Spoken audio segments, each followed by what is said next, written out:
weren't with us. Appreciate that you'd be available on phone for questions or anything of that nature. We are going to move along today. I don't know if everybody realizes that we have a lot. And we're older. We're getting tired. But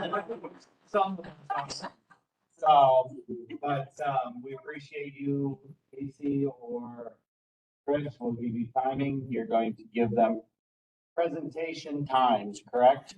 Yes. And we'll give you warnings on your presentation times. Please try to wrap up so we can get our questions. Tomorrow morning, we left quite a bit of time for questions to get you back.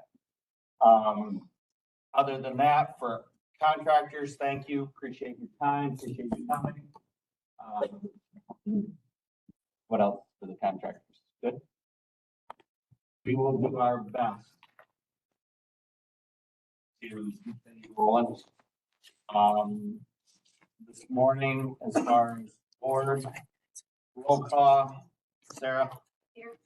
Judy. Here. Dean. Here. Alicia. Here. Kim. Here. Julie. Here. Carl. Here. Roberta. Here. And Jason is here someplace. So we've got everybody, we've got a quorum for the board. We had a great day yesterday. I think we had fantastic presentations, a lot of nice new presentations, a lot of information coming at us, and a lot of work over the past few years that was nice to see. The one thing that I do want to remind the board, we need to make sure that we're making decisions not based on us and our operations and what we feel is always the best, but we keep an objective mind and keep the New York State dairy farmers' interest in mind. Is that an okay way to put that? Yes, definitely. We, take some emotions out of it here and there. We all are passionate about a lot of things and a lot of things that these contractors do for us. But we do have to, in the end, make sure that we're in the New York State dairy farmer in mind, and best use of their money. $16.5 million is not time to change. So we'll do the best we can. Department, thank you again for all your help, Elizabeth. Anything from the department this morning before we get started? We're all getting a forced update on our laptop, so you may have to bear with us and pause a little time here, but we'll see if we can get through that. Oh, just the normal curve. Fine. So we're gonna wait a second then. Any questions from the contractors before we get started? Oh, Mike, and then Casey's computer, so we get it. The mic is up there. Thank you. So when you're doing the presentations, number one, don't go all the way back in the cubby hole. Right back there. That's not what you say to me. Oh, I wanted you to go out that way, but that's okay. I'll put up with it. There's a door there you can step out if you need it. But the microphone, yeah, please speak up loud. Microphone's up here. The video is on Casey's camera and he'll kind of keep that pointed to the presenters. Okay? We'll let Elizabeth know when we're ready to go.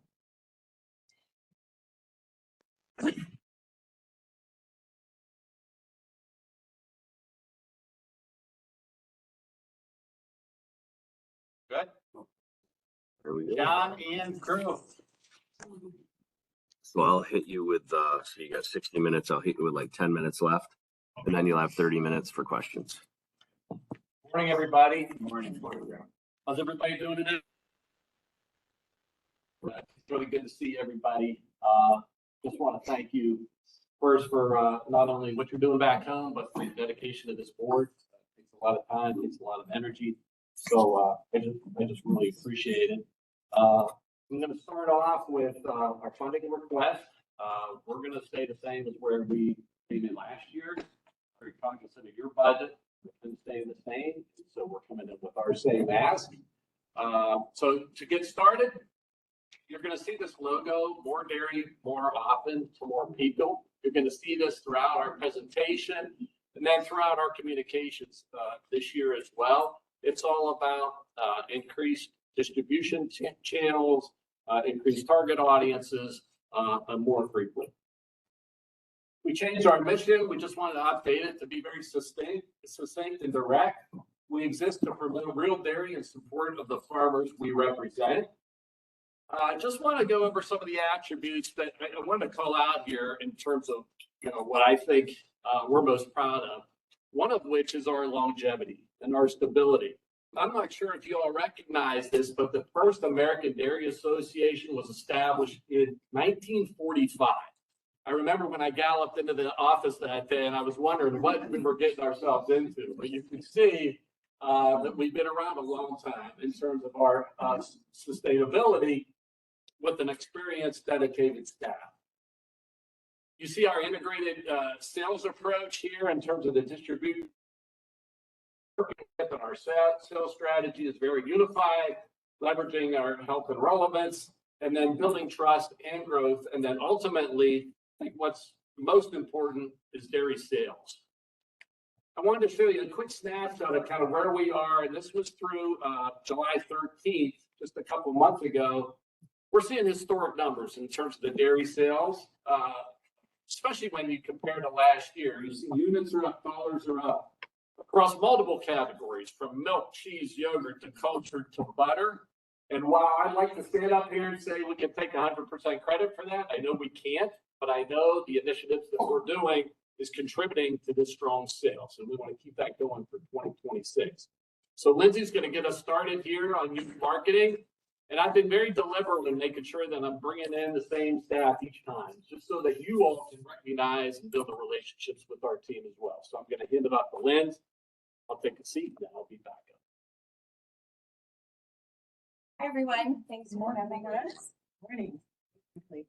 So I'm going to take you through the youth programs portion. And I think for all of us in this room, one thing that we can agree on when we think about the future of dairy, what does that mean for the next generation? We know that schools are where those lifelong habits are formed.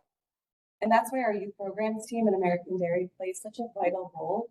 We are not just helping schools serve milk. We are truly embedding dairy into the fabric of school wellness, school culture, and their daily routines.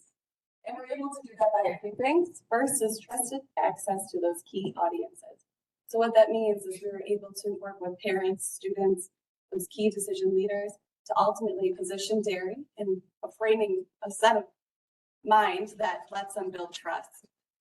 We also have in-cafeteria strategies, whether it's breakfast after the bell, allowing us to increase access to school meals.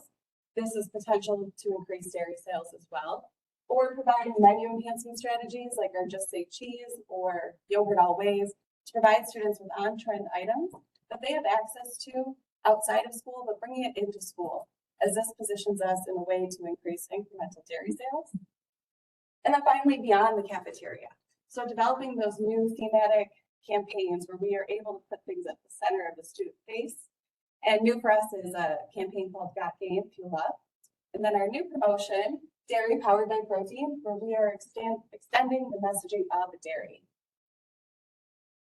So I think we all can agree as well that schools are the gateway to reaching those students. And they are critical for not only reaching students, but again, the parents, the stakeholders, and those decision makers. And at American Dairy, we've been able to build those trusted relationships that are allowing us access to do that. Again, we're not only helping them serve milk, but we are making sure that milk and dairy is essential to the school environment. Putting students at the center of everything we are doing and ensuring that they have additional access to milk and dairy while they are in school. So for 2026, our strategic focus is to maximize student breakfast participation, elevate dairy's relevance in the cafeteria and beyond, dairy optimized menus for incremental dairy sales, and then educate those students and key stakeholders on the benefits of dairy. This is our 360 approach. And through this, we reach students, community members, school nutrition directors, and industry partners. And that allows us to have more students, which equals more meals, which equals more milk and dairy sold. And happy dairy farmers, I would assume. But the math is simple, but the work is challenging, and our youth programs team is dedicated to doing this work. Now, another avenue for us is that we were able to boost dairy sales with our innovative menu enhancement program. You've heard me talk about these before, but some new items to share. Frozen hot chocolate. It's as delicious as it sounds, but it's a new beverage for schools to add to their menus. And it's a way to increase incremental dairy sales. This is one of those items that students have access to at those trendy coffee shops, but bringing it in-house to the schools is where we are going to see the biggest difference. Another avenue is smart swaps. We partnered with DMI on this to develop new dairy-centric recipes that are all compliant yet delicious. And this is in light of the school nutrition standards changing. And then finally, dairy planograms. Taking a page out of retail's being customized planograms for all of our menu enhancement programs, allowing our programs to be easy to market and easy to implement. And then here is where you will see this dairy powered by protein. Adding this onto our student-facing campaign. For us, it's not just a slogan, it's truly become a movement. It's how we are highlighting the benefits of dairy, but also hopping on the trend of protein really everywhere right now. So yes, we know that schools are the best channel to reach students, but what do we do in the summer? And that is where Summer Meals comes in. Summer Meals provides a great opportunity for us to continue to promote milk and dairy while students are not physically in the buildings. What we are doing is providing it on school menus and working with targeted areas to make sure that the community is aware of these offerings. So we're going to do that in a few ways. First, we're going to work with the rural area non-congregate meal sites. That's a tongue twister. But we are going to support them to make sure that they have access to increase their outreach through a targeted media approach. And then on the flip side, we are going to work with those large urban area school districts. So that's New York City, Buffalo, Rochester, Syracuse, and Yonkers, to make sure that we are doing a geofencing campaign and getting the community where they are. What you see here in this little video clip is from a WNBA New York Liberty game, where we were able to bring students to a game, but also highlight our messaging about Summer Meals on the Jumbotron. This was a great way that we utilize those partnerships. We will continue to do so. That is Ryan Vandermark from the Buffalo Bills. We will do that with Buffalo Bills and New York Giants because we've learned that Ryan Vandermark telling you to drink milk is way cooler than your mom. So utilizing them to do so. And then on top of that, we will outreach all of New York State public school districts with our digital resources, again, to help them amplify their messaging around Summer Meals. So all those campaigns and programs and everything I've mentioned, they are not possible without the partnerships that we are building. And through that, we've been able to work with these partnerships to really expand on dairy. And it's not about who we are able to partner with, but how we are doing it. What we are doing is positioning dairy as essential to schools, solidifying its place in school menus, but really honing in on the whole child approach.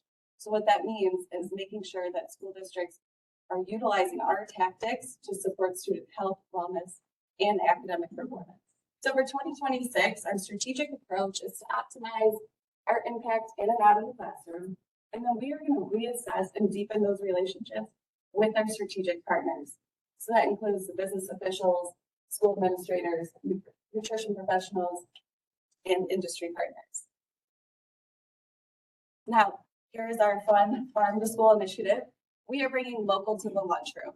So every week we are able to celebrate locally sourced milk and dairy on school menus and highlight it in a fun way for students. New York Thursdays is our annual promotion where we have developed fun videos for students to watch. These again are tailored to the student audience, but then we've also engaged in a friendly student competition, which is getting really popular. So tailoring that to support milk and dairy, but also to show where milk is coming from and how it is getting students every day in a fun way. But we've taken this and made it a year-round campaign. So incorporating our Farm to School New York Thursdays program into our Fuel Up challenges, making it fun and interactive for students, STEM curriculum for educators to adopt, which will include farm tours, and then finally introducing farm to school inspired recipes featuring dairy. So I've talked about the partnerships and how crucial that is, but truly the outreach to students is just as beneficial. And that's where Fuel Up comes in. Fuel Up is allowing us to transform students under the youth and wellness umbrella, but having the audience to do so. So for 2026, we are continuing to put students at the center of the conversation, and we will leverage our Fuel Up youth and wellness strategies to connect directly with them. We will engage students through challenges and interactive resources.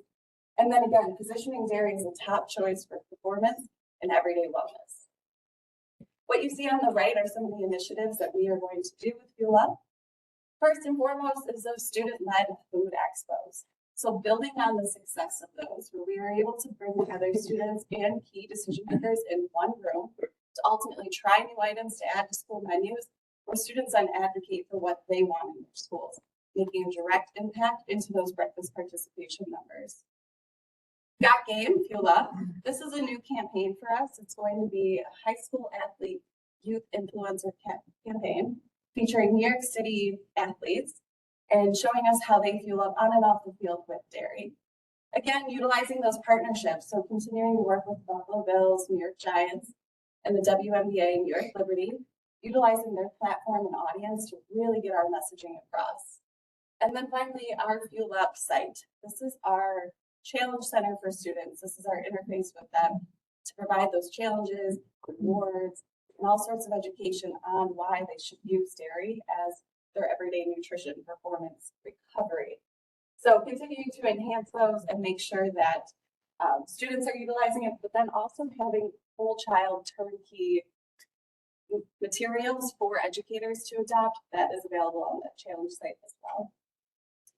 And I'll leave you here with, this is the youth program's KPIs, and it outlines every goal that I just touched on.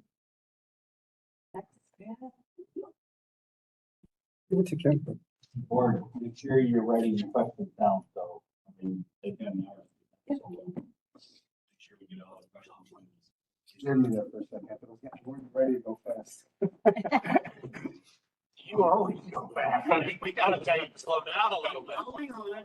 I'm scared of the people in the back. Andrea already warned me. No stories, Nick. Stories, I'll be out there 2021. Dairy, a day Northeast retail program span food supply chain from e-commerce, traditional grocery, along with retail charitable contributions. Programs and food banks that focus on increasing dairy. I always look at us as we are the trendsetters. The grab and go section, we introduced that to ShopRite. That was like 2015, I think it was. Expanded that throughout the chain.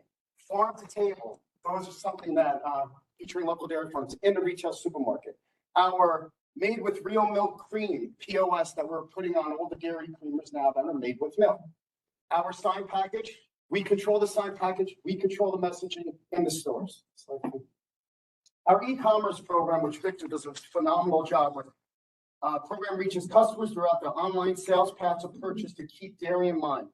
We build sales through retail and Instacart e-commerce channels with theme-based promotion. You'll hear from Michelle later, who's our nutritionist. She deals with the retail dietitians working with e-commerce. So we hit them here and we hit them at the store level.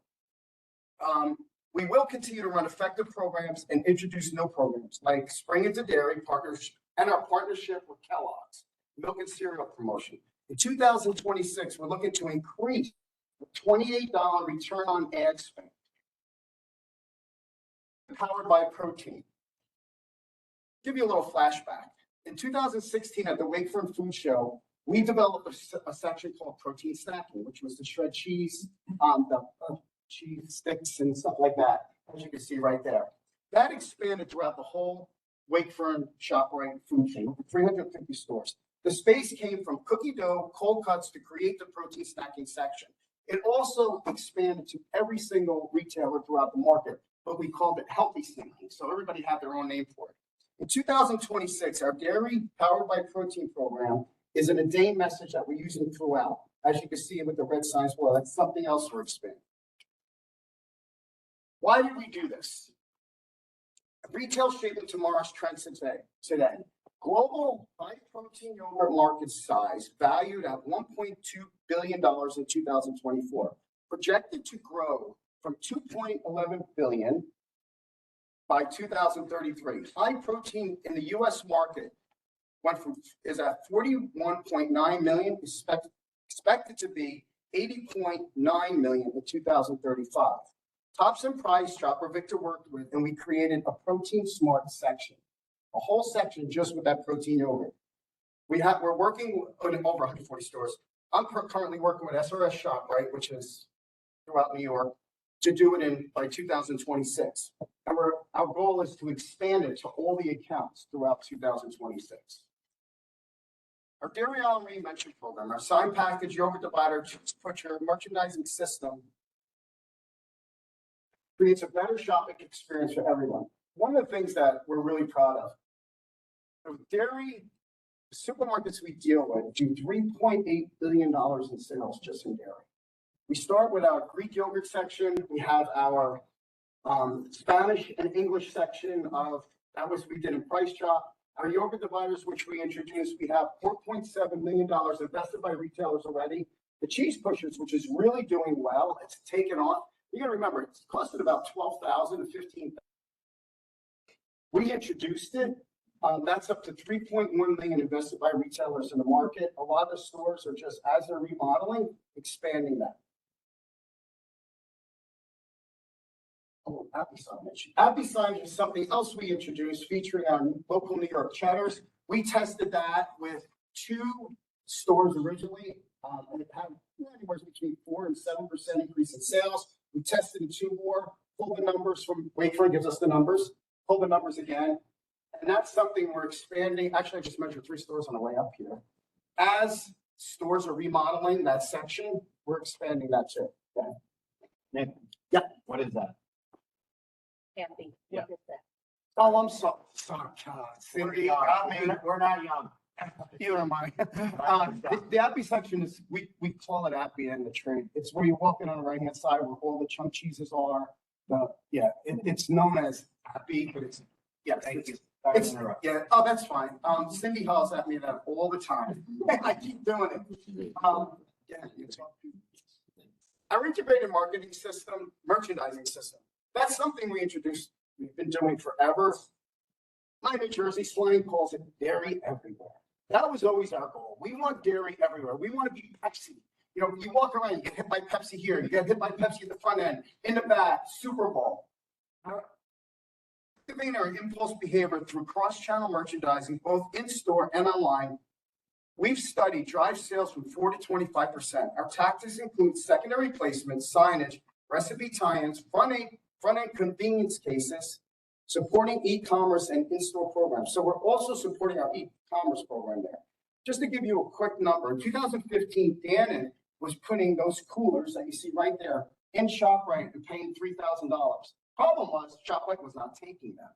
We worked with Dannon. We stepped in and said, let's take care of it. Kim's reps placed over 76 in the stores for 0 cost. So Dannon got to keep their money. We did it with our relationships. We tested the CEO of ShopRite store with an 8-foot section for grab and go. That expanded to over 84 ShopRites. Every time there's a new store, that section's coming in. 2 months. We studied the numbers for 2 months. It was a over 15% unit increase and 33% increase in sales. Today's consumers want to know exactly where their food comes from, and transparency drives their purchase decision. By introducing our farm-to-table signage at the point of purchase in stores, we create that connection for the consumers right there at the shelf. This simple but powerful messaging shows shoppers the local New York dairy farmers behind their products, building trust and reinforcing the value of buying local. For retailers, this not only strengthens customer loyalty, but also of New York dairy, turning transparency into a sales driver. Our Dairy Aisle Performance Program is designed to do one thing: protect and grow dairy sales. By regularly assessing cases, we track space allocation and out of stocks, which gives us the data to not just defend, but most importantly, expand shelf space for dairy, because more space means more sales. We've seen real success. At Wegmans, our efforts drove gains of 142 feet across New York stores. At Price Chopper, we added 2 to 3 feet in each store of lactose-free by taking it from plant-based. After expanding store coverage this year with Key Food, we identified merchandising opportunities across the milk, cheese, and yogurt cases that will boost sales. We're expanding a test in 2026 to reset cases in 5 stores with plans to expand further. By using real data on shelf space and out of stocks, our dairy aisle performance program turns insights into action, driving stronger sales and expanding dairy's footprint. That was on our end. She's getting you there.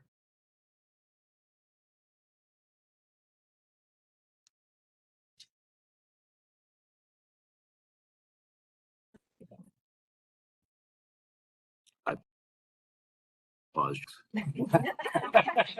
I see her run. I see her run.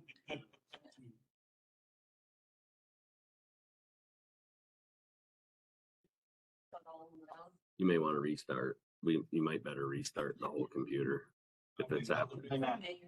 Yep. Couple quick questions. Yeah. If you don't mind, what are the newest ideas that are coming out? What's the latest craze in the grocery world? We developed a protein yogurt section. If you go to a normal store, look around, you'll see some of the high protein over here, 20 gram over here, 20 gram over here. We're utilizing the 4-foot block. If they don't have enough, we're moving some of maybe chocolate milks over. That was just introduced to Price Chopper and Tops. I already had a meeting. We're very close with SOS ShopRite. We work with them on all their remodels. We're working with them on developing the section. Also going to work with Wakeford to develop it with they have over 250 stores. So that's the biggest new trend. Take notes are phenomenal. The over dividers is something we've done that's just keeps going. That's just rolling out on some the shred cheese. And we're also looking to work with a lot of, we call it independent grocers or hyper local grocery stores, the independent stores. We've got to look at that just through cold calls. Walking in, introducing ourselves, our reps introduce themselves, tell them what we do, and then introduce it to them. Anybody else for Nick? Well, I noticed there is some shift at the grocery store that I go to. One is butter with olive oil, like special butters that actually have butter in it. I just noticed that late. And then the other, like the flavored butters, and then also the green butter is taking over a lot. Yeah. It's funny when you look at the butter trend. Yeah, When you look at the butter trend, you know, when I started, it was kind of like butter was here. And then also the margarine took over. And I look at footage. I remember stores. Margarine was 12 feet, butter was 4. Now butter's 8, margarine's 4. So it's flipped. So we work with them flipping that. And like I said, to develop sections, we look at the whole store. Cookie dough area, you know, the dough was 8 foot. We cut that down to 4. Desserts was cut. But now desserts got hit with a lot of milk-based items. So that's back to 8 feet. So there's that accordion method going. And the other thing, one of the biggest thing is cottage cheese is insane. It's doing phenomenal. I met with, not met with them, but I worked with a company from Israel about cottage cheese years ago. And he's like, you guys don't have cottage cheese or olives and this. And I'm like, no, cottage cheese is like on one shelf. We put it over there, you know. But to see that growing, and again, it's TikTok, it's the kids. My daughter makes egg whites with cottage cheese, and it all boils down to the protein. So that's the biggest trend. And like I said, we always stay ahead of the trend. Those numbers I read you, I was just curious, and I was blown away by it. Like, you know, we're not talking like increase by 1,000, we're talking billions and billions of units. So what's going to happen is eventually everybody's going to come out with a high protein. Then it'll be saturated. So plant-based, you know, trying to take up more space, it's kind of a battle. You see that kind of alleviated and not really because it's not the sales are down. Yes. Well, you know what it is? We're still on time, right? you're good. Okay, so what happens with plant-based is like anything. They come out with one thing and then they keep expanding it. You know, like, another plant-based, protein plant-based, calcium added, and then this section. But the one thing I always looked at, based on sales, because we do look at their numbers, I can pull a report from a ShopRite and look and see what he sells. 6, 2, 5, 8. You look at, give you a quick number. In 2 months, one ShopRite sold, what is it? Here, 95,441 units of milk. And that's only adding 4 items of organic. So just your quart, pint, balance, over 95,000. Prior to the grab and go, it sold 82,653,000. You can add up all the plant-based and you'll be lucky if you hit 1,000. So what they started doing was they expanded it. Now they shrunk it. Kim's team does a great job of giving us the information to go to the retailer and say, this is what you're doing. He's like, all right, I need more space on lactate now. So that's how it, you know, and our team, you can't say enough for having those eyes in the store, because I'm not going to pick on white from him. I met with Tom Tamaraki once, and I was giving him his New York stores, and I was all pumped up, and I'm like, Tom, this is what they look like. And he goes, I have 190 stores. I've never seen them before. And it's kind of a wake-up call, you know? But how can he? Now you talk about ShopRite, it's all individual owners. Someone owns 10 stores. That owner's in the store. He knows what's going on. We see him, we meet him, we talk to him. Someone that's because he's in it every day. So that's how we go about our business. Other questions? So get into some of the numbers. I know this might not be exactly what we would ask, but, so 2,040,000 for this program. So not gonna get into the salaries and benefits and overhead because what I've been told, that's what it is. But, so could you just break down what the program cost of 883,000 is? Because I hear you say a lot, it's cost to the store, it's this. What is that number? That's a big number. A lot of the cost comes from our sign package, our reps on the road. I don't think they're. So the reps on the road, is that not in salaries and stuff? Tim, Joanne, that's not considered salaries, correct? It's in salaries, in your program, 800, and you've got 355 in dairy out reinvention. 355. So that is getting paid for with this, not by the stores. Yogurt dividers, testing yogurt dividers. We don't pay for every store. We test different stores, different owner groups. Testing shred cheese pushers, initial test. We will not do, like a shopper says, I want 100 stores done. I said, well, we tested your 4 owners. That's all you get. Sign package we pay for and we control. Okay. Reason being, if we do step away from it and lose control, then someone else will step in and take control. No. So in other words, we might do a sign hot dogs. Have to, because it's next in our stores, it's next to dairy. But we control cheese up your dog and with cheese going on it. Cookie dough, don't forget the milk. Yogurt, like we always try to influence our way. So what else is the other 500? What else is there in there? Well, we also have Rochester, because we do that a little bit separate, that's like 62,000. We have e-commerce. E-commerce program. Sure. Yeah, e-commerce Yeah. program's huge. That's 300,000. And then you have business development, Steve with food banks, 30, and dairy out performance program. Assist Running up a Running the system. system. technology. And I'm not trying to like. Oh, no, no. Something that we don't get from any other contract. Yeah. So I'm not throwing. Yeah, shade, oh, no, okay? absolutely. But it's a big number. I think it's important to know what it's made up of. So let's talk quick about Bell Glass with Hope, 125,000. What is that 125,000 for Bell Glass with Hope?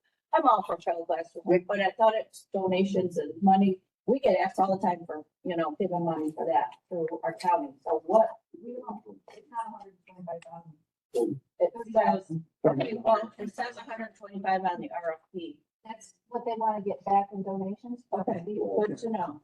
So that makes me feel better. So what's the 30,000 though? Just see, $30,000 helps pay for some of the signage for the independent stores that were out there. you can't reuse those year to year? You can't reuse those year to year? No, you can't, because they're the cows. So people pay $1 for the cows. A lot of cows. $30,000 for the cows. What's that? That's a lot of cows.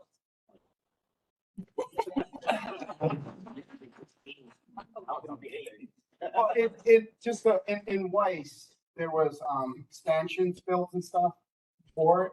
And what's it, like, 100 swimmers? That's, we don't need to, you know, I just. Independent you know, grocery stores. A lot of these numbers are very big and I'm just trying to understand. Also the main kickoff meetings too. So when they have an event at the store to kick off Philip Bus from Home, that's part of the cost too. And in return, this year, we're projected to be over 145,000. It's gonna be about 100 this year. The independent stores are better than the large grocery stores this year. Cashiers have a little bit better affiliation with the customers than the larger stores who just have part-time. Feel a lot better. If I can just speak to, just have Philip Glasswell's question about kind of like that signage. What we have discovered over the years, because we've got a number of our retailers now doing these roundup programs, round up to the next dollar, and that type of thing, that if we just have a dangler in the back or on the door, it's not as recognizable. But now we've got more and more of our retailers putting that signage throughout the store. So they're putting it up front, they're putting it up in the back, they're doing unique things with it. So that's why that cost is gonna, yeah. I think what would prove that signal to if we can do right there on the signage system. I want to switch and go back to some of your school stuff you went over. So, very, very interesting, like your food fair. Yeah. Yeah. Who facilitated? Who did it? We did. You did. Yes, we did. Yeah, we put it on, Christina in the back mostly put it together, but we organized when school districts came, and then through those partnerships, we were able to work with all the vendors. So we have partnerships with General Mills and PepsiCo. So we invited them to go, but we also kind of tailored what they were bringing to make sure that it all included dairy or was, you know, complement to dairy. And then invited the students to come, and then along with school nutrition directors. In one case, or in a few cases, we did have superintendent come, business officials. And we've had a lot of good success stories come out of those. One in particular was Lockport City Schools. Students came, director came, business official came. They saw the last, and then they went back. We had a meeting with the superintendent and the business official and purchased a latte machine at no cost to us. And now they're serving it, and incremental milk sales are skyrocketing. I'm just going at this with my school board. Yeah. But whenever we can get kid buy-in, and they're more or less in control of what's going on, you get a lot better results. Yes. So that's why I'm so interested in that idea Yeah.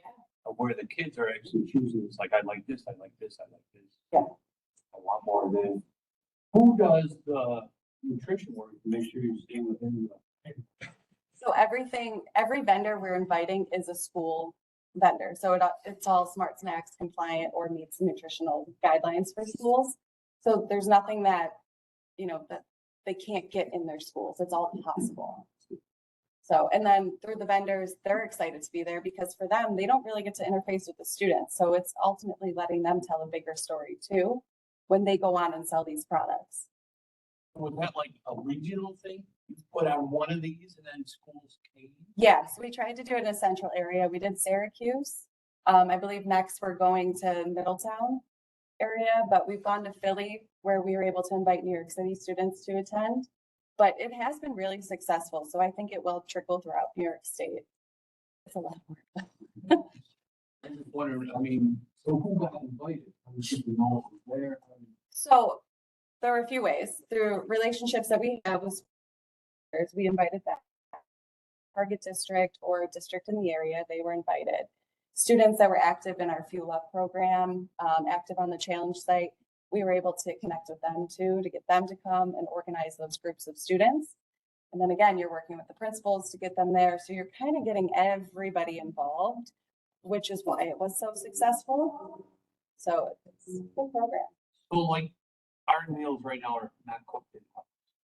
They're brought in from like Capital Business Post. Yes. So do you work with like the BOCES, Yeah. those? Yep. Yeah, we had at the one in Syracuse, we did have the Oneida BOCES group. We had Binghamton, their Groom Tioga come. One of their directors come. We didn't bring students that far, but yeah, the BOCES groups do participate. And especially moving out to Middletown, we'll probably get more. Do anything in the Cap region? Yep. Yes, we haven't done an expo yet, but it is something we can explore. Is there a district you have specifically in mind?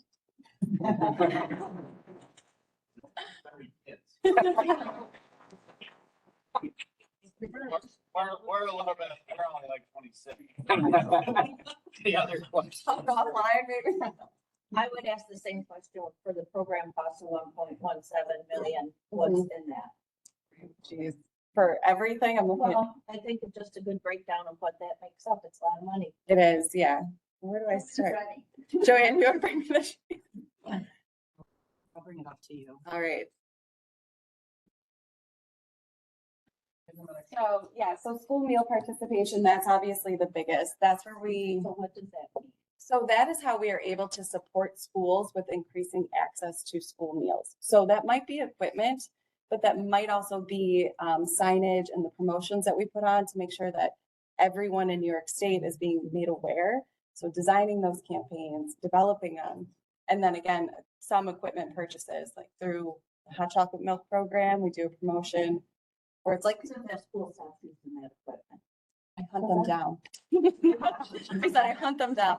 Yeah, there's a lot of follow-up. In a closet someplace that nobody's using. Unfortunately, yeah, we have come across that, and it's, you know, again, going back into those schools and making sure that why did they stop using it? There's a multitude of reasons. We see a lot of director turnover, staff isn't trained properly, or they just forgot about it. So kids have to buy these products that are frozen hot chocolate stuff No. themselves. No, it could be, so there's two ways. They could do it as an a la carte beverage or part of a reimbursable meal. So for the frozen hot chocolate, there's two different recipes. One does not meet a reimbursable meals, yes, but one is tailored to be a part of a reimbursable meal. So What else is in there? sure. Then we have marketing and promotional support. That was 35,000. So similar things. That's like the milk temperature programs, educational summits and trainings. That's where we are able to go to these conferences, exhibit, and get in front of these stakeholders, and then put on our own as well. So inviting people to come, which obviously includes, you know, lunches and speakers and stuff like that. That for educational summits, 45. So it seems like we're ways away from 1.17. I'm gonna say, a lot of it is the equipment that How much is the equipment like? and it's how much is 200,000. So we're still a ways away from 1 million. So, Yeah. right. So yeah, so then we go down to our menu enhancement programs. Those are 255,000. And what does that mean? So that's all those programs that I talked about, the yogurt always, just say cheese, equipment going into that, promotional execution. Let me see what else. a lot of that store equipment. So Yeah. we provide the school districts with the blenders. We also And provide. they keep getting used and they keep going to different Yeah, schools. so part of the strategy with the staff is that we call fully developed accounts. We're never one and done. This is why we have long-term relationships with these school districts. They have to go in all the time and make sure, like she's in Buffalo, we went to Buffalo year over year. It's not because they like us, it's because we want to make sure that they're continuing to do breakfast after the bell. They're continuing to do a hot chocolate meal program or a I yogurt program. understand. We're just talking about these costs that I want to have a better idea. So when I'm talking about the equipment, once we provide it to them, they're continuing to use it. Vending machine is another program that we started. It's in that equipment line.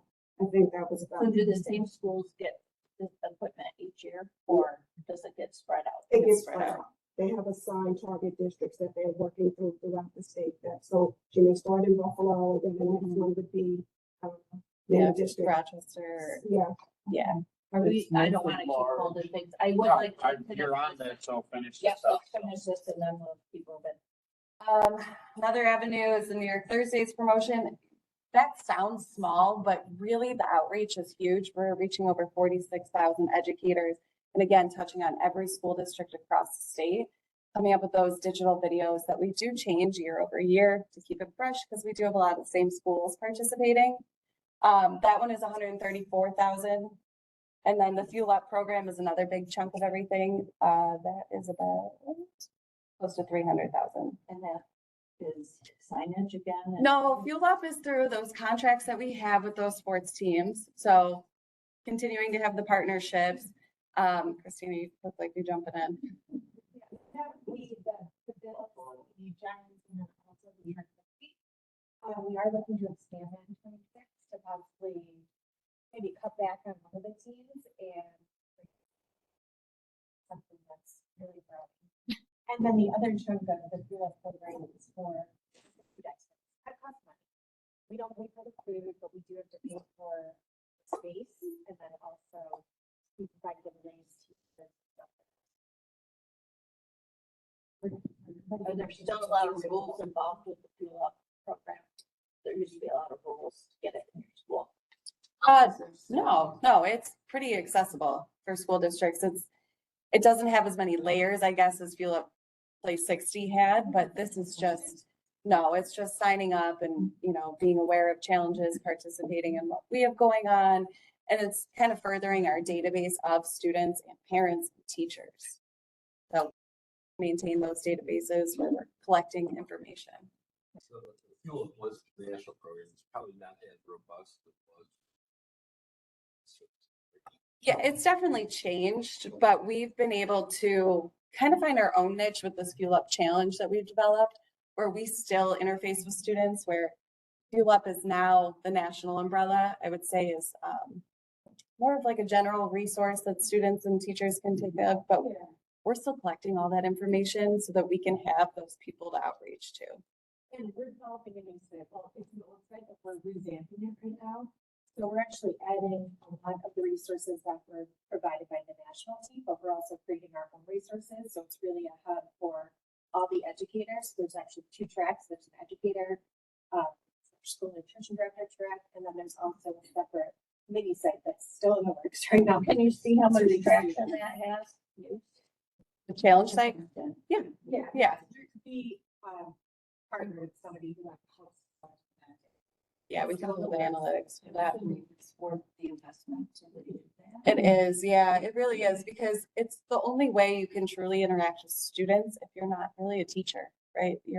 This is giving us a platform to reach them. Yeah, wait a week, we're revamping.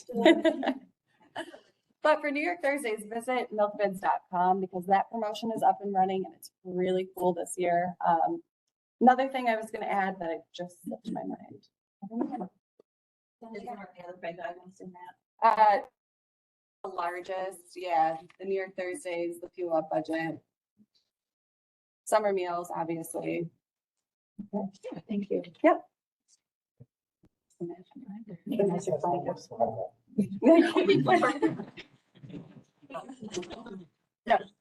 Absolutely. And sorry about that, everyone. Thank you. Through grant funding, I think it was time long. I think you're testing our pivoting skills. Through grant funding, we partner directly with New York food banks and pantries, ensuring they can purchase and receive deliveries straight from the local milk processors.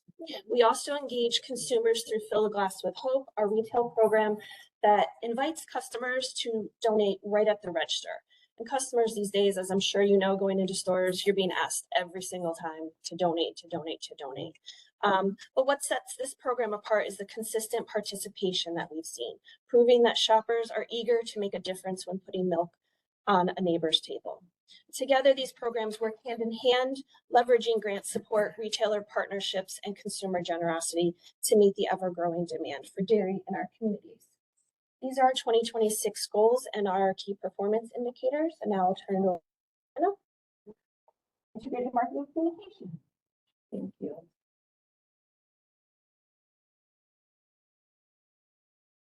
Good morning. I'm Diana Dimmel, joined by Patrick Carney of the Integrated Marketing Communications team. Joining us in a little while will be our staff registered dietitian, Michelle Barber. You've heard a lot about her, and we're happy that she'll be joining us for part of the presentation. But first, our 2026 Image Marketing Program campaign. We know everybody already loves dairy. They just need a reason to enjoy it. And we're going to put that reason right into their hands. We meet New Yorkers where they are, on the channels they use with the messages they care about, like health and wellness, sustainability, and local products. So whether it's social media, on the news, or at events, we make sure the right message meets the right audience. And to make it all happen, we're constantly evolving, exploring new ideas, and creating fresh programs. We'll lead bigger, bolder campaigns that keep dairy in the spotlight year-round across all our channels. And we're launching 2 new exciting programs in 2026. You've already heard a lot about protein, and you're going to hear more about maternal health as well. And you'll ultimately, we're driving demand by connecting product, people, and purpose, and inspiring consumers to choose dairy. Consumers are a lot of places, but so are we. Your ADA Northeast full-service marketing team is reaching New Yorkers through traditional media, delivering dairy stories in the news, by engaging health and wellness professionals, and with our own health professionals on staff, we are well positioned to be a part of this conversation. Through digital marketing, social media, influencer collaborations, and our 3 websites, and through strategic experiential partnerships and live events, connecting consumers directly with dairy products and the farmers behind them. In fact, in this photo, you'll see Chef Ronaldo, who was just here over the past weekend to kick off Hispanic Heritage Month. He did media interviews in Buffalo, New York, and led our activation at the Strong National Museum of Play in Rochester. To reach consumers through traditional media, we meet journalists where they are to help them and to get your messages out. The media world has changed. There are fewer reporters, tighter deadlines, and inboxes full of pitches. A press release alone does not cut it anymore, especially when farms are far from major media markets.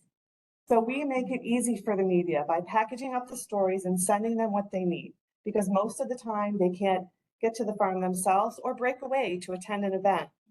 We can do this because we have the relationships with the reporters, the farmers, and the expertise on our public relations team. And that's how we've earned thousands of proactive New York story placements on your behalf, including stories about sustainability, the nutritional benefits, and the real enjoyment of New York dairy. Features showcasing New York dairy farmers and sharing their own farm stories, because that's who consumers want to hear from. Here we can see an Adopt a Cow program story featuring Fouts Farm that was on News 12 in Binghamton, and nationwide coverage of the butter sculpture on NBC News, reaching audiences across New York State and beyond, wherever New York milk goes. And yes, we do media buys too in some areas where it's more difficult to get our messages across, like New York City. But 90% of our media coverage is free. And again, that's because of the relationships we have and the work of our public relations team. We also have tools to proactively monitor the media in real time for crisis response, to identify new story opportunities, and to give us valuable analytics and insight. It's a little small.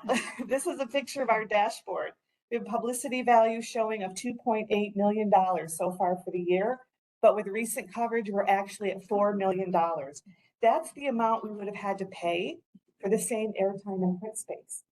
And sentiment, we also track whether coverage is positive, neutral, or negative, which helps us plan ahead and be more strategic.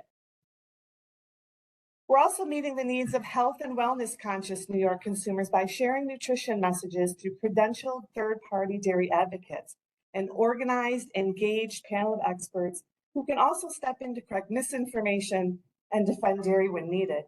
We're maintaining partnerships with key thought leaders and health professional organizations across New York, like the Academy of Nutrition and Dietetics, the National Medical Association, and in this example, the New York City Office of School Health. Through this partnership, we're providing dairy nutrition education directly to more than 1,500 school nurses every year. And as you heard from Nick, we're collaborating with retail registered dietitians and amplifying e-commerce campaigns, meeting consumers where they shop. And with 84% of consumers shopping both in-store and online, we are relentlessly where New Yorkers are. The retail dietitians we work with act as your partners in the aisles and online, helping shoppers understand the real health benefits of the milk you produce. And working with our retail team, we collaborate with these dietitians on multiple e-commerce campaigns throughout the year.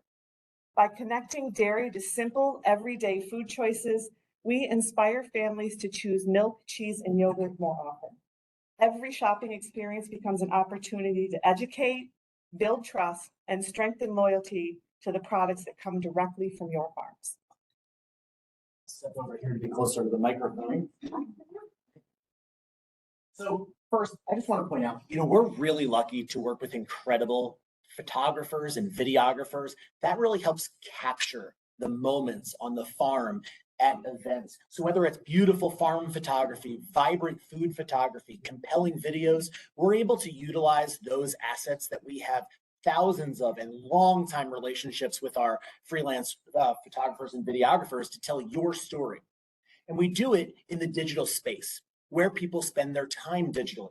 That includes our 3 websites, which are AmericanDairy.com, our Spanish language website, lecheautentica.com, and recipe.com. It also includes our search engine optimization, our search engine marketing ads, and our social media ads. Now, a minute ago, I mentioned to you savorrecipes.com. We launched this in 2019, and it has grown dramatically year over year over year.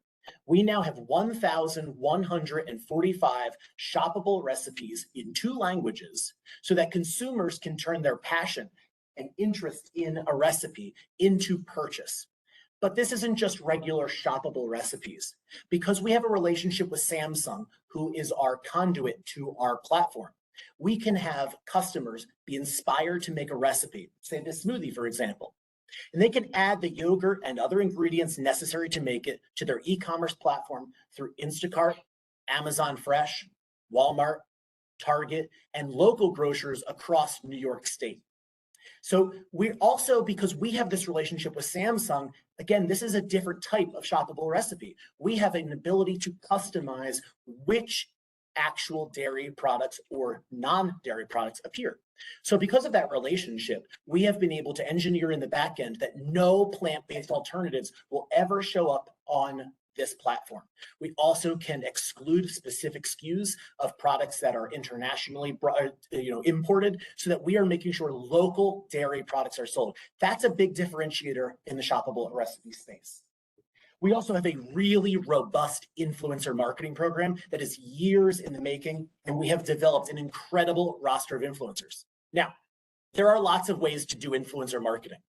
We have made a very conscious decision to not bring an agency on board for a number of reasons. Number one, we are able to negotiate directly with every single influencer, saving farmers a lot of money, cutting out the middleman and fees for agencies. Number two, we're able to develop deep, long-lasting relationships with these influencers. It's not just pay to play. We have influencers who have worked with us for nearly a decade now, and at a moment's notice, they are ready to advocate for dairy.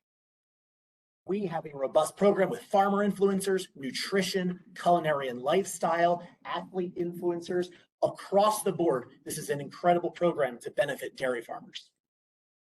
We're also meeting New Yorkers where they spend their time in person, with hands-on activations, interacting with you, the dairy farmers, and getting product in the hands of consumers. This one example on the bottom right is something I really love to show. It was at the Refuel with Chocolate Milk Invitational at the New York City Armory Track and Field.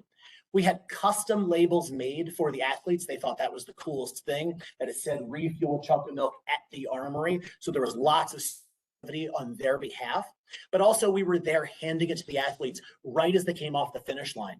We had dairy farmers holding the finish line tape, putting medals over the necks of the athletes who won, handing them chocolate milk, taking pictures. It was a really incredible event. Those types of activations are really unique to our group, and we will plan so many more in 2026. Right here in Syracuse at the Great New York State Fair, as well as the Museum of Science and Technology. In Rochester at the Marathon, but also at the Strong National Museum of Play, our continued partnership at the Armory Track and Field in New York City. And most recently, just on Friday, 4 days ago, we had a kickoff call with DMI, our friends at New England Dairy, and colleagues around the country in the checkoff space of how do we activate around the World Cup. That's going to be a moment globally, nationally, and locally here in New York, where games will be played all the way up to and including the championship. And so we're in the early stages. It's only been 4 days, but we are already working on how do we make dairy a part of that conversation. And so that's another exciting opportunity in 2026 that our team is bringing. So you heard from Diana, you heard from me a little bit. That is why we are your full service marketing team. So whether we are increasing dairy sales through e-commerce platforms, whether we are increasing trust and perception of dairy farmers and their products through media, through social media, through experiential activations, we deliver measurable results for you, the dairy farmers. So when you think of your ADA full service marketing team, that's traditional media and health and wellness and digital marketing, strategic partnerships, in-person events, sports partnerships. multicultural marketing. And at the end of the day, when a crisis occurs, when something is happening in the dairy space, we are your 24/7 monitoring team. So whether that is traditional with knowing what's happening in the news media, whether that's with social media, knowing what the conversation is, we're able to respond immediately at a moment's notice on your behalf to protect the reputation of New York dairy farmers. These are the key performance indicators that we will be measuring in support of our programs in 2026. And I'll hand it back over to Kelsey.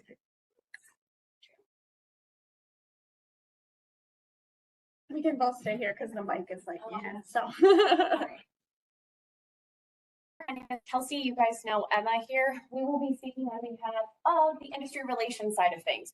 So you've heard thus far how all of our other teams are reaching consumers, whether that be digitally, in person, youth. What you're going to hear from us is how we activate you, the farmers, and make you all the priority amongst all this work we're doing also with consumers. We're going to do that through 6 strategic areas. The first of which is giving farmers extensive tools online to be able to advocate to consumers in your own communities or digitally. The second area is involving farmers in our group space or our live events with environmental groups. The third area where we plan to really bring you in and activate you is in our live events roles. Patrick literally just referenced this at the Armory, giving you a thoughtful reason to be there to engage directly with consumers. This also includes our farm tours area, which we will get into more detail of. We feel like that's an area where we really shine in expertise and experience. The next area that we focus on, of course, is our youth, right? And giving them enriching and educational experiences, which is another area where we feel we're pretty unique.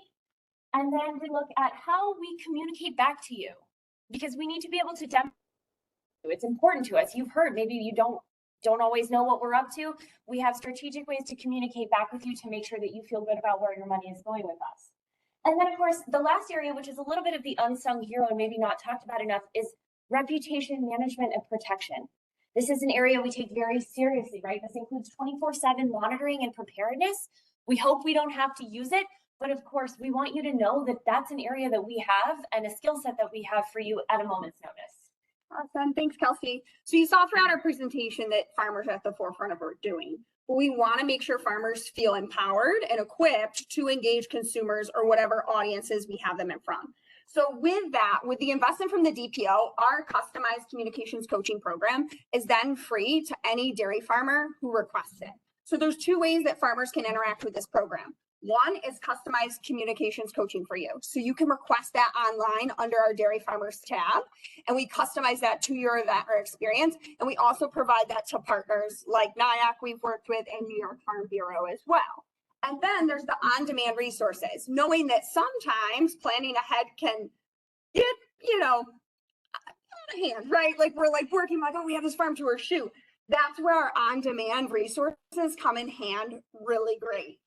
2026, we'll continue to keep that on-demand training updated to make sure it stays pertinent to social media that we talk about, to traditional media, things like that. There are also downloadable assets that go along with those that make it really great for you to engage with your staff if you're telling them to do this training as well. Again, that's completely free once you make the investment to anybody who wants to participate. Next. So of course, environmental thought leaders and engaging with those folks is going to be very key for us continuing into 2026. Going to do this in 3 different ways. One is staying involved with collaborative groups like Partners for Healthy Watershed, which is led off by farmers locally in the Finger Lakes watershed, but then brings in the expertise and the collaboration of groups like Northeast Dairy Producers Association, NYAC, Farm Bureau, CCC, Pro Dairy, and ourselves to make sure we're managing farmers' reputation in the watershed.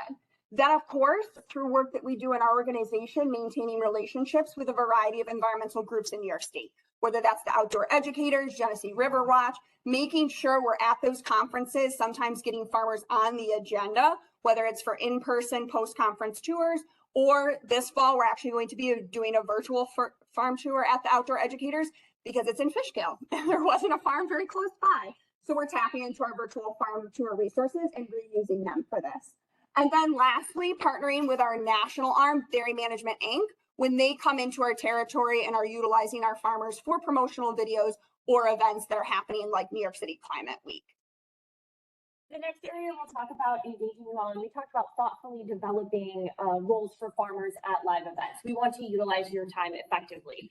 Well, the bread and butter of that area is the farm tour, right? That is absolutely kind of that original, if you will, farmer to consumer interaction. Here's the thing. We don't want to be a sad, stale dinner roll. Okay. We want to be the croissant of bread and butter as far as this is concerned. We want to continue to plus up this area. So what that looks like is a full breadth of farm tour interactions, starting with the smallest audience, if you will. These are our stakeholder curated farm tours. So examples of this maybe are ones where we partner with DMI, for example, to bring in their ambassadors from the National Dairy Council, or other key thought leaders like Emma referenced from the environmental space, which could mean partnering with organizations like NYAC to bring in those groups. So with that, that's our stakeholder tours, right? But they are absolutely thoughtfully designed and developed to make sure that the top key messages that are going to resonate with those folks are heard and seen. The next area down, of course, is grassroots farm tours, which those are all of you, your local open farm days, those sorts of things. We plan to absolutely support you in those through promotional items and other downloadable materials. So the promotional items we give, we're not trying to give away junk. Right? We're trying to give away things when somebody walks away, they have a website, they have a place to go. They're going to remember that event through this item. And of course, then we have our Adopt a Cow partnership with the Center for Dairy Excellence. This is an extremely valuable strategic partnership for us because that Adopt a Cow program obviously brings in a ton of students, but also allows us and you as farmers to then have access to curriculum or cross-curriculum lesson plans that are available at any time to be able to send to teachers. They can participate in the program. Obviously, that program is free, which is huge. So, and we leverage New York farmers for this. So Julia Fouts is the one who's up there right now. She was a new farmer as of last year. And the reason I bring her up is because not only did she do the Adopt a Cow program, she then worked with us and her local community to ultimately schedule live tours from surrounding schools who participated to see their calves live. Over 150 students participated, 3 different schools. We then were able to provide her with ambassadors, dairy ambassadors, to be there, to volunteer, to help with this experience. So our youth was getting an enriching and engaging experience. We were further promoting this program and bringing them out of the virtual space into the real world. And it was funny when they saw them live. Oh, yes. Supported it, and they're like, oh, they're not calves anymore. They're like, yeah, in the fall, and then we're there in the spring, and we're like, yes, this is what happens. So you're like bringing that to life in real time is pretty cool. Absolutely. Finally, I guess our broadest area of reach would be our virtual farm tours. Now, this program has been in place for 7 years. We are absolutely not resting on our laurels here. We are thinking strategically and critically about how do I make this a little different, a little better, a little more engaging each year. So that includes going into 2026, furthering what we piloted in 2025, which is mini tours. 3 to 5 minute, one section educational tours, because the feedback we got from teachers was, I do not always have time to do a half-hour tour. Okay, I hear you. Let's build something that works for you.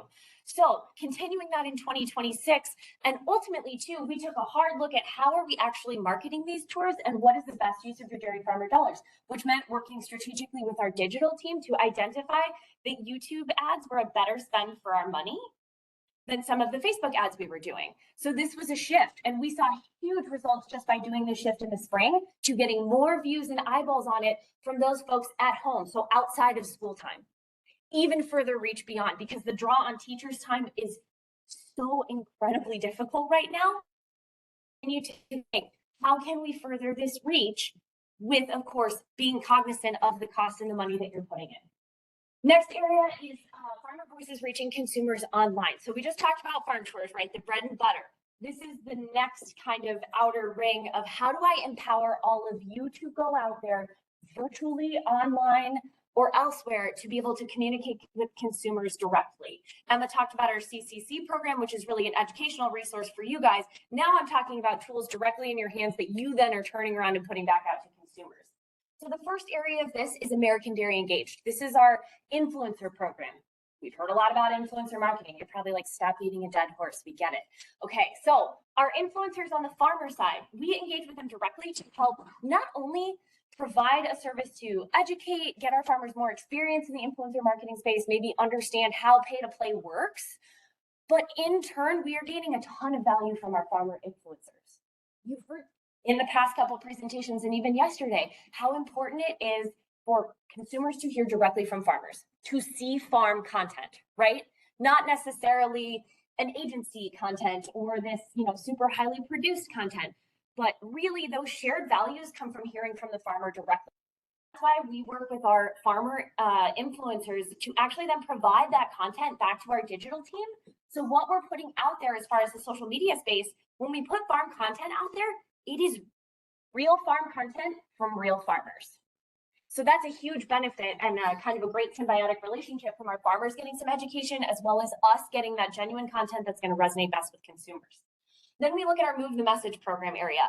We heard from you guys last year, maybe even the year before, that you really liked or were interested in more available downloadable resources to create quick content. But we listened. This year, we've built up that area of our website. We plan to further even build it out in 2025. So this is an area where farmers can go right onto our website. You can download videos, you can download photos, you can copy and paste pre-made copy, right? Pre-made social media copy, quick little hits, or just get ideas. That's all out there in one easy one-stop shop. Not only out there as far as I would say farm practices, right? Environmental posts, or more recently, we developed some resources surrounding pasteurization, since that seems to be a hot topic again. So developing a little bit of that out there. That's out there for you too. And that is all science-backed, tested, tried and true items out there for you to grab because you're busy. The other thing we have out there, of course, though, is access to all of our graphics and assets. If you want to participate in Refuel and have the Refuel logo, it's out there. You can grab it at any time and bring it to your event. If you want to participate, for example, in our Holiday campaign, those graphics are out there. If you want to promote virtual farm tours, they're right there for you. We want you to be able to utilize and leverage the work that we're already doing on your own social media channels, online, or even at in-person events, if that makes sense. 10 minutes. Awesome. So our dairy ambassadors, obviously twofold here. We have our state ambassadors, who are phenomenal folks. We continue to improve and work with them. Also leaning into who they are as people to tap into opportunities. For example, Addison from Onondaga County. Her dad was managing the milk bar. That turned into a phenomenal separate story at New York State Fair that we otherwise wouldn't have had.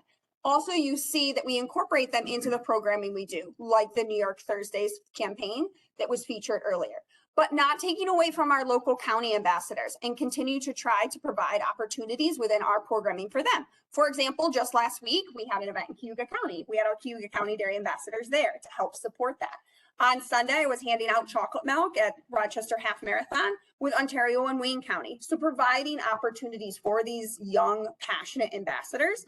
New for 2026, we're piloting right now a fall workshop at Bonterra Farms for all our county ambassadors, kind of as a touch base point of, we want to continue to support you throughout the year. And right now, we have phenomenal signups. So if we get really good feedback from that event in 2026, that's something we're doing more of to support these folks throughout the year. Next slide. So farmers, keeping you updated on what we have going on in 2026. We'll continue to provide our concise e-blast updates once weekly and via text message. And then, of course, crisis and issues reputation management. I think our organization has a lot of depth and breadth because we partner nationally with folks like DMI and Animal Ag Alliance, but then, of course, locally with our New York State Crisis and Issues team, which includes New York Farm Bureau, NYSDPO, and NIAC, really allowing us to look at any crisis or issue at any time and say, what's the most strategic way to respond to this so that we're not bringing too much attention back. Maybe we don't respond, or okay, looking at our media monitoring, we do need to respond to that. So that's also going to be an area of focus for us. On this last slide is our key performance indicators, and of course, time for questions. So, Patrick. Thank you. So we're looking to, Dean mentioned it earlier, it's all about the youth, right? We need to make sure they are the next generation of dairy lovers, and we're doing that in a variety of ways. But one new exciting way we're doing that is with our protein campaign. You've heard every single group in our organization talk about this today. I was asked earlier during our technical glitch issue, hey, Nick, what's the number one thing happening in the store? Without hesitation, protein. needs to tell you on why protein, but just to show you, look at the search volume for the word protein in the last few years. That's the last 20 years. And then the last few dramatic increases. Starbucks goes all in on protein. That was a headline on the Today Show just last month. There's a reason every consumer wants protein. Recent research shows it's the #1 most sought after nutrient. And who wins that argument every time? Between milk and alternatives. I think we know the answer to that question. So all year long, we will be talking about dairy and protein and why we win that argument against your competitors every single day. So whether we're talking about waking up with the power of protein in your coffee, your latte, or in the summer, your iced coffee, because there are a lot of consumers who drink milk, consume dairy, but they still like their alternative, their oat milk or whatever it is in their morning latte. We're going to work to combat that because that's another dairy occasion that we can conquer. Whether it's our refuel with chocolate milk, but this year, really emphasizing the protein is the reason. It's that carb to protein ratio. Again, everybody wants to hear protein. I can see a Core Power 26 grams of protein just on the table this morning, right? Everybody wants protein. And so we're going to give consumers what they are looking for. We have talked to you in the past about our live cooking classes with Savor Recipes. Next year, they're going to be heavy dairy forward recipes that we'll be doing live from savorrecipes.com. Again, we've talked over and over about youth. One thing that's really important for this board to recognize is that it is very difficult to reach Gen Alpha. They are protected by federal law in the Children's Online Privacy Protection Act. So there are stringent, incredibly difficult regulations that prevent us advertising directly to youth. However, our organization still can reach that audience, whether it is through their parents, who are the Gen Z adults and the millennials, whether it's through our museum activations like the Strong National Museum of Play or the Museum of Science and Technology, through our great work, our youth programs team, it's right there in the name, is doing that Lindsay told you all about. We are able to uniquely reach that audience, whereas others are not able to. But these are the actual messages tested by DMI. Again, our partnership with DMI yields these types of results. Those are word for word our consumer tested messaging for the protein campaign going into 2026. These are our KPIs, and I'll hand it over to Michelle to tell you about our next exciting campaign. Good morning. I'm Michelle Barber, one of the registered dietitians on staff at American Dairy Association. Excited to be here. Ooh. Oh, there we go. Oh, did I go too far? This is why. Yeah, do you want to do that? I'm sorry. Not my forte. Okay, so we know our strategy must also reflect the social and cultural diversity of our state. Our goal is to build marketing strategies that are inclusive, that celebrate culture, and make dairy feel accessible and relevant to everyone. It includes reaching mothers and caregivers who are often the nutritional decision makers in the household. To achieve this, we're going to leverage partnerships with key thought leaders, registered dietitians, health professionals, DMI, National Dairy Council, and other state and regional dairy councils. Our tactics for engagement include Spanish language recipes and media outreach, content tied to cultural celebrations, collaborations with trusted community influencers, and representation of diverse families throughout all of our creative materials. We'll reach these audiences using multiple marketing vehicles, social media, digital cookbooks, sponsored TV content, as well as virtual cooking classes. The goal is to deliver messages that truly reflect the values, traditions, and tastes of New York's diverse communities. Up next is our new campaign that we'll be focusing on. It is the Maternal and Early Childhood Health Campaign. This campaign showcases dairy as a solution for babies and children to grow their brains, bodies, and bones. It also focuses on the maternal aspect of things with maternal health and a focus on lactose intolerance and women's health in general. We'll spotlight credible key thought leaders who represent both nutrition expertise and real life stories. Ellie St. Pierre, a dairy Olympian, we partnered with New England Dairy Council on this. Netta Mays, registered dietitian and professional chef, and Bree Butler, a National Dairy Council ambassador, registered dietitian, and former WNBA player. These voices will share how dairy supports health during the first 1,000 days. That's from pregnancy through age 2, which is a critical window for shaping lifelong health outcomes and lifelong milk drinkers. By providing culturally relevant nutrition information during this period, we can help families start their children's lives with a strong foundation. Next slide. Now, our team presented all the great work we do in marketing and communications, from traditional media to social media, to get the message out there to our target population. We're also duplicating all of these efforts in Spanish. We need to reach New Yorkers where they are and in the language that they speak. Around 20% of New Yorkers are Hispanic, and we can't miss out an opportunity to reach one of the 5 New Yorkers. So specifically, we're creating culturally relevant Spanish language content, running targeted social media advertising to precise audiences, partnering with Hispanic influencers to build cultural relevance and trust, and placing dairy positive stories in Spanish language media, and offering in-person opportunities to connect that Hispanic customer directly with dairy products and dairy farms. These strategies help ensure that our content is not only trans created, but truly culturally connected. Because as you can see in the picture on the left, there's nothing like real dairy. And next up is just our key performance indicators. Thanks so much for your time. I'm going to hand it off to John. I can take a Got breath. 20 seconds. Okay, all right. You got 2 minutes. 2 minutes. So it 2 all minutes. started back in 1963. I was born in Greensburg, PA. No, just wrapping up. Kind of started off with a strong sales slide. I think ultimately you've seen a lot in terms of our integrated approach, our fully developed accounts, our expanded distribution channels. But it really does come down to this. In my eyes, this is what dairy farmers ask me, John, you moving any more milk? You moving any more cheese? You moving any more yogurt? And I feel good that we're able to say that in 2025. And our goal and our charge is to keep that going in 2026. And again, just together, we scale impact. You've heard a lot about the collaborations from other contractors. I appreciate the shout outs that we got yesterday from the ones that, I've been very deliberate in our staff working with. I think we're going to go further if we're together. And I'll just kind of finish up with promote, protect, and grow. That protection word, I know we've talked about it a little bit. I just think it's so important. We've talked a lot about promotion. But I think you all know, it reminded me of a story. It came to me at 4 a.m. I was just out walking, up on I-90. And y'all remember Jim Kelly, great Buffalo Bills quarterback, Hall of Fame quarterback. I remember watching a documentary on him years ago from East Brady, PA, right up the road from me. And they said, Jim, what do you think has really made you successful? What would you say really has made you successful? And he said, really, it's what you do when people aren't watching. So it really had me think about just kind of ending our presentation today with, it's what we do when you're not watching. Yesterday, Julie, you mentioned those buses. There were some anti-dairy bus billboards throughout Syracuse, especially around the farm show.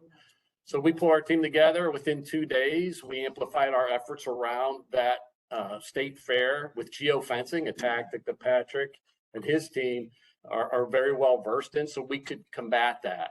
Another issue that we had a dairy farmer who was having a tour at her farm, and she was kind of uncomfortable with the messaging that her employees were going to use.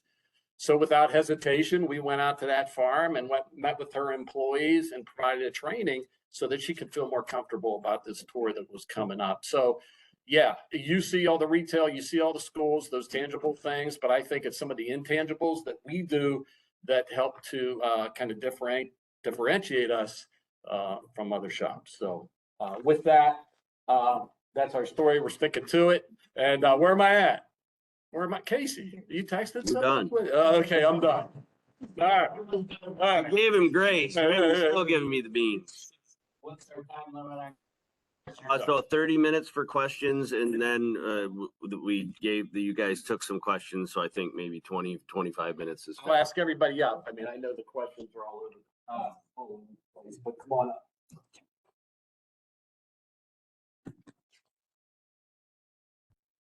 Do we need the mic? Yep. Sorry. Thank you for that. I'm texting our video system's going to be arriving shortly. One of the things we've always stressed here is making sure that the dollars are working. So my question is, and you've done this in the past, but I'd like to know, what areas have you pivoted on, changed programs that were underperforming in-house critique of your own results. I want to know those things. What have you done? Well, I can speak on behalf. You want us to? Sure. Yeah, that would be best. Let me do that a little bit. So I can speak on behalf of some of our health and wellness programs. We listened to what you guys, what we heard last year, whether what we were spending on our health and wellness programs. We reevaluated that this year, and we're doing a majority of our health and wellness programs direct to consumers now because of what we heard you say, as well as what we found out as we assessed the situation. And I can answer too.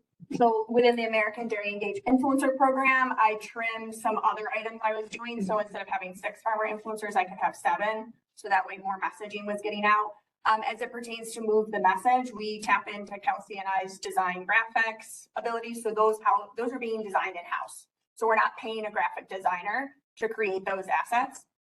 Yeah, and we did mention, again, smaller end of the budget, but on those promotion items in particular, we really took a hard look at those because we don't want to be wasting your money giving away junk. That's not the goal, right? So we actually cut back strategically. We're not saying we're getting rid of things at all, but we looked at what's actually impactful as a giveaway and then what's also more cost effective. So we definitely took a trim on that for 2026. I'll just add that historically, we've talked in the past about the importance of when people search something on Google, the right information comes up, your messaging comes up, or dairy recipes come up. So search engine optimization is really critical. And historically, that's always been something that had been outsourced, something that we brought in-house this year because we realized we had somebody on our team who continued to get training on that, to continue to take free opportunities to learn more and more. And she became an expert in it. And so now we have that resource in-house for substantially less cost, and we're getting just as great results previously. So we realized that was an opportunity to save farmer dollars, and we took it. Sarah? Sorry. One more thing. I was gonna say, for youth programs, one avenue for us was the summer meals program. We used to do events all over where we were, spending more money on, giveaways and getting there essentially, but we've utilized our partnerships to amplify our voices. So that's where you saw the WNBA coming in, utilizing our messaging on their Jumbotron. So we were able to reduce that one. Sure. Sorry. I was also going to say we looked at the ROI on our retail dietitian e-commerce program and had great sales data to back up actually providing a little more money into that section. Sarah?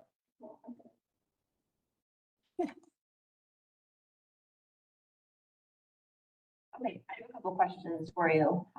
The first question being, I think you guys have a lot of really good resources and tools for farms to use for doing their own farm tours or educating.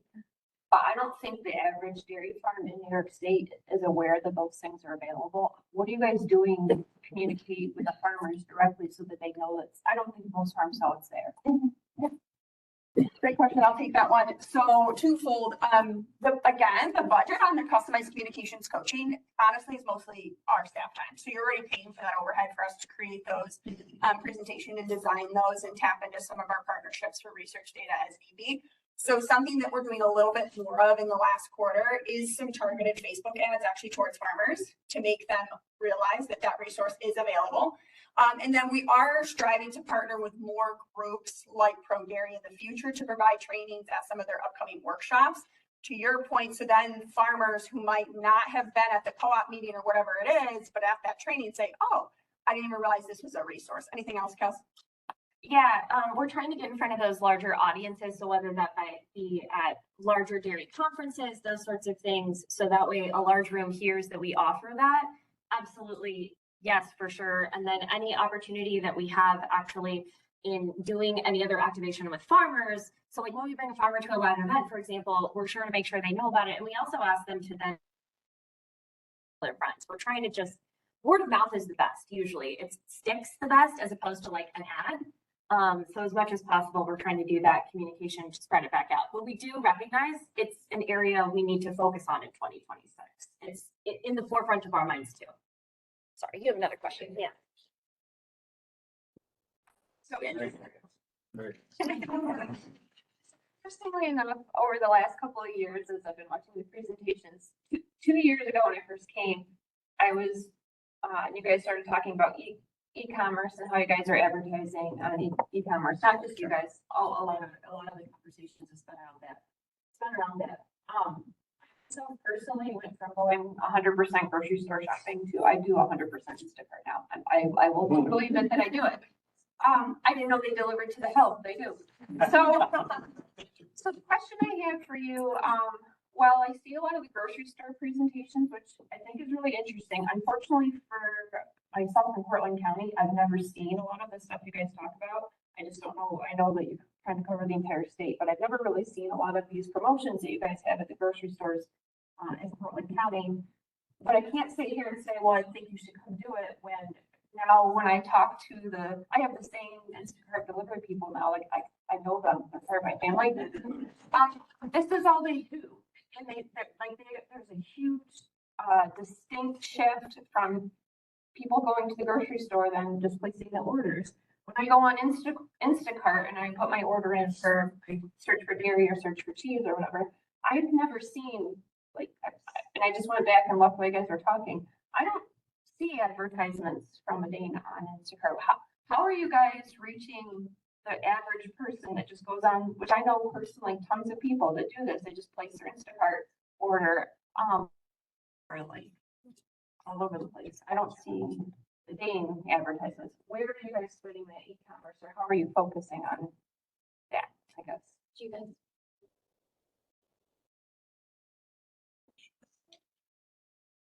I can try to answer that for you. So a lot of our programming for e-commerce is on a theme. So during the month, we will have a promotion such as lactose free. That program in particular, we ran for the first time in 2024. In 2025, we ran it and we had a 355% lift in sales. We attributed that because we increased the product SKUs that were being included in that promotion. With Instacart, they target based upon where you're located, what retailers are going to pop up that service the Instacart with their deliveries.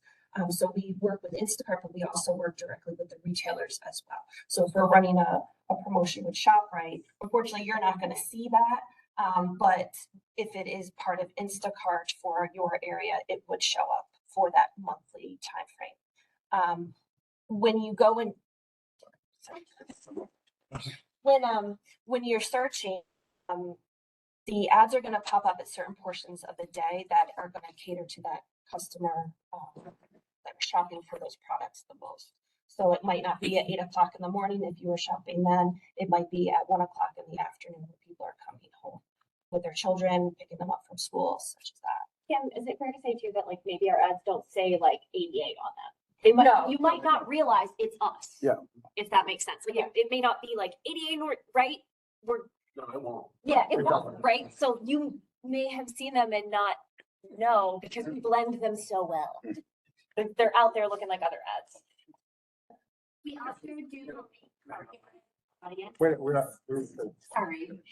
Kim's exactly right. We also, Victor and I work very closely together on all of our e-commerce campaigns. We do very targeted audiences for each of our thematic campaigns throughout the year. So our lactose intolerance, our lactose-free milk campaign is not necessarily targeted towards you. It's targeted towards that diverse community that I was talking about at the last bit, who may have lactose intolerance and may need that product. So we also do a lot of behind the scenes targeting ads as well. We use a program called Placer AI that lets us see in on who's buying the product that we're going to be promoting and why they're using it. And we can hone in on those target audiences very specifically.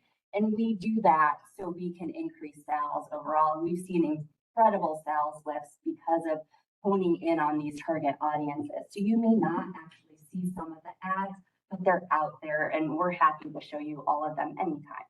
And Patrick can talk a little bit more about that. Sorry. All right. I could talk about that all day though. So I got a question that I heard this summer going to several Dairy Cal shows from farming families. And I know that's probably not like your target audiences, but with our products coming from them, especially those. The rebranding of the, Dairy Ambassador program. Just kind of wondering, how is that going? It's changed even since its inception. And they've noticed, a decrease in presence in a lot of places with, something, with whether it's an ambassador there or mentions of ambassadors. And the second part of the question went along with that was the student athletes in the schools are highly esteemed. And a lot of the parents with students that show how, look at that as their athletic side of what their kids do and what they put into showing their cows. And if there's some way to bring them into that circle of, celebrated athletes for what they're doing, the time they're taking, the dedication that it takes into that. So that's just coming from other farmers. Yeah, I can address the ambassador question. Obviously, there's no surprise in this room or secret. It was very polarizing when we changed the program. I will say historically, prior to that, we saw a decline in participation throughout the program. I can speak from personal, just from when my sister started in it to when I started into it, we probably lost 15. So we were seeing a decline. The thing I will speak to is changing it. I have been extremely impressed by all the state ambassadors and county ambassadors we do get to work with. That being said, counties that chose to stay Princess programs are still operating, doing stuff at the grassroots level. They're no longer associated with us or getting funded from our programming. So that did reduce the total number of counties. So sometimes when we offer up events to the county ambassadors, that now only goes out to the counties that are participating in our New York State Dairy Ambassador programming. So that could be an indicator of the reduction there. And then like the county,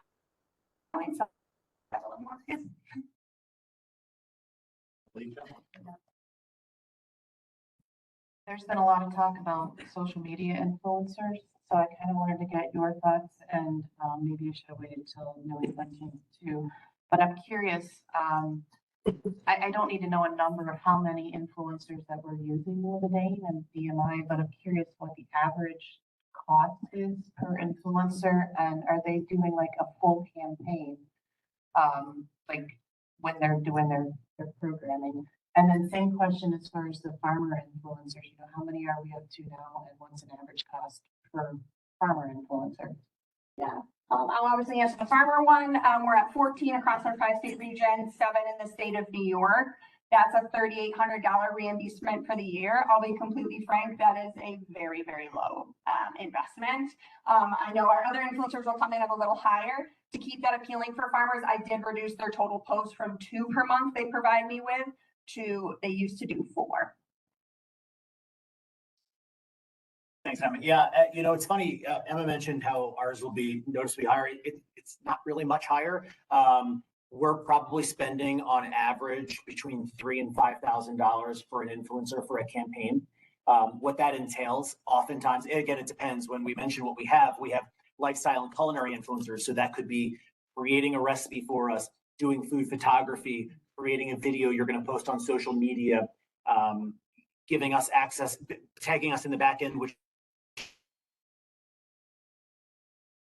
what we're uniquely able to do in terms of the vendors talking to you this week is negotiate with them directly.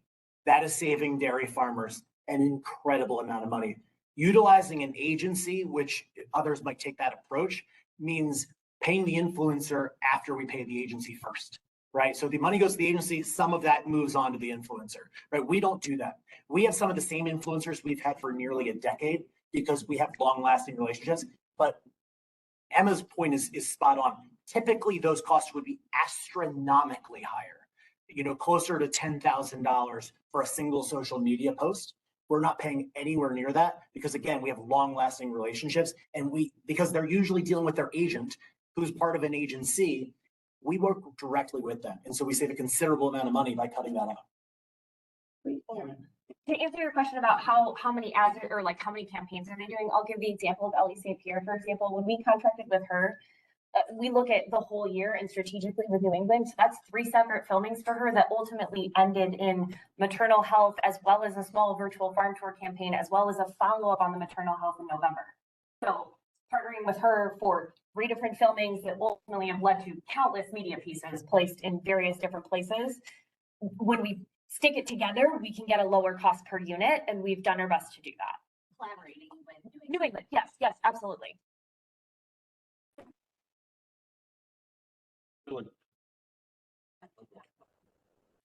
So the, on the influencer, the, fuel up, you've got, a bill of New York Giants. I was curious, the budget was like 300 and some $1,000. So they're being paid, but I mean, how many events? I mean, I know it's a vehicle to get into schools and get good traction, but how many events with the players? Is it 2, 5, 8? So that budget, we were talking about the 3,000, 3 to 5. But we use those assets to actually get in front of the key decision makers at school districts. So we do hospitality events with the team themselves or stadiums or any of their practice facilities and stuff like that. As far as player stuff, we probably do. We no longer have contract. When we do so they have one player for like so for each team, I would say Lindsay Munchback Manford from the Bills, he came out and huge media presence for it.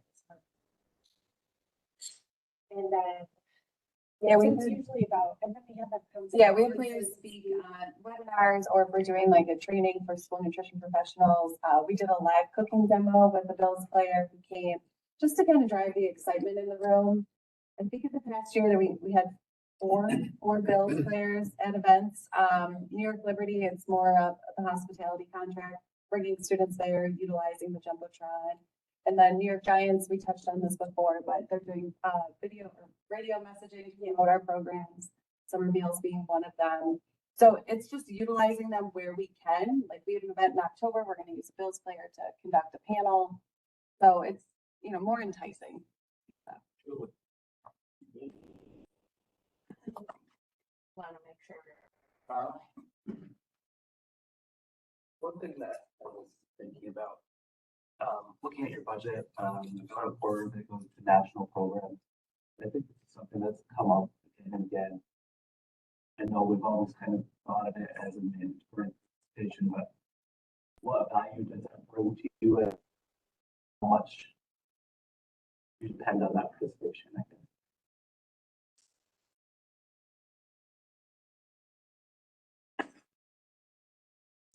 Thanks, Carl. I appreciate it. It brings tremendous value. When you're talking about, the food service partnerships that we have and that we've kind of implemented through our relationships with DMI. As part of Jenny's presentation, we've got some slides to speak to kind of those plans for Dairy Management Inc. But like I said, I think we're so much stronger together. I think from a collaborative standpoint, and I think you heard from a number of different contractors in addition to us, even yesterday, they're kind of referencing DMI and DMI. It's a really powerful partnership. I guess back to Dean's question about, okay, what have you pivoted on? What's working? I mean, we've gone, and Jenny could speak to it too, but we've gone through very formal strategic planning sessions with them, along with our counterparts throughout the country, so that we're not just up here, spewing out information about, okay, we think these are the great target audiences to go after, and these are the great retailers. We've got detailed data, which is telling us where to target, how to target, who to reach. And it's through the collaboration that we have with DMI at a national level. And I don't want to speak for Jenny, but it's a really strong partnership. And we work hard to communicate that back to dairy farmers, because I've been here 24 years. I always get that question. First of all, hey, where's the innovation center? They think it's a building somewhere. Just explaining those things, all the science that's coming out of there, the innovative work, just from and just real quick, Larry, because I want to be respectful of the time here for sure. But even from a partnership standpoint, and I've heard you as a board, ask DMI, whether it's Paul or whomever, how is this partnership criteria determined? How can we be part of that? That's really evolved over the last couple of years. So I've been in meetings with CEOs from some of your co-ops sitting around this table over the last year to really help to drive not only more volume, but utilize all the resources that we have available. It's because of that relationship that we have at a national level to make that available. Roberta? With that, we do get 5 seats on the national board. So if you wanted to talk to those farmers, you certainly can. Well, so we pay the dairy farmers in New York 5 cents to DMI already. And then we're paying 2 cents. 2.5. Yeah, 2.5. As the New York being one of the larger dairy states, we're paying a lot. That's why I'm always questioning that additional money that they need to do a partnership when we're already paying 30 million. Yeah, and I'll speak to that. They just have, they're like, we just have to justify our. No, absolutely. I think it's a good question to ask. I will say one thing is we do get a lot of DMI projects coming to our territory because we have the consumer base. So we have the milk base, but we also have the consumer base. So we've done multiple events in New York City. Milk Pep has started campaigns in this area. Like I said, there's actually an event going on today for New York City Climate Week that DMI is at. So with that, that's where some of those collaborations come through. They're paying to put that event on and then just leaning into our staff expertise for some farmer resources, things like that. So those are some pretty important things that happen because we have the consumer base along with it. Just one other thing to add to that, Roberta. We've heard a lot yesterday about whole milk. Whole milk is back.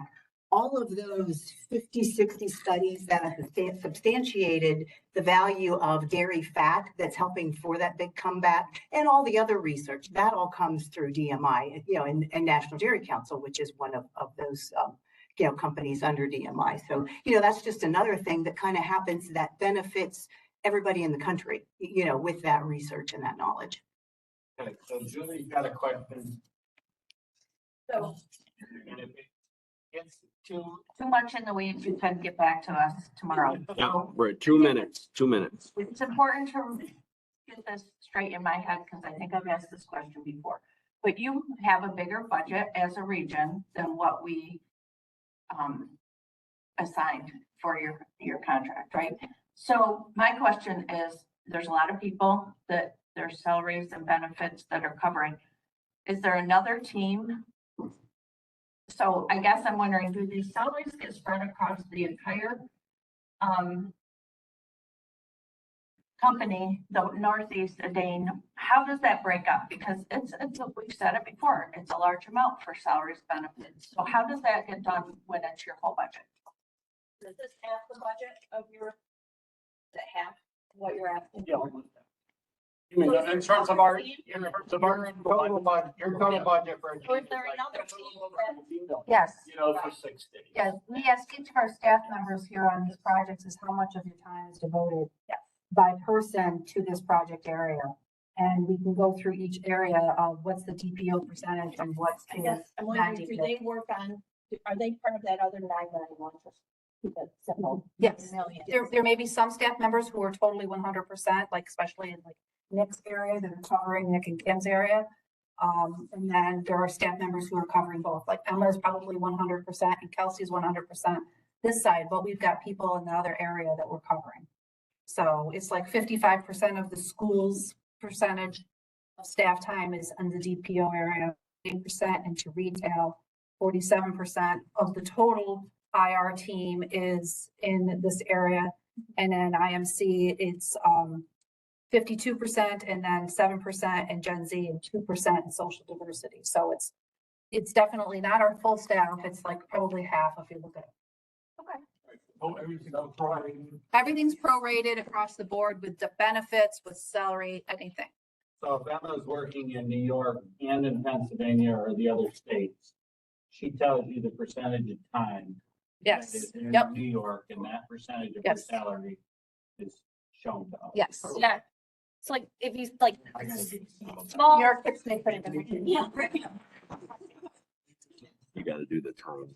How many All right. people do you employ right now? We have 52. 52. Yeah. And the total budget's 19, John, I'm sorry. 19 too? 19.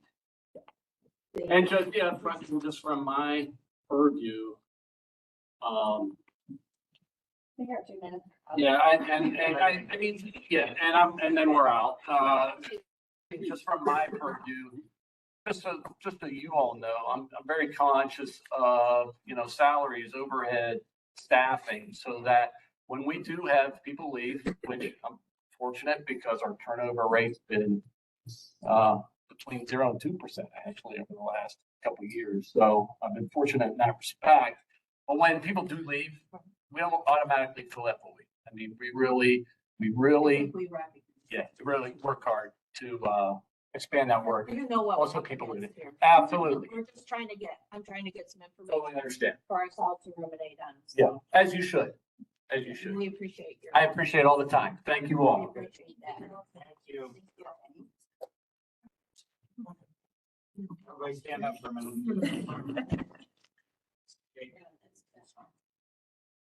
Thank you very much. Yeah.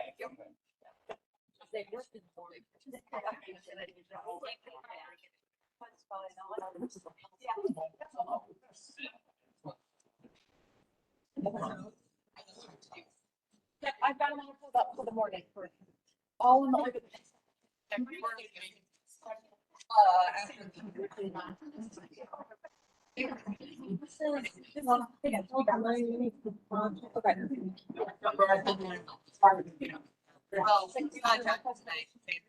Yeah, that's what I told them, but I will.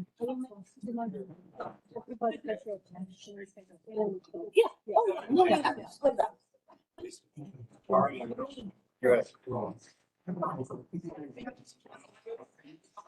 Just.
Yeah, we don't.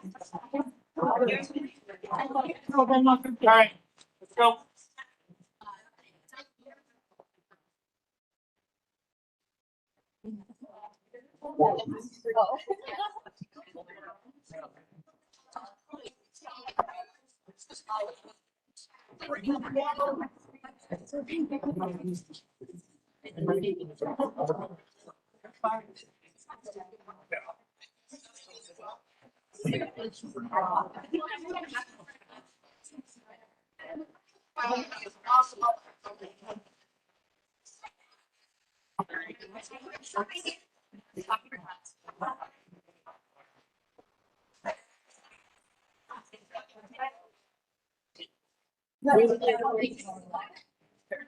All right, let's go.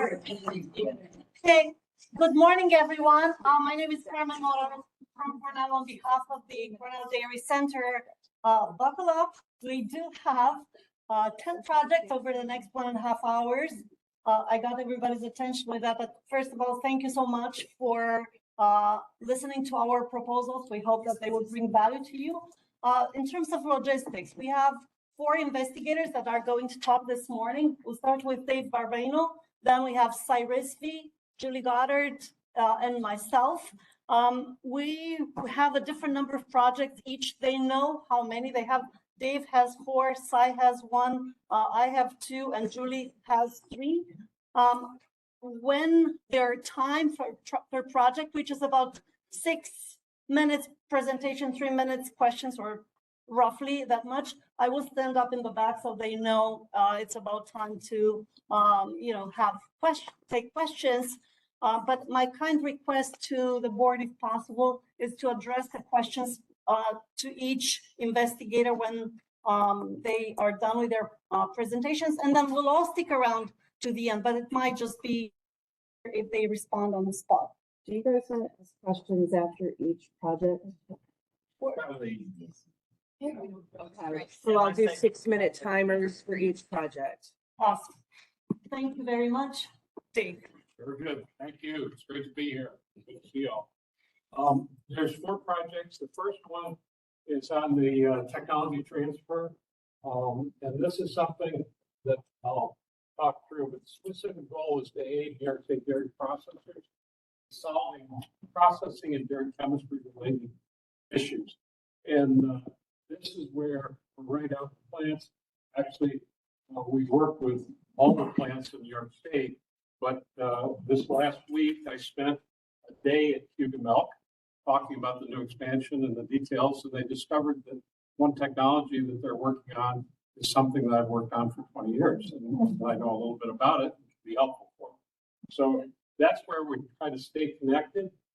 We do technical solving, problem solving with dairy chemistry and physical properties of dairy products. And that's really going to be important in their beverages that they're moving to.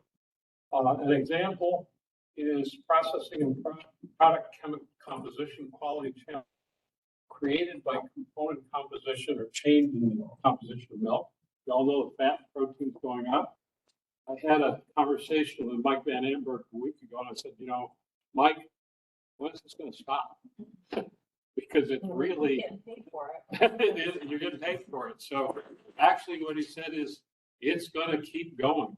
And the change in fat level and protein level coming into dairies is unprecedented in terms of they haven't had this happen, and it's challenging some of the equipment and technology. And that's what we're working with them to anticipate where the problems are.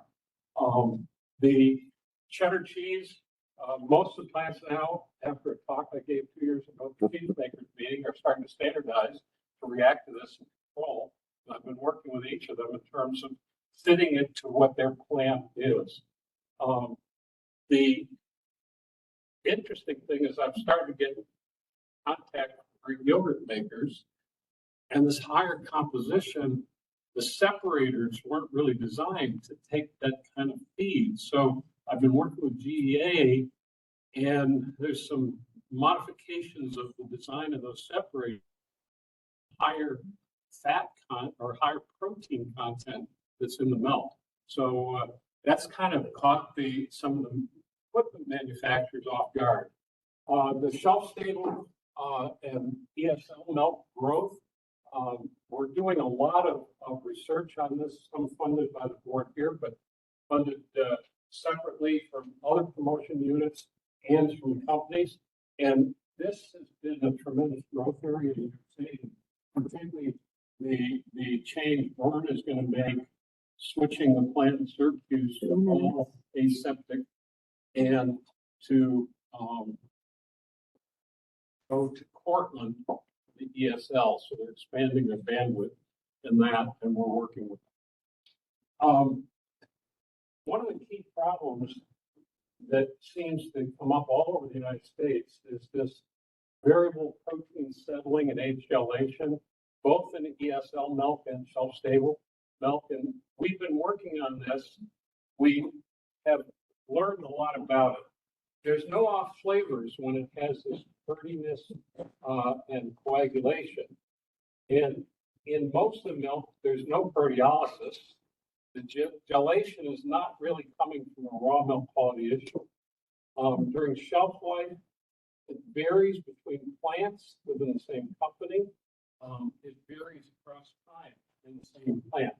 And this is where we've started to look at the difference between ESL and the aseptic, that the gelation happens differently when the product comes off and you refrigerate it versus the same product with the same heat held ambient with a better package that keeps it sterile.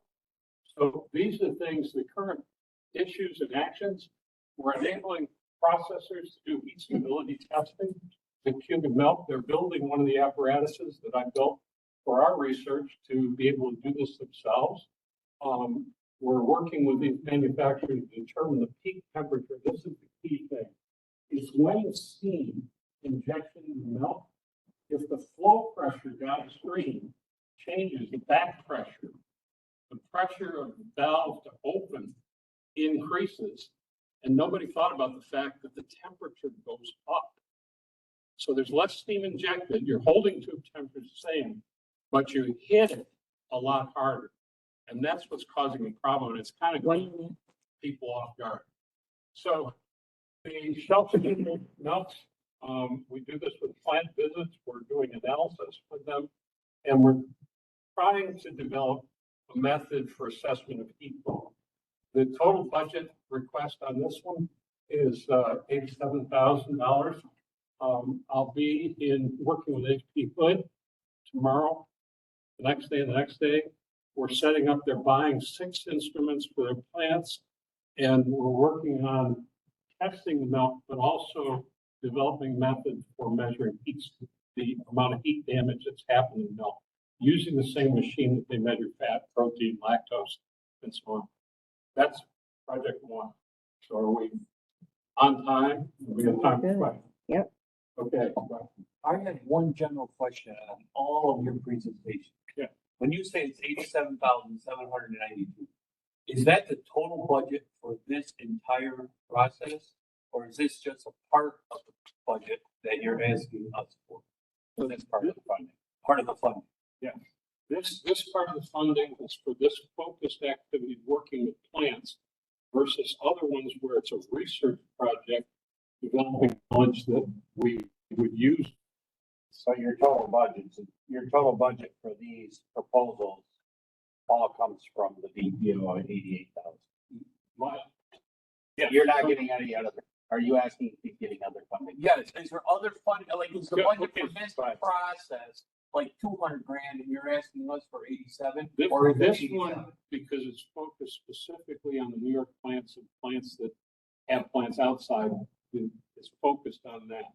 The other projects are collaborative with other people, which have other pieces of funding coming in to support their work. And I'm doing my. I think it would be very helpful for us if we knew if it was standalone or if it was piece. Okay, this is a standalone. Anybody else? On this one? Number 2. Okay.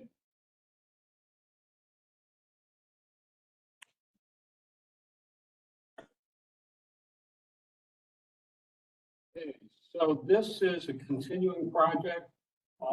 It's the one ultra pasteurized shelf-stable skim and 1% milk with improved sensory liking for children.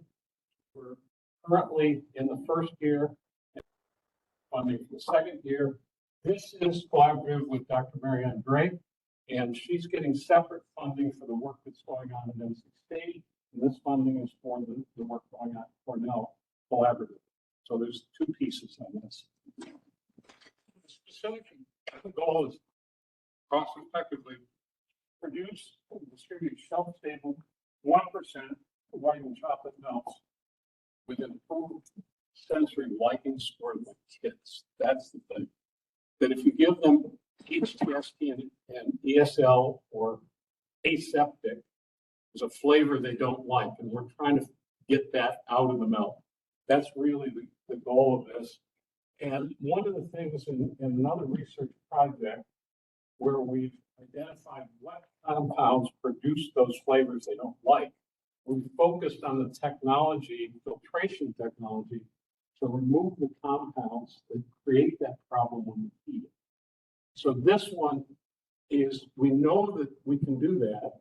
We're trying to come up with an effective way, chaining these things together, and then doing the sensory work, which Dr. Green has funded separately to mate with this project. In this thread of projects we have, it's kind of interesting. It's not just this project, but all the ones we're working on, these milks and aseptic and shelf stable, that over the past 4 years, 4 of our papers in this area have been identified as the American Dairy Science Editor's Choice Award for that month's publication. So there's other people that are feeling this is important work that we're doing too. We have a number of different projects, some funded by you folks, some funded by DMI, some funded by Dairy West, some with partial funding from individual companies on protein beverages that are all coming together to move this whole thing forward as we pick off individual things in the challenges that we have in these dairy protein beverages. So the issues, school lunch milk is HTST, is relatively short shelf life, and it's generally delivered particularly to rural schools more than once a week, and it's costly to do that.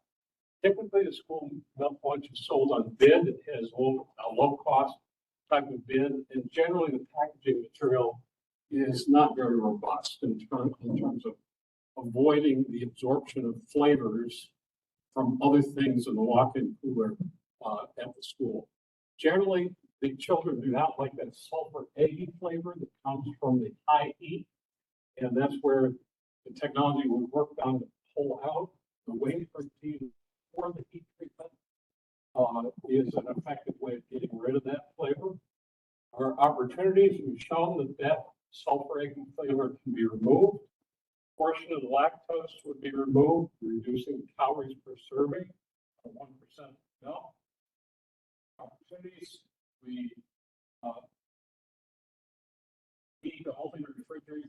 We eliminate some of the cold chain costs. So there's higher costs in processing, but there's savings in other places, and we're trying to net out the delivered product that is close to what the current product is. We have the other thing that really is an opportunity for the Northeast is if we can do this and get good aseptic milk, the plants here could provide milk regionally for schools in terms of expanding the market reach of milk produced in New York State. So our objectives in year 1, we've been focused on this, and this is the stuff we're doing. We're currently routinely producing the microfiltered skim milk with the removal of those whey proteins. And we are trying to balance the amount of milky flavor in the background. And the key thing here is instead of dive filtering with water, we're going to dive filter with the ultrafiltration permeate. And the goal is to make it so that, like the Fairlife product, this will be different, but you would be able to call it milk. It'll meet the definition of milk in terms of what the product is. 1 minute. Okay.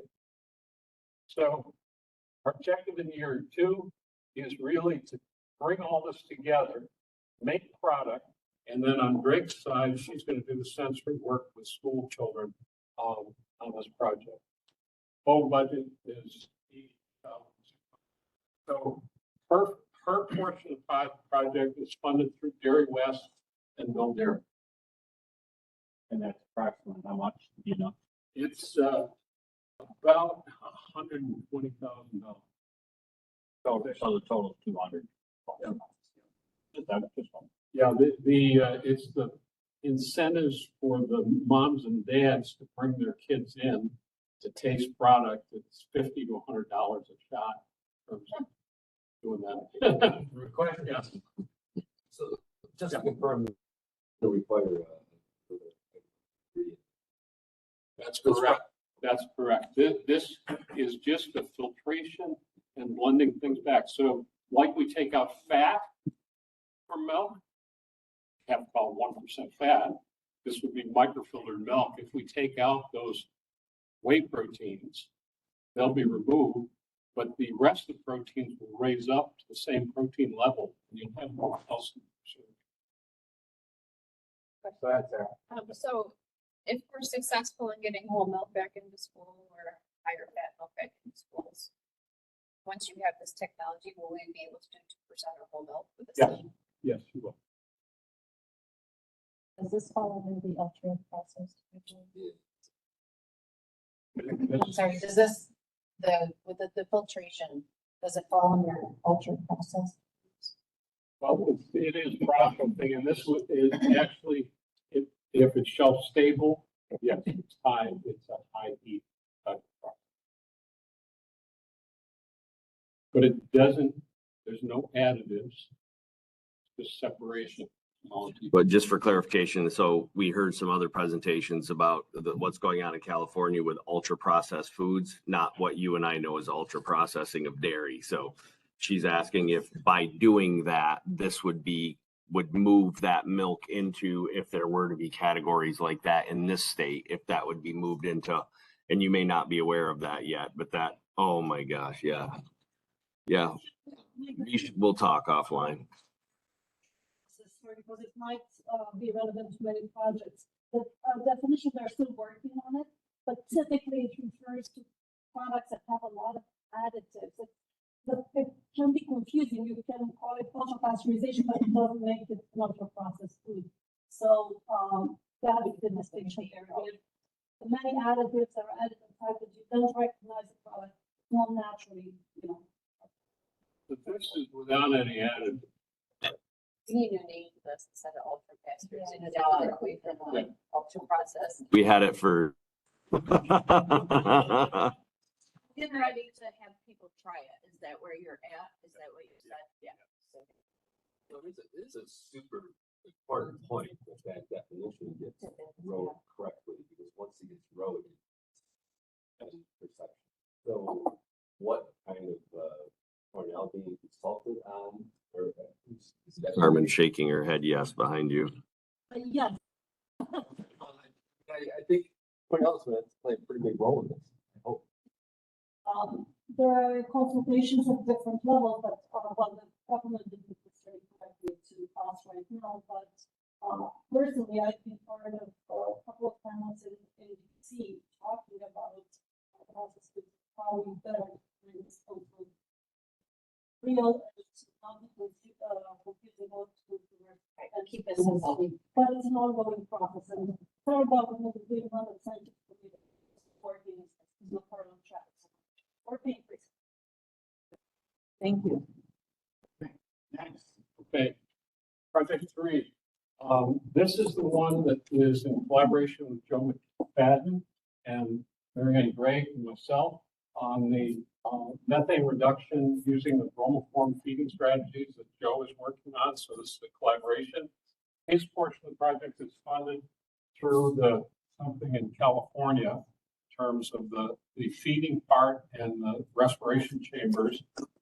Dr. Gregg's portion is funded through Dairy West, and we're getting the funding for the melt analysis from you folks. So it's a portion of a much bigger project. It's to determine at various levels of this bromoform. It comes from red seaweed.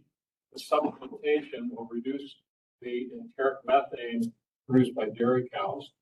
But the new part of this, along with what Joe's doing, is ask the question of what changes in the milk composition and how will it impact the actual product, particularly when we get to the sensory. So we went over this last year in terms of background, but the thing is, as producers and dairy farmers, if there's negatives to this, we need to know what they are. And we need to be careful that those things are properly balanced against what are perceived benefits from the methane reduction. But net, is this a good thing for the dairy industry or not? And I think you guys need to get that from the standpoint of decision-making before some politician says, okay, it's a good idea, we're going to require everybody to feed this way. If there's reasons why it's not a good idea, we need to get that information. So that's what we're working on. These are things that we went over last year, And it's really all the same in terms of the importance and timeliness of this.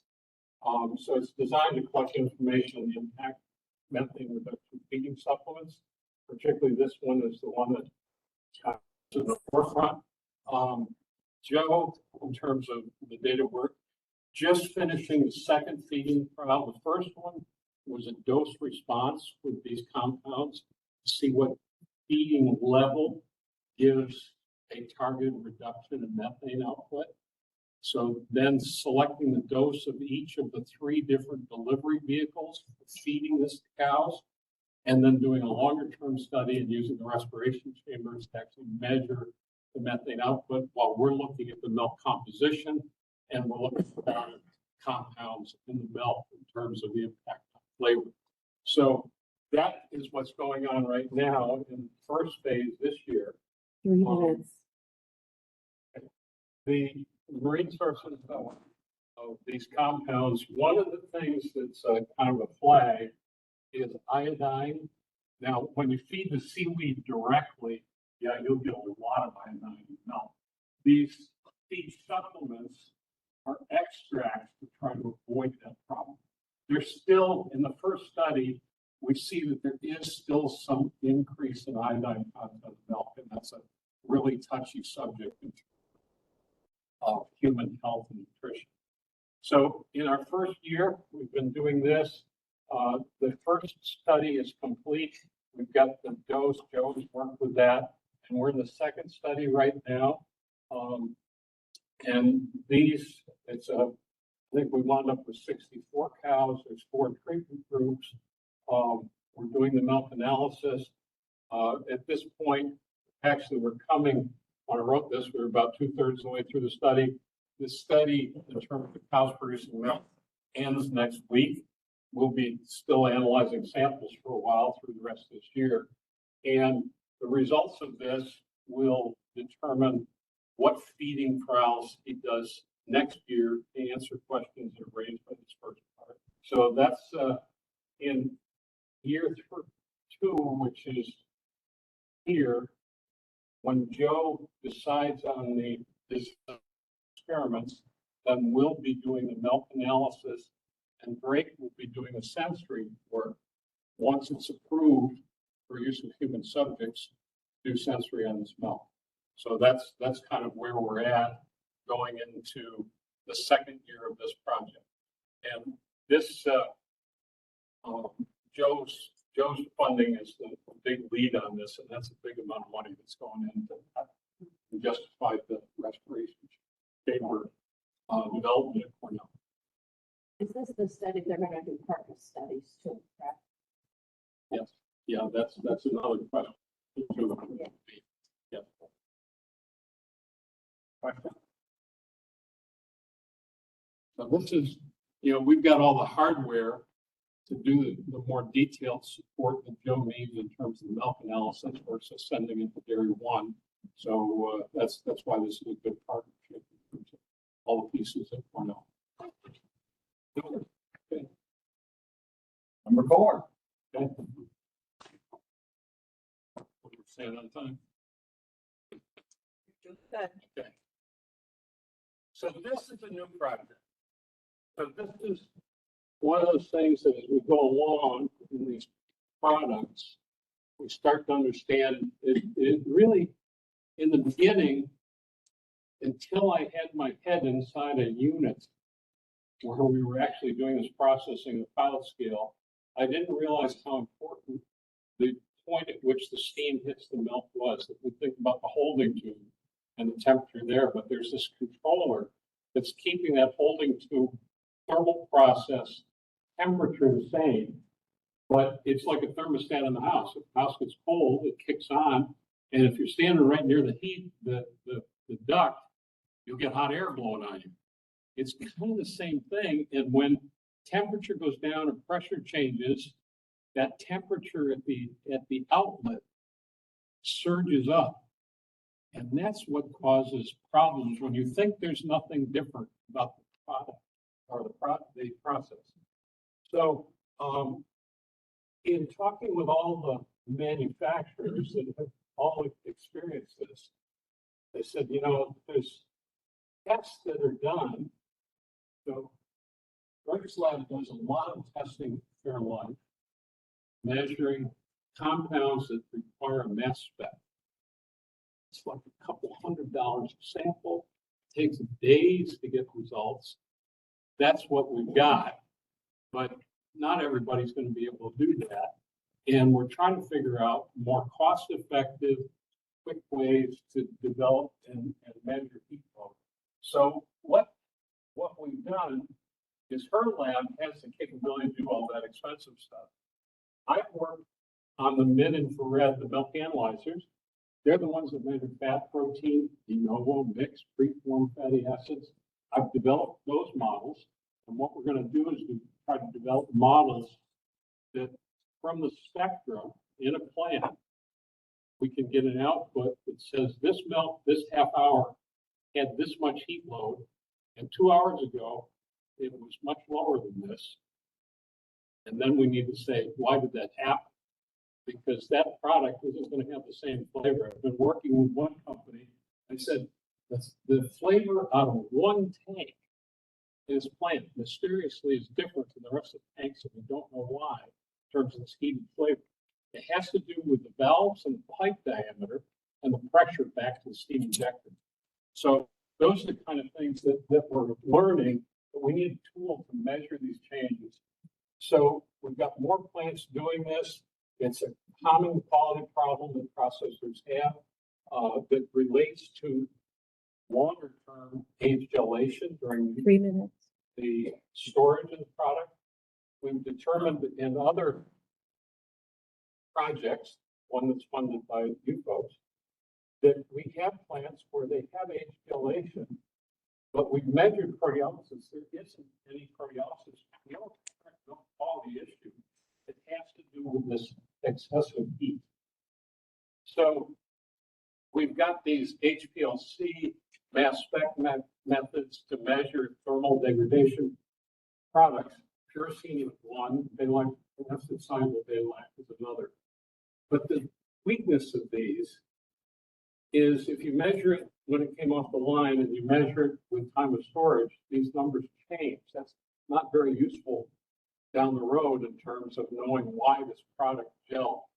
So we need a low-cost, rapid method to check the milk beverages for heat load as the product is coming off the line. And that's what this project is about in terms of technology. And actually, I'll be the next 3 days at HP Foods R&D Center installing a machine that'll be the platform for them to do this testing as we develop the models. Our hypothesis is that the spectrum extended shelf life, I know my spell check on ELS, Eastern Laboratory Services, love spell check. And this project, what we're going to do is develop the mid-infrared, so that's the electronic milk tester prediction models to estimate heat load and heat-related damage. In a project we're working on currently, we're starting to understand that the breakdown of lactose produces some acids that don't change with time of storage, and they may be our key compounds that we target in this. So the Drake Lab is currently equipped with the GC mass specs, and she's going to be producing those results, and we're going to try to model and predict those compounds. But we're also going to try to make a general model that is independent of those particular compounds to assess heat load. So our objective is those two. And in year 2, we'll conduct similar studies as objective 1, but we'll go from regular milk to ultra-filtered milk and microfiltered milk. When you take out the lactose, the measurement of heat damage is going to change in terms of what the model needs to be looking for.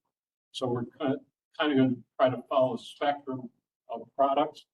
The overall budget on this for the part at Cornell is $77,000. Dr. Drake has funding from Dairy West, but one of the ultrafiltration milk companies is putting up $120,000 a year on her side for this plus the funding from Dairy West, but she's got all so that one machine, the GC Mass Spec, the service contract on that per year is $60,000. That's almost as much as the machine costs that I'm going to do the rapid testing on. Questions? But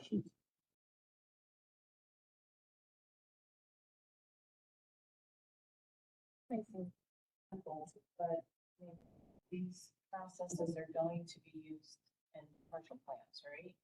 So are any of the commercial plants open on this project? That's exactly what we said, that Fair Life, actually, I said that, but Fair Life is the one that's taking in a big chunk of change. Yes, and We didn't hear that. Yeah. Goes back to what I asked everything. Who owns that technology again? Who owns that technology? Who owns the research? Who owns the right to use it? Who can use this research when you're done and you come out and say this? I view it as we're creating a model, and basically it will run on anybody's machine if they work with us. So there's 3 suppliers of the hardware that will be able to do this measurement. I work directly with one to make the model. There's a second company that they can take what I've done and then put it on their machine. And the third company is kind of a closed shop, but they wind up figuring out how to copy what we do if it shows up that it's good. So basically It'll be public, yes, it'll be available. That's, to me, that's what we should do. Yeah. Yeah. Good? Yeah, that's good. Thank you, Dr. Barbano.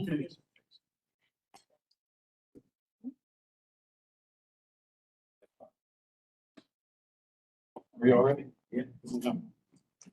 Morning, everyone. This is my request for second year funding of a project that you funded last year.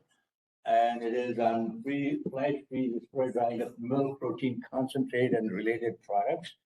Why we want to do this is because milk protein powder is being made, and as you heard this morning, people want more and more people want protein.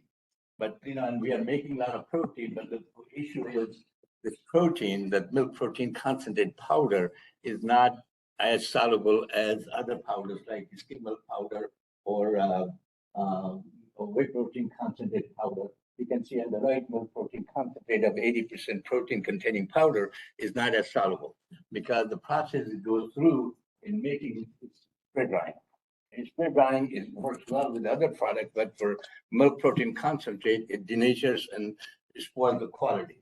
So the other alternate choice is to make freeze drying, but freeze drying is very expensive and time consuming, and it's a batch operation. You work in a batch system, you freeze dry it, and then you do another batch, and it's a kind of expensive process. So we have designed a combination of the 2, spray drying and flash freeze drying combined into one operation, as indicated in the schematic here, that we designed a nozzle inductive system that sprays a frozen spray of the product, which is in the spray process. We also create a sublimation chamber with water sublimes, and you get almost freeze-dried like product. What we saw in this freeze-drying process that I reported is that when we use different kinds of nozzles, you can see here, still the product comes out partially dried powder, and it's not completely dried as we would like to have, because our chamber that we have created does not have the level of vacuum that we need. So we said, well, before we spend a lot of time in perfecting this, is very close to it, but let's see what is the quality advantage. If you could do this, what will be the product that will come out? And so we took the same process. We made the product using the process we had, but we took the product out and completed it by vacuum drying at a very, very high vacuum at about 20 degrees C to complete the process. When we did this, we got some very good quality products. And look at here, the liquid milk protein concentrate drying, and we used freeze dried, as indicated here, freeze dried, conventional freeze dried product. This is our flash frozen vacuum dried product. and then the commercial spray dried product. So this is the middle one is our product. This is if you could do freeze drying, which is expensive, and this is how it is made commercially today by spray drying. And you can see here that this is the product, 600 grams of the product by especially in freeze drying, it takes almost 17 hours and it takes 10 hours to freeze it. And if you do our process, you can make same 600 grams in about 10 seconds.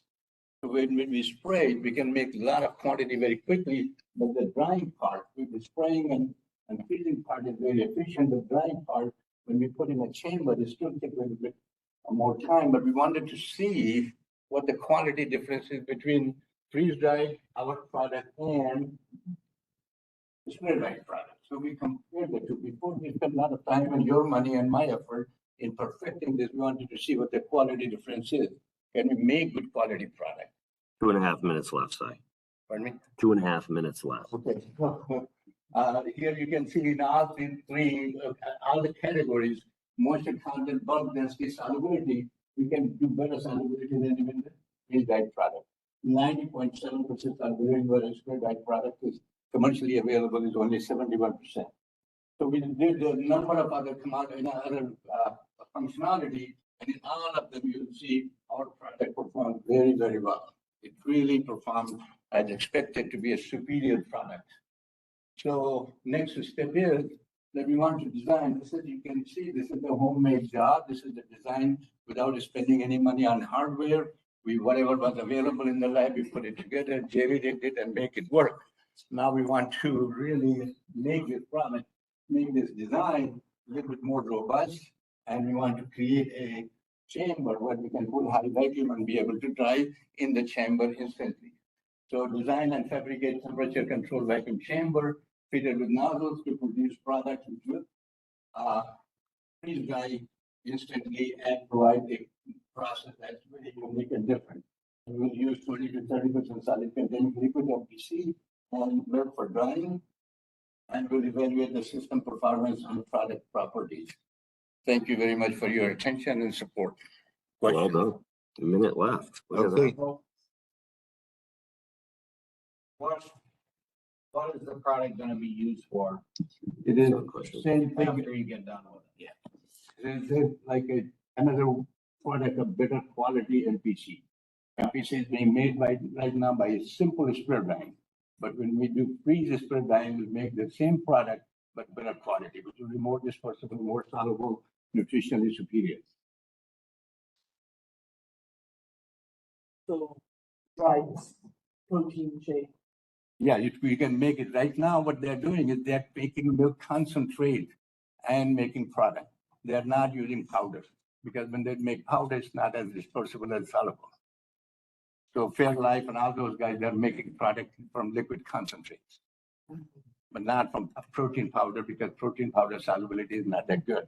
But with this, we hope that we'll be able to make a product, a powder, which is easy to convey, easy to store, easy to do a lot of things with, and it can be reconstituted back into better quality liquid concentrate. More storable and more shippable. For me, It's better storage and better brand transport. powder. Yes. Good. Okay, next. Thank you very much. Let the record reflect that's the first side presentation without the word puffs in about a decade. Well done, Si. Thank you. All right. Good morning, everyone.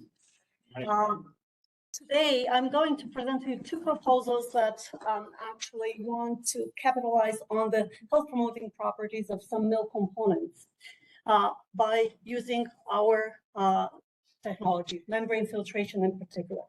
We heard this morning that people are craving protein and they still will. And if we look at the trends for dairy products, we see that the emphasis on health and wellness is actually on the rise. In that vein, we actually saw increased interest in something that is available to you all, that liquid gold, that is not necessarily fully utilized, and that is colostrum. That has a a wide range of compounds that are meant to improve the immunity of the newborn, to offer nutrition. But what we saw is increasing research that demonstrates some health benefits, actually remarkable health benefits that bovine colostrum has also for humans. And considering that there is excess colostrum, and you know that better than me, we thought that we could actually utilize some of that and use it as ingredient for functional dairy foods. Is there anything on the market? Yes, there are some things on the market. There is also a large market for it, but the majority of the products that if I did a search, I would find would be powders that are mostly sold as supplements. So not necessarily food products that contain these highly functional components from colostrum, particularly immunoglobulins. And with some of these products that you see out there, I would question their functionality, because when they go through all of these processing and particularly the drying methods that Sai was also talking about that diminish the functionality, then there isn't that much left after all. So what we're trying to, what we are proposing to do is to develop a processing strategy based on technologies that we know and we have developed before to manufacture colostrum concentrates with native undenatured immunoglobulins that can be used for dairy food fortification. And we think this will bring additional value to this resource that's really not fully utilized, and it will facilitate the development of innovative products that will hopefully attract these health-conscious consumers more and more. In terms of objectives, this is a new project. For the first year, we want to really focus on the process. How do we actually get from colostrum to those high quality, fully functional colostrum concentrates?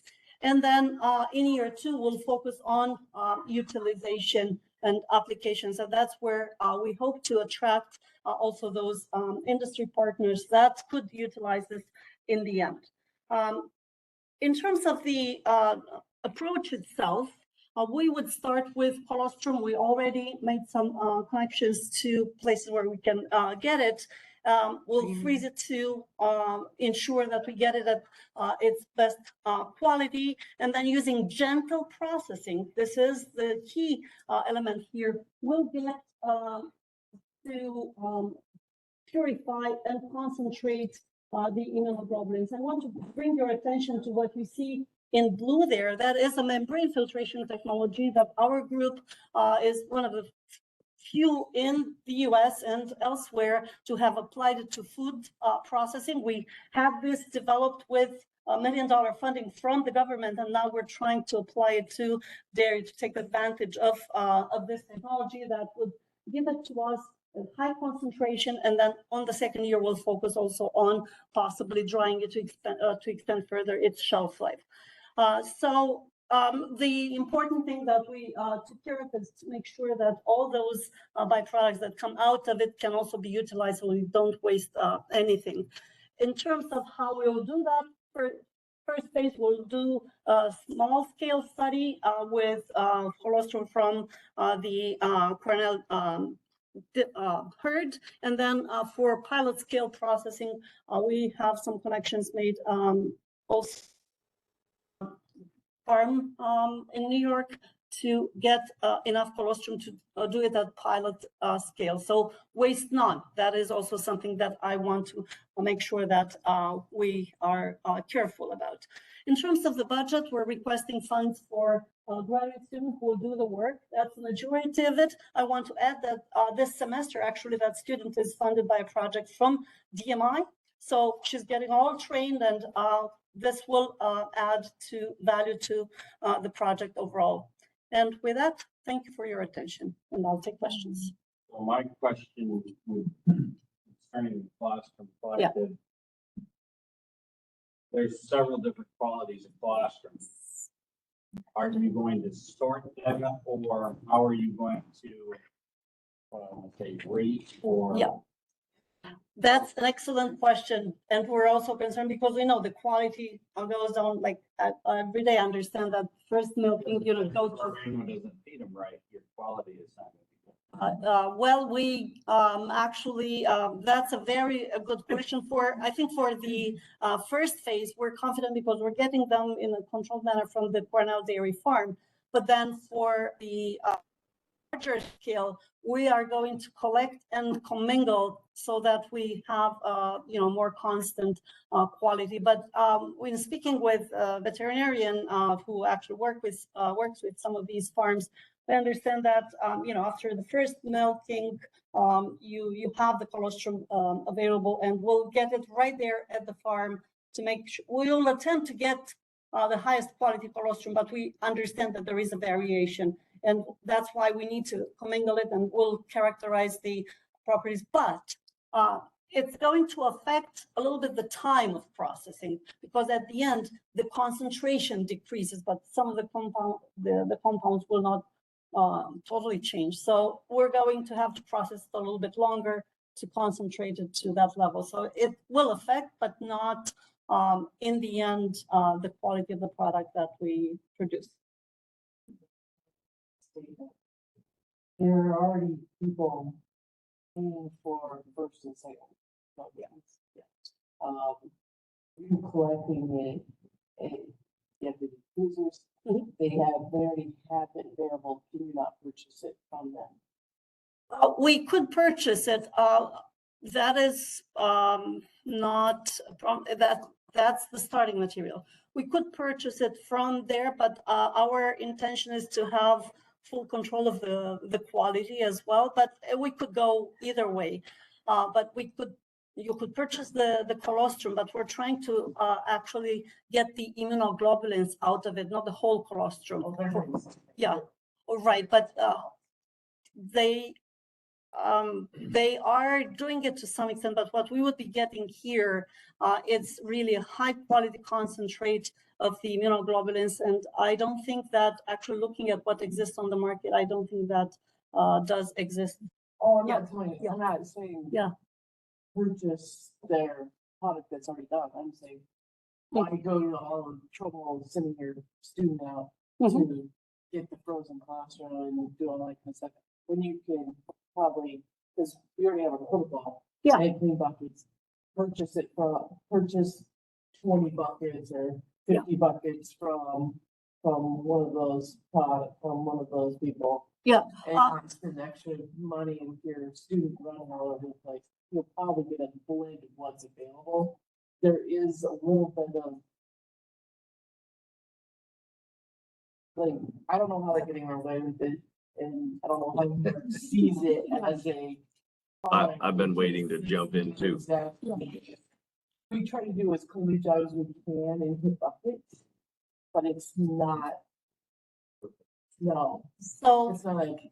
Thank you, suggestion. We will absolutely consider it. That was the starting thinking that I had. And then I was convinced that maybe it's better that for us to go and get it. It would be, colostrum excess from somebody, so we wouldn't pay for that. But it's the student, and it's a farm that's in proximity. But we actually thought about purchasing it first, so that's not going to be a deterrent. We thought actually of savings to the grant proposal that we had, that we would just get it. But I think that for the second phase, there is a cost for, Nothing's free. Yeah, absolutely. And the farm, actually, it's a way to make money. We are happy to consider that. Actually, we'll just do a cost benefit analysis. And I'm also interested in the composition. To your point, Larry, that, there is different quality of colostrum. So that is not going to affect what we're doing at the end of the day, but how we're starting. Thank you for that suggestion. Appreciate that. Yes. So just from the regulator in the room, right? So this is a huge debate among the state regulators. We have all these rules about grade A dairies and what's produced on the dairies and all the critical control points, temperature, yada, yada, yada. And this is almost like this underground market, because I think a lot of people thought this colostrum might be going for milk replacer or different things. And suddenly it's got this human track, right? And so understand it's an income. We don't want, we are sitting there going, how do we in this hyper regulated world have all this oversight of everything that goes on in our grade A world? But then this over here is just like, like it's just rolling out the backside of the farm under the cover of darkness. And so there's a lot of discussion about that. And then you talk about freezing, we hear of farms that don't have the ability to freeze, right? And we're like, okay, so is there toxins? There's no approved test method for antibiotics on colostrum because it's so thick. And it's like, there's probably your greatest chance of a residue with lactating cow dry treatment. And so we have a lot of questions about this, and we're trying to work through with FDA on it. It is characterized as a food, okay? But that doesn't address the farm side and the production side of it. So there's a lot to come from that, but very interesting because we've all got a lot of questions about composition on a lot of fronts. He's actually running it here. All right. Yeah, you're just video on the camera here. She's running your presentation. Okay. Well, thank you. And I think we didn't steal your time. We'll start your time. Appreciate that. And I think you'll hear more from Nicole about this because we had conversations, and yes, it is very interesting and very timely.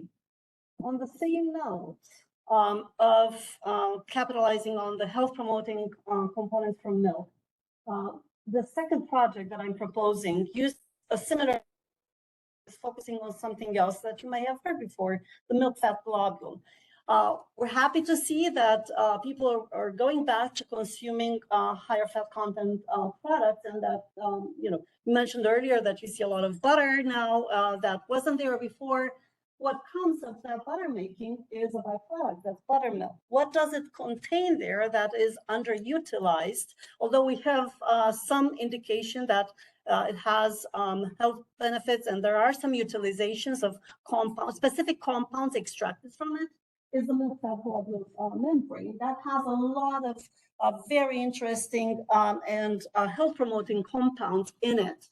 You may have heard work before where people focus on isolating a certain component. We're looking at it from a more wholesome perspective. How can we separate this whole milk fat globule membrane and make it available for, again, fortification of food, but as a whole ingredient. So there is a lot of recent interest in these compounds, and there is a lot of growing evidence about their health and nutritional benefits, but also their an ingredient. So not that many. Infant formula has some in it. And there are some supplements that, again, have some milk fat globule membrane, but the functionality I would question because the processes are used are really harsh. And what we are trying to do is use a process that is gentler to isolate and concentrate that milk fat globule membrane. And our technology is also something that we are proposing for the other project, is the use of gentle membrane filtration for fractionation and concentration of this very valuable waste stream, basically. You can get that from buttermilk, but you can get it also from, let's say, cream that comes out of waste. And that's our hope here, to retain this high value and ultimately increase also revenue for the dairy industry. And there is money to be made. That's basically that slide over there. In terms of the starting streams, you can have buttermilk, you can have whey that is full fat, and you separate the cream and you get to buttermilk also from whey. And using our membrane filtration strategy here, combination, that's what we know how to do. We will attempt to actually fractionate it and concentrate it, again, using this technology for osmosis that I mentioned before. But there are some synergies between the two projects because you can have the people work together on it. But in the end, we are hoping to come up with this concentrate that is high value that could be utilized further in fortification of dairy products and other products. The requested budget is a little bit lower than the other. We have some economies of scale here. Postdoc could work together with the graduate student on this. And in the second year, that's where we're going to focus possibly on application on fortification and get some outside funding for this. And with that, thank you. Clarification, both of these projects are new, both of these Yes. projects are 2-year projects. That's the intention. Making sure. Yes, thank you. No collaborations at this point. Not formal collaboration at this point. They're informal in terms of, getting, especially on the colostrum side. The money, it's a little bit different. Yeah, I understand your point, Julie. Thank you. What I try to emphasize here is that this is becoming possible because we had upfront money from a big government grant to develop the technology. And the student is also getting some funding from DMI from a related project. But for the actual project, no. It's For both of these projects or for the colostrum? for the colostrum, here we have a postdoc, but there are opportunities for the postdoc working on membrane filtration. But there was no previous funding. There was no previous funding directly to that, but for the person, there is a project on membrane filtration that we have from the Europe Pollution Prevention Institute for actually cleaning up dairy waste. So this is the synergy that we have. Questions? Anybody? Thank you. Julie's next.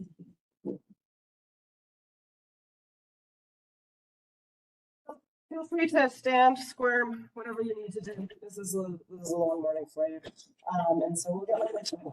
Julie Goddard, good to see you all again. And I'm here to present three projects.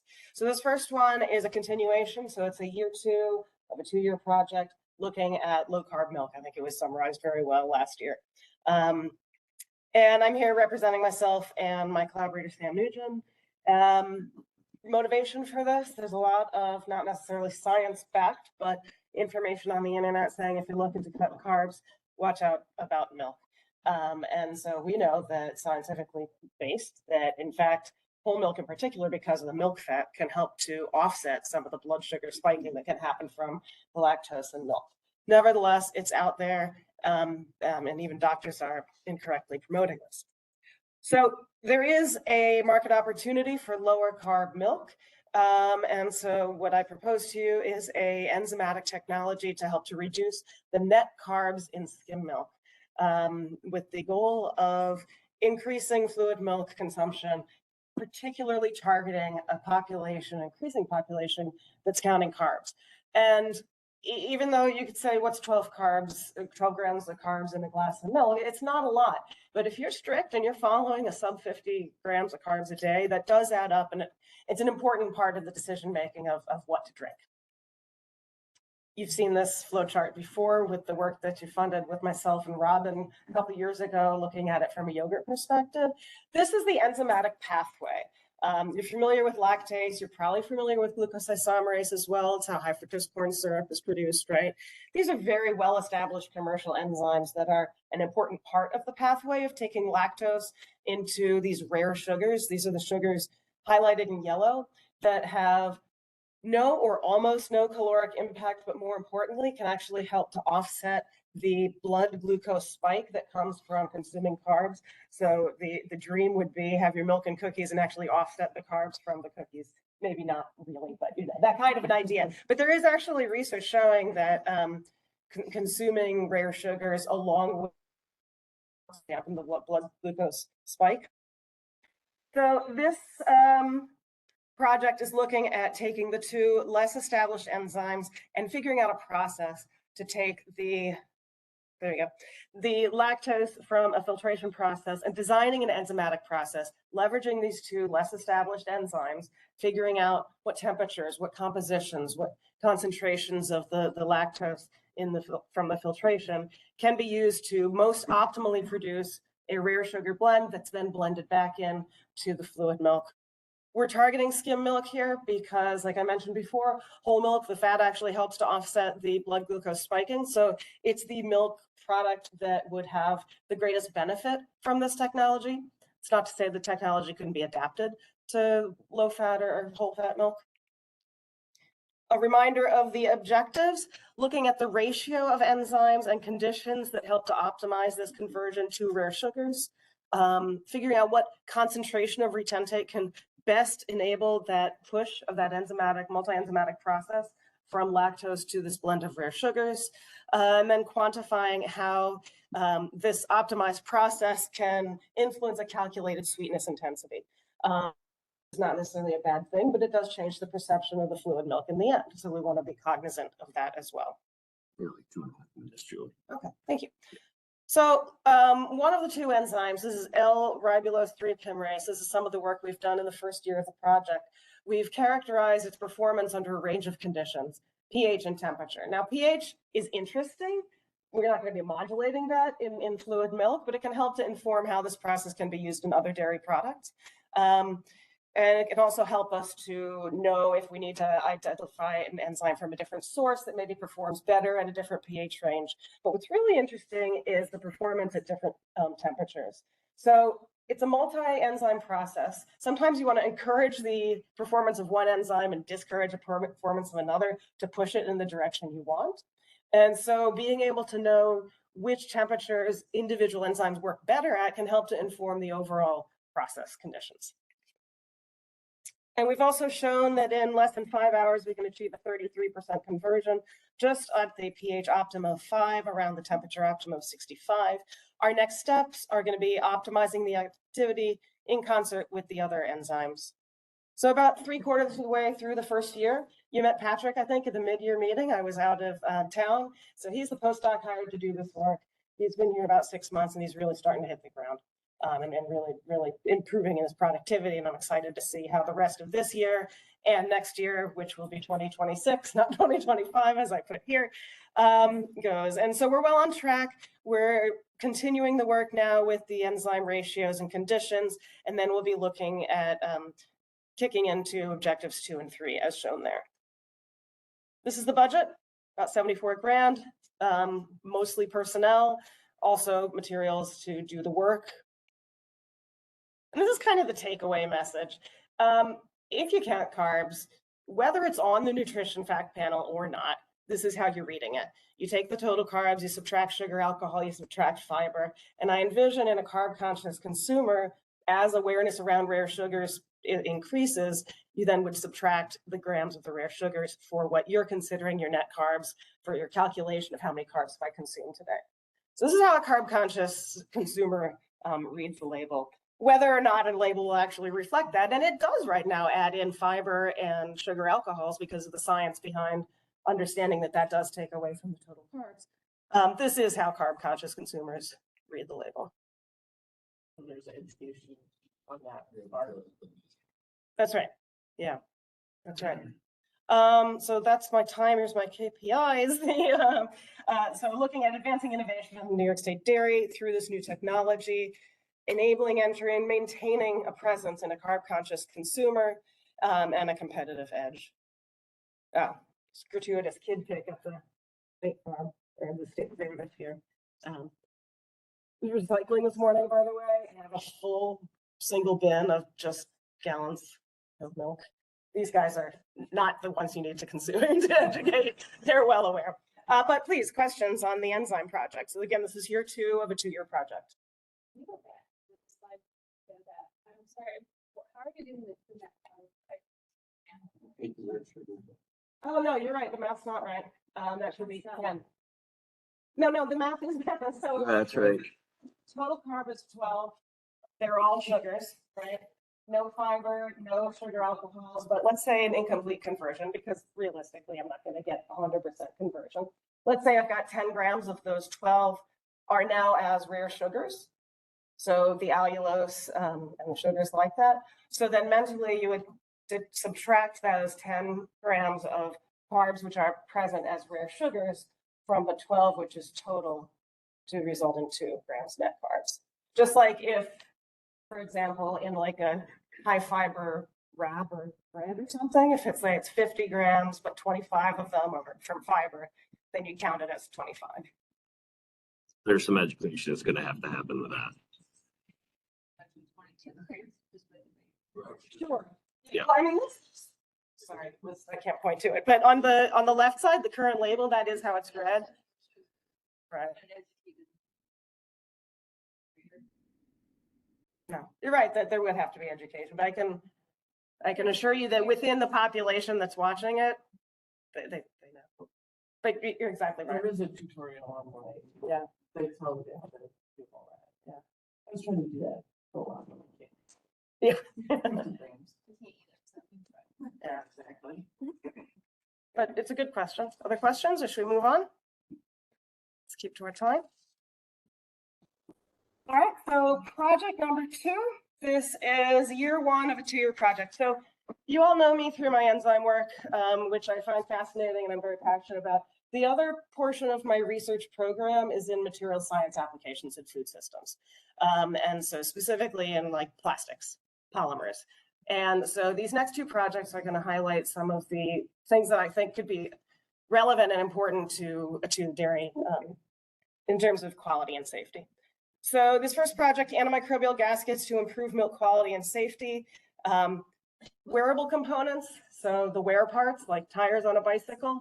You've got your capital equipment and then you've got your wear parts. And a big component of that in dairy manufacturing and food manufacturing broadly are gaskets. So elastomer, rubber, you hear these terms kind of interchangeably, and they're all throughout dairy processing.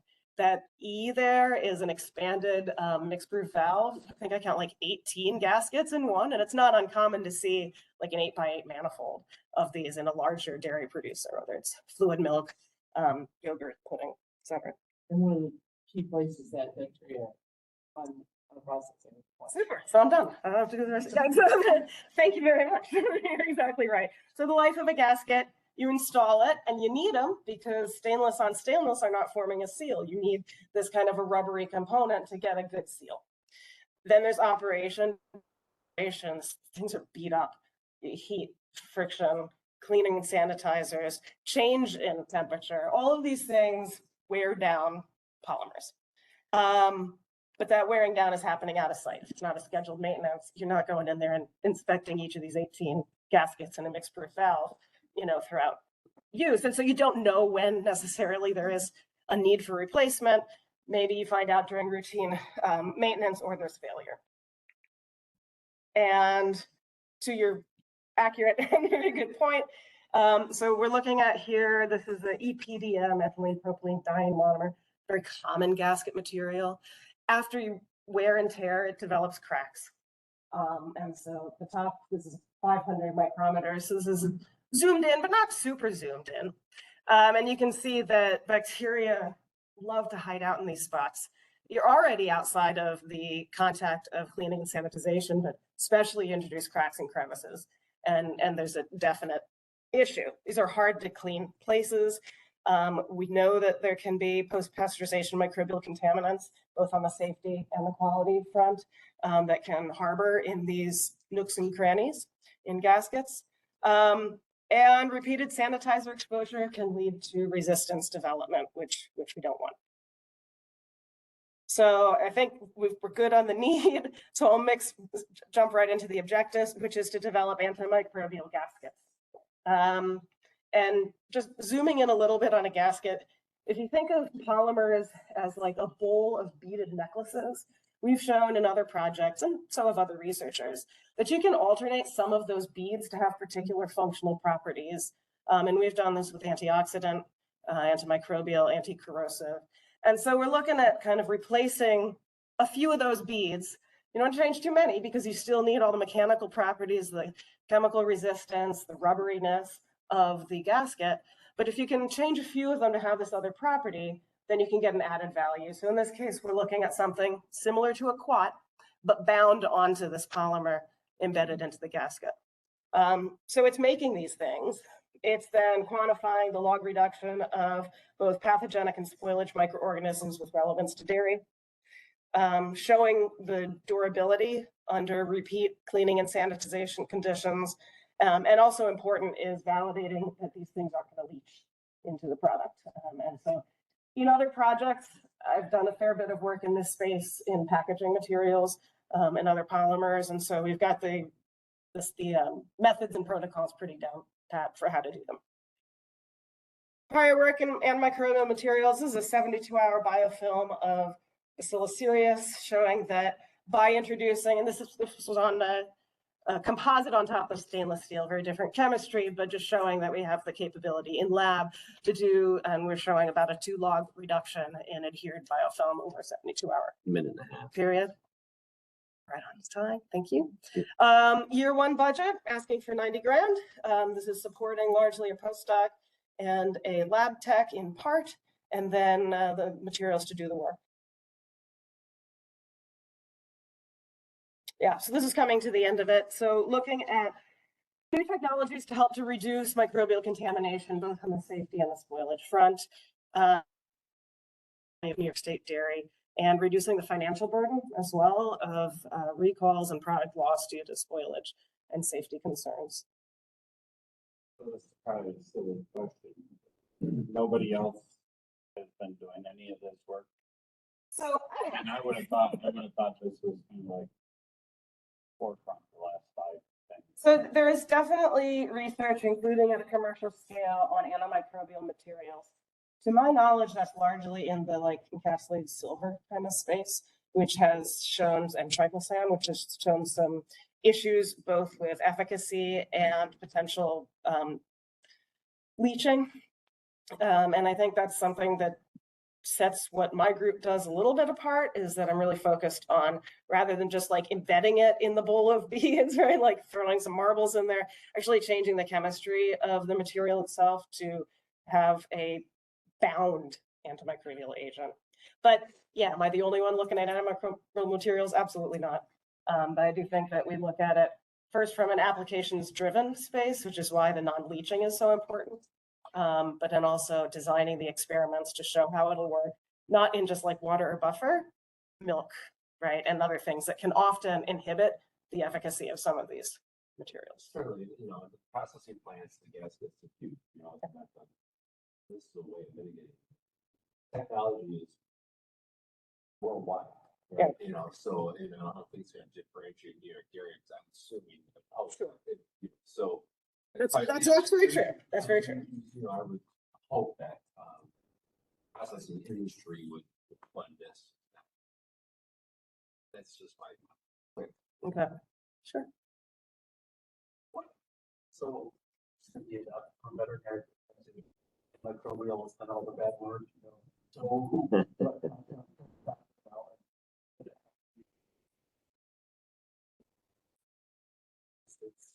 it's a great question. Always, first of all, yes, you never assume that just because like in principle, you don't have to worry about it. It always is front of mind anytime you're working with a technology like this. So our proposed antimicrobial is a quaternary ammonium compound. So this is similar to what is often used in surface sanitization. One metric that we pay attention to is making sure that the surface concentration of it doesn't exceed what you're allowed to have on a surface after treatment. That doesn't make it immune to potential issues, so that would certainly be something that has to be considered. Also, by it not leaching in principle, that can help to prevent these concerns, but these are important concerns, and they certainly go into evaluating whether a technology is safe to commercialize or not. It's not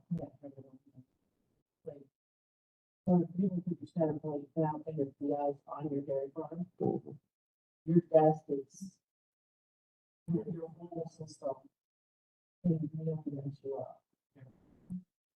Oh, yeah. As the only inspector in the room. Inspectors have this line, and it's just a funny inspector joke that a bad weld's better than a gasket any day. Right? I mean, because But they're still everywhere. oh yeah. And Yeah, it's wild. It's wild. Yeah, Um, fascinating. Jason, to your point, and this comes up with a lot of the research that I do, like, why should this group fund it? Shouldn't everybody be wanting this? And I would say yes, right? And I do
with biomaterial-based polyethylene liners. This technology isn't limited to the school milk container. There's a lot of dairy being put into expanded, just like fully plastic containers now. So what happens from this would inform potential opportunities in other package designs as well. But we're starting with this. And so paperboard packaging, totally renewable, compostable, recyclable. The polyethylene liner, which you need both on the inside to keep the milk from, leaking out, and the outside to keep from the label scuffing off. It serves an essential purpose. So talking very briefly on the regulatory climate on plastic packaging, which changes all the time in terms of priorities, for sure. But California has passed a Senate bill about the Plastic Pollution Prevention and Packaging Producer Responsibility Act, which is a good way to practice enunciation. But it's pretty aggressive. It states by 2032, all packaging has to be recyclable or compostable, a significant reduction in plastic packaging, and a requirement of single-use packaging being recycled, where it goes from like, oh, that's a nice or interesting idea, to where it actually hits the pocket is there's financial penalties for non-compliance, and that gets pushed back to the producer of the product that's packaged in those packages. So it incentivizes through the stick, and importance of, and yes, this is California. Other states have passed similar laws. New York has gotten past the Senate, but then not further than that. All of this is probably on pause right now, right? But it's not to say that in the future this isn't going to become important. California is very commonly, as you know, a kind of starting point for increased environmental regulations. And I would argue that even if things like this aren't a today problem, it's going to take more than a couple of years to come up with an effective bio-derived plastic that actually works to prevent moisture and that has good durability, because right now that's kind of continues to be the problem with any PLA or other things like that that are the most marketed, is the water vapor transmission, right? So the actual ability to hold in milk, and just the mechanical durability. So the objectives would be to synthesize a series of biopolymer liners from renewable bio-derived sources.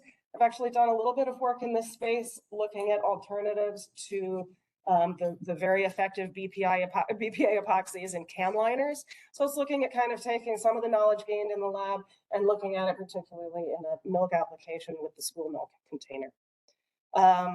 The chemistry, the durability, the performance of those liners and matching that to the petroleum-derived liners is going to be important. and then the performance as a moisture and abrasion barrier for paperboard. Budget, again, personnel and supplies.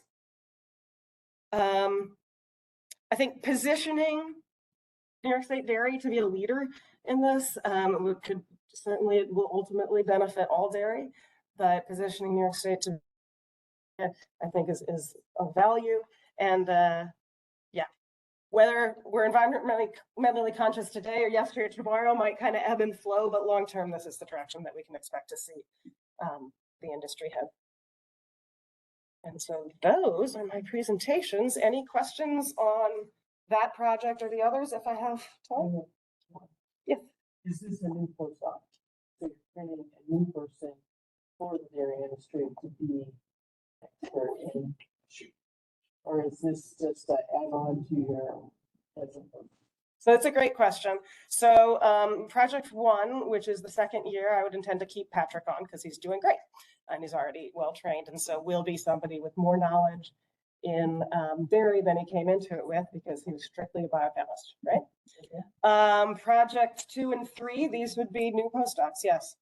The good news is in the material science community, there's a lot of people coming from chemistry, polymer science, and areas like that who don't know the application side of it so well, but know the polymer chemistry side of it pretty well. And I think that we've got in the department a great ecosystem for dairy training in my lab and in the department more broadly. So yes, being trained is the importance of their work, like their core training in a dairy application. Good. Anybody else? Been a short morning.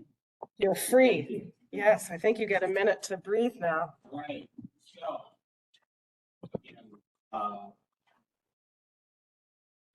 get your questions, get your thoughts on papers and stuff for tomorrow, things of that nature. I've got yogurt from our cheese farmer for us here on board. Yep. Jason's got some cheese from Yancey's Fancies. We can cut some of that up. I know we're behind schedule, but people really probably want to get some other things done too. So let's take our full 20 or 25 minutes. 10:45, is that all right? You okay with that? I know we're a little bit behind, but we'll make it work. I appreciate that. Because you're going to need some time too. It would not long, but I appreciate it. 10:45. Great, thank you.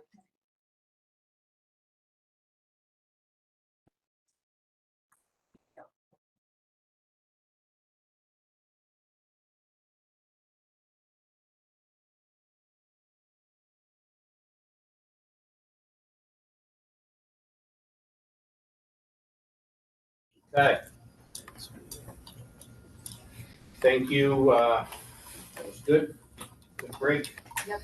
Ready to go. Katie's joining us again. The world's staying together for you. Always. Milk for health.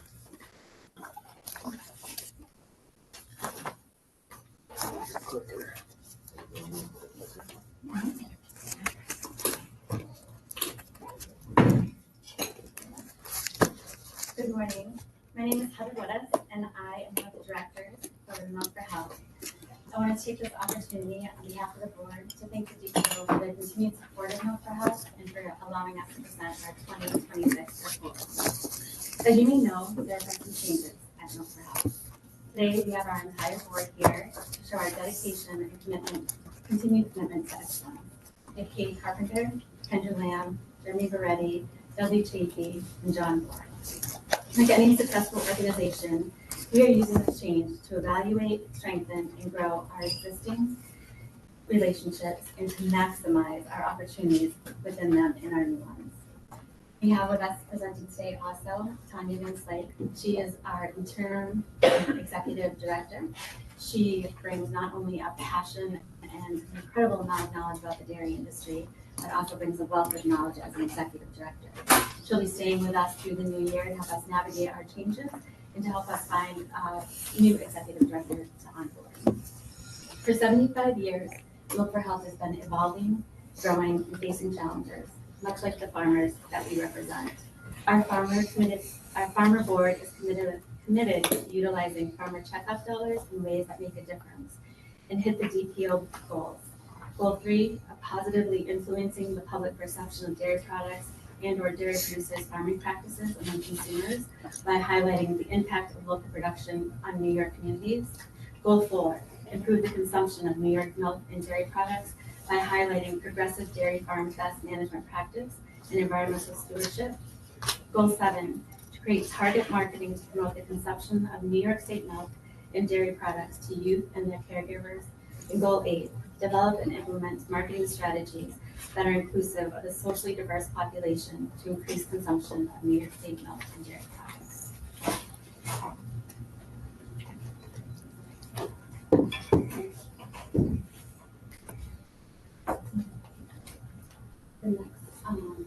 This is an overview of who we are. We are very committed to building trust within both our community and with the dairy farmers that we represent, meeting our consumers where they are. We found our mission successful programs through key partnerships and look forward to continued development and growth. And we're going to talk about those today and our plans for the future.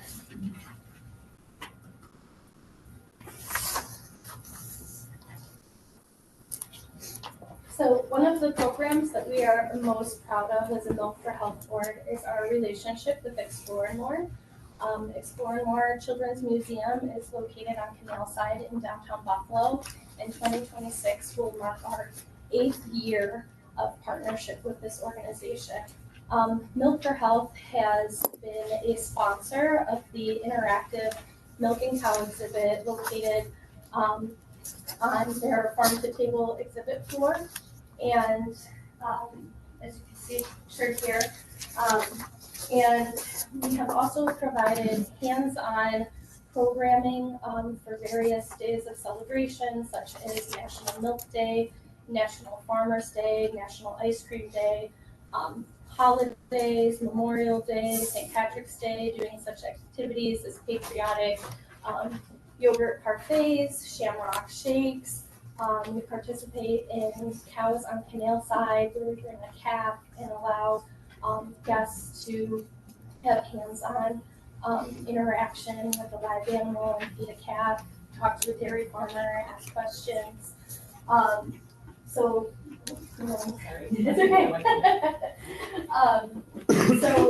we have really valued that partnership. In 2026, we plan to continue doing that programming along with our continued magician, Rob Allen, who has a magic show where he focuses on dairy nutrition. So we will continue that programming, but what we are most excited about is a new dairy exhibit that will be unveiled in January of 2026 that focuses on dairy plant. It's to offer the guests a longer interaction time with an interactive exhibit, as well as to connect the dots between cows, farmers, and manufacturing in our global food supply chain. So this exhibit will have 4 key components.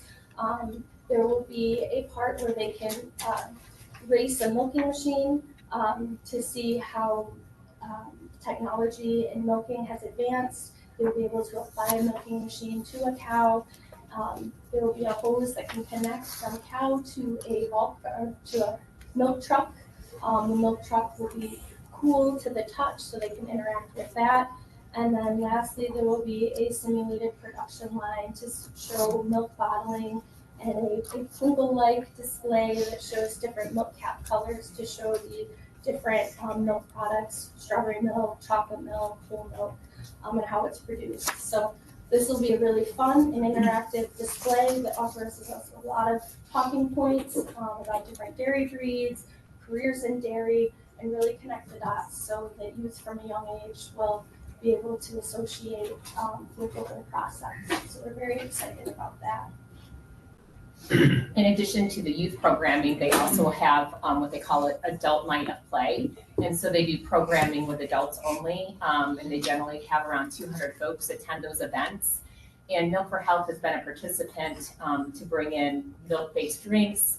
We've provided milk-based bath salts so that they can understand the different values that milk products bring, other than just, food products. So that's another opportunity that we've had.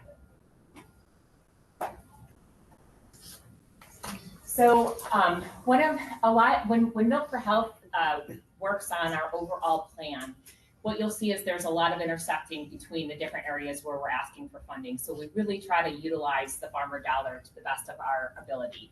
With a board of farmers, they're coming to you and essentially asking for some of their checkoff dollars in return because they believe in the plan that has been put together by this board, and they believe in the partnerships that we've had. One of the most exciting opportunities I've had in the last 3 weeks, today marks week 3 with Milk for Health, is to meet with all of our contractors. And the one thing that I've taken away is not only is our board engaged and excited, but our contractors are engaged and excited.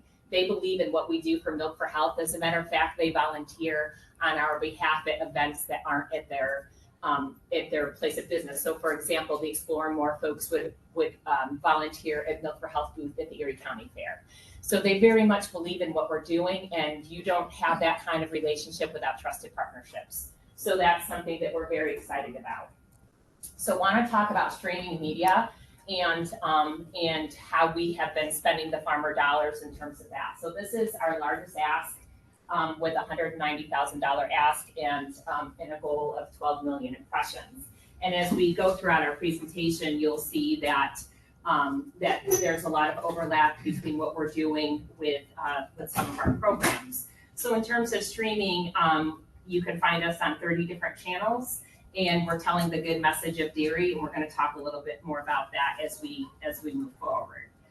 So that's TV streaming, that's audio streaming, that's our YouTube channel, which also comes into social media and our web page, and we're going to talk all about that. One of the biggest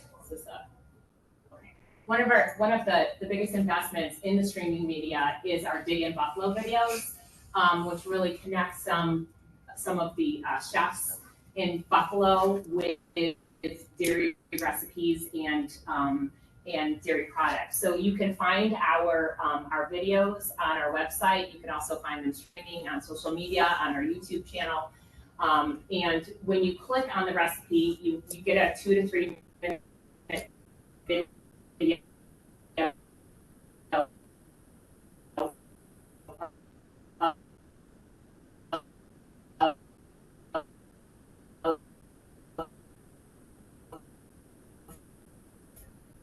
And you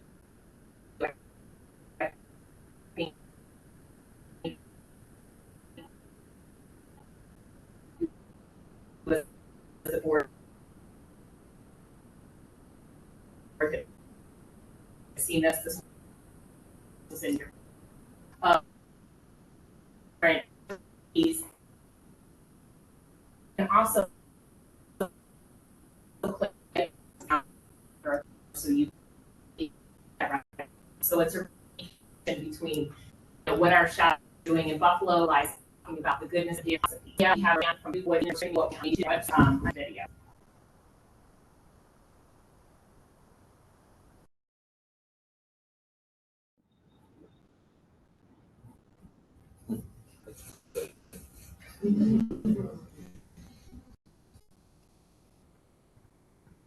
don't think it's going to let us. So we'll keep going in the interest of time. Well, sometimes it's a little slow. Okay. We'll choose the next one because that would be the whole top layer of the croissant is using butter, and the chef talks about the butter that they choose, the higher fat butter, and it really is what gives the croissant the flavor. The video shows pouring the milk into the recipe as well as using the butter. So we get a lot of views with this, as you can see here. This is just like one little example.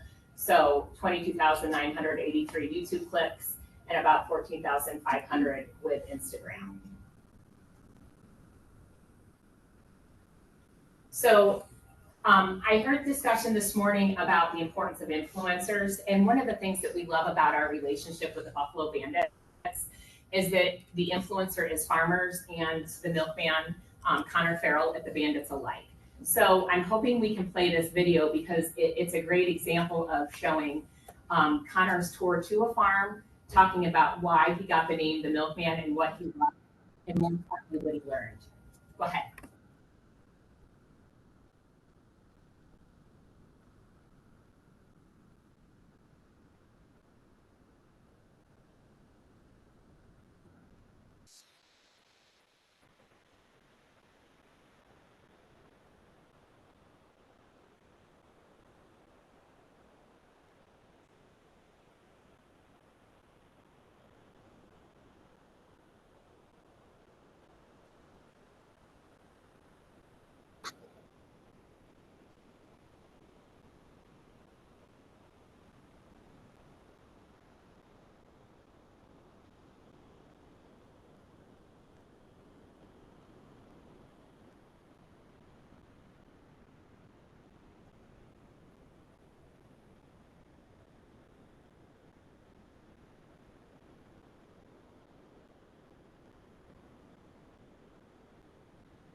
So we take that longer video and we have smaller snippets where he meets the milkman, learns more about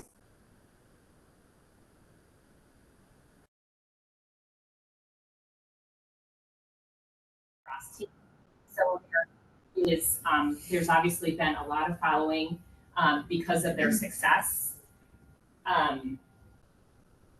Additionally, for our sponsorship here, you can see Milk for Health is featured on the boards.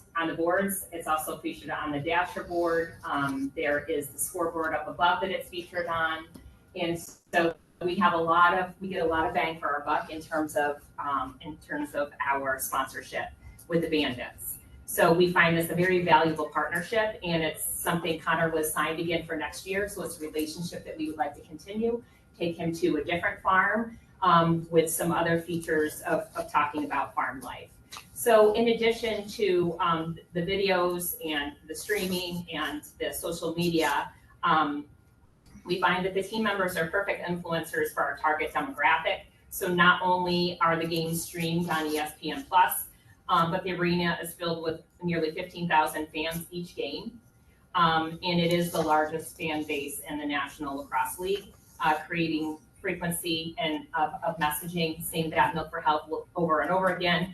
Connor talking about drinking a gallon of milk a day, the goodness of milk, and how it has contributed to his health as an athlete.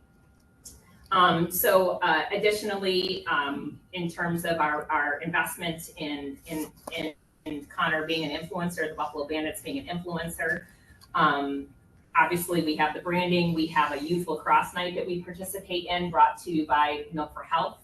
As you can see, we have the prominent arena branding. And then we also get a sponsorship for the Dane and Josh show with the logo inclusion and the sponsorship recognition.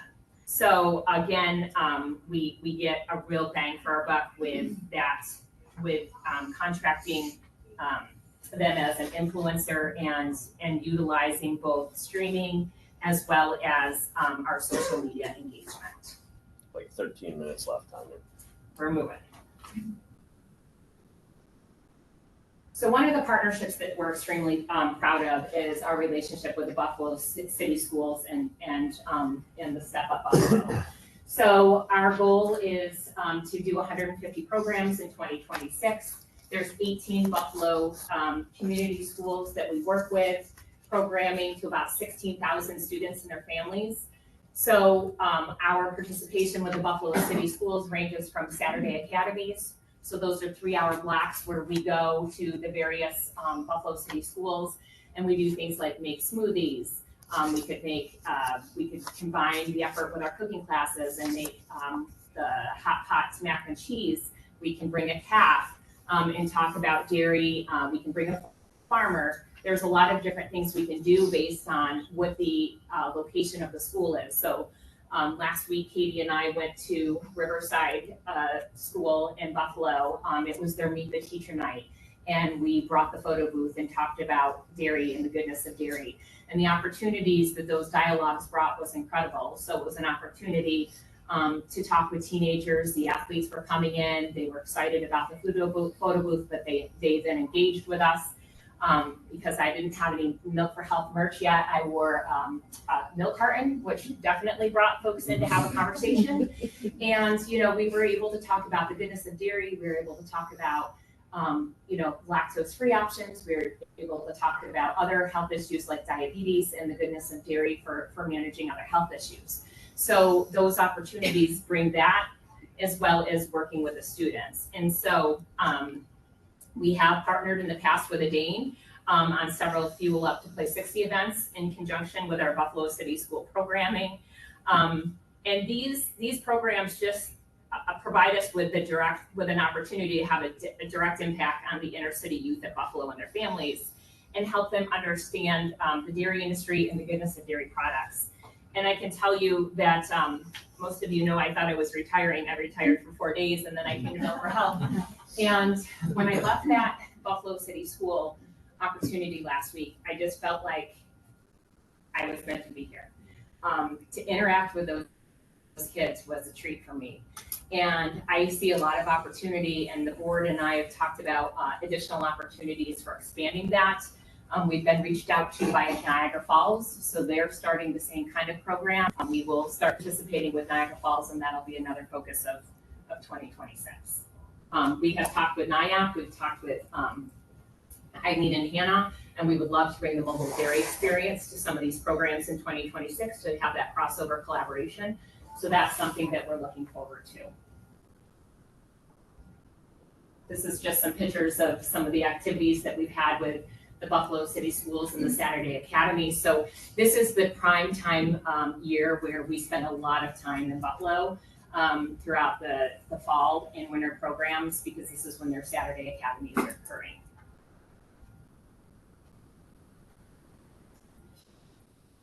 For our school assemblies in Alcott Park, this is going to be our 49th year working with Rob and Carol Allen. You may know that they are magicians who like to use dairy as their nutrition, they use dairy to teach about the nutrition that it brings. They are going to be doing 60 school performances, and they'll do 40 park performances. They are the main event at the Carousel Park for the 10-week season, 4 performances a week. And just some quotes about them. This show has all the elements of a perfect assembly program. Magic is fascinating and engaging for all students, and the fact that it's educational and teaches about milk and dairy products is a bonus. My class was in awe over the magic, and they learned about the different vitamins they get from drinking milk.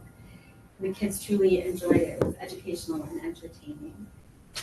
We will continue our partnership with him. He is very excited for his 50th year, so that is something we'll be looking forward to as well.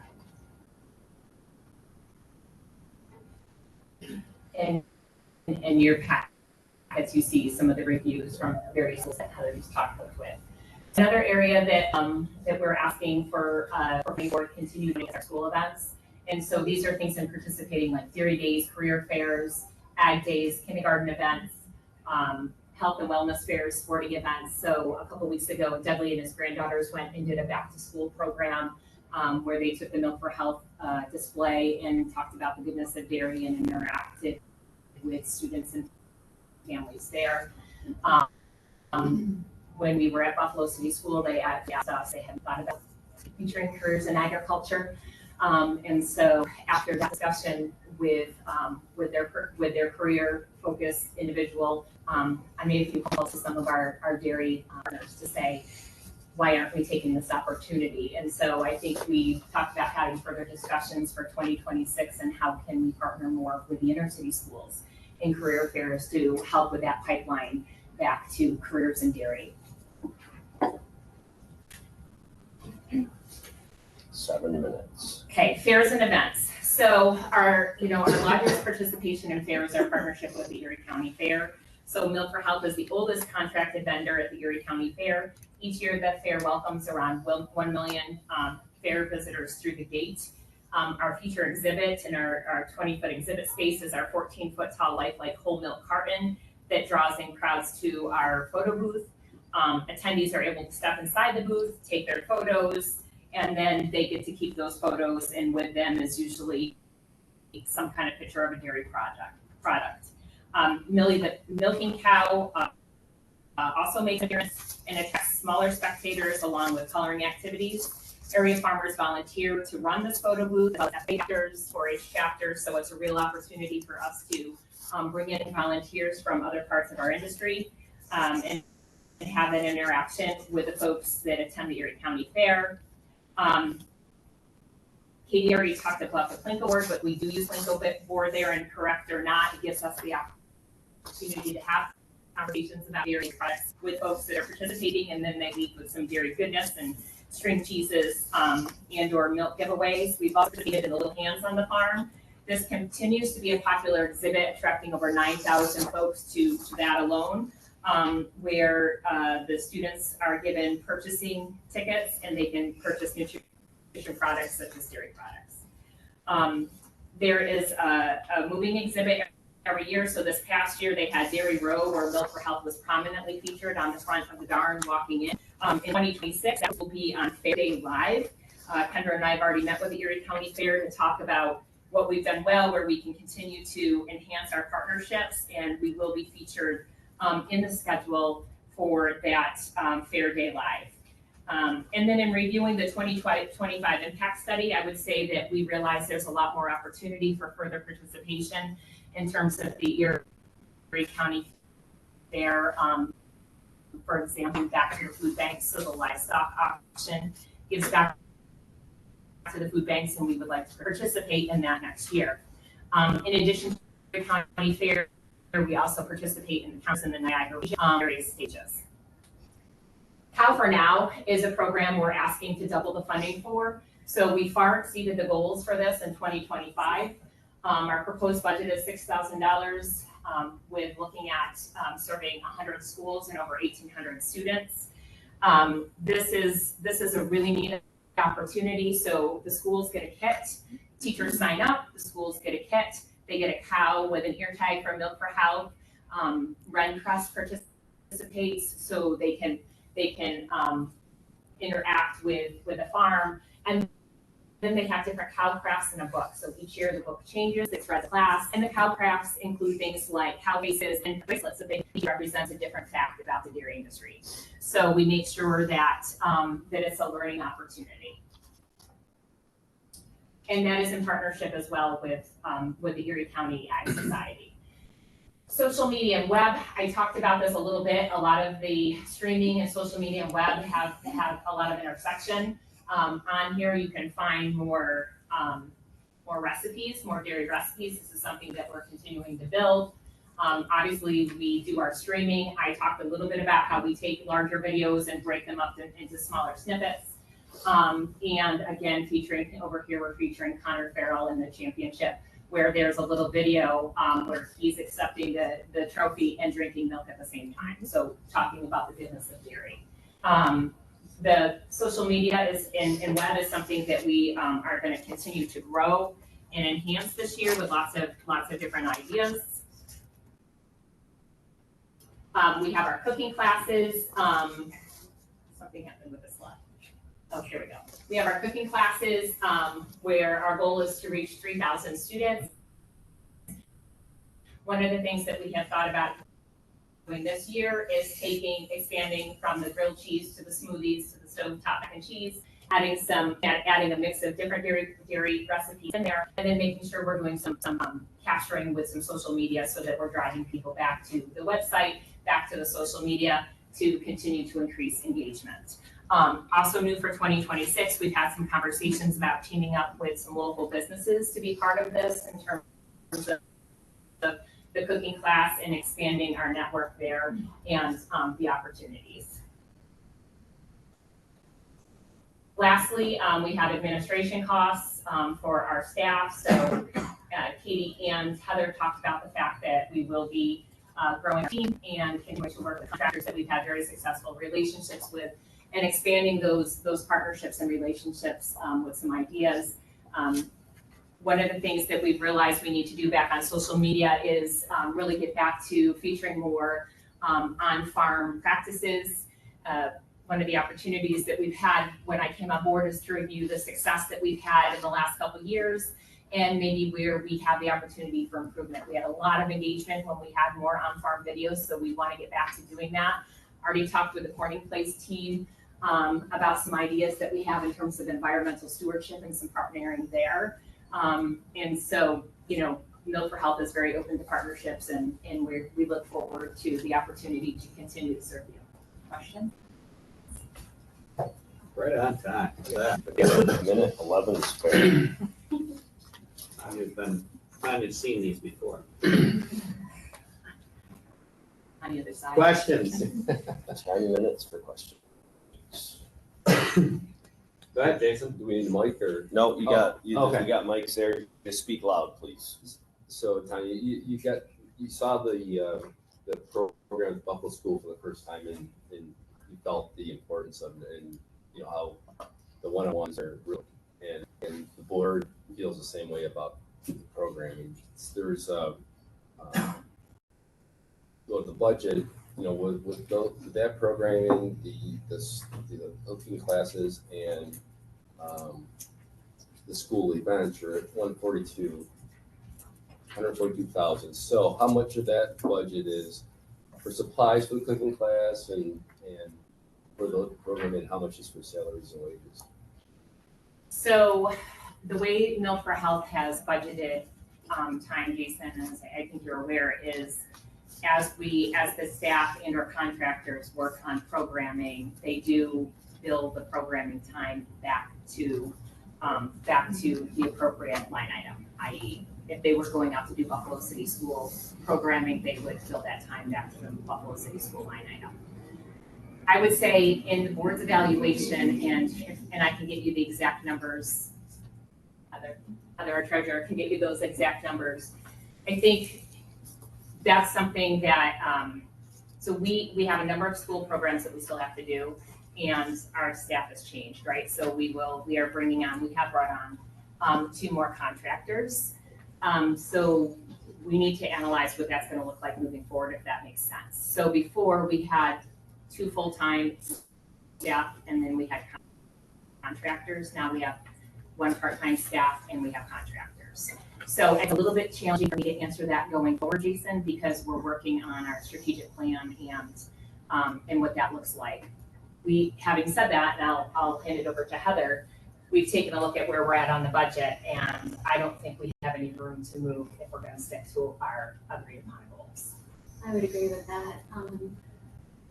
I would say probably in the budget, if we were to look at it, probably about, I would say half and half. Half of it is going towards staffing, half of it is going towards supplies. And that includes mileage, traveling, all of that stuff, and then the supply side things. And we've actually had some conversations up there about how to streamline that process a little bit too. So much of the contact signal for help is built and you're starting with this, that you're sort of building off of that. So to explain that a little bit more, so each Buffalo City school has what they call their own navigator. So everybody has their own contact.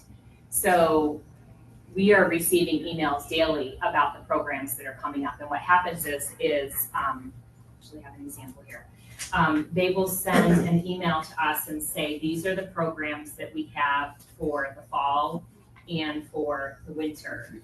This is an example of one school. These are the programs that we have coming up this fall and this winter. What can Milk for Health do? So what we're trying really hard to do, Jason, is to figure out how we can do as many as possible. Sometimes the time schedule is such like 9 to noon. So then if another school has a program from 1 to 4, you can easily jump. That doesn't always work. So one of the things that the board has identified is there is an opportunity, to continue to streamline. And I think bringing in the talented team that we're bringing on will help us. So we've contracted 2 contractors that come from dairy farms. So they're coming with a dairy farm background. One is already an influencer in her own space. And so we'll be able to utilize her talents to capture some of the videos that are part of the goals that we've developed while we're out and about, and or do farm visits after we do a Saturday program. So the board has identified, we want to be more efficient and get more programming out there. Other questions? Yeah, I think you said there was a $2,000 increase in Adopt a Cow, but I think there's $50,000 left for the increase last year. Where is that? It was $660,000 last year, I think. So you're asking for $713 this year? Total budget. The total budget, yes. So the increases, Julie, are 2 places. One is Cow for Now, and the other area is in the streaming budget.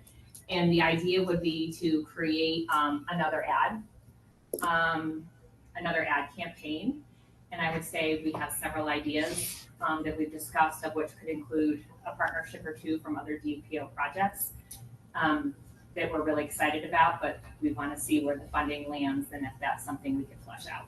So I will just say, I think we've requested this before in the past. So going forward, I think it's good to look at your programs and break out what you do for salary, because we request that from other contractors. Okay.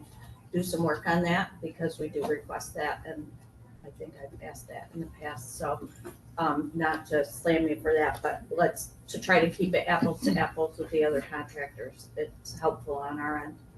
So that's fair. So every contractor has given you the salary for every employee. Not every employee. They break out their program between salary and program. Okay, that makes sense. Does that make sense? Yeah, absolutely. We can easily do that. So, and one more quick thing. So what do you have left for 2025, and who's going to finish up what's left for 2025? So that's going to be Tanya, the board, and the 2 individuals that we contracted. There might be opportunity to contract more. And you have enough funds for that? What's Do you that? have enough funds for that? Do we have enough funds for that? Yes. And then is DPO the only funding stream, or is there other funding streams? DPO. So, as our first slide said, it's a 75-year-old organization, and as I think most of you know, this has been our single funding streamline. It's something we've talked about. Is that something we need to look at in the future? So I think anytime you have transition, it's an opportunity to take a look at what do we do well, where do we have an opportunity to improve, which is why we made meeting with all of our contractors a priority. And we have a lot of energy and a lot of ideas, which is why you see every board member here today. And so we're working, within the budget that we have for this year and ideas for next year. And the board very much wants to continue to partner with other folks, as I talked about, with CPC, NIAC, as well as ADANE. So I think there's a lot of opportunity to really utilize the farmer's dollar to the best of our ability. 3 minutes left for questions. Any quick questions?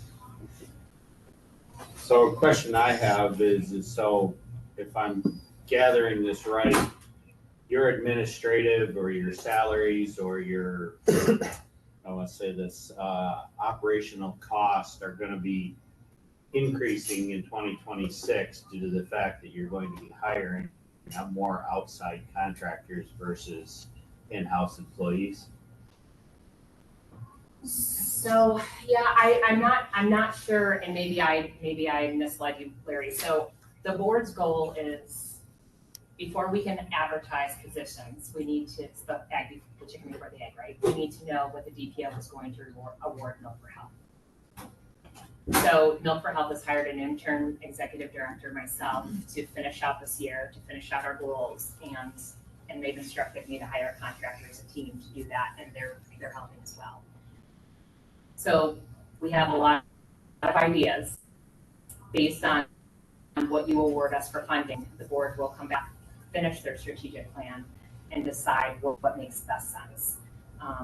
We feel like we want to do a lot more video production. We've had great success with streaming. We have ideas for a new campaign that drive more staff costs. We feel there's an opportunity for some more efficiency. So these numbers you presented us today could be a little bit in flux, depending on who you hire for administrative people, for somebody to run the organization. I think that's true, but I also think it's up to us to stay within the budget that you provide us. So what I mean by that is, so if you were to award, the whole $713,000, it's up to the board to say, this is what we can afford for salaries and find talented team members.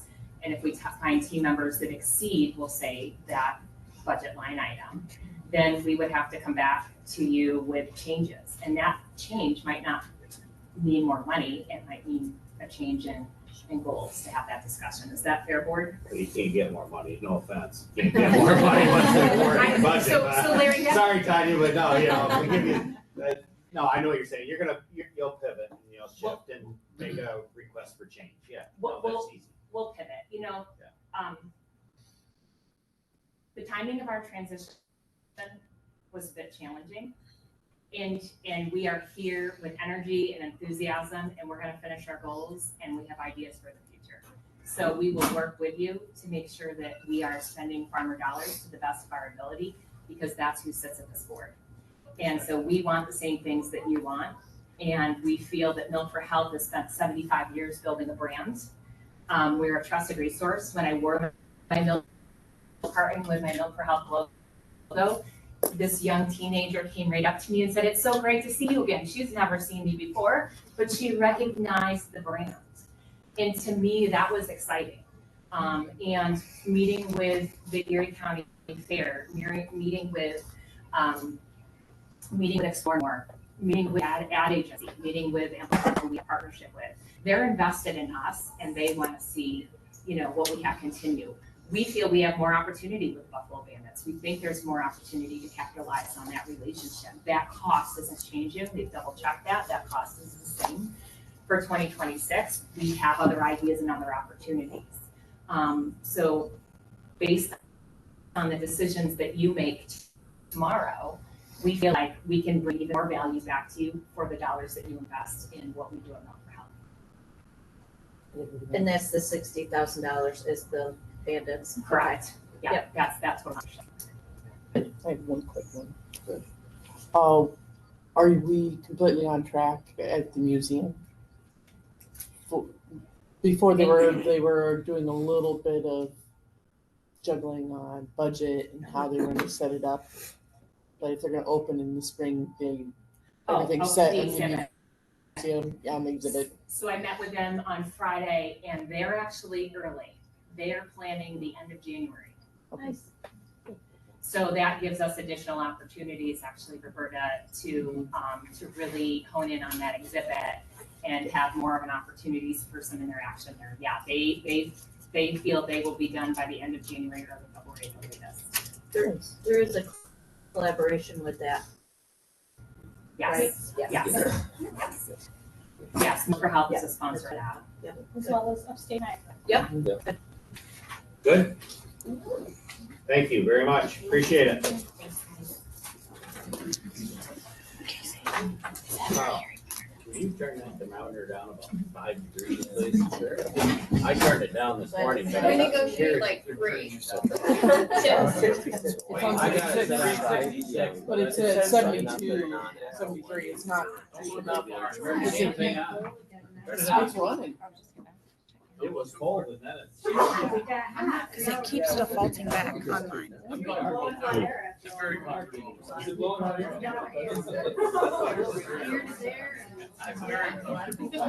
This one? Oh, yeah. I've lived it. This is the one we confirmed. Okay, got it. Yeah, I don't know. Very weird. Mine it just gave me like the Logitech mic source. So. Huh. I don't know what to tell you.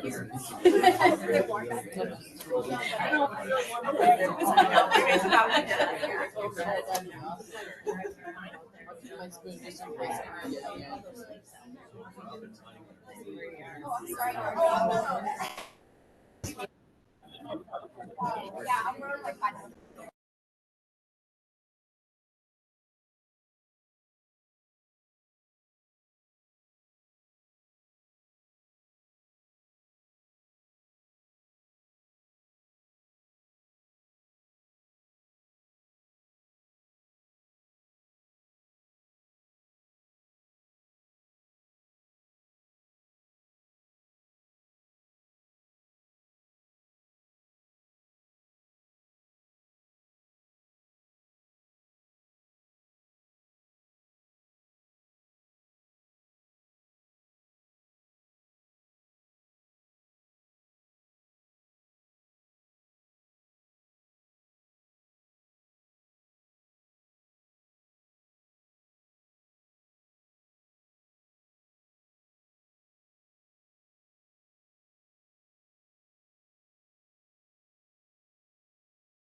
don't think you had microphones all morning, have you? Yeah. This is the first time it's been blue the entire time. All right. Hit me with a text, please. We'll go back.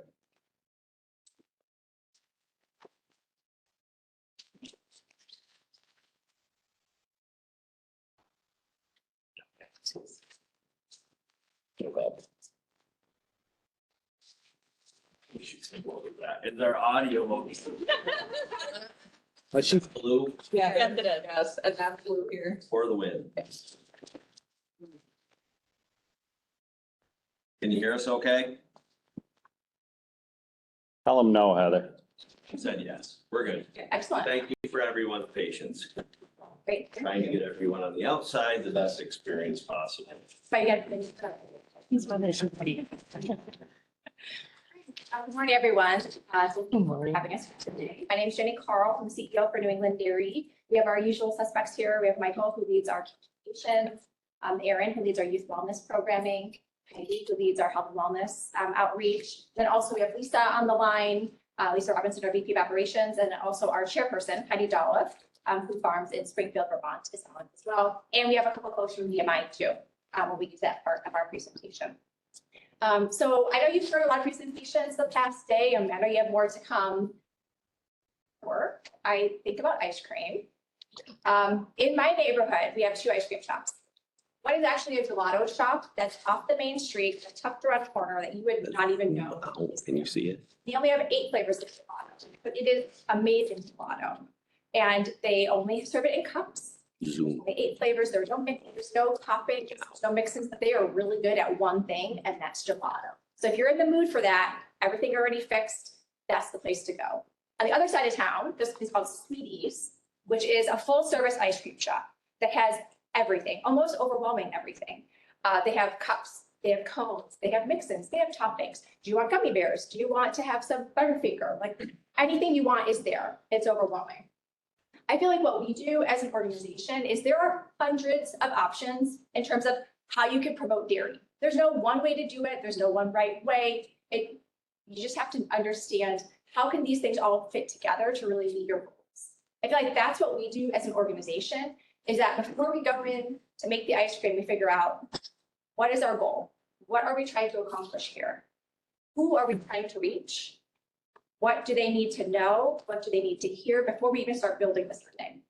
So today we're going to talk about the sundaes that we are building for next year for you. As you know, that each recipe has different components to it and that we evaluate along the way, that we can swap out things at any time. We do a lot of our work in-house, so we do have more staff than some other folks, so we don't have to hire outside as often. But like the gelato place, there are places where we need to hire outside consultant or someone to help us do the most effective work possible for you. So I'm going to turn it over to Michael, who's going to talk a little bit about what we have in store for this year, and we welcome your questions. Thank you. So the first part of this whole formula is really understanding who you're speaking to and why. And so this is, I talk a lot about insights. I seem to give it, that's my thing, my lane.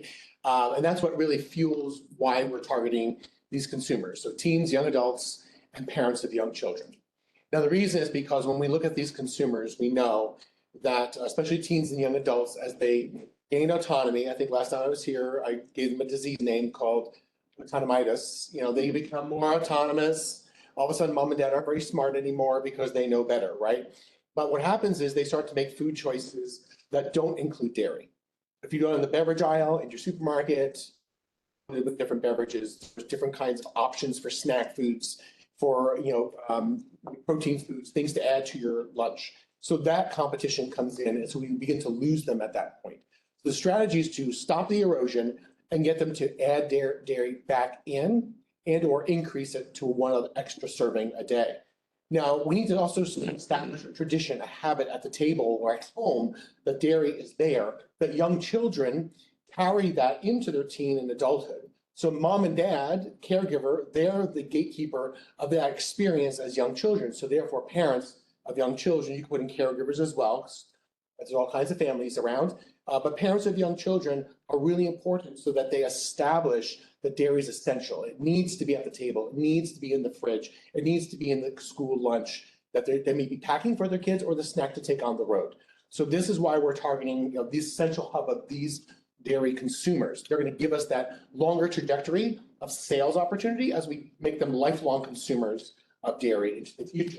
But we also have those who influence those consumers. They surround them. They're the voices that influence them. So not only do we work with thought leaders and dairy farmers and industry stakeholders like brands and co-ops to provide service to them, but also activate them to reach our dairy consumers as well.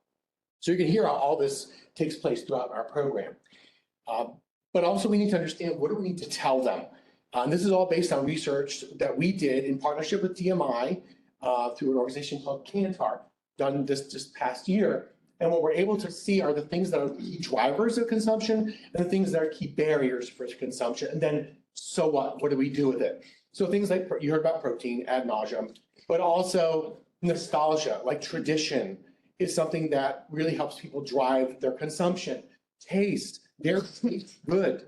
So we need to keep them experiencing that, or if they have forgotten it, remind them about what it tastes like. But nutritional benefits, like really giving them the payoff as to why do I need not just the nutrients, but what does it do for me? Sustained energy, strength, endurance, performance. And then the barriers, perceived product quality, things like animal care, sustainability, those are important components for us to continue to work on, but also the moments. How do we make dairy relevant for every moment? So dairy is for everyone and every occasion. That's one of the key implications we want to drive home for folks. How do we continue to show them that it really delivers on key performance, health benefits, show how farmers care for their cows, care for the land, care for the water, are making progress on reducing greenhouse gas emissions. You have the story to tell. These are the things that are going to drive that consumer forward to build their trust and drive them to the point of sale as well. And we do that through our strategy. So this is our storytelling approach.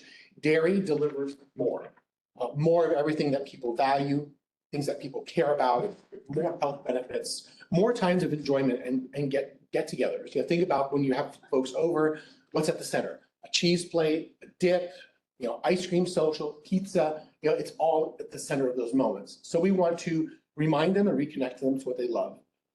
Dispel the myths that they have. Work with third-party voices that really have that impact on consumers that they trust. Really speak to our diverse audiences, Hispanic and Latino audiences, because they're growing. And how do we show relevance, keep dairy essential there?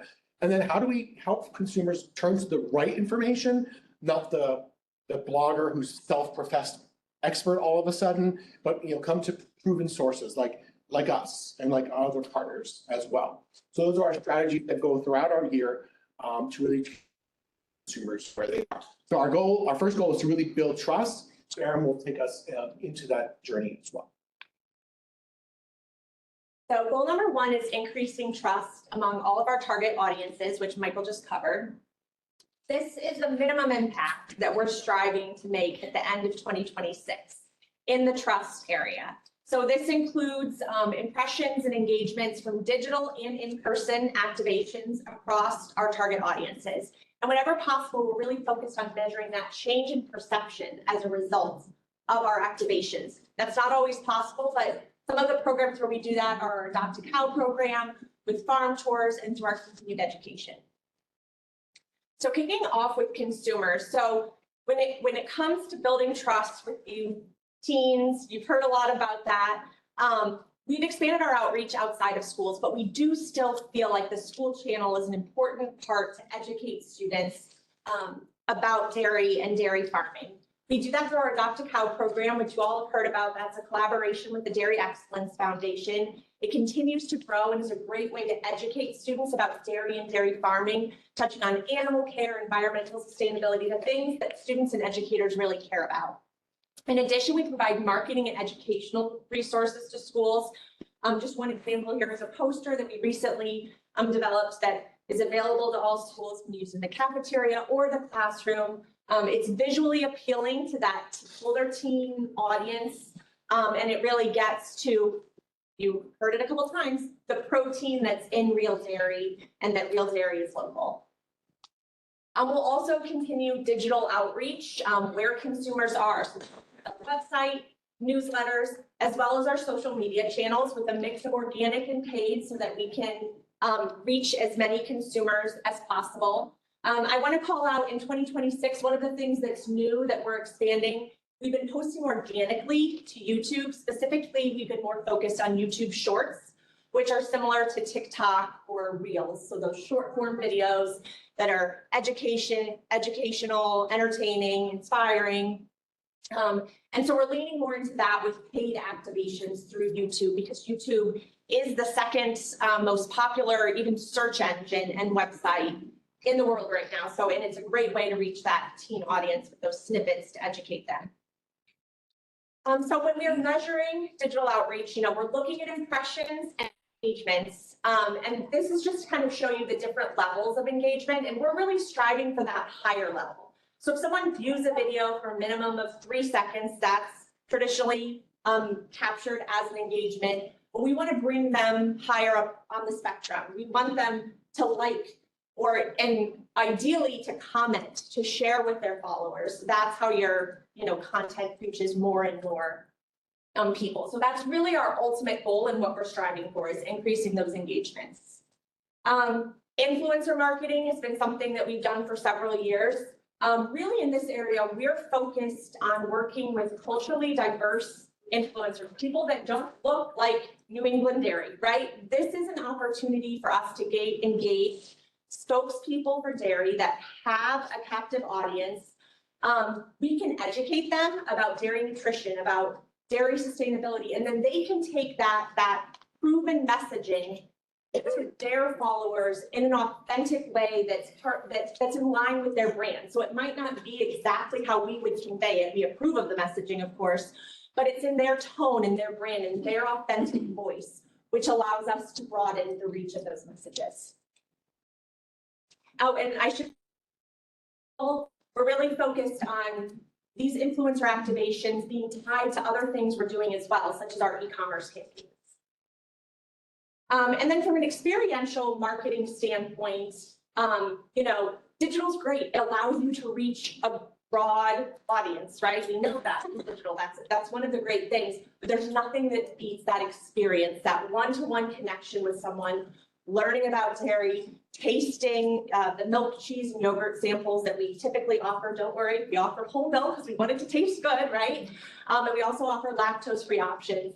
Usually these events include our mobile dairy bar, which has milk on tap, our mobile dairy van, and those allow us to educate consumers whenever possible to connect them with a local dairy farmer and have a local dairy farmer at the event, and to sample products. And we're focused on more campus visits and in the coming year to reach that young adult audience. We've had a lot of success with that, but we'll also be at community and consumer events, big fairs, school youth events, and then this category also includes farm tours and supporting farm events. And on average, the cost per engagement is about $1.90. So when we're at these events, that cost per engagement if we total up all our events with the mobile dairy bar and the mobile dairy bar or the mobile dairy van for the year, it's about $1.90 per engagement.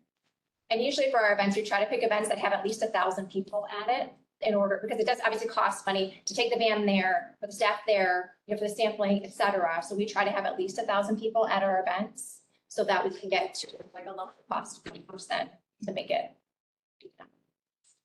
Okay, and then media relations. Here we're really focused on earned media.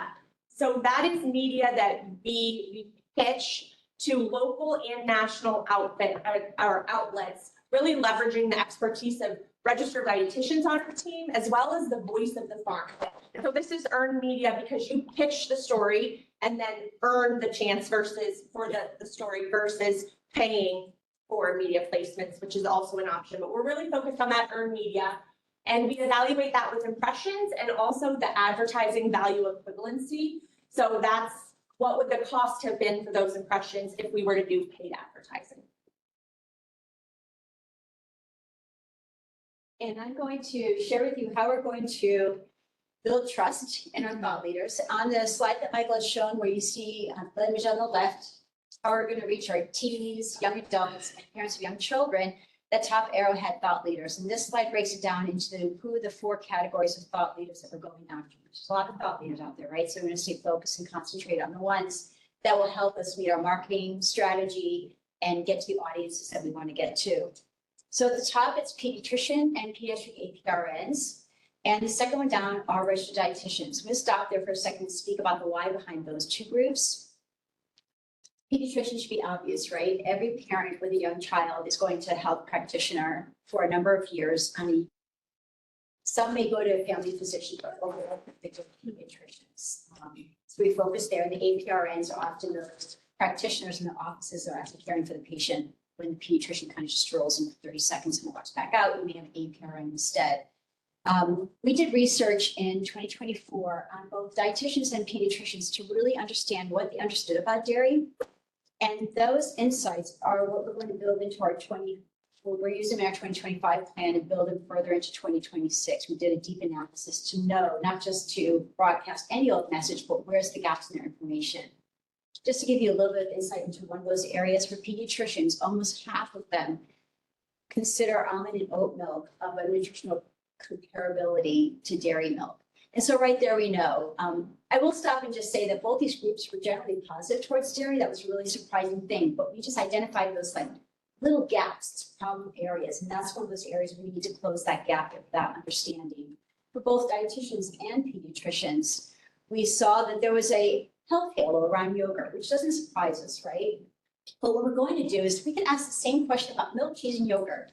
And when we got it to yogurt, they ranked dairy higher on whatever the question was, whether it be source of protein or other nutrients, but then milk and cheese would be lower. You think, that doesn't make any sense, right? So we're going to connect that gap. Well, if you're looking for the nutrients of yogurt, they're in milk too. Or if you're looking for cultured yogurt, cheese is a cultured item as well, a different set of cultures, but it's still culture. So we'll try to fill in those gaps between why they have a health halo yogurt and borrow it into milk and cheese. Third thought leader audience are food and security professionals. We're going to put a really large focus in 2026 on WIC, which is Women, Infants, and Children. It's a food program for pregnant women, underserved, and children under the age of 5 in that family. The reason for that is it, again, helps us get to our young parent audience, but in addition, we can really help tap into the resources that DMI is laying the groundwork for. So it enables us with our limited resources to do bigger work. DMI has been doing work with WIC. They have 2 apps now. There's a WIC Shopper app and a WIC Smart app. So WIC clients need to get a certain amount of education hours per year, and dairy is incorporated into that. So we want to be sure that it gets farther down into our state WIC offices. And then school nutrition professionals, as you know, they decide how dairy is presented, how it's marketed, and an important element. 18%. So, okay. Oh, wow. Oh, good start. All right. Are you? All right, where am I going here? I don't know. Oh, I'm doing this. Where are you going? I'm used to these having nearby each other. The flight of these 2 slides, because you've heard me speak about this over the years, we're going to continue on our continuing education program, which is where we have speakers at live conferences. We do webinars. That's an ideal situation to get somebody in a seat for an hour, but you can't always get them for an hour during the day. So at nighttime, they can come in on webinars and watch the recordings of them. And I'm going to see what to do with that. All right. She'll get a training after this on how to control this. Yes. And cast a wider net beyond the in-person. We'll continue with our digital communications because this enables us to directly target them. We can get the list from every pediatrician in our region and dietitian. And this enables us to continue that first 1,000 days messaging, early performance. And then I'm going to share with you a new area for thought leader work. We're going to be working deeper in 2026. We piloted in 25, connecting with the funded by. Because if you think about the research, it takes years to do that. It gets published in a journal, but it needs to get down to the practitioners who actually use it. And so we've developed relationships with 4 researchers in our area who are currently funded or just wrapping up studies with DMI. And we tested this out in 25. We worked with one of them. We created a Q&A blog. We worked on messaging. We placed her at 3 conferences. So her research got out of the lab and got into the hands of health professionals who could use it more quickly. We're also going to be working with next-gen scientists, and these are entry-level professors at universities who are doing dairy research, and we'll be doing the same thing. They're currently not funded by DMI, but we've identified them as being dairy researchers. We're going to get the message out of their laboratories as well and develop them all into strong communicators for us. In addition, this allows us a foot into the door at some of these universities to further develop our relationship in that. So then we're going to also engage school nutrition professionals. The Smart Swaps promotion that's listed here in the middle, that's really a thing that we're going to be leaning into heavily in 2026. So these are lower sugar, dairy forward breakfast recipes that were developed in collaboration as well as states and regions across the country. And they're really a dairy forward solution to meet the new added sugar guidelines that are going into effect next year, while also helping to preserve flavored milk. Because what we don't want is schools to just drop flavored milk to meet these added sugar guidelines. So this is our solution, and it's a dairy forward, adds protein to breakfast, lowers the added sugar. So we'll be promoting those through partners and taste tests in target districts.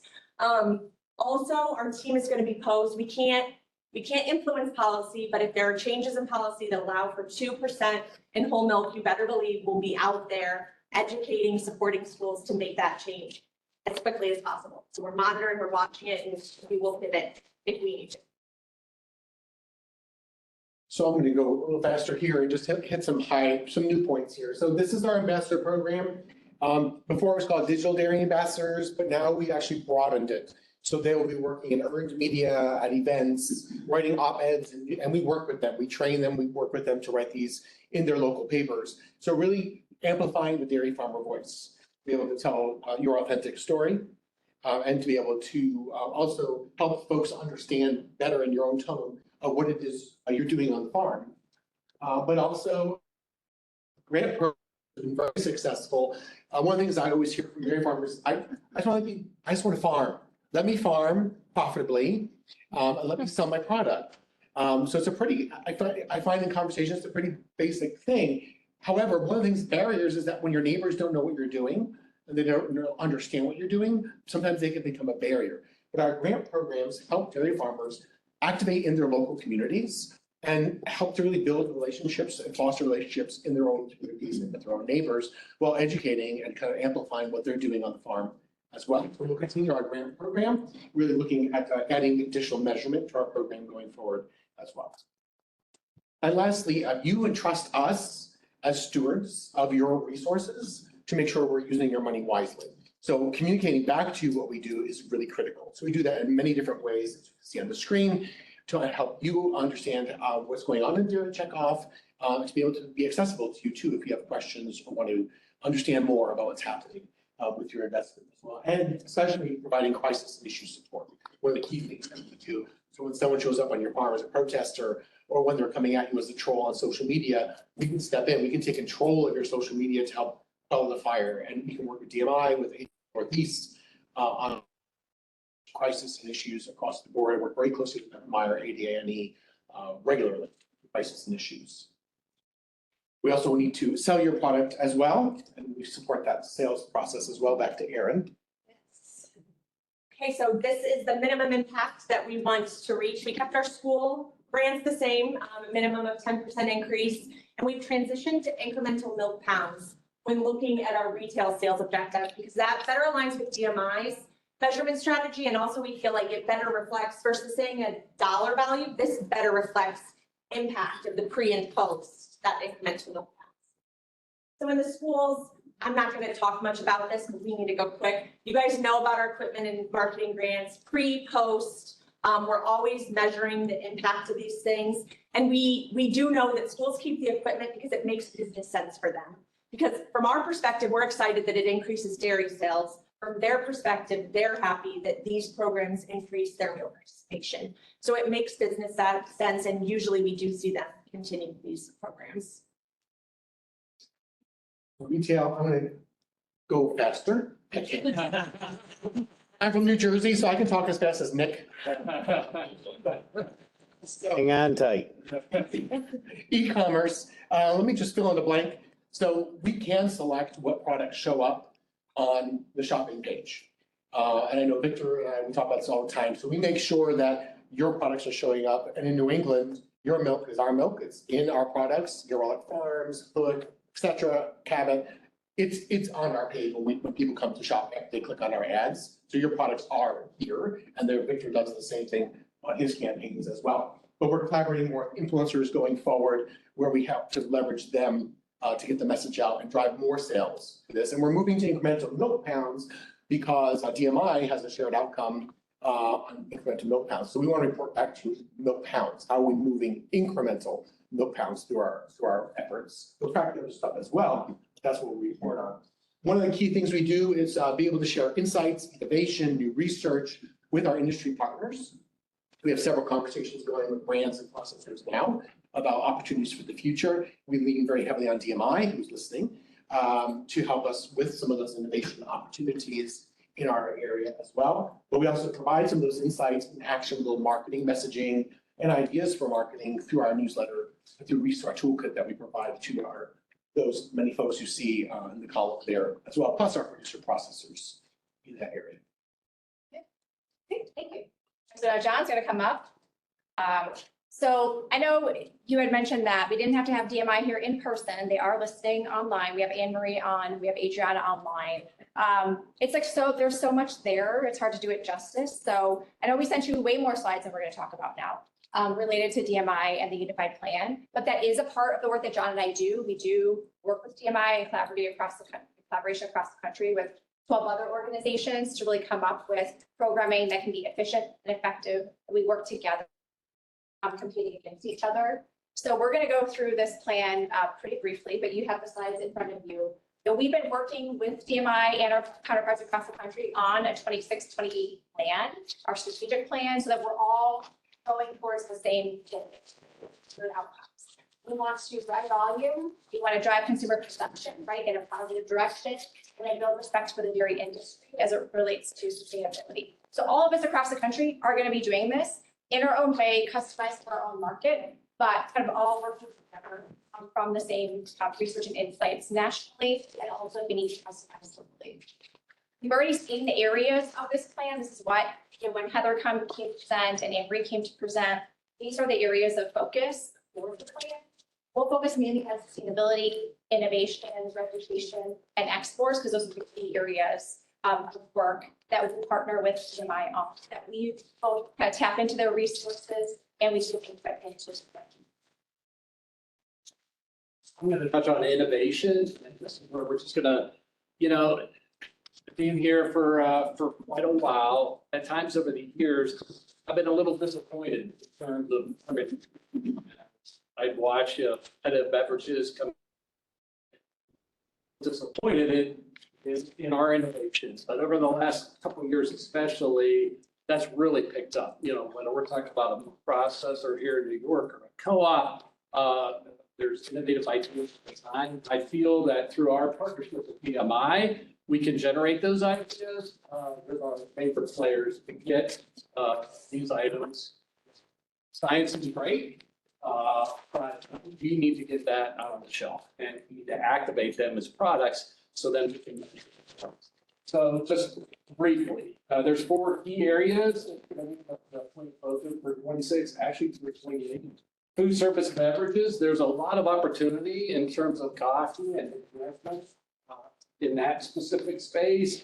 Food service cheese, it's all about increasing menu options. Cheese is the hot commodity on a chicken sandwich. Whether or not you're going to Chick-fil-A or Raising Cane's, there's a lot of opportunity there. Retail culture, we mentioned that a couple times in terms of cottage cheese and where that's come over the years. We're going to really work with DMI around that, and also retail beverages in terms of value added and other health benefits that we can leverage in terms of really with consumers. We're going to disrupt the industry a little bit, just in terms of bringing that science to life. We feel that we have the relationships out on the street to really work with DMI as a partner and really get these items out there on shelves. We want to showcase these growth opportunities. There's a couple that we've called out here. Natural Products Expo West is a huge one. Elevate is coming up at IDFA in January down in, actually out in California. So we want to take advantage of that. This is where the key decision makers are. And then we want to inspire next generation talent. We want to work with our colleagues at Cornell and really inspire that next generation, talk to them about all the opportunities that are available with dairy innovation, but also as careers. And one point I wanted to make is there's a lot of kind of research and insights that happen that DMI kind of develops and curates, but we share that with the industry. So I know John and I met with Agrimark to talk about things that they could potentially do based on what they want their product lines. I know you've met with other co-ops as well. So it's really like getting it out into the industry so that the industry has access to the research and insights they can use for their own marketing campaigns. We have a marketing like playbook that they can use and have like the consumer, et cetera. So this is not meant to be a secret. It's meant to be shared with the industry so that it really elevates everybody's game in terms of what are consumers looking for, what are some of those new products. So each co-op can decide what kind of fits into what they want to do in the future. And also even specific to food service and some of these new items, new innovative, items, whether we're talking about McDonald's or Pizza at Domino's, what I have found that dairy farmers don't understand is that we actually have scientists working in these labs on dairy farmers' behalf. I mean, they are paid by check to really come up with these innovative ideas. So these items don't just end up on a menu at Taco Bell or McDonald's. There's a lot of work behind it. This, I just want to test your eyes a little bit, like better one, better two. I don't know if you can see me back there, but this is all just about bridging the gap between science and activation.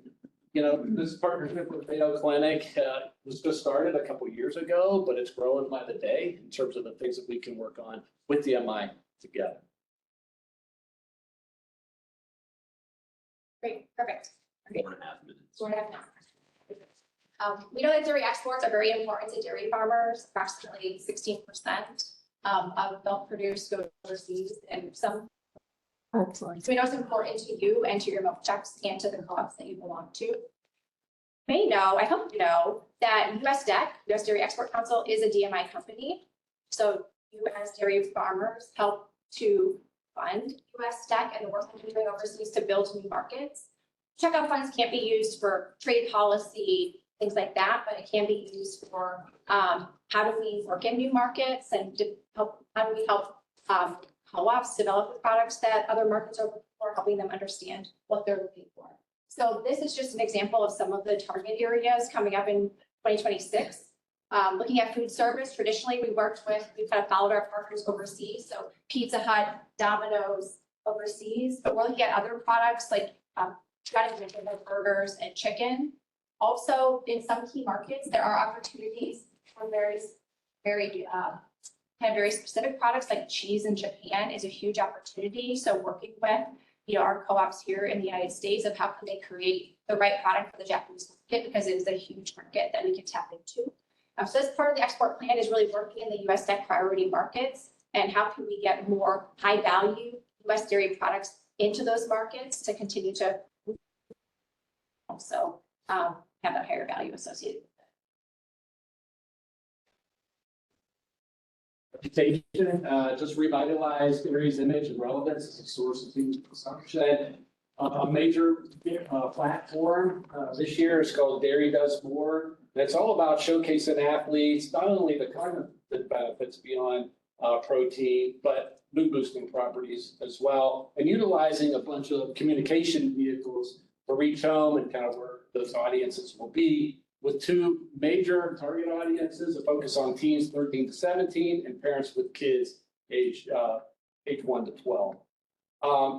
Again, just all about enhancing our credibility through the partners that we work with. I mentioned Mayo Clinic, American Heart Association, National Medical Association. Those logos are so powerful when I'm sitting with, whether it's a retailer, or a food service operator, or a school food service professional, they really jump off the page in terms of the people that we're working with closely. And you've heard a lot about this. I mean, these phones, the whole digital, the health, you can get everything off the phone. I think You heard about my chart as well with the WIC. Yeah, so Aaron talked a little bit about how their chart was working with WIC on the apps that they have for WIC participants. So this strategy is really about how else can we get dairy into those wearables market and the places where people are getting nutrition information, because dairy isn't necessarily there. So that's a piece for 2026. It's like, where are the other opportunities for dairy to integrate that benefit all of us? Because the recommendations are being made, so how do we make sure that dairy has a prominent place in some of those apps? And then just tying into people's emotion and leveraging, different events throughout the year. I think Patrick and I, we mentioned, next year, the World Cup. And we're talking about how we can work together collectively with getting the most bang out of our buck, not only on a local level, but national level as well. But again, it's through our partnership and our work with the that makes these kind of things possible. How much time do we have? We're in a second, it's like 40. So the last area is sustainability. And I hope what you're seeing is like, there are some things that DMI does that's like nationwide that comes back to us in our regions. There are things they do uniquely that we don't have to call on McDonald's. They're taking care of it. There are certain things, relationships that live at the nationwide level that benefit us because we have food. And there are some you need to do well, which is like work in our schools, work with our farmers, and work with our local market. So it's really meant to be complementary. So hopefully you've heard some things, heard things a couple of times because we're all really working together on kind of the same type of plan, but we each have to take a piece of it, but make sure that it all works together cohesively. And sustainability is the last area. And we don't have a lot of time for this piece, but it's, as you know, we've been kind of doing research that's really helping to understand like what are some of those practices that can help farmers in this area, and then how do we get that information out to farmers? Get it out so farmers can actually use it for their operations if they choose to. So these are the areas for next year related to measurement modeling, research, outreach, and the different topics are like water quality, water use, emissions, and animal health. We've already created some resources like the Dairy Conservation Navigator that someone could go into, but plug in what they want to work on, and it can come up with different opportunities for on farm and what that would mean for your operation. Like that's science-based. So these are some of the things that we've been working on related to sustainability, again, to get it into the hands of the farmers, not sitting on a shelf somewhere, but to really get it activated out into the countryside. So with that, I'll conclude. So hopefully I gave you a picture of kind of how we're all working together, how we're kind of taking all the possible ingredients to put together a proposal that we can help manage and put things together for you, and happy to answer. Questions? Sustainability, so maybe let's sticky question. So how does New York State policymaking look at to DMI or as a source? As far as sustainability, yeah. To DMI. Or how could it? How could it? How could DMI? For education. Education. Right? Yeah, so for education, so I guess it depends on the question. I'm trying to, so yes, so DMI is a resource for like education resources. So depending on what the question is, absolutely, we can share educational resources that would be helpful in a variety. They cannot lobby or they cannot. Right, right. We wouldn't like take a position on something. Okay. Right, which would be, right, we work in concert with National Bell because they can do certain things that we can't. But DMI can absolutely be a resource. Like they have researchers who are doing this type of work who can speak to the efficacy of certain on-farm, or so they definitely can be a resource. And National Milk uses them. Oh, absolutely, yes. They're in very much close coordination on things. But if there's a gap there, that would be good to know, like if there are questions that are coming up, because we could literally pick up the phone and talk to somebody to put you in contact or whoever it is to answer questions depending on what the topic area is. We have people on staff. I think it's hard to overstate the importance of USDPO. What portion of their budget comes from the DMI board and the national? Right, and I think it's important though, that's part of our money that goes to DMI anyways. Yeah. This is the unified marketing doesn't have anything to do with USDPO, does it? It's US marketing. USDPO is the unified marketing plan. It does. Yeah, exports is a part of it. Yes. Okay. Exports is a part of it. Yes, yes. So DMI, I think somewhere around 75% funder of USDEC, and the rest comes from like membership dues. USDA is also a funder of USDEC for certain trade type things. So I think dairy checkoff is somewhere around 75%. So could we, so I know I've beat this horse before, and it's certainly dead probably, but Wisconsin and California do not pay those, correct? So Into the Unified Marketing Plan or the UDAIA dues? They do not pay into the Unified Marketing Plan. So what that means is they don't get access to the same resources that we do. But they certainly are benefiting from exports and other. Their own budget on exports. Okay. So they have their own, like being, based on where they're located and the volume, they spend a lot of their own money on exports to promote their own, to do their own products overseas.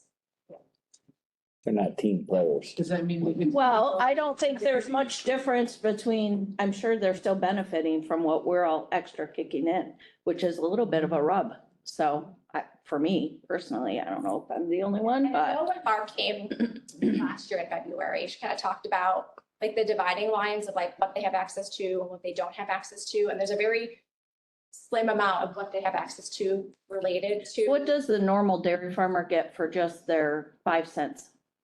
I mean, without your Yeah. cohesiveness, Yeah. membership, Yes. it still should, it means something, right? Yes, no, it absolutely, I mean, because we wouldn't be able to create our own exports council, we wouldn't be able to do our own research, it's really tapping into like the collective of. But that kind of comes back to us. But I'm sure California, Wisconsin still benefits from the work that that USDEC does. I mean, USDEC exists, right? So Right. yes, USDEC, and they're separately like a member of USDEC, so Wisconsin and California are both USDEC members, like they're on the board, so they can separately do some things in that way. I mean, everybody has access, like they don't pay in the way that we do, so they don't get access to the same things, but they separately then need to pay for their own things. They don't benefit from the collective, so they have to spend their own money to do, and they have more money to be able to duplicate efforts and create their own things that they don't benefit from collectively, working with the whole thing together. Other questions?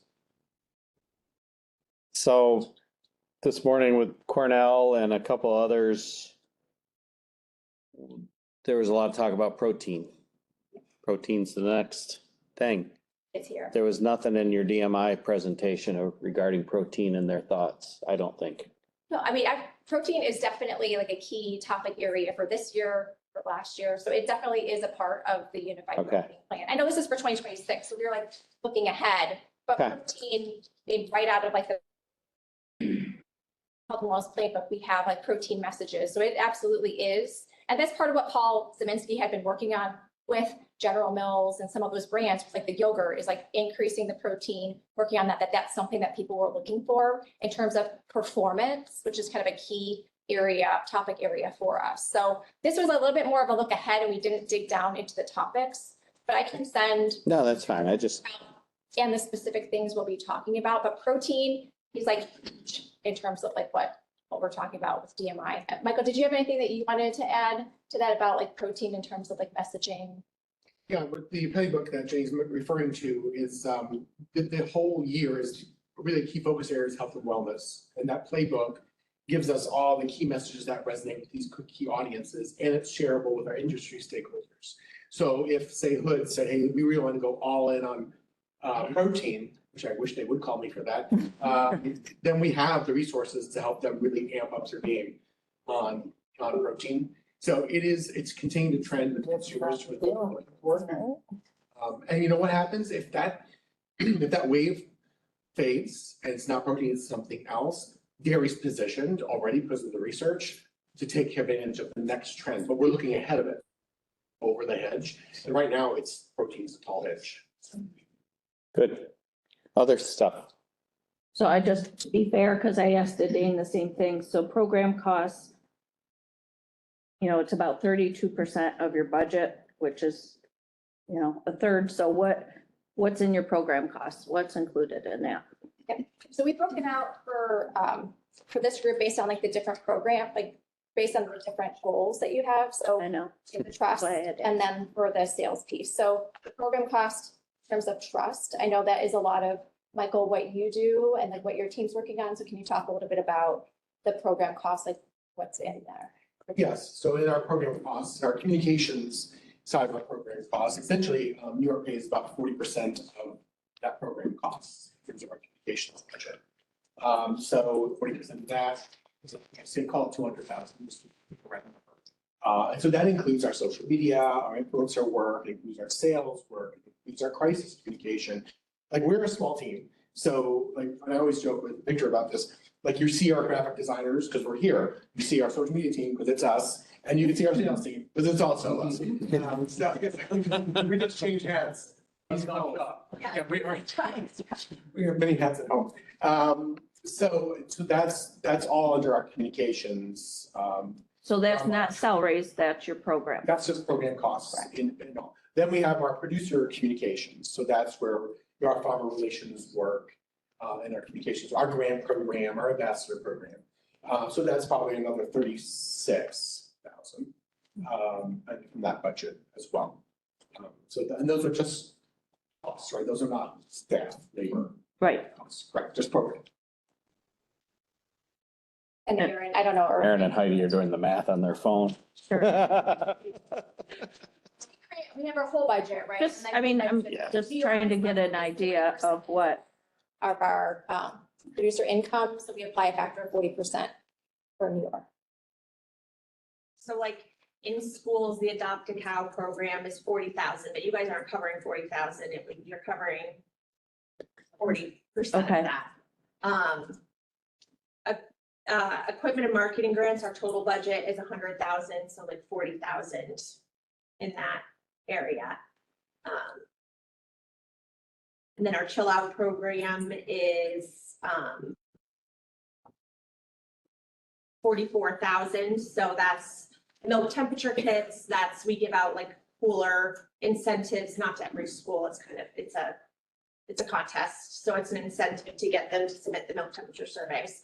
So that all in is 44,000 here, 40. Okay, and what's the total budget for New England Dairy? That our requests for this board, No. Total. total budget, producer income is like 4.1 million. Thanks.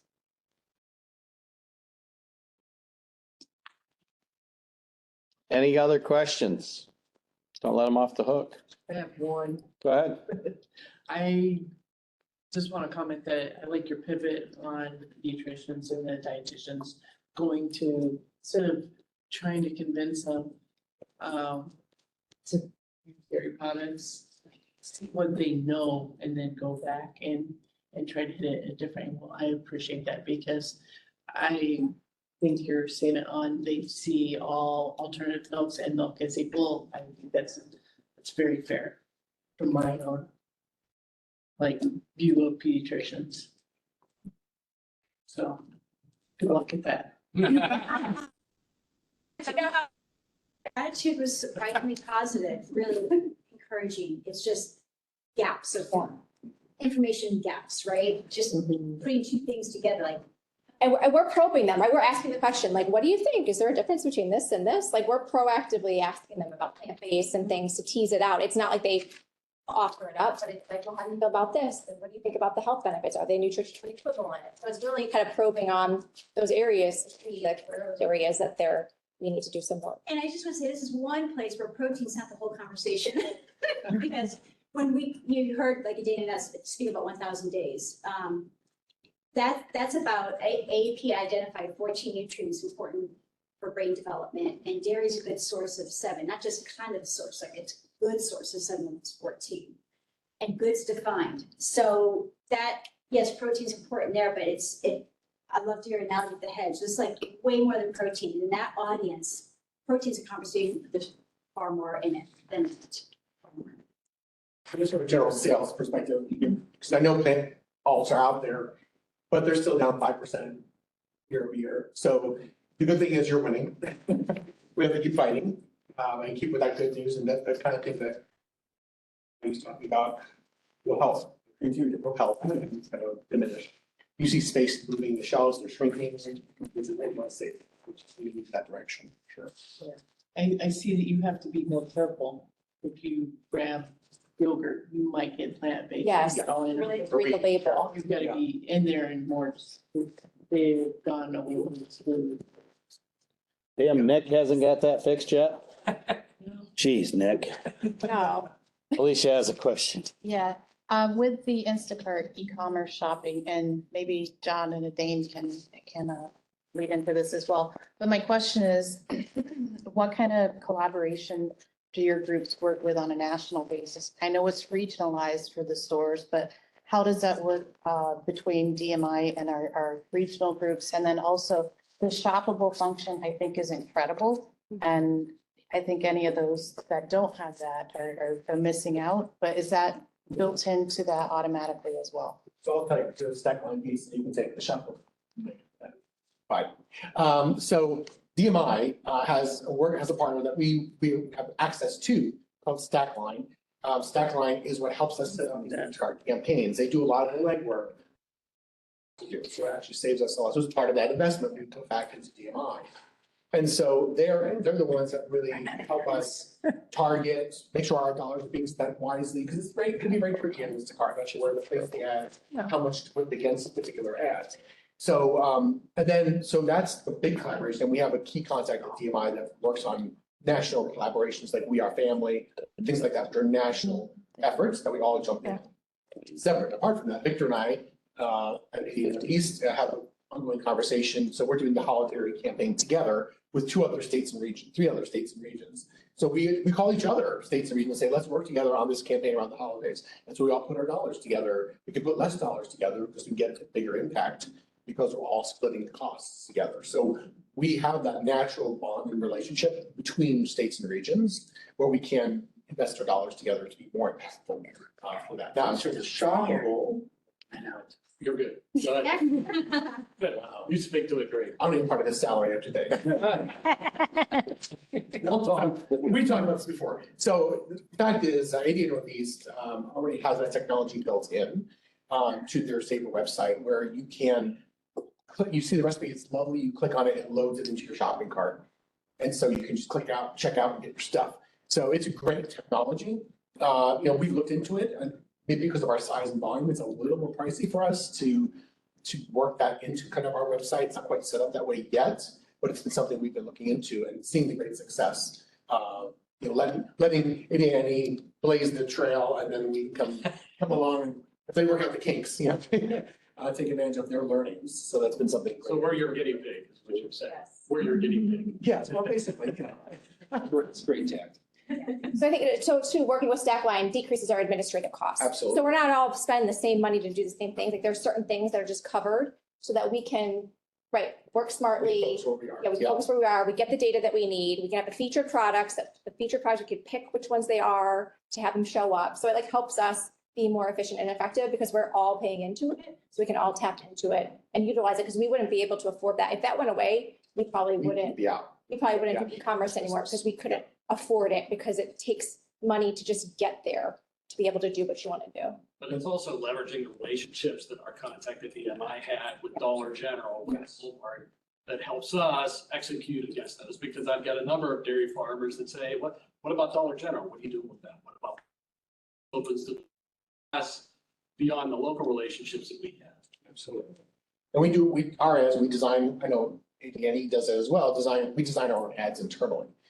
So we have teams of people on our team that do graphic design, as well as earned media, as well as. Okay. 3 minutes left. I have Good. one statement, just a thought out there was it this last Christmas or the Christmas before, you couldn't get cream cheese, right? To make your cheesecakes or whatever you wanted to do.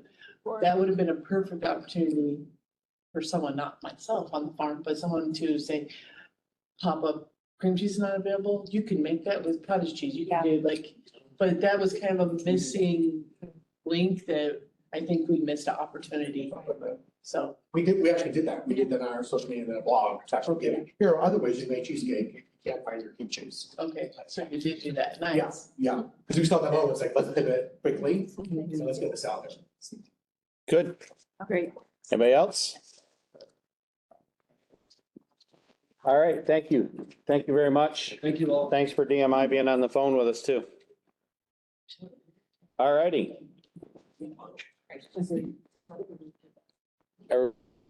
Get lunch.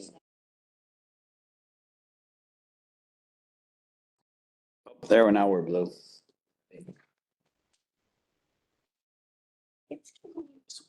It's Katie. Good to see you all. Nice to see you. It's good to be seen. Well, good afternoon. I'm Katie Carpenter. I'm the State Director of New York Agriculture in the Classroom, and I'm grateful for the time that you allowed us today to talk about our fiscal year 26 request for our Dairy in the Classroom program.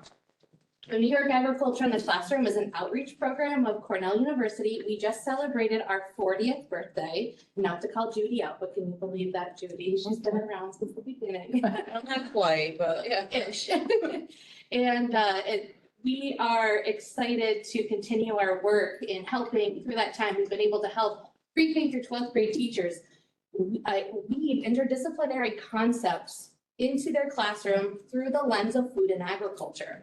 So we help teachers bring that authentic lens to the classroom, something that we've always done.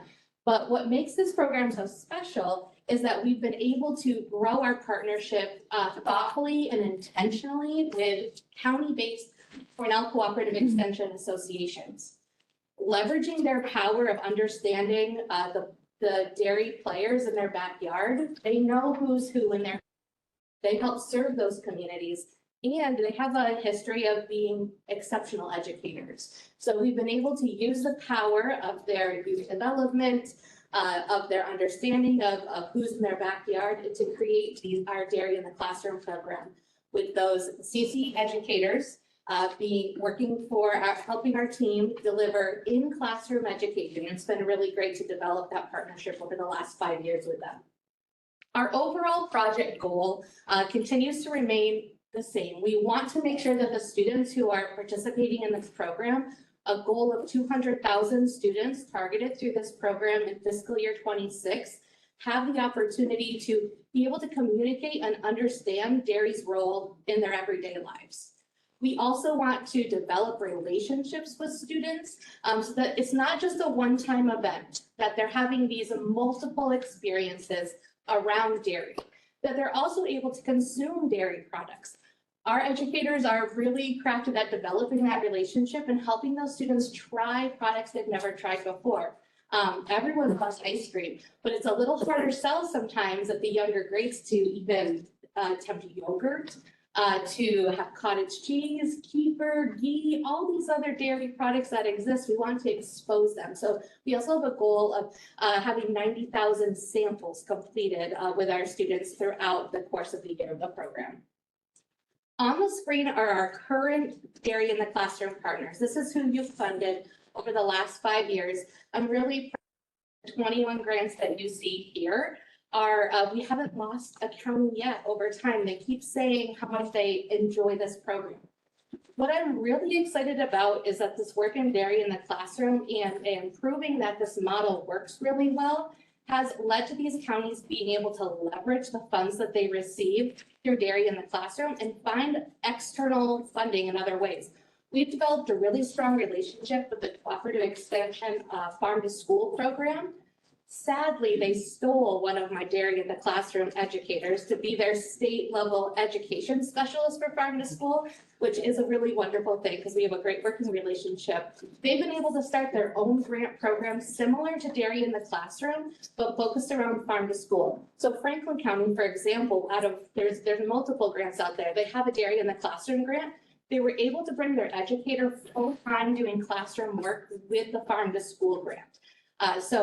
In Farm to School, we're not just talking about fruits and veggies, we're talking about dairy too. So this concept is growing, and we're really excited to see that the counties that are in Dairy in the Classroom are also getting these other grants.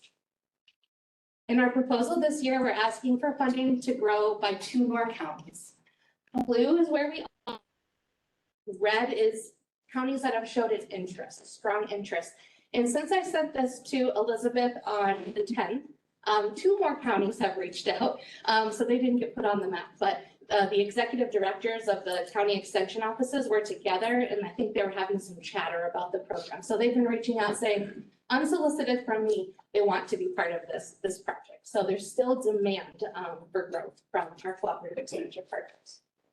But let's dig into what we're offering and what we're providing within this grant.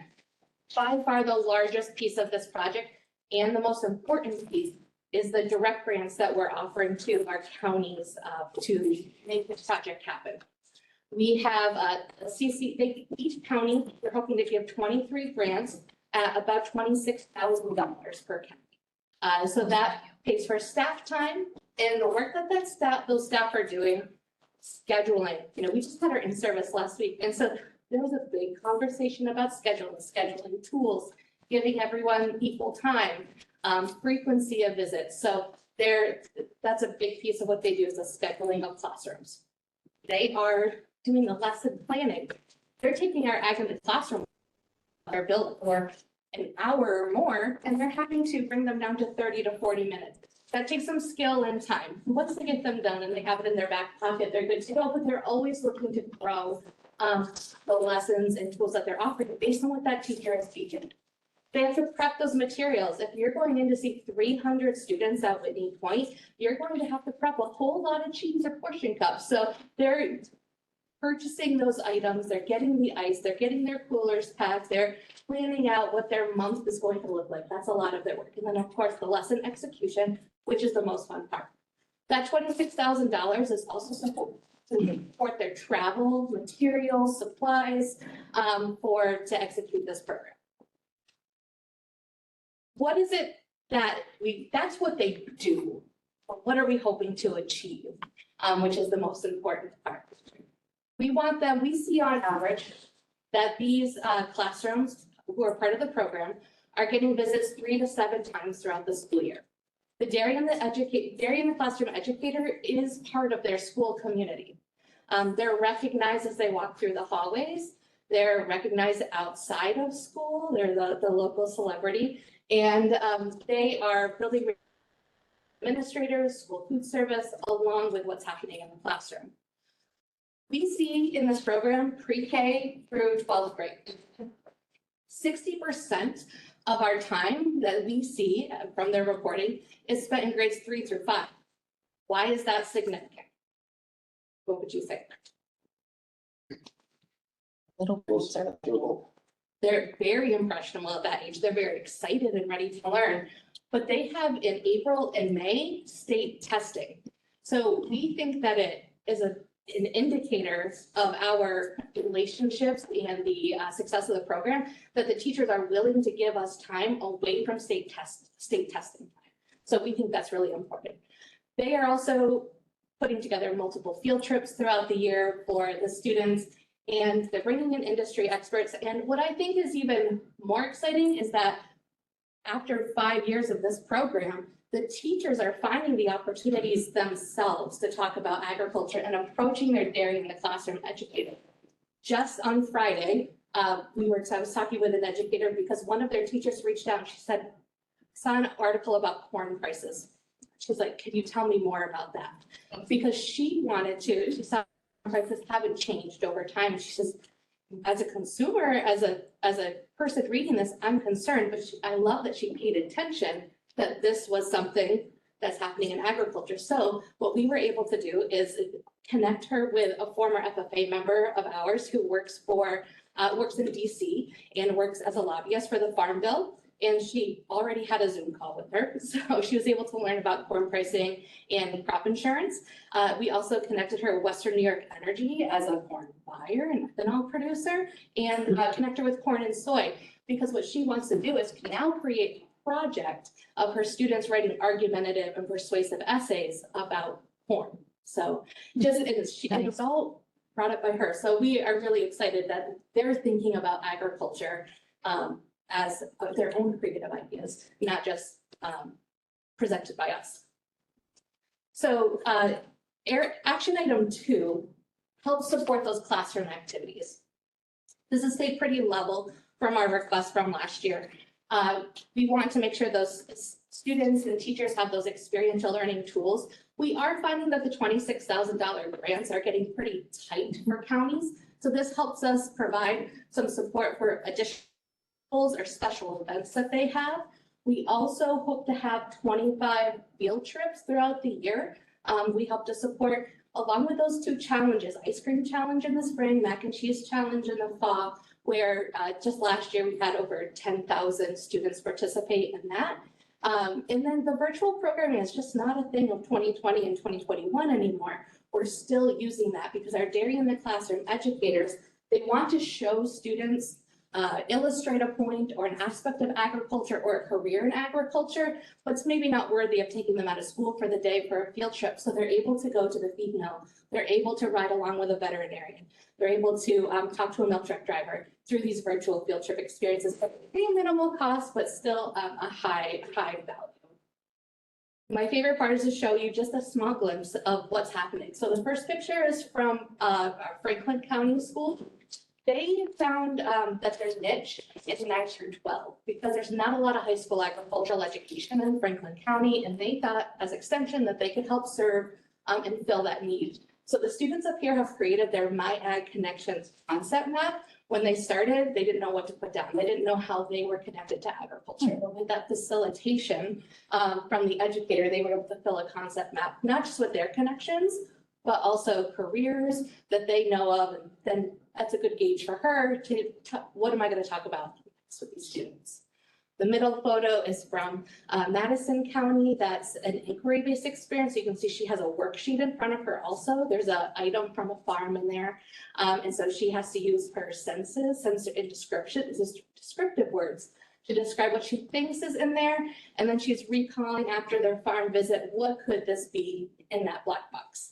And then finally, we have Cayuga County, and they were working on a sequencing activity from farm to themselves. And you one of the simulators, they have their gloves on, they have their paper towels, they have their dip cups that don't have iodine, but orange Kool-Aid. So they got that chance to experience what happens on the farm in one of those steps. Mac and cheese and ice cream challenge are, again, huge draws for us. So this is just pictures of students from New York City to Western New York and everywhere in between participating in this challenge. Food-based challenges are really successful for us. Students have to talk to one another. It's cross-curricular. The math teacher loves that they're multiplying fractions when they double and triple those recipes. The English teacher loves it because they're doing sequence writing, which, trust me, when I look through the responses, is very hard for students. And they have to do a marketing element. So the two contests are exactly the same. We're getting a lot of those vertical videos we talked about yesterday, a lot of TikTok style videos. And so the students love that they get to be creative and use TikTok tools in school. So it's pretty exciting what they come up with. And then this is Ice Cream Challenge went so well in Nassau County, which is nestled right up to New York City, super densely populated. They love the Ice Cream Challenge so much they created their own Froyo Challenge. So that's their frozen yogurt they were taste testing. And then finally, this is virtual field trips in action. And this is Gerhardt Farms in Erie County. And then I had to put this picture as the Madison County Farm Tour.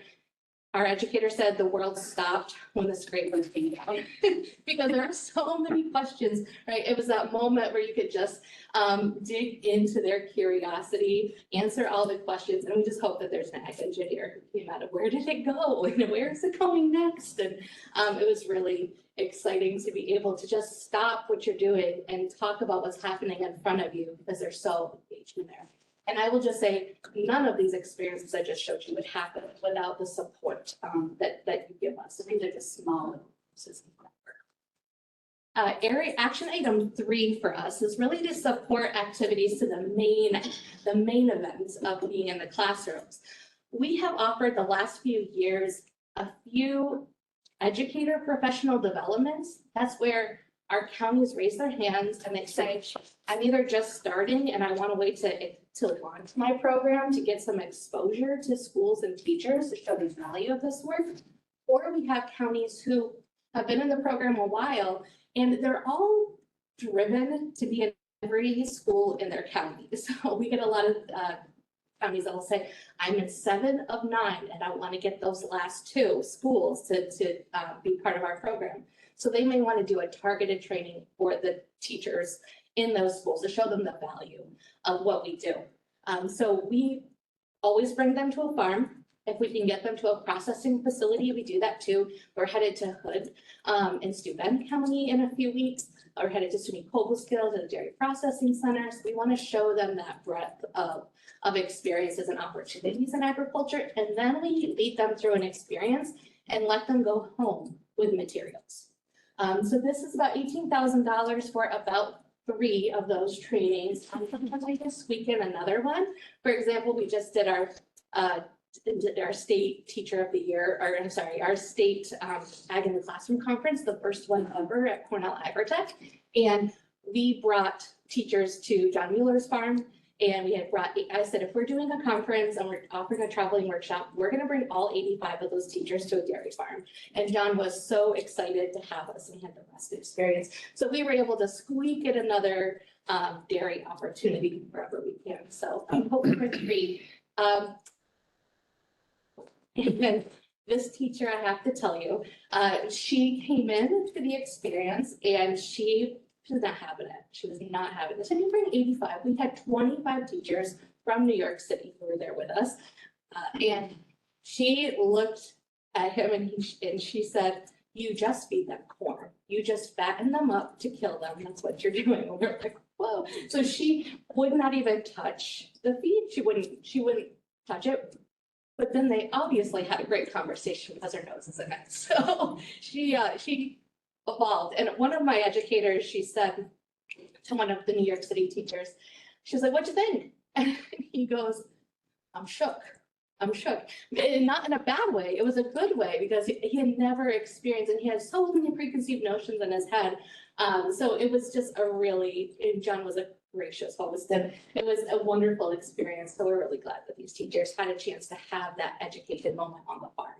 One of our focuses last year was focusing on our ice cream challenge and preparing teachers for that. So along with visiting a farm or processing a site, we had them make their own ice cream. We had them do the challenge because my job isn't to help teachers be better teachers, give them the confidence to talk about agriculture and the tools to do it. So every teacher got a chance to do the contest. This teacher was very concerned about her swirl. Her ice cream was a fudge swirl, and she was going to make sure she had that swirl. She was very focused. But what I love about these teacher trainings is I'm seeing, I guess, what I call a transfer rate, 85% transfer rate from watching them come to our training or having them with us for a day, giving them professional development hours. We're seeing them participate. We're seeing their names in mac and cheese and ice cream challenge. They are applying for our grants. They're applying for our scholarships. So now they're in the community with us because we've helped engage and excite them. So really love what we're able to provide. Our 4th area, this is our final action item to help support our work, is helping invest in our dairy in the classroom educators. I have a very high expectation of what happens in the classroom, and I think have a high expectation for themselves also. Having a time for them all to get together. We were just together last week in Oneida County. I had 40 of them. You're like, hey, you have 21 grants. Well, they are bringing additional staff. So they are required to bring at least one staff member, educator from their team, but a lot of them have grown. They have multiple educators and all the educators want to come and have this development. So I have them bring their best, and that's what I call it. Every county has 15 minutes to share a lesson or a tool that they want others to know about.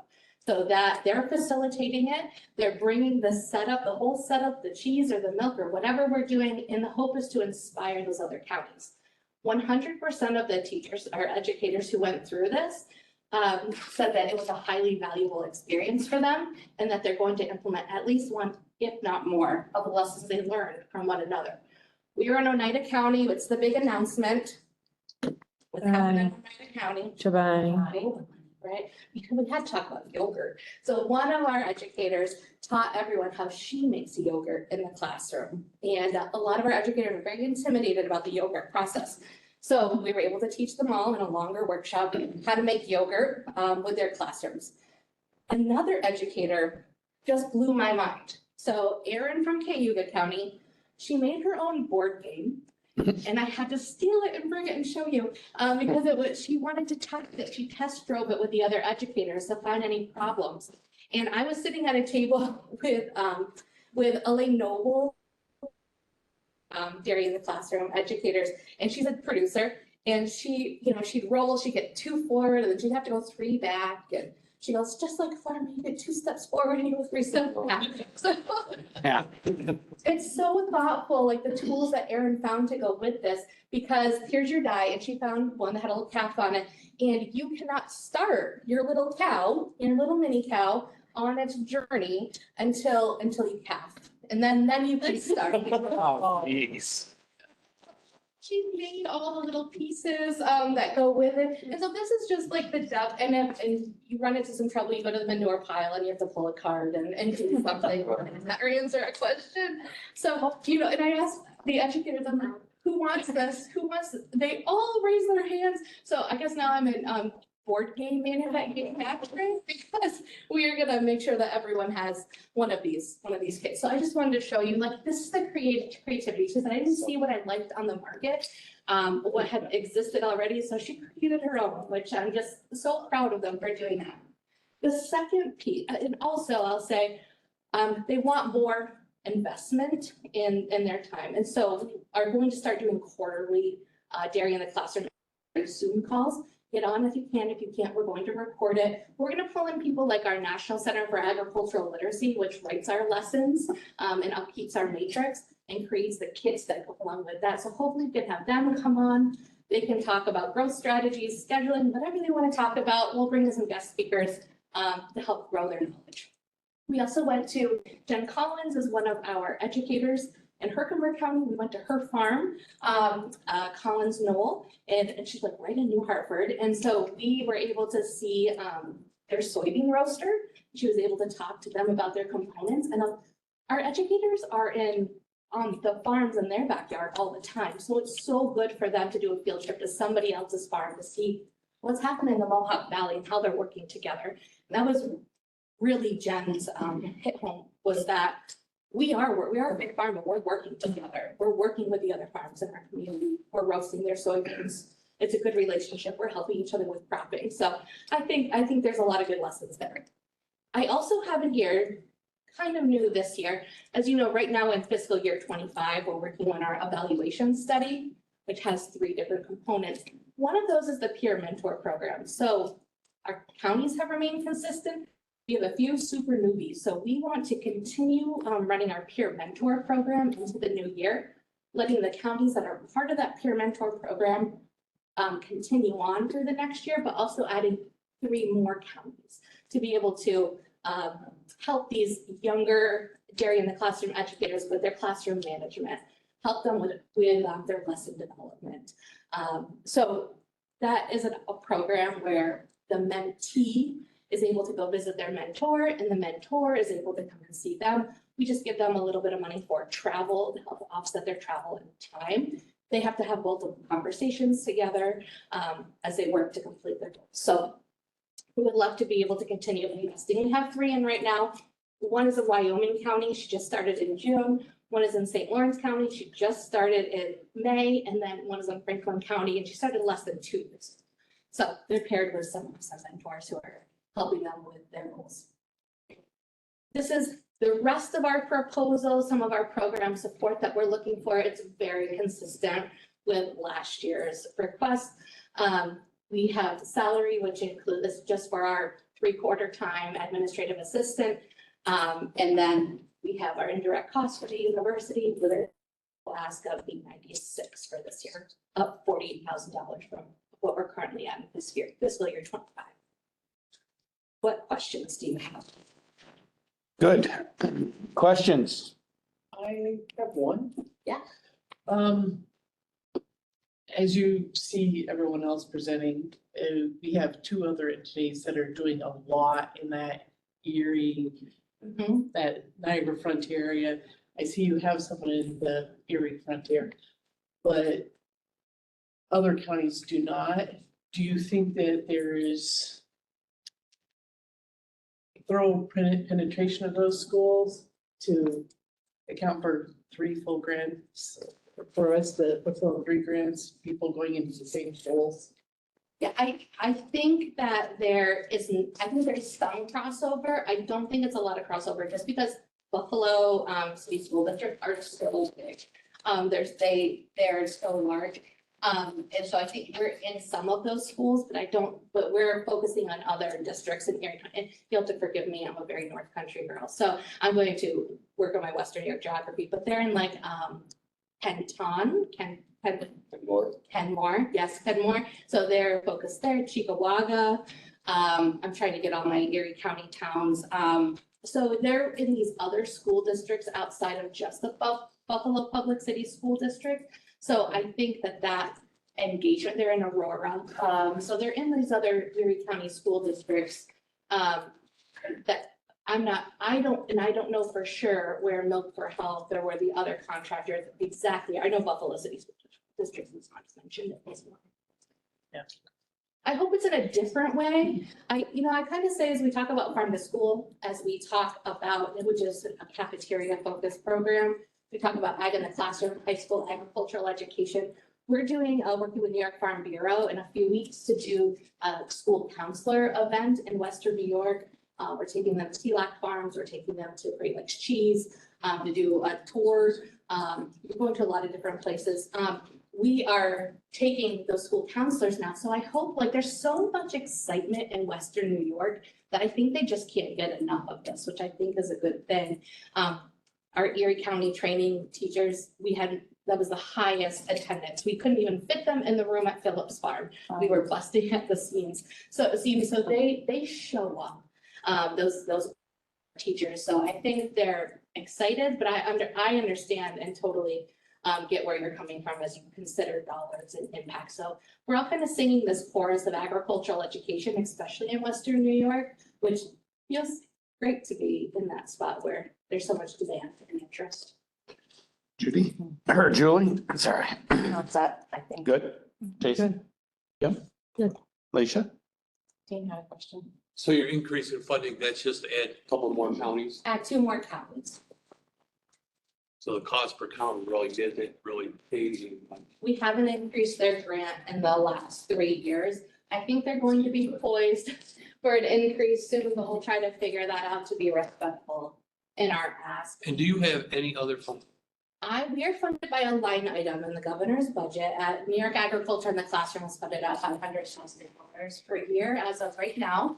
And so my salary is in there, and I have 2 other staff members, which they all help. So my educator, and his job is to do teacher trainings across the state. He facilitates our dairy in the classroom community for my help and guidance. But so we're all we all serve the greater good, but I don't. If your game's any good, I think it could be a good money maker for you. You think so? Everyone wants one for Christmas, right? Julie? I was just gonna say, that's for ag in the classroom, which is all of agriculture. This money is just for dairy in This the is classroom. only dairy in the classroom. This goes $608,000 directly to our county extensions to run this project and the support activity. Mhm. I love all the extra education that you're doing with the counselors and the teachers, because those Yeah. teachers are gonna be there and they need that education. So I think that's great. They're the magnet. So how are you doing 5 virtual field trips for $1,500?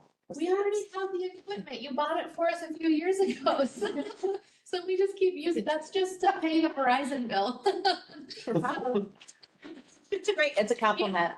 It's a compliment. We're pretty scrappy. Before we had $500,000 when I got hired 14 years ago, we had $80,000. That was everything. So we're pretty scrappy. And that's pretty good, I would say. Sarah? You don't have a say in what the book is every year, do you? We do, you guys. Gonna have a dairy book or a milk Well, book this year? I love this conversation. We need more dairy books out there, and we put it out to our publishers. I've told them over and over, we need a dairy book.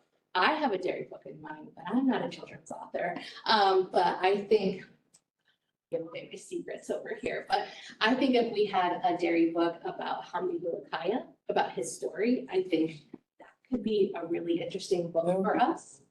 Talk about his story. I can see it in my head, right? I can see this little boy in Turkey kicking a soccer ball and you know, having the yogurt that is donated, coming here and then finding that in the store. So, I see how you out there, guys. If you have a Chobani connection though, let me know. I'm trying to got her there. So I think it needs to book and get an offer to write that book. There are publishing companies that would be excited to buy that story. American Farm Bureau has their own publishing company. We're super close with them. Sleeping Bear Press, they're a small publishing company out of the Midwest, and they're super excited about anything agriculture because my community buys it. We buy a lot of books. Myself and my partners across the country in their other agriculture and classroom programs. So we're a big market, but we have to have the books. So there's nothing really out there that you haven't used. There is nothing that we have not used that is fresh that I could get 3,400. It has to be in print. We want it to be agriculturally accurate. We want it to have a good engaging storyline for both the reader and the students listening, and it has to be in print. And sometimes all three of those things don't align. Judy? What's your big picture, next goal for where you're going? Well, I'd love to see this program in every single county in New York State. I mean, I have unabashedly, you know, I would share that. I would love every county to have this. So valuable. I've also heard from some of our counties, they're really interested in creating a middle school, like a middle school targeted version as we think about careers, to have that extension. So we have a half-time who's working mostly elementary is where we are, but to be able to hire on somebody or have that person focus on middle school, especially, I think maybe you've heard that Portrait of a Graduate is coming as we look at how students are going to be able to graduate into our state. So I think the graduation requirements as we know it are out the window. We want students to be self-directed in their high school experience. And that might include one credit of CTE. Right now, they're getting that in middle school. It might be an addition at the high school level. We're not sure what that's going to look like, but we do know that teachers are going to have to teach differently. They're not just going to be in their vein of teaching social studies or science. They're going to have to be cross-curricular. So we feel like our projects like Mac and Cheese, Ice Cream Challenge are great opportunities for them to practice that cross-curricular facilitation of education or where that student wants to go, not just can we meet the standards of the test? Big changes in ed coming, so we prepared for it. Thank you. Yeah. Thanks very much, Katie. Thank you. All right, Carmen's group again. Yes, and the first hour of the 10 presentations comes to us directly from Hong Kong. Ali had this trip scheduled for some time and couldn't get most of it, so he's going to present live on screen for you. And then we have the other researchers. So there are 10 research presentations and one short presentation. We're starting here with project 15 right now. And then we have 15 through 18, then 19, 20, 21, and then we have the others. So sorry for the inversion here. So Ali's up next. Ali, can you hear us? I do hear you. Good afternoon. Do you hear me? Okay. No, I made him a panelist. Just might have to undo. Try it now, Ali. Test. Do you hear me? Not yet? Down. Hang on. It might be here. Can you say something now? Do you hear me now? Yes. Wow. Do you hear me now? We can. You can hear me okay? Yes. Perfect. Fantastic. Good afternoon, everyone. I would like to apologize for not being there in person. I had a prior commitment, and needed to be in Hong Kong. I tried to see if I can cancel this trip, but unfortunately I could not. and I apologize for not being there and sharing with you through WebEx. I have 4 projects to share with you. 3 of them focus on protein, and 1 is on how we can promote basically milk consumption by looking into GLP-1. So I'll start with project number 15. So these projects will be 15, 16, 17, and 18. And I have a timer here just to time myself 6 minutes for each of these projects, and I'll stop to get your question if that's okay with you. Yep. Perfect. So the first project is on enhanced transparency and thermal stability of dairy-based protein beverages. Essentially, there are a lot of ready-to-drink protein beverages in the market. As we heard today, also in the earlier discussions talk, protein is one of the hot topics. And RTDs, in fact, there is a projection to be by 2032 around $3.3 billion. And there are a lot of good number of milk drug protein. Sorry, is there any question? No, go ahead.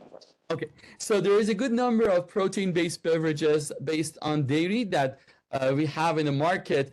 However, to diversify our portfolio and compete, in fact, against plant-based proteins to make sure that we really can add the benefit to consumers by promoting milk-based beverages, we need to look at the alternatives that we have.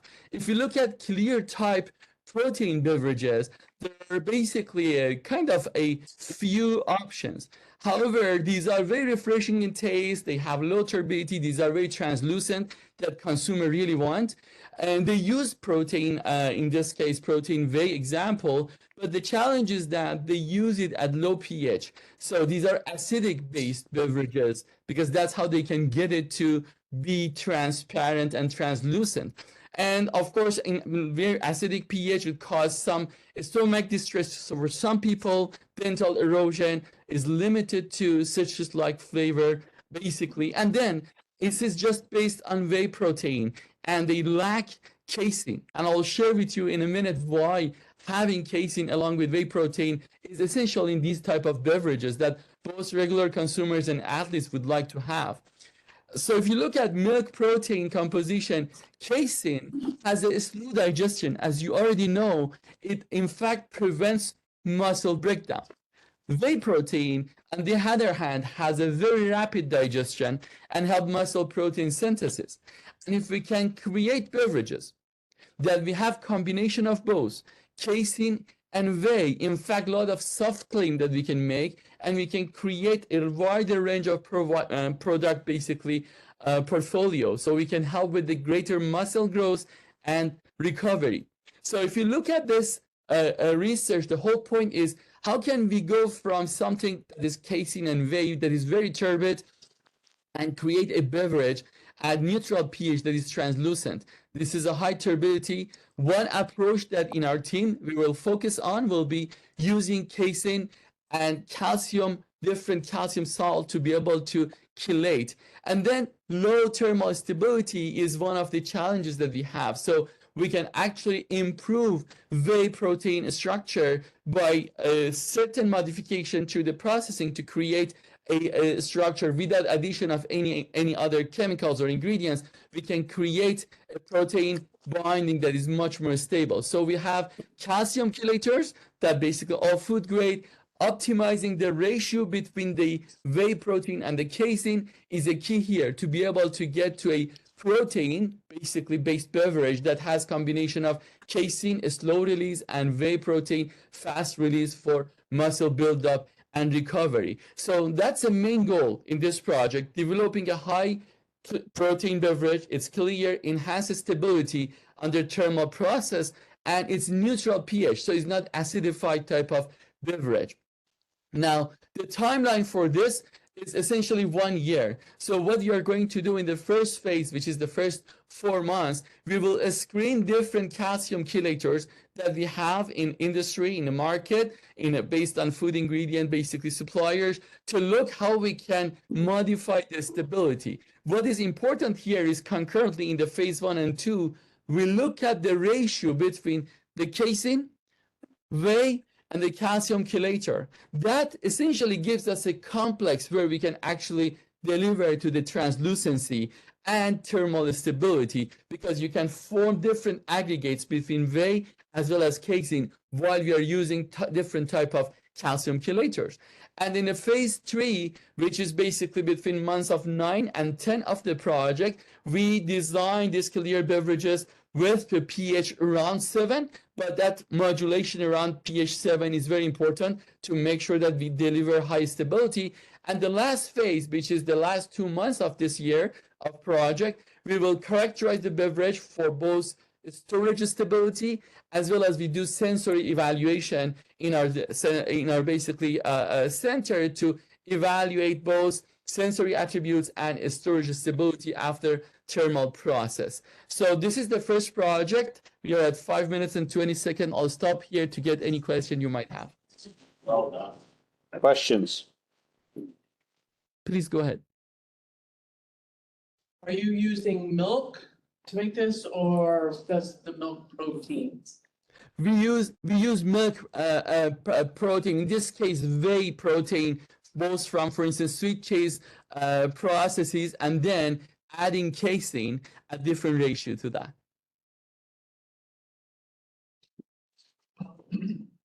Anybody else? All right. Next. Thank you. So I move on to the next project. I apologize, I forgot to mention that the budget requested for this project is $99,000 and $120 for the basic support of staff and some consumables for this 1-year project. The next project, it's project number 16 that you have available in your file, and the title is Development of GLP-1 Stimulating and DPP-4 Inhibitory Fortified Milk to Promote Functional Dairy Consumption. And, if you look at conventional functionality, when we talk about protein in milk and in general milk, which is one of the best nature delivery media for delivering both micronutrient, macronutrient, proteins, fat, as well as, minerals, is that we look at nutritional value, both protein and minerals, digestion improvement, immune function, and new functional basically suggestions based on research that regulates blood glucose and support weight management. Now, when we look at whey protein, we know based on some literature and some preliminary tests that we have done in our lab.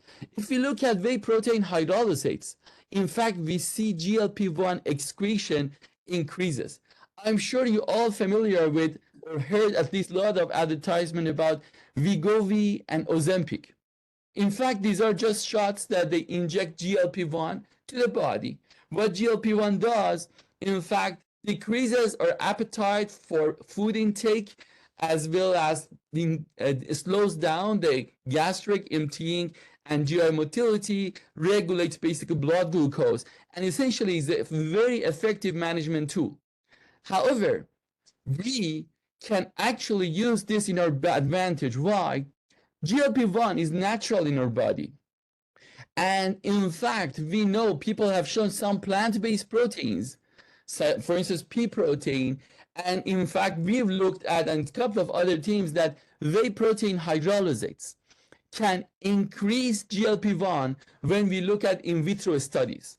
So essentially, naturally, by consuming whey protein hydrolysate, it increases GLP-1 in the body, which is a huge key for promotion. We talk about influencer, we talk about marketing strategy this morning. I think this is really key to be able to give them the right ammunition, science-based ammunition, to be able to promote and make awareness in the society that consuming milk, in fact, increases GLP-1 and help with the weight management control.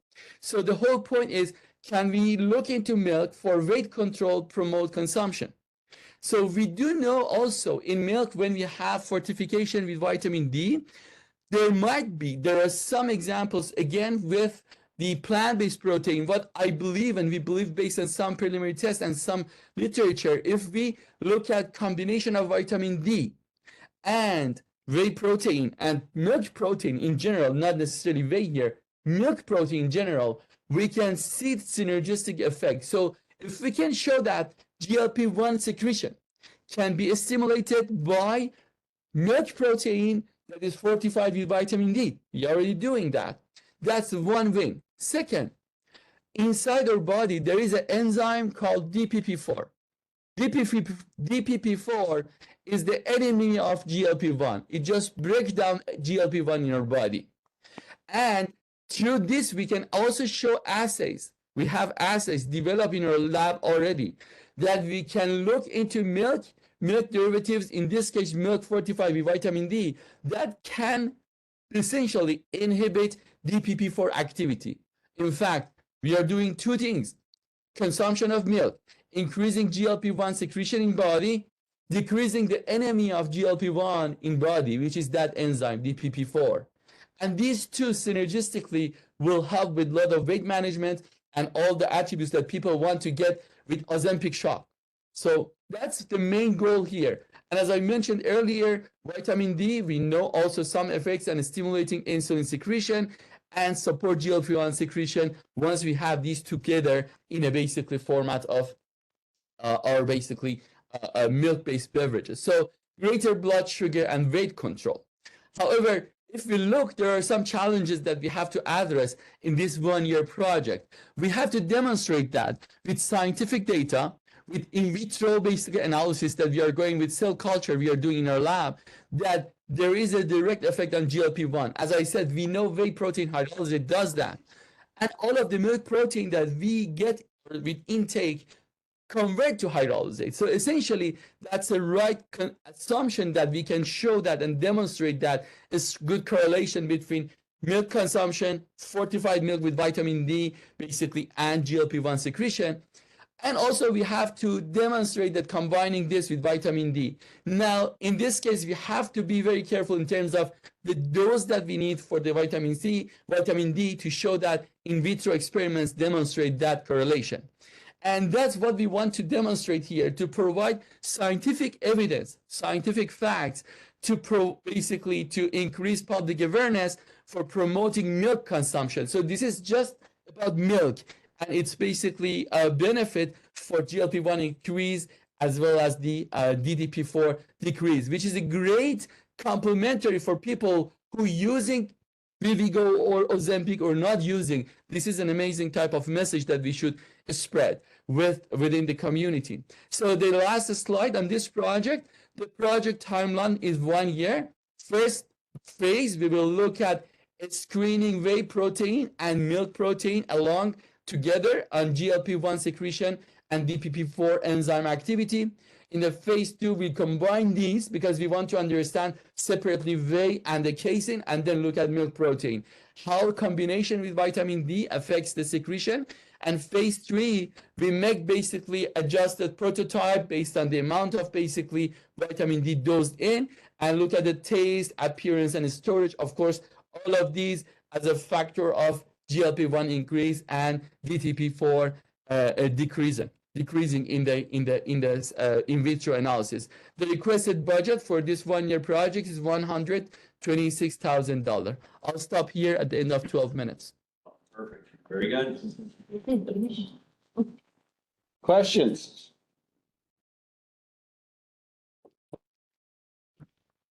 Good. Adding something? I'm struggling a little bit with this one. Okay. I don't understand if you're, are we? You gotta speak up so you can hear.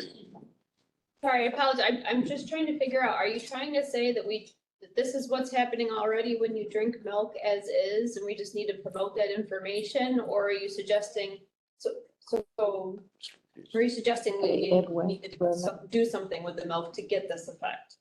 That's a great question. In fact, what we are suggesting is that based on initially test and preliminary results that we know, whey protein hydrolysates, if you take whey protein and hydrolyze that, similar to what we get inside body, we know that increases GLP-1 already. What we want to demonstrate here is that milk consumption, what we don't have any data, nobody has shown that. What we want to show is that milk consumption alone will give a boost to our GLP-1 and decrease that enzyme that I said is enemy of GLP-1. And also milk fortified with vitamin D, where we have to identify what dosage of vitamin D. That's something that we don't know. The combination also boosts the basically GLP-1 and decrease DPP-4. So we already want to show milk consumption increases that, and also look at some of the adjustment in the vitamin D as well to see in what level it gets us the maximum basically increase in the GLP-1 increase in the body. So drinking milk with vitamin D is the poor man's GDP-1 shot. Exactly. Increasing GLP-1 inside body and basically in the exact same direction. It could be very synergistic for people who already actively taking those shots or people who don't take shots, but understanding I, as a person who sits behind, desk many hours per day, I need to do some sort of weight management. And if in my case, if I know that milk that I can drink more is much, much better than other plant-based proteins or other beverages, I just focus on milk. And drinking more milk, in fact, helped me to do weight management because it helps with lowering basically the stomach emptying and increasing basically our GLP-1 in the body. Good. Okay. On to the next one. Perfect. Get the timer started. Okay. So the third project is project number 17, and this is also on protein. And the main project here is that we see a wide range of protein bars. So the title is Mitigating Hardening of High Protein Nutrition Bars Through Protein Modification. So if you look at the protein bar market, it's 6% growth, projected to be $20 billion by 2030. And we see a wide variety of proteins you've seen from based on egg, like RX bars, based on plant-based protein, that I really believe that there are a lot of basically challenge with those type of proteins. They are not bioavailable as much as what we have in protein in milk. So if you want to do a consumer service, in fact, we have to solve the problem of protein bars that are made out of milk protein or whey protein to be able to make it more palatable for consumers so they don't pivot to something like RX bar or any other bars that are not based on milk protein. So if we look at basically protein bars, in general, we see there is a composition of 30 to 50% protein. And they support basically for people who do a lot of sports or health food, or people like us that, you want to have some snack, quickly taking that snack and eating and skipping lunch and doing something that basically you need to do on the go. So the challenge is that majority of protein bars that are based on whey, if you taste it, we have tasted more than 20 different type of variations of bar from the market. We just buy these from, Walmart and Wegmans, and then we evaluate their basically texture and palatability and talk to some of their basically colleagues in terms of the sensory that they scores that they get. The protein bars made based on whey protein are becoming hard. The hardening, especially during storage, is a very, very big issue that consumers like the whey protein, a bar, they buy it, but then they don't go to buy it again.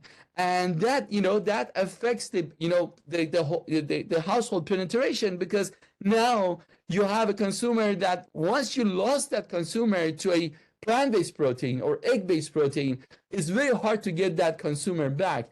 And that's, that we are basically losing, not selling basically whey protein type of protein bar, or essentially, which is directly correlated to the milk. So how can we solve this problem?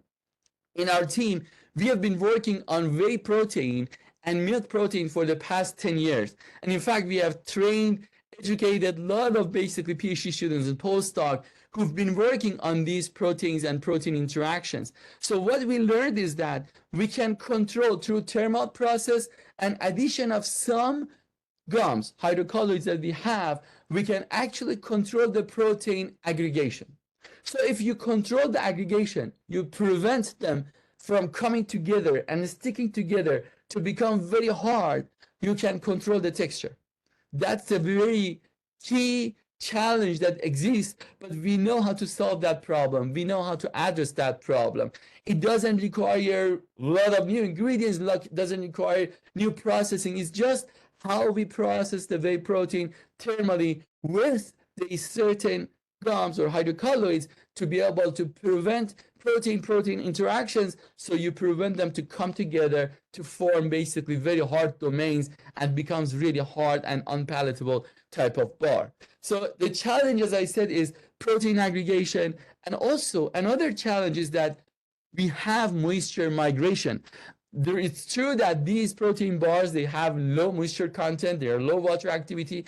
Still, within that bar, there are areas that you have aggregation, and those aggregation results in a phase separation and some water migration. And that also contributes further to the hardening of the protein bar. So what we do surface modification of proteins. Very simply, we do thermal treatment with the additional natural gum. And at what stage you add the gum, in what pH you do that, and then how revert back the pH to original. Basically, usually for this, we look at pH 6.5. We can actually create protein bars that has a clean label, has a long shelf life, and in fact beat any other protein bars that are not based on dairy in the market. So the main goal for this project is we can mitigate hardening during storage, in particular by modifying protein surface of the protein and incorporating natural gums without any other additives. Last slide on this one is the project timeline. It's again 1 year duration. The first phase, we do a screening of different protein modification that we have in our team developed over the past 10 years, how we can create certain interaction between protein to control the hydrophobicity, to control the texture. Then in the second phase, we do formulation with gum. So first we do the modification of protein. We analyze that. Second phase, we do the formulation with gum and controlling water activity and a lot of texture analysis to make sure that we hit the right texture. And the third phase is essentially we make the prototype. Now we look at storage as well as appearance and sensory, because again, the main goal is to make something is palatable, especially after 6 months, 4 months, 5 months of storage. So we do accelerated shelf study. And the requested budget for this project is $96,760. At the end of 6 minutes, I'll stop here. Questions? So I'm just reading the kind of the front here. So my first thought is where's the dairy in this? But I see on your one on the thing you sent in. So these bars are going to be at least 30% dairy. Minimum.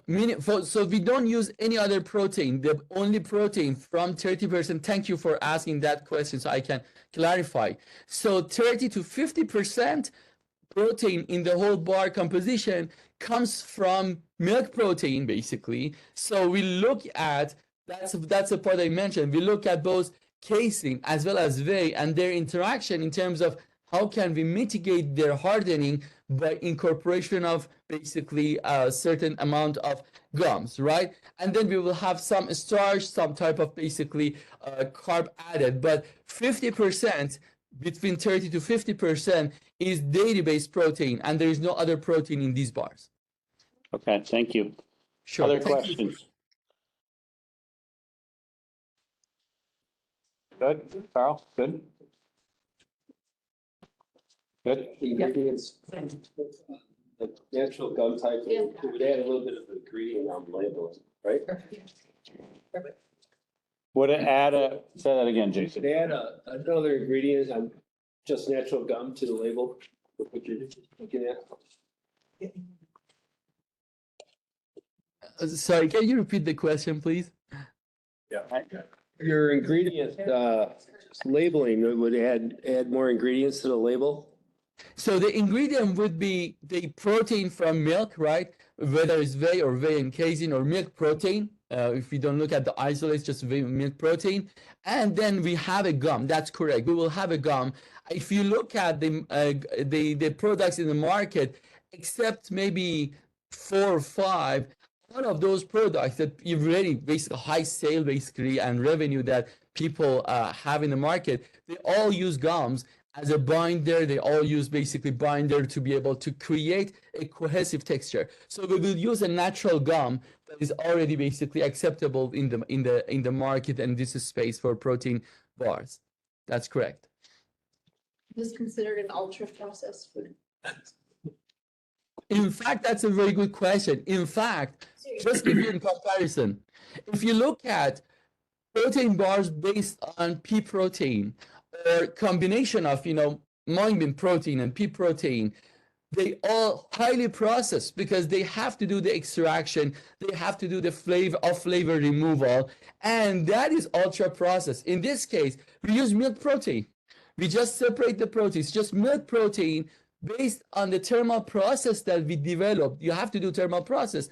Based on the thermal process and the mixing with the gum, we create the texture that we want. So we don't do additional processing. So that's not basically ultra processed. At least the way that we are doing it is just thermal process for safety. At the same time, we make sure that during that thermal process, we can create the right type of interaction between the gum and the protein to prevent that hardening during the storage. What kind of sweetener are you thinking of using on these bars? Because they all have like the zero sugar sweeteners that are not good for you. Absolutely. In fact, one thing that we recently learned is that when we have, because a lot of people like to have low calorie sweeteners, right?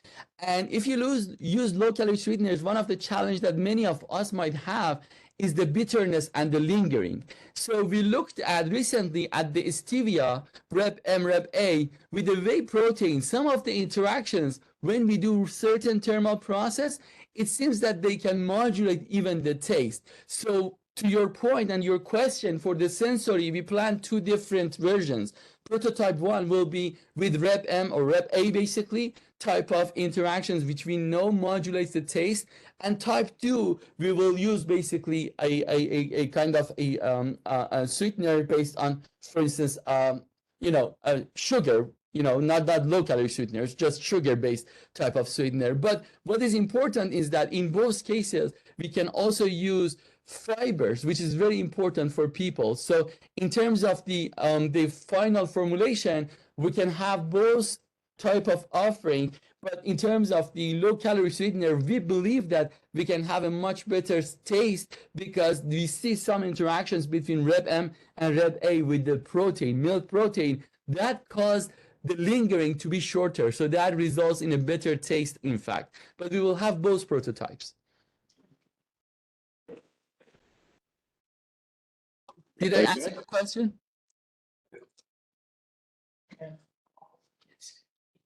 All right, one more.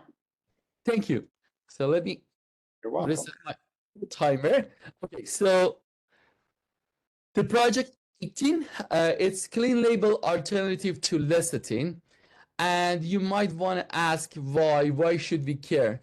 If we look at milk powder market, it's one of the largest global markets, right? And we have large projections also up to until 2033. So the challenge with this basically market is that we use lecithin. So if you work with any company who make milk protein, they use anywhere from 0.5 to 4% lecithin that comes from soy or different basically sources. Now, why we add lecithin? Because it improves the dispersibility. If you take the milk protein powder or milk powder, essentially you put it inside water. If you don't have lecithin, it doesn't get wet inside water very quickly. It doesn't disperse very well. It doesn't rehydrate very well. So we need to add large amount of lecithin to help with rehydration, wettability, dispersibility. And this poses a challenge. Most commonly, there are exceptions, but most commonly we use soy lecithin. And it has a beanie of flavor. It's prone to oxidation because it also, when we have soy lecithin, it has double bond or, assume fatty-like structure with some other actives that comes with that during the extraction process. So it's beanie of flavor, it's prone to oxidation, it's allergen concern, and often GMO derived. And if it's sunflower lecithin, is higher cost, there is a challenge with supply chain uncertainty. Now, the question is, for our basically huge market of milk powder, before we get, there are a lot of people on the protein, plant-based protein side that they come and target or attack. Can we find, because of course they want to get market share. I think that's very natural. But the question is, can we address this challenge? Already, if you talk to suppliers, they have a lot of customer complaints that, hey, can you replace soy lecithin? Can you find something that makes the milk powder much better rehydrating, faster rehydrating, but not with soy lecithin? And, that's why we want to look at clean label alternatives to lecithin. And the overall goal then here is that lecithin-free surface structuring of these whey protein. But what we do with whey protein, we do through just a small amount of enzymatic, basically addition, we do enzymatic hydrolysis. So during the enzymatic hydrolysis, we can actually use the whey protein to convert it to something that is clean label. It's from milk itself. You don't need to use something from soy into milk powder to make it processable. So it's dairy compatible, of course. Supply chain, we will have no problem with the supply chain. We get great dehydration because these short chain of whey protein hydrolysates, they actually help with the absorbing water and they are surface active, so they can make the powder be dispersed very quickly, readily inside water. And also they create additional binding site within that mixture, can help with mineral bioavailability, binding, so it increases the stability of the milk powder inside the application. This is for fact, this is something that we know. So hypothesis is that we create whey protein hydrolysate that rapidly dissolve when it's mixed with the milk protein, promotes porous structure. Why porous is important? Imagine something has a lot of pores and holes inside. If you put that inside water, it's like a sponge, quickly absorbs water, rehydrates very quickly, right? So that's a part that we focus here. So facilitate water absorption and enhance rehydration kinetics. So this is the very brief, just fun slide briefly. We look at whey protein hydrolysate with different calcium salt, controlling the pH. We can create basically the powder upon spray drying. And now this powder becomes porous during this process. You can rehydrate that. You can create basically facilitation of water penetration into the powder, address all of those challenges. Moreover, what is really important, if you remember from our second project, whey protein hydrolysate, we already know it increases GLP-1. That's an indirect effect here, which I did not talk about, but I wanted to all of us to be aware that what we are doing is we're replacing something that is from soy. Supply chain is an issue, is off flavor, a lot of processing on soy, and it's caused oxidation and allergen issue, to converting that to protein from milk itself. Whey protein hydrolysate, with some adjustment that we do know based on experience that we have done and we have achieved over past 10 years. So the last slide here, we are at 5 minutes, 20 seconds. So 1 year project, phase 1, we create a wide range of whey protein hydrolysate. How we do that? We look at the hydrolysis time and we look at the segments or fractions that we get from that hydrolysis. Then we create whey protein hydrolysate calcium complexes. In the second phase, we look at how we can control the surface structuring. Again, this is just with regular spray drying that we use already for forming this powder. And then we look at their physical properties. And then in the third phase, we look at performance evaluation, rehydration behavior. Of course, always we do sensory evaluation because that's very important. And then we compare with what is the benchmark in the market, which is a soy protein, soy lecithin basically added to the milk protein. So we do a comparison. And once we've done that, in fact, we have another ingredient based on whey protein that helps milk protein not only quality in the application, but also help in terms of sustainability in future and in fact protect us from attack by some other plant-based proteins or other type of basically protein derivatives. So I'll stop here at 6 minutes. If there is any question, would be more than happy to answer. Ali, very impressive. Thank you. Questions? Questions? Go ahead, Dean. I would think that because this is so important that other people would be working on this. Do you know if anybody else is doing this research? In fact, I have not heard from anyone that contacts that we have and we talk with. And also in the literature, I have not seen the way that we are proposing here today. And as you recognize, we all recognize it's super important to preemptively address challenges that people might come in future and put figure on and say, hey, this has this issue or that issue. We can solve the problem very simply with the milk, basically ingredient itself. So we basically isolate ourselves from anything allergen containing or lecithin that comes from even sunflower. So I'm not aware of anybody else doing this research. Is this tied at all to the same kind of technology or different way of going about the same thing as the flash freeze spray drying? Good question. That we heard from Cy earlier, because it sounds really similar. Good question.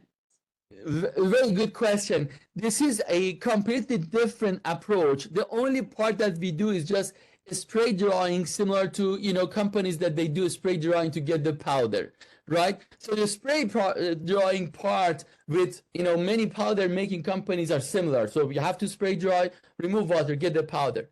What is key here is that how we can get whey protein with enzymatic approach, proteases that we have available, to get a smaller fraction of these whey proteins. Now this whey protein with some calcium that we have intrinsically inside milk, we can process that to sit and coat or decorate, as you will, decorate milk protein particles. Imagine milk protein particles, they come inside in order of, half a micron or 100 nanometer particles. Whey protein hydrolysate that we make, we can control and adjust them just by time and dosage of the enzyme to decorate and sit around that milk protein. Now, you spray dry this just to remove water. Once you spray dry, you have a powder that as soon as you disperse inside water, because of those whey protein hydrolysates sitting at the interface, at the surface, they like water. They absorb water very quickly and dissipate and disintegrate and in fact rehydrate inside water. So it's a completely different approach addressing completely different type of problems. A spray drying part is basically commonality as we know for powders though.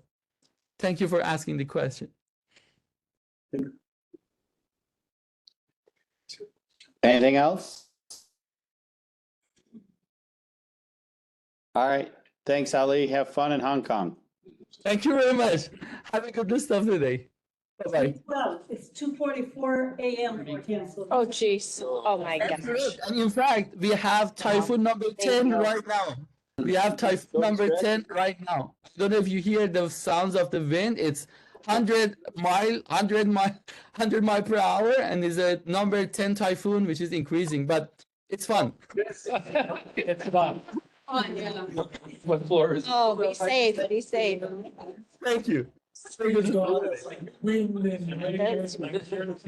room on each side of this are loving its present. It's 2 in the morning. I was like, it has to be really early in the morning here. What? That's awesome. That's a standard fake background. Oh, it's a scene. Oh, okay. Everybody has that office. It's hilarious. Yeah. Oh, I don't. All right, we good? Just making sure. Yeah, go ahead. Sure. I'm Abby Snyder. I'm an associate professor at Cornell. My lab is interested in the microbial safety and quality of dairy powders. So New York State produces a lot of dairy powder, an area of expansion within. So there's been a new facility expansion opened recently that produces a lot of dairy powder. There's talk of another facility coming to the state that produces will produce a variety of different dairy powders for different sectors of the food industry. And so these sites have the capacity to purchase a lot of milk from New York State dairy farmers. And that is in part because the food industry uses it as an ingredient in so many different foods. I like to say that the more food ingredient labels you read, the more you find dairy powders and stuff. So that's everything from snack foods and baking goods to dry mixes and beverages and infant formula, of course. We export a lot of dairy powders. So the goal is to maintain and increase purchases of New York State dairy powder.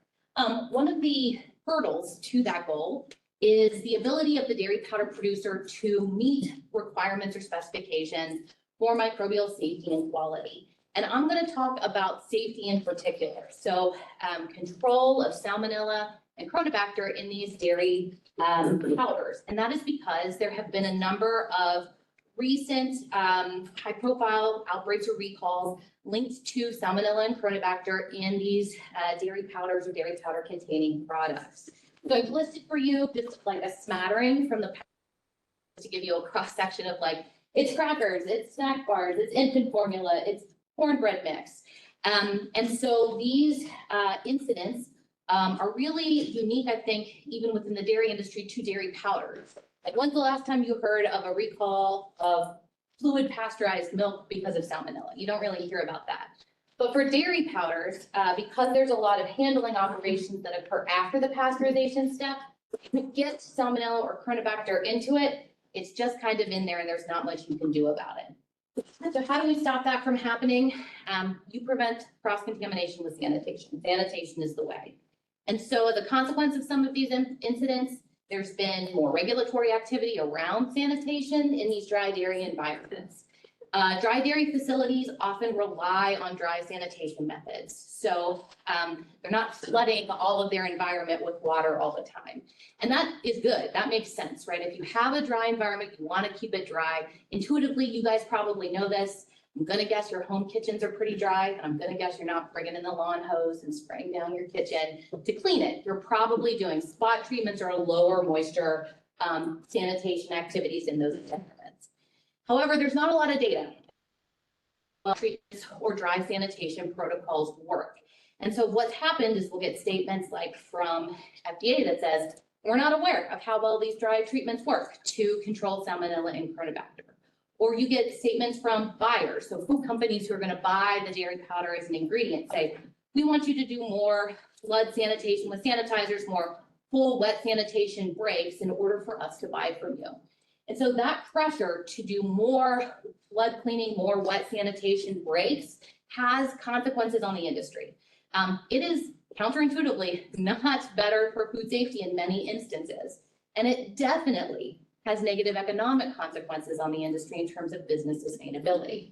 You can see how this would be. If you have to, instead of doing a dry clean, stop production, break down, flood clean, spray sanitizer, wait for everything to dry, reassemble, and then start production again, that is a lot of time cleaning and less time processing New York State milk into dairy powder that the food industry wants to buy.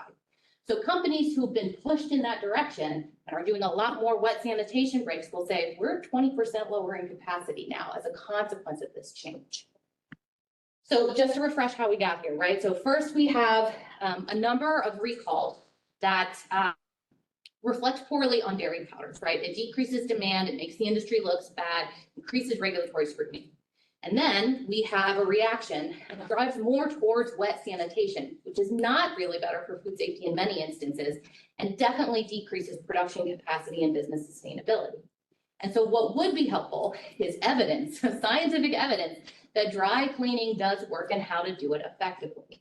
And so that's where we come in. We have deep subject matter expertise here. We can generate the data. We'll publish it in a scientific journal. That will enable the industry to take advantage of ways to produce dairy powder safely and sustainably so we can continue to grow the New York State dairy powder industry. And so collectively, we do this by reducing the likelihood of recalls occurring. If there is a recall, it helps reduce the scope, so less product gets pulled off of market. It can increase market access for companies who need to meet certain sanitation requirements from buyers. And most importantly, perhaps, business sustainability. So less time cleaning, more time producing products that their dairy products the food industry wants to buy. So to do this, we are proposing a 2-year project. I'm asking for $59,000 in this first year, and that is primarily to support us to complete the physical experiments. So I just have the one talk, but I'm happy to take questions. Questions? Dean? Jason? No. Carl? Is this, it sounds more like an input project. I'm sorry, a what? It sounds more like an input project than, Oh, Is an it employee something product? Yeah. I feel like they've talked about milk powders as well, and contamination. So we did a survey a couple of years, that was objective 2 for our dairy product quality and safety program. So we didn't tie that directly to sanitation in the same way that Abby's proposing here. But we do have a lot of data that I would be happy to share with Abby to help support her work as well. We didn't test directly for pathogens in that product, and that's really, really important from my perspective because we weren't looking in the environment, we were looking in the product itself. And no processor in their right mind is gonna let us come in and test their powder for bacteria and salmonella. Now, if you're looking in the environment, that's different, they do that all the time, right? So it's a little bit different, but we do have a considerable amount of data on New York State dairy powders. So just to differentiate, I think a lot of the justification is the same in terms of the industry impact, but the specifics are different. So spoilage spores, for example, versus pathogens, and the effect of cross-contamination and what the change to the sanitation regimen means to producers in terms of their capacity and sustainability. Anything else? Okay, thanks, Abby. Appreciate it.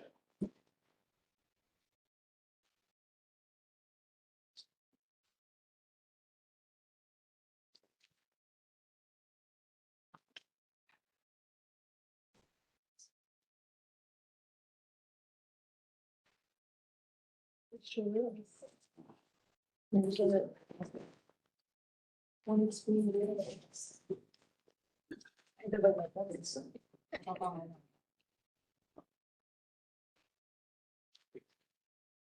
Good afternoon. I hurt my back last night, so kind of limited movement. Today I will talk about the sizing and the consumption of milk and dairy product on the risk of capitalizing disease. And this table shows the top leading cause of the deaths in the United States. Heart disease was ranked number 1. In 2023, and more than 80,000 people, 680,000 people died from heart disease. So that means that every 1.3% died from heart disease. So the afternoon session started 1 hour ago, probably more than 90 people died from heart disease. Good news is the dietary approach and can lower the risk of health, cardiovascular disease. Dietary guideline for America and recommend healthy eating dietary pattern, including fruits and focus on the whole food. Focus on the whole food, that's the major contribution from our lab. The apple we research reported that apple with skin has higher antioxidant activity than apple without skin. So recommended also the other fruit, even with the peel, and emphasize the wider variety. And this work received the 2 IFT award. Health benefit of fruits. And vegetables, same thing, and the wider variety and provide the additional health benefit. And the greens, greens should be part of your plate, and at least half of the grains should be the whole grain.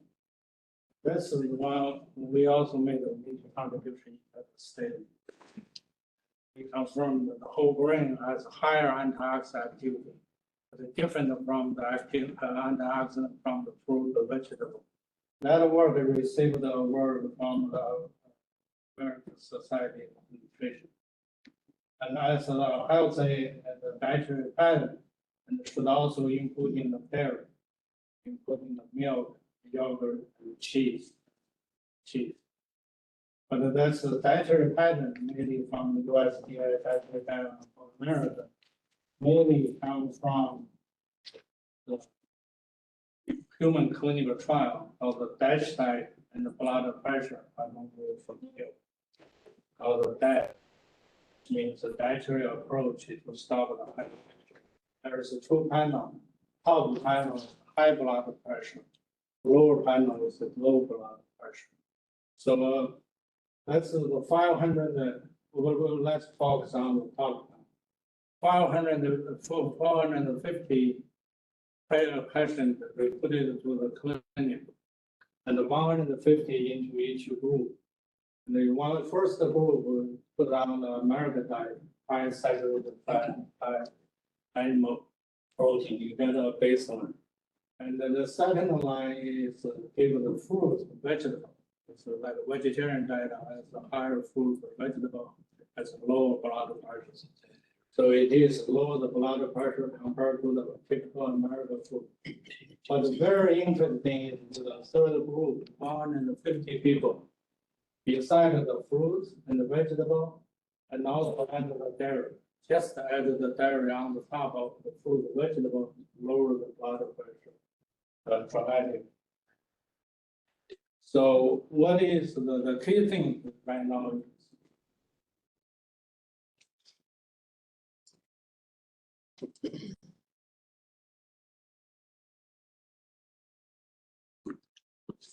Right, there you go. There you go. The key thing, why the dairy plays a very important role, I think it's something we don't know. This is maybe from the food. Another thing is maybe the interaction of the dairy interaction with fruit, vegetable, grain, and other plant-based components, and also animal. So the hypothesis, my hypothesis is consumption of the milk dairy product has beneficial effects, reducing the risk of cardiovascular. So we did a preliminary work, collected the data from the RCT and published from the DASH study, and put them together because the number is small, cannot see a significant difference for the clinical trial. So we propose put those RCT together and re-evaluated on meta-analysis systematic review. So we collected our preliminary data show consumption of the milk and the dairy product has a beneficial effect, reduce the risk of cardiovascular disease. So the hypothesis is supported by our So the scientific goal is examine human randomized clinical trial, evaluating the effect of milk on the risk of cardiovascular disease and hypertension. Collected all the data, but including the whole food approach and the dietary pattern and the interaction procedure for the whole food. And also get collect the data and collect the blood pressure, the inflammation marker, and the CVD marker, re-evaluate based on the meta-analysis to determine the effect of the milk and dairy product on the risk of cardiovascular. So the key performance indicator here review the publication and the significance is this project will benefit New York State dairy produce and the dairy industry by providing a new marketing opportunity to increase consumption of milk, dairy product for the public. Thank you for your attention. I think that's it. So are you looking to do new research trials or to review ones that have already been done and collate the data? This is RCT. There's basically after the DASH data and the recommendation from the dietary guideline of America. There is many new RCT come out for the analysis, but I did not see much difference. But I think it's mainly due to the number of studies powers. So collected all the RCT work from the lower the blood pressure. But if you can lower the blood pressure for 3 to 5 millimeters, you may see a protective effect for the cardiovascular disease function. That's why we propose to the all the RCT for the dash study, then reprocess and to evaluate the cardiovascular data. That's a new reason. So you're reevaluating data that's out there in a different way.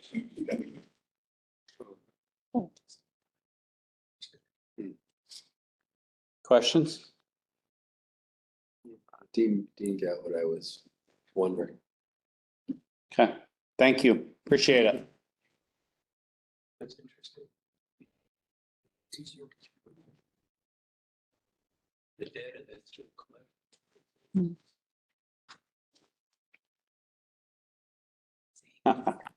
All right. Hello, everyone. My name is Matthew Pataki. I'm a master's student here on behalf of the Taco Lab. Our focus is on gut health and how foods impact your overall sense of well-being. And today, I'd love to chat with you about how we should be expanding Yogurt Halo as an accessible, affordable, and lasting gateway to lifelong dairy consumption and food. Now, I want to start with a question for the room. By show of hands, how many people here eat yogurt, let's say at least a couple times a week? Exactly. Yogurt has earned its halo. It is a trusted part of many of our routines. It contains energy, it can make you feel better, and let's be honest, it tastes great. Now, for that reason and many others, yogurt is ideal for the school environment. It's affordable to produce it at scale. It can be locally sourced. It is much more resistant to spoilage due to its low pH, giving it a much longer shelf life, and it can be served and sold in a variety of different formats. I was really happy to see that the Ithaca City School District is offering yogurt cups as a daily breakfast offering to their children. But this is where the problem starts. Many of the smaller rural school districts don't. How do I know this? Because I grew up in one. Normally, I wouldn't mention where I'm from, but I feel like some people in the audience might actually know New Wilmington, Pennsylvania. It's in Western PA, so raised there. And these pictures are actually taken from my school breakfast program, but these aren't a distant memory. These were about a year ago when I got these pictures. And the more I looked into this issue, I realized that this isn't just a problem in rural Pennsylvania, it's here in New York State as well. Now, that's why I'm proposing, or that led me to ask the question, is this just something that the food procurement teams aren't aware of how to fit yogurt into their program? Is it hard to fit it within their menu planning or within the USDA guidelines? Do they view yogurt as being unhealthy because historically it's been jam-packed with added sugars? Do they think that the kids don't like the flavor of it? Or does it have more to do with the actual infrastructure or the format that we're selling to the schools as an option? Which is where my and the answer to this is we don't know. And that's where my project starts. Phase one of my project to go out and actually speak with these schools, 20 to 25 smaller schools, and benchmark them against 3 to 5 larger schools who have successfully adopted regular yogurt consumption. I've been trained in some nationally recognized entrepreneurial programs to develop solutions by listening first. It's much better to figure out what barriers exist before you go to them with a solution to attack them. In phase two, I'll actually address those barriers, developing a K-12 regulatory approved, but also cost-effective prototype that the school systems desperately need. And I will go out and conduct sensory testing with diverse youth populations through organizations like the Village of Ithaca, where I'm already connected. Now, I've been developing yogurt prototypes for years now. I'm a participant in the Dairy Runway program, where I've been developing drinkable yogurts. But let me make this clear. This project would be for the spoonable yogurt varieties that are eligible under the school reimbursement programs. Now, for this project, we're requesting $50,000 to support the work over both the spring semester and the summer term to complete.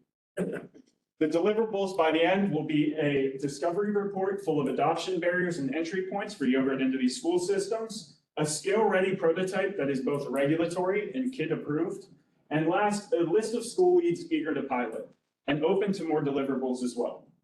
So why will this be so impactful? We're not just going to be filling bellies, we're going to be building lifelong dairy consumers. There's nothing more harmful to the dairy industry than losing consumers before they even have any purchasing power. Many of these consumers that are lost are from social populations where if you're developing products like yogurt with live cultures that can actually improve your ability to enjoy other dairy products and digest lactose better, we can grow the pie. And last, this project is deeply personal to me. dairy was one of the only reliable sources of nutrition making it into my hometown. And what I've noticed is that the same story that I saw 15 years ago is repeating itself in rural communities across the state. You guys might know this already, but yogurt is actually an official snack of New York State because a group of fourth graders wrote over 200 handwritten notes to state legislators saying that yogurt should be the official state snack, yet it's not accessible to kids today. And that's why we should be expanding yogurt's reach to every kid within the public school system. Thank you. All right, I got a quick question. Thanks. That was quick and interesting. So John, what is the percentage of schools in New York State that don't offer yogurt for breakfast? Is it large? Unless It's pretty large. I mean, some of the schools that I spoke to, so last semester I built a team of about 5 students who we met weekly to map the regulations and call schools and really try to understand the landscape. And it seemed that even though some schools might be offering it, it was a rare occasion. They would order a box of it and have parfaits. Maybe for some of the smaller schools, it was great if they had it a couple times a month. But I don't have a massive sample size. John's thinking. So you mentioned packaging. Some is reimbursable, some is not. Is that what you're saying? It's actually that spoonable is reimbursable, but drinkable is not. And I just wanted to make the distinction between. So the Go-Gurts that are in it too are okay, because that's not liquid, it's an actual yogurt. I don't think that would fall under reimbursable guidelines because it needs to be spoonable. It's pricier. Right. Anybody else? That was kind of my first thought too. Like I said before, in Portland County, we don't see a lot of the programs, the food programs that the guys from the Dane have been talking about. And I know the efforts are towards the cities, but what about the rest of the state? Right. And it's the local product that's being made there, right? So. My school, I just pulled up the school menu. They had 0 yogurt for the high school, middle school, or elementary school for the month of September. 0 yogurt outside for the entire month. Oh, the October here too. Okay, anybody else? Good All right, presentation. awesome. Thank you very much.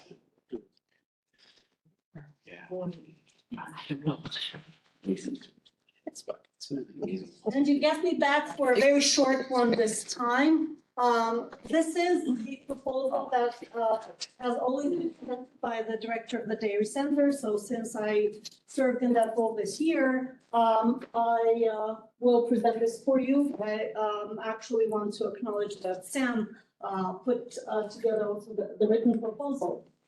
Who is the Dairy Center? As you could see here, we have a great number of faculty members, and I'll go fast forward here to show that the number of faculty members in the Department of Food Science at Cornell who are interested in doing dairy foods research has increased recently, and you saw that reflected in the number of proposals. And that's a great thing because I think it will help promote the dairy industry and promote this consumption of milk and dairy products. Now, going backwards, these faculty members are joining their forces under this umbrella of the Dairy Center. You see here a new acronym. We've been known for a long time as the Northeast Dairy Foods Research Center.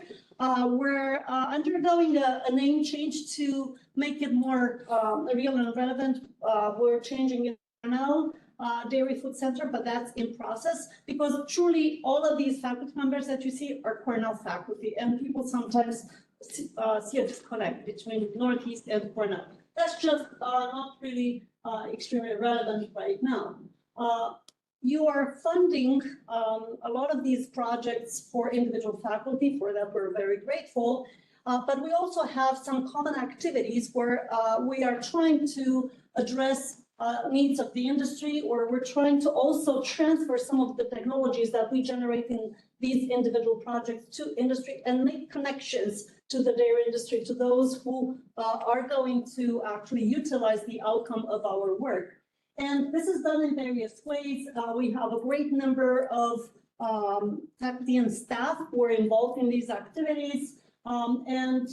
They range from outreach and technology connection to providing technical support or emergency support.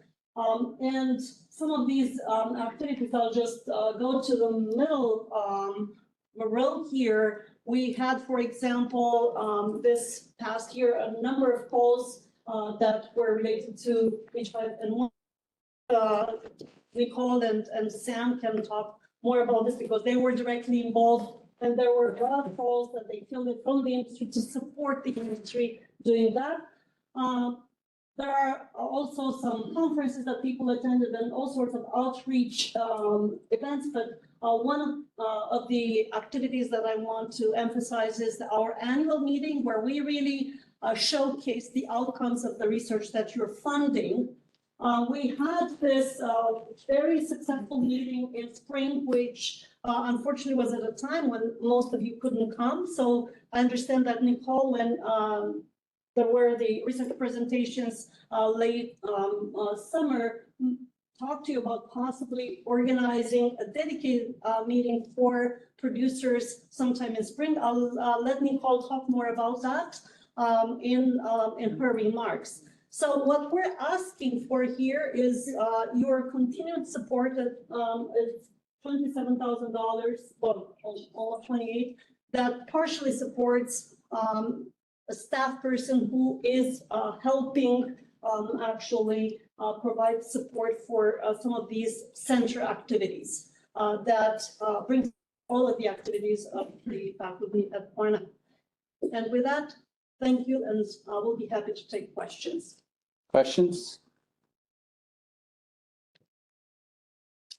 Okay. Thank you, Carmen. Thank you. Dr. Al Kane. Hey, good to see everybody. How are you? It was a busy morning, but I'm doing good. Staying busy, right? Running all over the place, but good thing you're still young. Things going on. So, and you'll keep seeing me, as I mentioned in the summer. You know, as long as I still have students, right? You guys will still be seeing me here because it's important to talk about what's going on. So forward here to the first of the three projects. So this is a continuing project that you guys funded last year, and it's all around galactose. And to kind of remind you, why are we interested in galactose, right? It's a natural dairy sugar. It's half of lactose, right? The other part is glucose. And the great thing about galactose is that it's a low glycemic sugar, right? It's important for glycogen in the body. So if you're like an athlete, you hit the wall, it's because you've diminished your glycogen reserves. And so having galactose helps replenish those. So there's some additional benefit there. All right. It's also important for some other components in the brain and things like that. It's a molecule that we use on other molecules within the body. And then lastly, it's about twice as sweet as lactose. So half the calories, but twice the sweetness. So there are some opportunities there. And now in this whole environment that we're in with MAHA, I heard someone mention ultra processed foods and questions around that, around added sugar.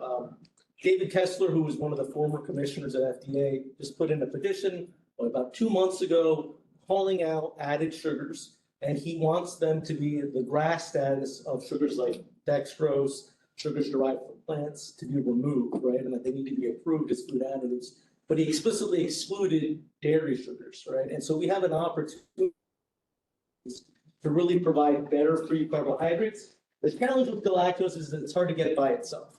So we're using, you guys know me, the dairy microbiologist, love to use fermentation. And so this work was really focused on looking at a specific species of yeasts that will utilize glucose, leave behind the galactose so that we could then concentrate it. And then these yeasts, as opposed to some of the other yeasts that I've worked with in the past, it doesn't produce ethanol, it doesn't produce lactic acid, so there aren't secondary metabolites that we're worried about having to then remove, right? We just get yeast growth and we get leftover galactose. And so the first year of the project was really characterizing those yeast strains, right? We're still kind of in the first year of that project. And now we're on to the optimization conditions for those fermentations. We've got the last set of trials coming up this month. And then after that, it's going to lead into phase 2 of the project, which is going to be scaling up of these fermentations, looking at concentration, right, using membrane filtration so that we get a concentrated galactose stream, and then looking at the drying kinetics of the galactose. Galactose is a very hygroscopic, it really likes water, and so it can be very hard to dry. In fact, it's present with some of our lactose powders. It makes them very hard to dry, but there is equipment out there to do it. So this is a filter mat dryer. And so that is very good at drying those types of sugars. And in fact, some of our largest producers in New York State, one of them is installing a brand new version of this dryer out in Buffalo. So the capability to, take this concept of the fermentation, isolating the galactose, and then scaling it up into industry is a very visible path forward, right? So it's not a wild idea. There is a path there. It's just getting the fermentation right and then describing what the powders look like. And so project is really around, this is some of the results from earlier this year, just again showing that up here with our main yeast that we were looking at, what we see here is that we leave behind the galactose, we utilize all the glucose, and then the lactose is gone, right? So we know that it works, and now it's just about optimizing it and then scaling it up. And so that project is year 2. We already have an initial paper submitted out on this, and then we're asking for $100,000 to support the graduate student who's finishing out his degree on this project and the technician that's helping with the scale up. So any questions on the galactose? Yeah. Just clean up that waste. Right, and so yes, and then we could take our lactose waste streams, whatever they are, right? Split the lactose, isolate the galactose, and use.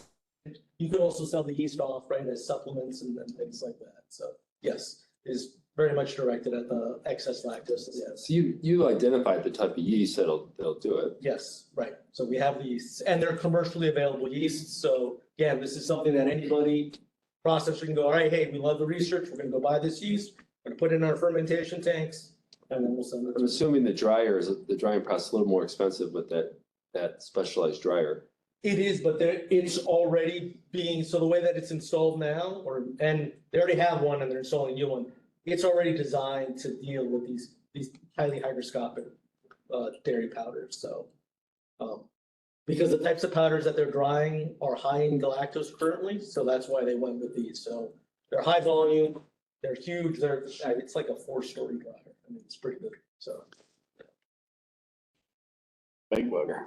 So it wouldn't cost any extra to run this on that campus. We already have, right? Yes, it would be investment for somebody who has a more traditional dairy powder dryer, right? That's doing like skim milk powder and things like.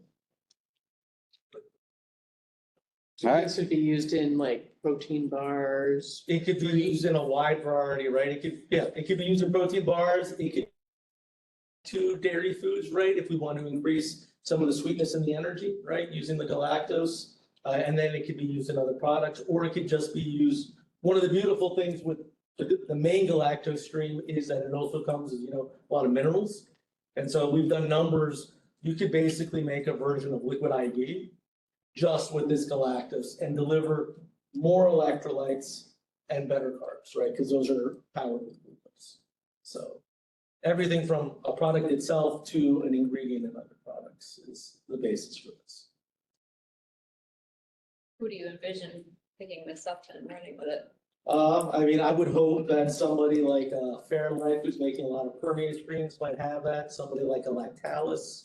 Those would be some of the bigger companies that would have the capabilities in place or the streams to feed this at high volumes. So which way are you dealing with? So we can use any way. So permeate, so milk permeate, we can use cheese whey permeate, and we could use acid whey. Any of them? Any of them, right. Though I will say the milk permeate and the cheese whey permeate will be the easier ones to dry because they don't have that high level of lactic acid. But even then, you could be making galactose beverages that are using this kind of yeast that are non-alcoholic and then package those. So remember, I did this stuff with alcohol.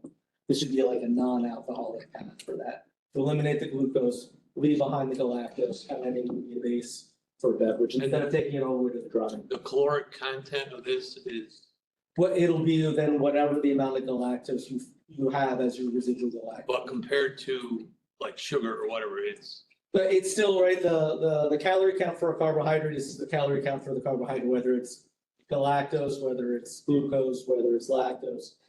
So that part is the same. It's the way the galactose is used is what makes it so different. So when you consume it, then yes, you'll have the same base calories, but the way your body responds, the way your insulin will respond to it, and the way your body works initially is different than what it is with, say, glucose. Some of this already happens anyway with lactose, right? Because our body splits that lactose in half, and that's the way we utilize that galactose in our body. It's probably also why things like yogurt are found to have some benefits for type 2 diabetes, and it's probably because of some of the lactose content. Okay. Next. All right, the next project is also an ongoing, this is a smaller project. If you remember, a couple of years ago, we had developed cheeses that were only fermented with yeast that produced lactic acid. The idea there is that some of our bacteria are susceptible to bacterial or viral infections that kill them off.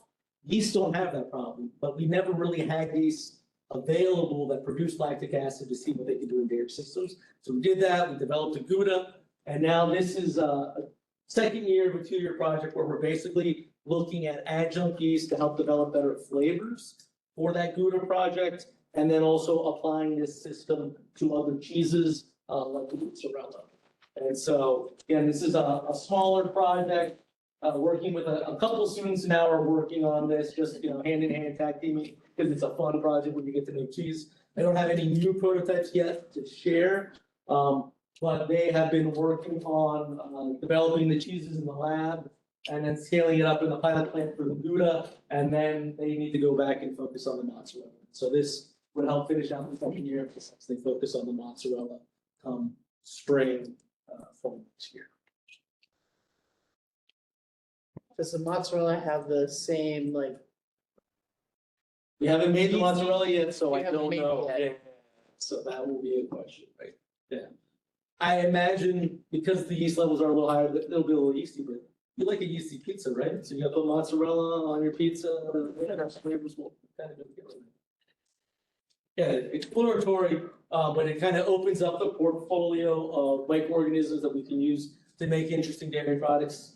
And then the other piece was, in some ways, this also goes back to waste reutilization because this yeast only uses the glucose, also leaves behind the galactose, right? But it makes lactic acid and ethanol, so we don't want it for stuff that we're dry, but it does make a galactose-rich stream that is different than our other waste products. So again, different ways to valorize different options, right? So opening up that toolkit.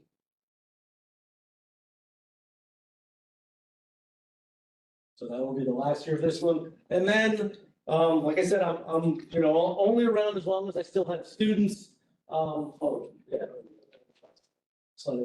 This carb sponges was an idea that one of my students was working on in the lab. I was like, this is really cool. I think it was worth bringing in front of as a project. So the idea here is using yeast as kind of sponges for sugars. So as we talk about some social, I had some fun with ChatGPT, right? Yeast love sugar, okay? And the way they eat sugar is they need primarily two things. They need essentially a hand, right? A protein that lets them take the sugar into their body. And then they have another protein that helps them break down those sugars or utilize those sugars to then digest it, use it, turn it into things. All right. So what if we could actually have a yeast pick and choose what it can pull in, but not what it can eat? Okay.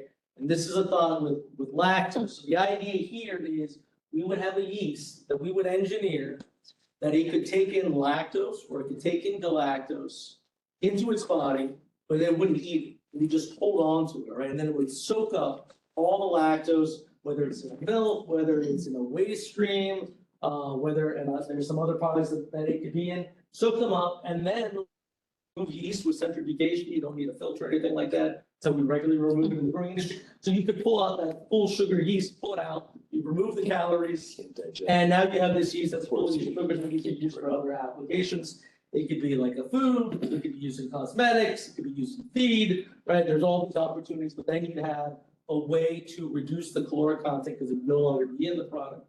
All right, you can pull it out without weird filtration or stuff like that.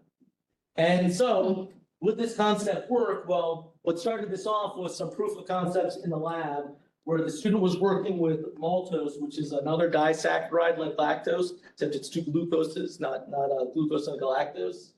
And he was able to show that they were able to pull out all of the maltose, right, out of the system. And then when we broke open the yeast cells afterwards, we released all that maltose. So they had taken it up, but they hadn't utilized it.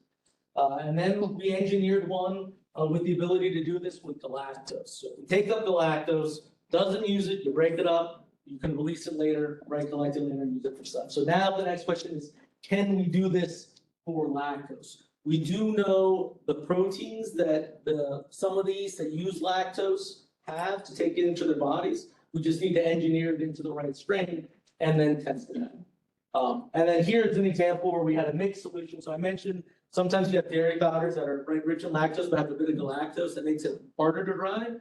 We don't have an easy way to separate that galactose from the lactose. You could take this yeast, add it in there, pull out the galactose, then dry the lactose, and now you could then open up that yeast and then use the galactose for other stuff. So we've shown that it works in mixed sugar situations.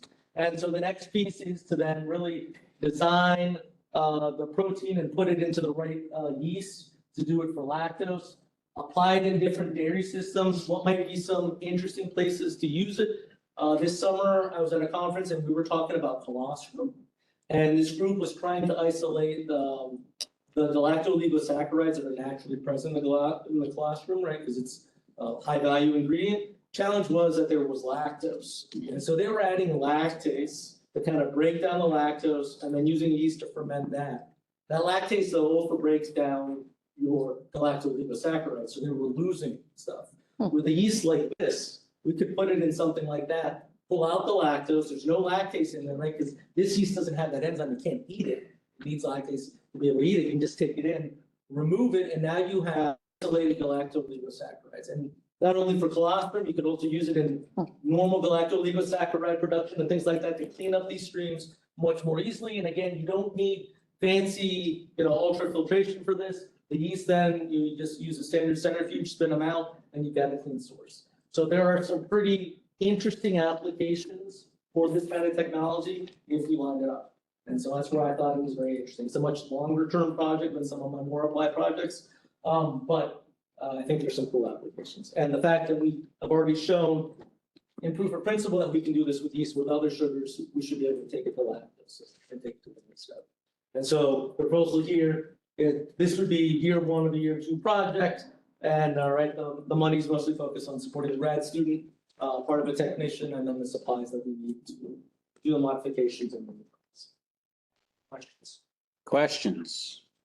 Did you say the yeast, we're calling them yeast sponges, right? Is that a waste or you can use that for something? So potentially we could use it for something, right? I mean, so we already recovered yeast, right, for, what is it, like the yeast powders that some people buy in the stores and things like that. They are also used for cosmetics. And then having a high level in sugar in those yeast, understanding what that might mean for future products is something to teach. Okay. There's options for that. I will admit, it's a little scary. You create a yeast that eats something, but it can't use it. Yeah. Jason's feeling sorry for me.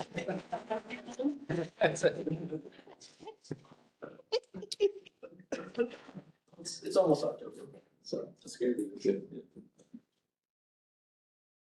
Good? Pretty cool. Thank you. I think that rounds us out for the Cornell. And I think we're about right on time too, aren't we? I think we are. Pretty close. All right, everybody stand up, stretch. Well, our new proposal's coming up. I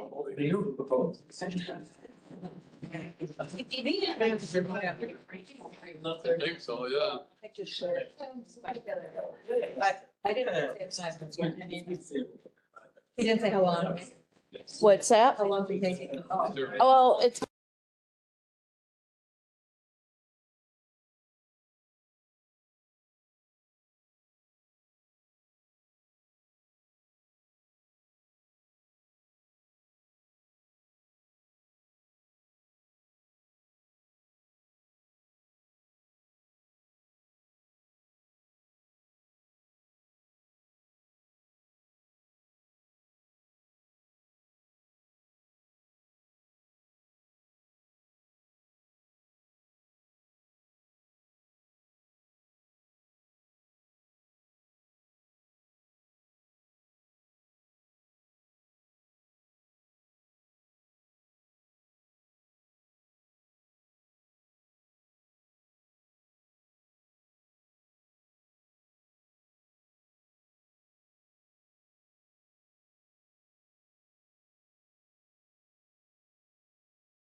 So what Rebecca just handed and Holly handed out to you guys, you can look at your leisure. Okay. We got over 50 letters of support and intent to work with us that you'll see in there. We received more today, but they didn't make the cut to make it to the printer in time. So I figured giving them to you guys that way instead of in a giant PDF email would be better for. So feel free to look at them. They're from teachers, they're from industry partners, a lot of dairy farmers, administrators, different partners that I've made connections with in the past, so. Okay. Go ahead. Okay. We're ready. So I know you guys have like a very long couple days, so I'll try to make this kind of upbeat and exciting. Most of you know me. My name is Bethany Beechler. I've been in the dairy world my entire life and in promotion for about a decade. Today, I'm going to introduce you to a new company that myself and Rebecca Kaminsky, who's also been in the dairy promotion world, have created called Herd. We brought along Holly Nieferbolt. She is going to be working with us throughout the future. So what is Herd? Herd is not just dairy. It is all agriculture. So it stands for hands-on experiences, education about agriculture, real learning through observation, and diverse roots and communities. Our mission is to cultivate a passion for agriculture by engaging diverse communities through hands-on experiences that create core memories, impact overall impression of agriculture. We're committed to empowering learners of all backgrounds with practical skills, inclusive knowledge, meaningful connections, and inspired growth, innovation, and the biggest thing, a lifelong respect for agriculture. So who are we? Like I said, my name is Bethany. I've got a dairy promotion. Most of you know my face. Rebecca, she has a background in early childhood education, is a parent of young children in dairy promotion herself. Holly is a new graduate from Fullskill. She has been doing dairy promotion since she could pretty much walk with her family, and she has a love for teaching. Currently, she is actually doing a long-term sub as an ag teacher, so that's what she loves to do. We also have someone really exciting who's going to be here today because she's working her other job. Lisa, I always pronounce her name wrong. Sharapowitz. She is an education consultant for National Geographic. She also is an adjunct professor at one of our local colleges in Western New York, but she is the author of Bessie's Big Adventures. And she is actually in the process of creating more to go in that series. So she's going to be joining our crew. So what is hands-on learning? This was a definition, but we all know hands-on learning is learning by doing. The benefits of hands-on learning. Studies have shown it's the best way to retain information, no matter your age. It positively affects your motivation. So use yourself as an example. If you are going to go and have to listen to something all day, not talking about, but if you get to go and do an activity, you're going to be more prone to do that activity. You're going to be more excited. You're going to be more engaged than to just go and listen to something. So we figure that out. Regardless of the demographic, it does not matter your age. It does not matter your culture background. It works for everybody. Everybody wants to get their hands in and do something fun. It sparks emotion. Emotions create core memories. When you have an emotion and you create a core memory, it's something you will never forget. We can all sit here and think about something we did as a child that will never leave our memory. It allows the educator to tailor to individual students. So when we go in, we are looking at groups of 20, 25 or less, so a classroom size, and you're able to work with those kids or those adults one-on-one and kind of judge what they need and how to speak to them, how to show them how to learn. When you're doing it on a large scale and you have just one way of teaching it, you can't tailor that to that individual to get the best effect. And then participants are more likely to talk about it. When you leave something that you were involved in, you're going to go tell other people and you're going to be excited. The Nielsen report showed that 88% of people around the world trust recommendations that are word of mouth. So instead of seeing it on a TV, seeing it on social media, if we hear it from someone we know, we are more likely to believe it. And that brings us to the trickle down, not trickle down economics, but the trickle down effect. So if we go in and we make an impact on one person, we start with that one child, that one parent, and they learn to take home, they're gonna tell 10 other people. Those people, if they feel the excitement, are gonna tell 10 others and so on. So making a really good impact over just a general impression is what matters because it's going to help multiply itself. So what areas are we looking at? Obviously, Western New York. We're sticking to Western New York. And when we look at Western New York, there's several different urban demographics there.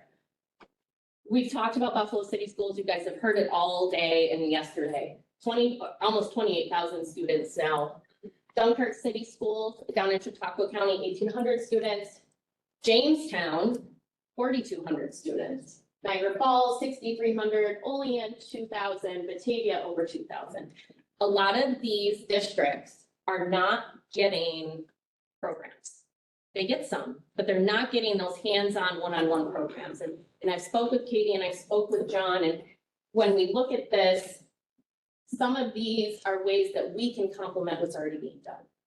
So for instance, Jamestown is not really being touched by a lot of in-person hands-on programming. That's 4,200 kids that live in rural New York that don't get a lot. Nobody goes down that way. It's a long way. So we can go in and teach these kids and give them that impact. But we're not looking at just urban areas. We want to look at all of Western New York. So if we look at Western New York in a snapshot, you know, it might be hard to see the green in this lighting. But if you look at it, especially with like, I know we're gonna get the question of, you know, ag in the classroom is there, for help is there, EDA is there. We complement that. So with ag in the classroom, currently, we would only be overlapping Wyoming and Erie, potentially Cattaraugus. But if you look at the numbers in Erie and Cattaraugus, those are some pretty big numbers. It's gonna take more than one organization to reach every single child. And we're talking 3 years old up to 12th grade and beyond. Chautauqua County, 16,000 students. And then we look at our counties, you know, Allegheny and Orleans, that nobody goes there right now. They don't get a lot of programming. Then also our homeschoolers. New York, there's been such a rise in homeschoolers. I don't have that stat, but it's been going up. And as of last year, there were 6,700 homeschoolers in East County School. And they all have co-ops and they all want us involved. It's just a matter of getting it programming to them. And then the private schools, there's a lot of private schools in Western New York, especially the Buffalo area. So getting programming out to them. So our programming will cover all demographics. One of our programs will be Farm Tales, which right now would feature Lisa in her current book. So each program would be an hour. Obviously, this would be tailored to our younger crowd, but their parents, caregivers, teachers are there also. She would read her story, but then there would be a dairy-related activity to kind of tie it all together, to enrich it. So it's not just a story time.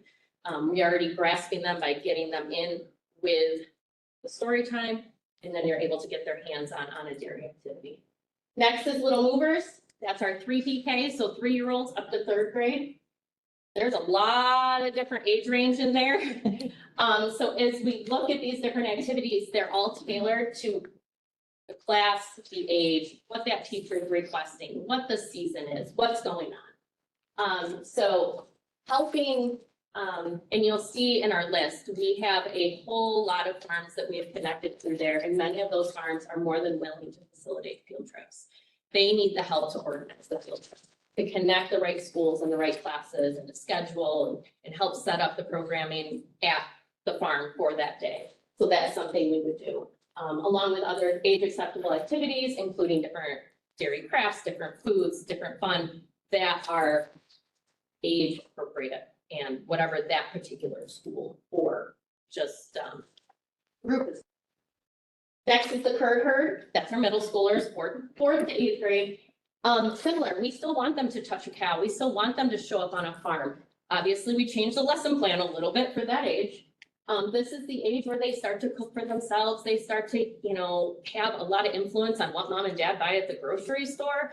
And they're also starting to think about what is coming up for college, for high school.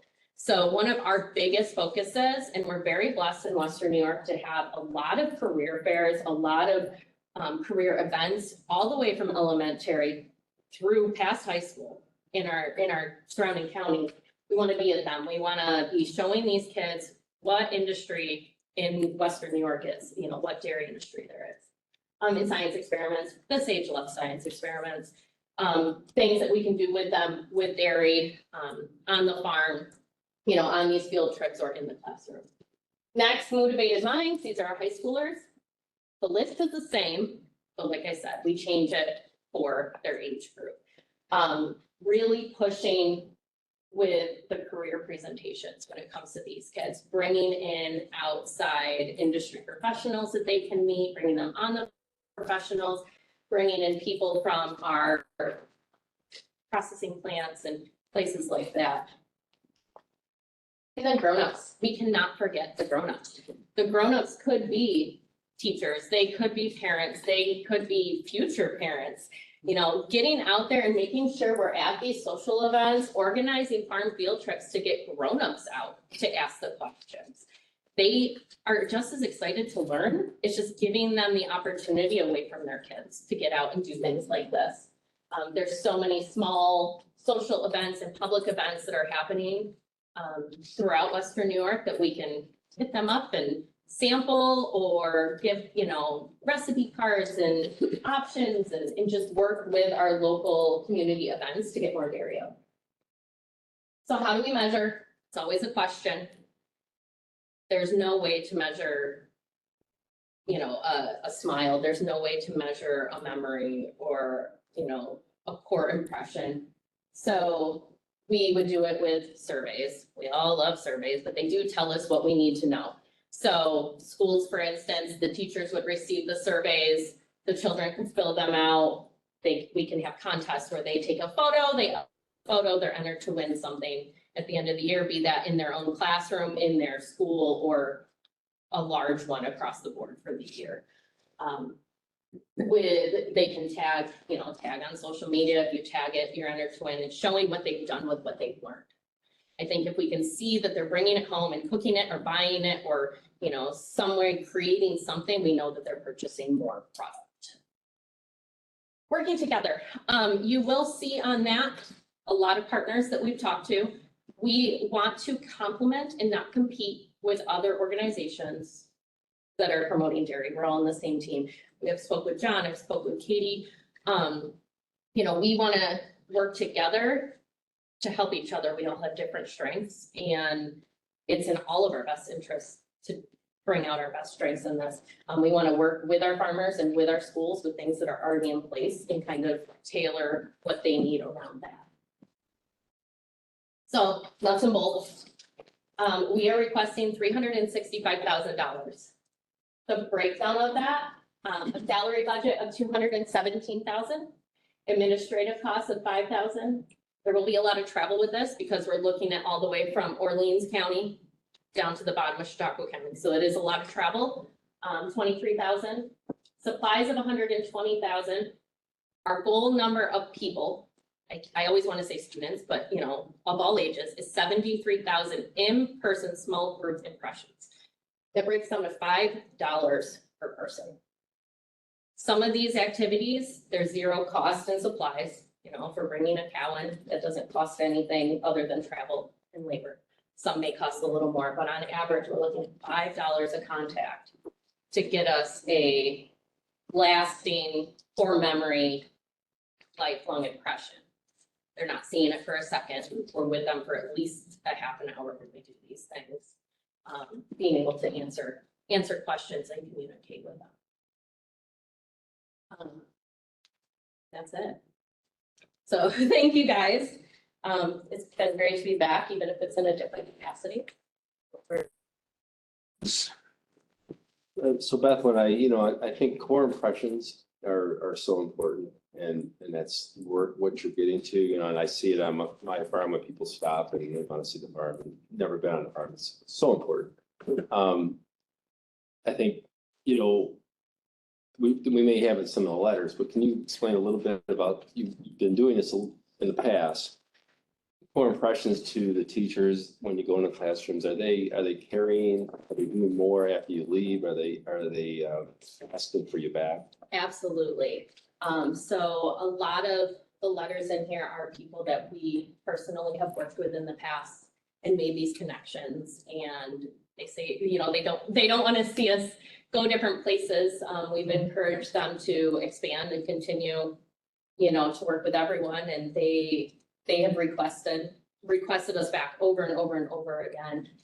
We've seen where I get photos and videos and things later of things that they've done in addition that they've added on to, just like Katie, you know, you're sparking something and it helps them come up with their own ideas to continue on. And I think it's really important when we do overlap some and repeat and go back some, because you're just, you know, kind of nailing it down and putting that in someone's head and in their heart for them to keep remembering. Yeah, one more, Lisa Chaprowitz, she has no farm background. So Lisa does not have a farm background. Lisa comes from early childhood education. Lisa went and she was the director of activities at Explore More until she got offered this amazing job with National Geographic that no one could really turn down. But it's been about 5 years ago, I introduced her to her first cow. And since then, Lisa has been over the assessment house, has shown up to, I mean, she goes on farm tours, she goes and visits, she wrote the book, and she wants to continue with it. It made such a difference in her life, and it helped spark her to learn more about food. And she had never thought of things that way. And here she is, you know, 40-ish-year-old woman, I won't give her age, but, you know, we changed her life with just one moment. And now she's a children's author, which I just shared her information with me. So like, maybe she could write you a book. So, I mean, and she's already got such a good following in our area. She's reading at all these story times at different community events. She's at libraries. She's got her whole list. So we're excited to be able to add on to her list and utilize her, because I mean, if we can help her and she helps us, and she did such a great job with that. Others? Dean? I have a question. Go ahead. So That's what we're here for. obviously we have limited funds that need to be distributed. Yes. And one of the things we fight against all the time is where you have duplication in an area or duplication anyway.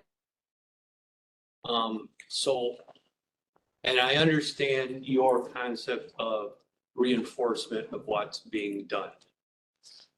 But with that said, how do you differentiate what you're planning, what sets you apart that warrants us funding you? Because to fund you, we have to take money from somebody else. Yep. So what differentiates you? What makes you different? What makes you? Couple things. Like I said earlier, we are hitting a lot of areas that the other organizations aren't in Western New York. Western New York's a big area. Most of it's going to Wyoming County and Erie County. Those are the two areas that are getting the majority of the programming. There are some stronger 4-H areas out there, but they're not getting in-school programming like we potentially can do.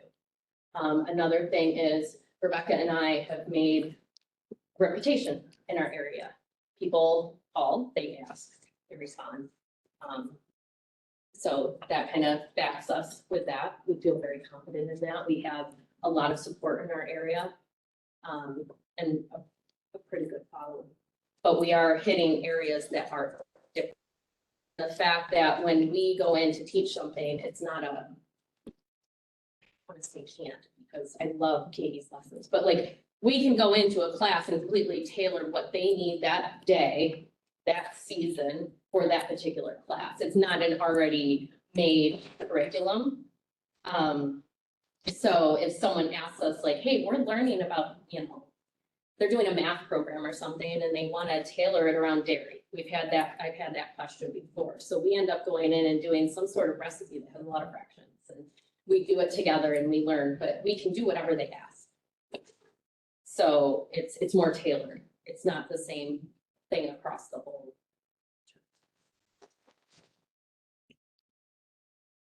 What else? Alicia? Yeah, I have a couple. So looking through the list of support, there are a couple of direct overlaps with other groups. One being Explore and More, another being Erie County Fair. And then there's a lot of teachers. I don't know where all the teachers are from. From everywhere. From everywhere. But I'm just curious, So in talking with both of them, yes, there's different programming, so we would not compete with Milford Health's, the exhibit, you know, we would be doing other activities. Or with the fair, the goal with this part of it was to make a better schedule for myself. Because we have young families and we can't do a schedule of all these other line items that we were doing. So we would, with the fair, we could go in and do an activity if they asked us to. We've also been asked to do the Farm to Fork program, which is during the school year. That is something that right now I don't think, are you guys in that, John, right now? The Farm to Fork program with Erie County? I don't believe so. Okay, so they asked us if that would be something we'd be willing to come in and do, where schools come and they actually take field trips right to the Discovery Center at the fairgrounds. And they do field trips based. I'm not 100% sure how they do that yet. We were kind of waiting to see what was happening. They've asked us to do that. So it was things that wouldn't overlap. It would be different programming, but through the same organizations. Like I said, we want to complement and not compete. and then my other question is as far as funding, do you guys have funding from other resources? So our goal is, we left our name agriculturally vague. The goal is to be able to go to other checkup programs, to go to beef and to go to pork and be able to do the whole picture of agriculture. Right now, obviously, starting with dairy, it's what we do and we do it well. And we would like to start there, but yes, we want to broaden this and grow it, so it's all agriculture. Others? Carl? Roberta? Maybe just a comment. I like how you did the price per contact, because I've been doing that myself on all the other programs. You are one of the more economical buys. I like you came with a lot of letters and that you have backing. So. that's Julie? Worth looking. Can I just jump up and say something about the school letters? If you guys haven't met Becky Doesn't like to talk. Becky doesn't talk in public. These aren't schools that we're stealing from other organizations. These are things that we got asked to do, and we could do it here and we could do it there, but this is what we want to do full time. It's not that we're taking other schools, it's things we're filling in, that we're making what we're doing all the time, and there is clearly enough students in Western New York for us all to do it. Okay. Not gonna take this out. Julie? Yeah. I like the fact that you're saying you're not gonna compete, because there's 3 overlapping counties that have ag in the classroom. Yes. Which I'm all for layers of ag education. It'd be nice if that was after all the other counties were filled up. When we first So, started talking about this, that's just, I did, you know, graduate, and I was like, where are you? Right, and so, there was 3 counties, so that's just a comment, I don't know how that's gonna shake out, but that, so I had a question about the funding, so that was good, Alicia asked that, and I will just say I like your logo, I think it's cool. Thank you. So. Very good. Oh, thank you. Thank you, guys. All right, it is 57, 4:20. Okay,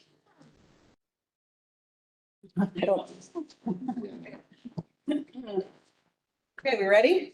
Yep. All right, let's do it. Bringing it home for the day. Well, kind of, not quite last. Okay. We're all aware, New York State's processing You're good. capacity in dairy is growing tremendously. There's this really great article that came out of Farm Shine about the growth in dairy.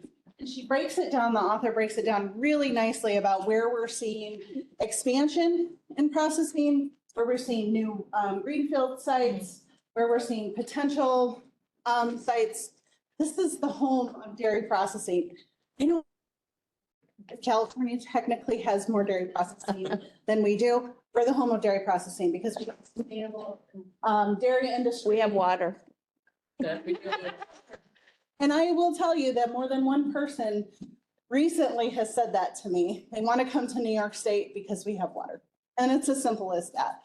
But all of this processing expansion, all of these new facilities, they have a lot of needs, right? And part of the reason that they're coming to New York is because they have a supportive system in place from Ag and Markets, from the Cornell system, and partially through the Milk Quality Improvement Program. And you all know that you have foundationally set us up to provide that support to the New York State processing industry because we're able to maintain that core competency in dairy science expertise and processing expertise. We're able to rapidly respond to issues as they come up. People don't have to wait to find a consultant that's in France, which I'm working with a company, not in New York, who is trying to consult with someone in France.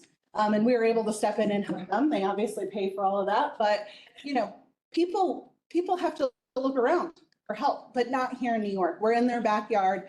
We can support them. We leverage your funding of our program.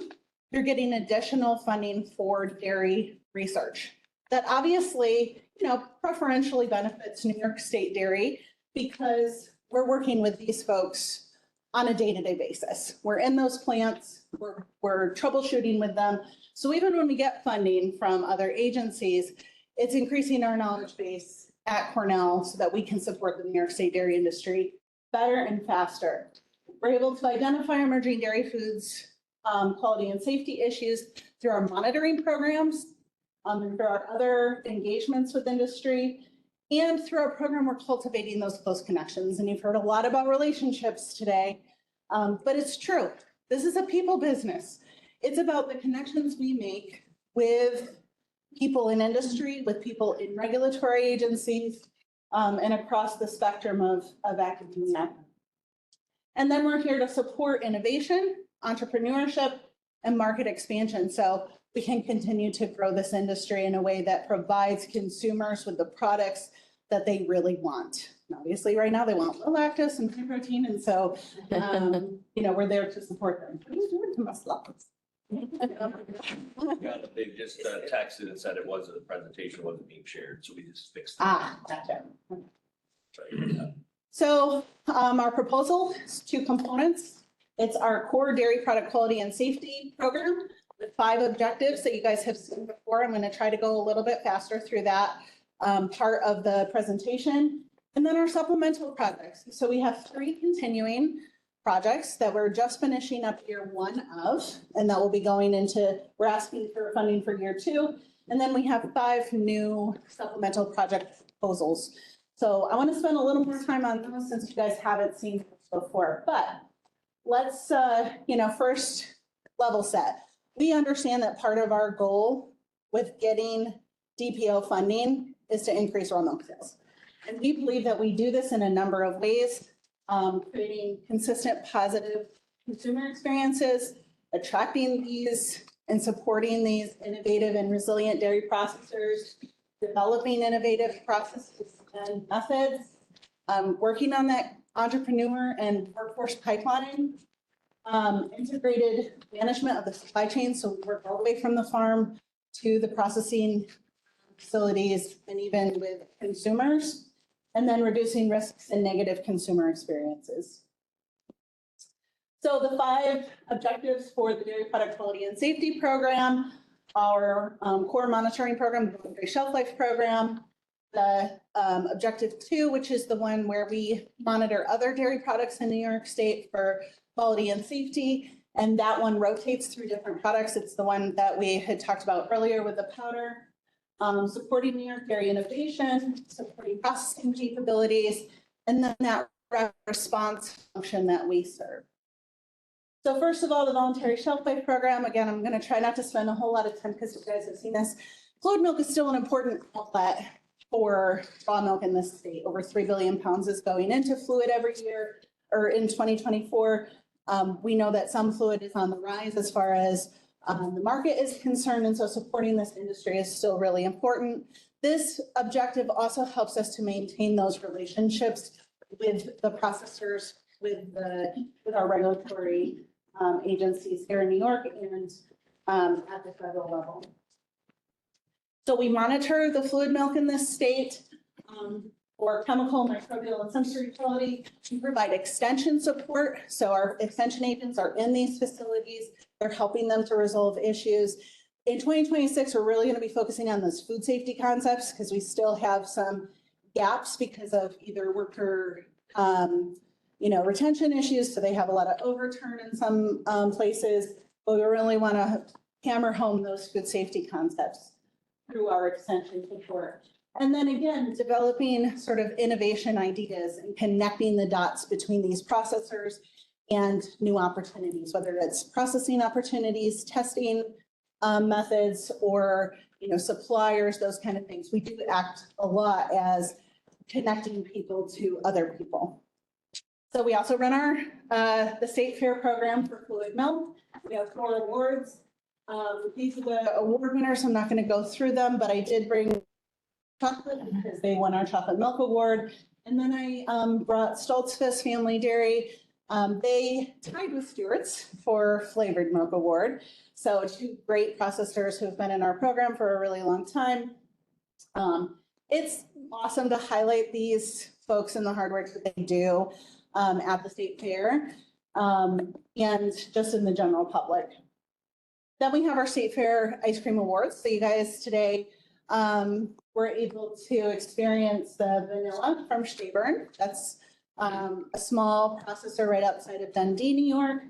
They won our vanilla ice cream award. Then we had mint cookie crumble from Stewart's, who won first place in the open class and second place for the open class, again with Stayburn, with the butter brickle flavor. So hopefully you guys enjoyed those.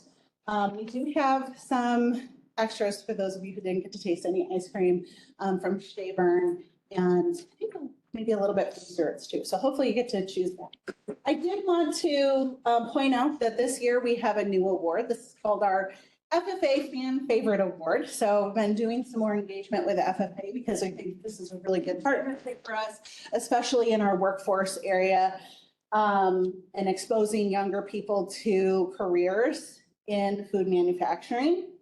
And so the New York State FFA officers got a sample of all of our ice creams that were submitted for the State Fair, deliberated for a really long time. They took it very, very seriously, and they came up with rankings for their favorites. And you'll see Stayburn with Summerberry and Moxie's with orange pineapple. So they were really going for a fruity flavor in this case. So you can see our key performance indicators. Again, I think it's really critical that we continue to develop these relationships, to monitor these products, to be in these facilities. In a lot of cases, our staff has been in these facilities for longer than some of the people who are working there. And so we actually maintain some of that institutional knowledge to keep these places running efficiently.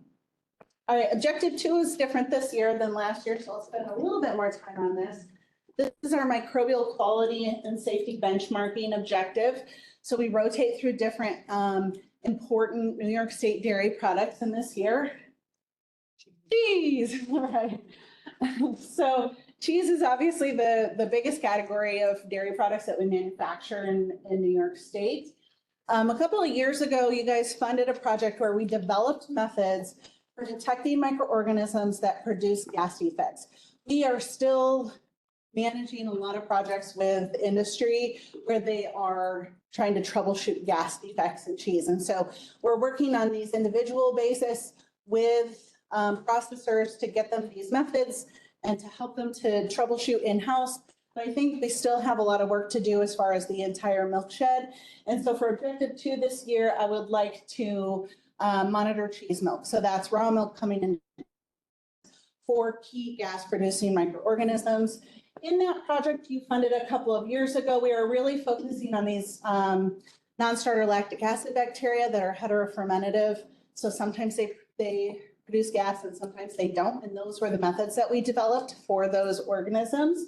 And I want to expand that list based on what we've been seeing in industry and look at Propionibacterium, the heterofermentative lactic acid bacteria, the facultatively, and the butyric acid producing bacteria. So it's a broader group of potential spoilage organisms, and many of these are heat resistant. So they can come in with the cheese milk and they can survive the processing and then go on to cause issues in the finished product. So we'll look at 10 New York State cheese manufacturers. We'll get milk samples from them quarterly, and we'll look for this panel of gas-producing bacteria so that we can then translate that back out into industry and give them some guidance on what are these organisms, are they coming in with the cheese milk, and establish some sort of quality and conformance thresholds for them as far as detecting these organisms. Objective 3 is encouraging innovation through product development. We have our food processing and development laboratory at Cornell, which is our pilot plant. And this objective is really supporting entrepreneurs, supporting innovators to use that facility and the resources that we provide to develop new innovative products that can go out into the marketplace for consumers. Obviously, we charge for those fees, so that's leveraged funding. These processors come in, they pay a fee to use that facility, and that goes toward our overall project costs. I'm going to try to go a little bit quick. I feel like I'm going like this, but I don't have much time. So part of this is supporting the dairy innovation competitions that happen in New York State, some of which have been previously funded by this board and some of which are funded outside of this board. Key performance indicators. We think it's really, really important to continue having the resources to support innovators, because we want the dairy space to grow. We want to be able to provide those resources for the people who want to get into this space. Objective 4 is supporting New York State dairy process. 2024, over 18.6 billion pounds of milk and dairy products. So that could be like, raw milk as an ingredient, or it could be a powder that goes into the product that they're making, right? Was utilized by New York State dairy plants. So it's a tremendous amount of volume increase. And we see one of our key roles is supporting these manufacturing facilities. Part of that is our multimodal training, so our workshops. We do those in processing plants. We do them at Cornell. We have hybrid versions that are, partly online and partly in person, and then we have fully in-person options for folks. We also do other things. So we support processors to secure grant funding. So there's, through the DBIC, the Dairy Business Innovation Center that's housed in Vermont, there are grants that processors can get to get training or to improve equipment or to develop food safety plans. And we can support them with writing those grants. We don't do it for them, but we give them guidance, because a lot of processors have never written a grant before, and we want them to. So we work with them on that. I mentioned to you guys last time that I've also done this at the producer level with some of the modernization grants that are out there. We want to make sure that that money is being spent in New York State if possible. Another thing that we do a lot of, and this is really ramped up, is supporting processors with small research projects, very targeted research projects. So we have a couple of examples here. Validation of thermal processes. This is important because this particular processor wanted to change their formulation for their product, but that change in formulation meant that they couldn't validate that the heat treatment that they were using, the pasteurization treatment that they were using, was effective to eliminate pathogens. So they had to prove that in order to get approval to run that product. And we were able to do that for them because we have the equipment in my lab to do that. Very easy. And again, we're right in their backyard. So it's really easy to, sort of facilitate those experiences. And then working on spore forming bacteria for our cooperative to support continuous improvement in shelf. Our KPIs, again, part of the reason that we're seeing this processing expansion in New York State is because we have such a supportive system here for the dairy industry. And we see this as a really critical role that we play for manufacturers in New York State. And then our last one, rapid response. This is really being there when there's a problem, right? Being there when there's a quality issue, there's a safety issue, and these processors need someone to call to help guide them through what are the next steps. Then we can come in with testing if they need us to. We really try to be that one-stop shop for them. But if we need to reach out to other people, we have those contacts and we're able to do that. So this is sort of the progression of how we do that from preliminary discovery. Sometimes we'll collect samples and test them. Sometimes we'll do on-site visits and then help them with that root cause analysis. As I said, we've been working on a lot of gassy cheese issues so far in 2025, but also sensory issues at farms. We've been working on shelf life failures. So there's been a lot of things going on where we've gotten open to help out with these things. So again, KPIs, we see this as the insurance function for the New York State processing industry and producers in some respects, right? But we're people so that they can continue making great quality and safe products. Okay, these are our overarching KPIs. You can look at those. Baseline funding, we're committed to keeping the same as we have over the last few years because we are leveraging your funding with funding from industry, with funding from other grants. So we're keeping that the same as last year. All right, does anybody want to ask a question on the DPQSP? How am I doing on time? I'm really nervous about going over here. You're in great shape. You have 22 minutes and 51 seconds left. Okay. Let's see. Great. One quick one. So the leverage, you're gonna leverage those funds. How about what percentage is leverage from the industry of that, of what you're doing with that all just? Yeah. So for just this core part, it's a little less than half. It's like 30 to 40% comes from DPO and the rest is coming from leveraged. Is everybody warm in here? Yeah. Yes. Watching you, it's so jacket. Oh, good luck. It's already down to 50. Oh, so she had to reset that one other time for us. So. Okay. Thank you. I'd rather.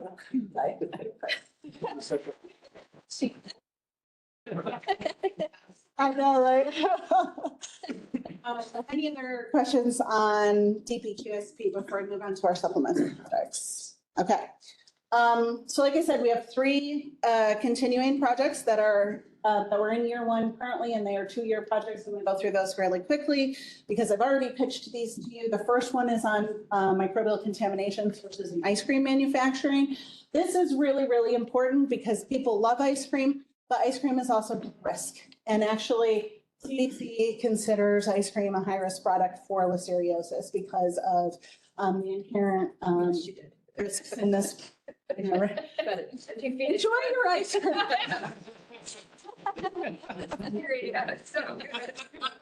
Keep eating, Sarah.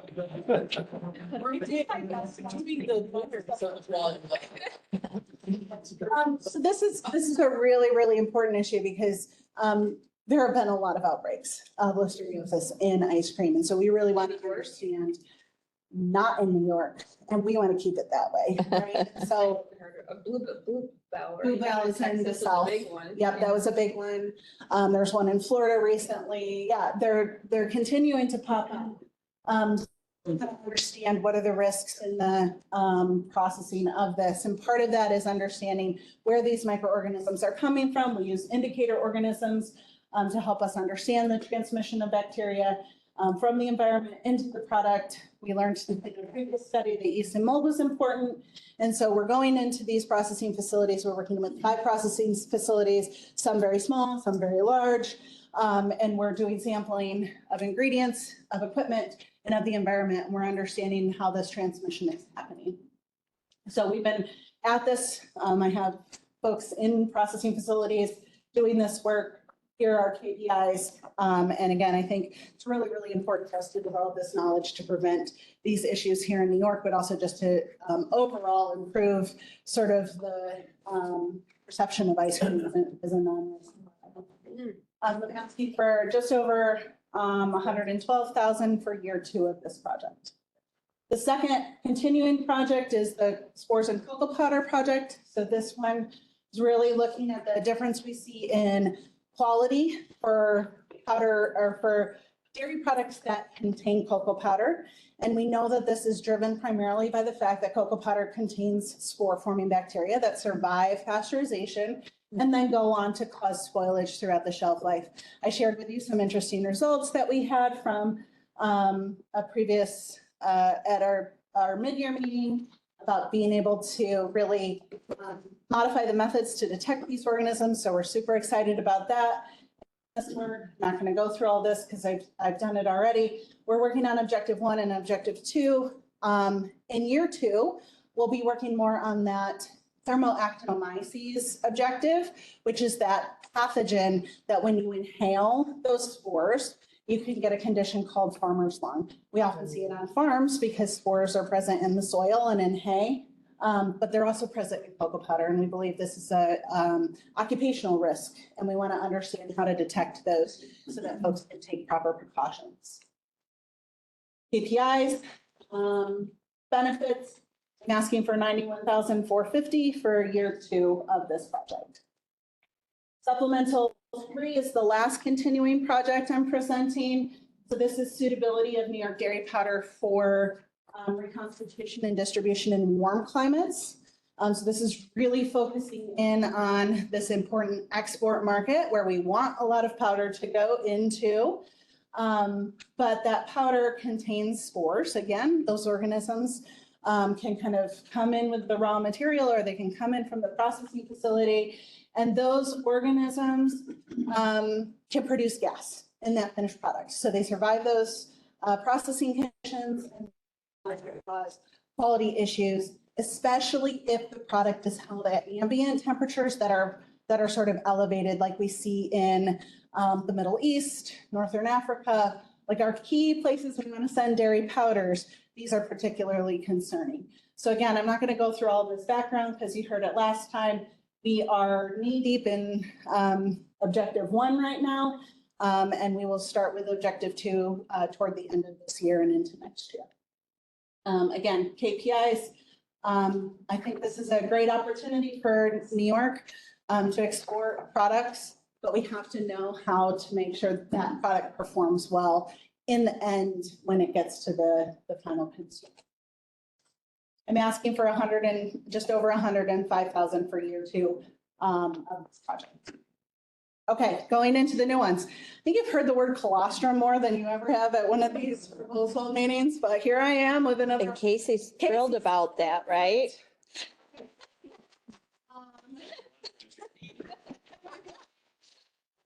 So I'm talking about colostrum because I think those of us who have a bent toward food safety see some really clear risks in this product when it's used for human consumption, okay?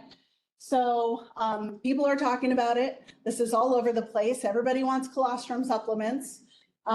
Here's a long list of research studies that have been done on the health benefits of consuming bovine colostrum for humans. And mostly they kind of fall in the gastrointestinal area, so improving disorders. They are respiratory diseases, viral infections. You can treat anything. It's like Windex. It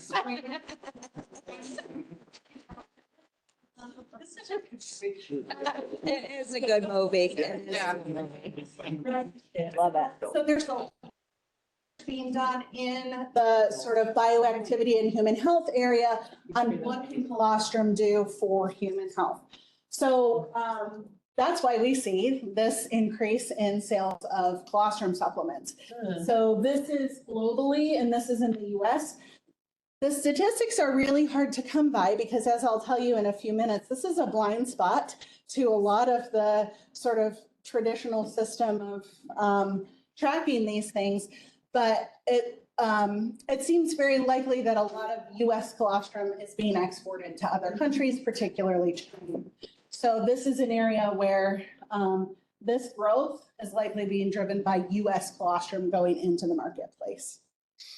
Even though it's supposed to be going to first if it's boluses or one of those half boluses. Well, and that's part of. Or colostrum replacement. Sure, and this is part of the risk that I see is there's no oversight of that system, right? You can intend it for something, and because it's a blind spot in the regulations, we're not able to track these things very well. So that's your job. Yeah. But I'm here to talk about. I never even thought about that till today, actually. So this colostrum many different ways, right? And we don't even really understand all the different ways it's treated. And Carmen talked about we could capture those bioactives so they would actually still maintain their activity.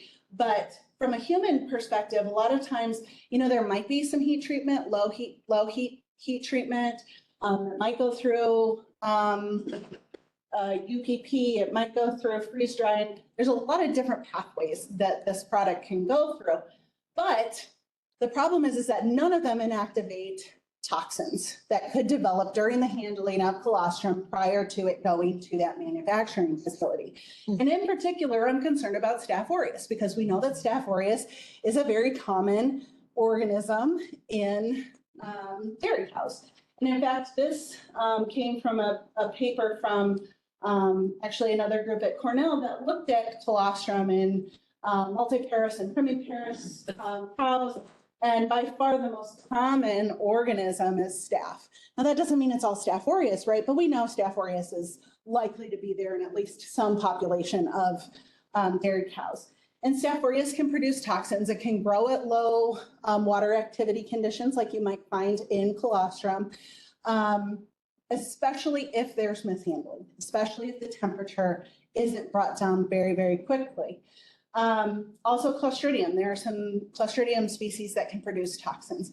All of those toxins would survive any of those processing conditions that I showed you before that might be used for processing colostrum. What I'm worried about is salmonella. Well, salmonella, yeah, that is true. It could be in there, but the properties of colostrum, I'm worried about toxin development because it is probably going to be heat treated, and salmonella is not going to be that heat resistant, right? So, but these toxins are, they're very, very heat. And so that's what is very concerning to me. And again, this is a regulatory blindsight. We don't have oversight of what's happening here. It's the Wild West as far as colostrum goes. So this project is really to understand how is colostrum that's meant to go into human pathways handled. So doing a survey with producers, measuring these microbial and physical chemical parameters that could lead to these high-risk situations, right? Water activity, pH, the different types of microbes. We'll do that with 75 samples. And then looking at what is the best practices for handling that colostrum. Because we don't want to take an economic opportunity away from producers. We just want to make sure that it's done in a way that reduces risk for the consumer, right? So we'll do a survey with 25 producers. We'll do 75 colostrum samples and 3 lab scale experiments to understand what are the conditions of storage that will reduce risk. And again, I think that this could be an opportunity for producers, is an opportunity for producers, but we need to develop some of this guidance for them. I'm asking for just over $96,000. This is a 2-year project, so that's just for year 1.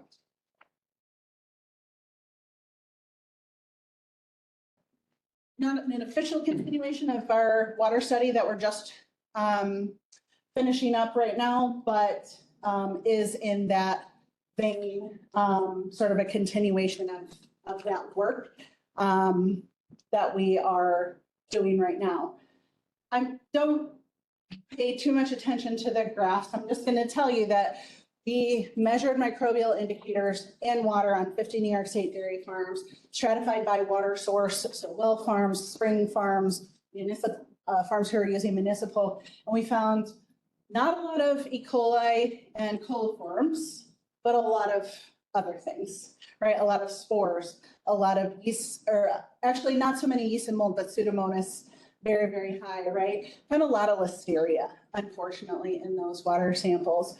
So we really want to go back to the farms now, and we want to understand how can we intervene in that process. So you can see here's what's really interesting that we found is that we tested at the inlet, so where the water's coming into the farm, and we tested it where it was being used. So typically in the parlor, we see a little bit of increase, and this is really very from the inlet to the hose for Listeria and for presumptive E. coli. So that water is becoming contaminated in the system. So it's coming into the farm with different levels of microbes and then becoming contaminated as it goes through the system. And so we want to specifically target that. So we're going to look at first microbial populations, tracking them from the water to the milk, because that was a question we had last time is, are we actually going to make that comparison? We couldn't with the first study because we were just trying to get an understanding of what organisms were there. We want to go back to these farms and do that piece. And then we also want to look at different intervention strategies, low-cost intervention strategies for bringing those pathogen levels down. Because this isn't just a potential food safety issue, right? This is an animal health issue potentially. So we want to develop some really practical intervention strategies that can be used on farms that don't cost a lot of money to really reduce the risk of transmission of Listeria and E. coli through the water source. We'll work with 10 New York dairy farms. This is a much more intensive study. So it's a smaller subset of farms, but we have a lot of data on 50 farms now and evaluation practical intervention strategies. I think this is really, really important since we started doing this work. We get asked all the time about water quality because there's nobody else looking at it in this way. And so this knowledge is very timely, and the industry is desperate to get more information on it, both at the farm level as well as at the farm.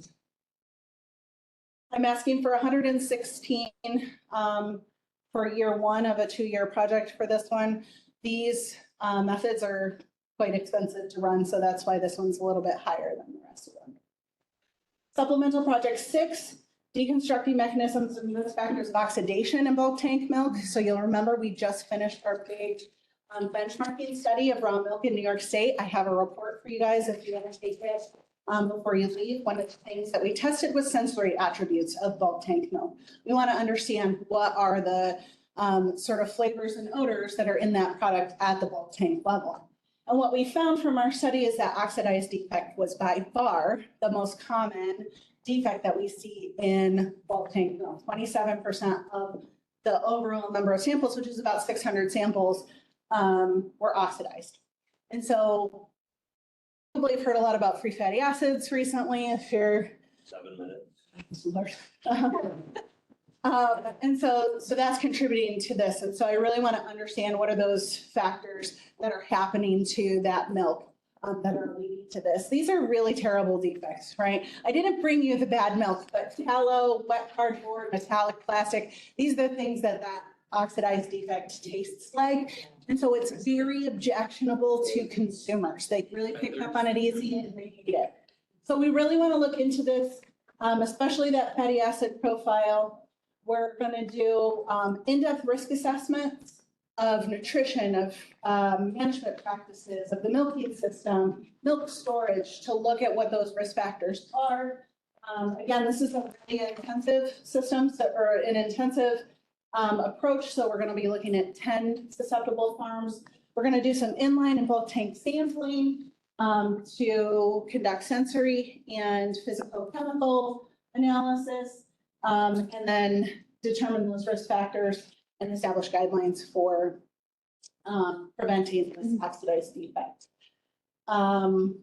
Again, this is really objectionable to consumers, and so if we're putting milk into the system, these oxidized flavors, they pick up on that very, very easily.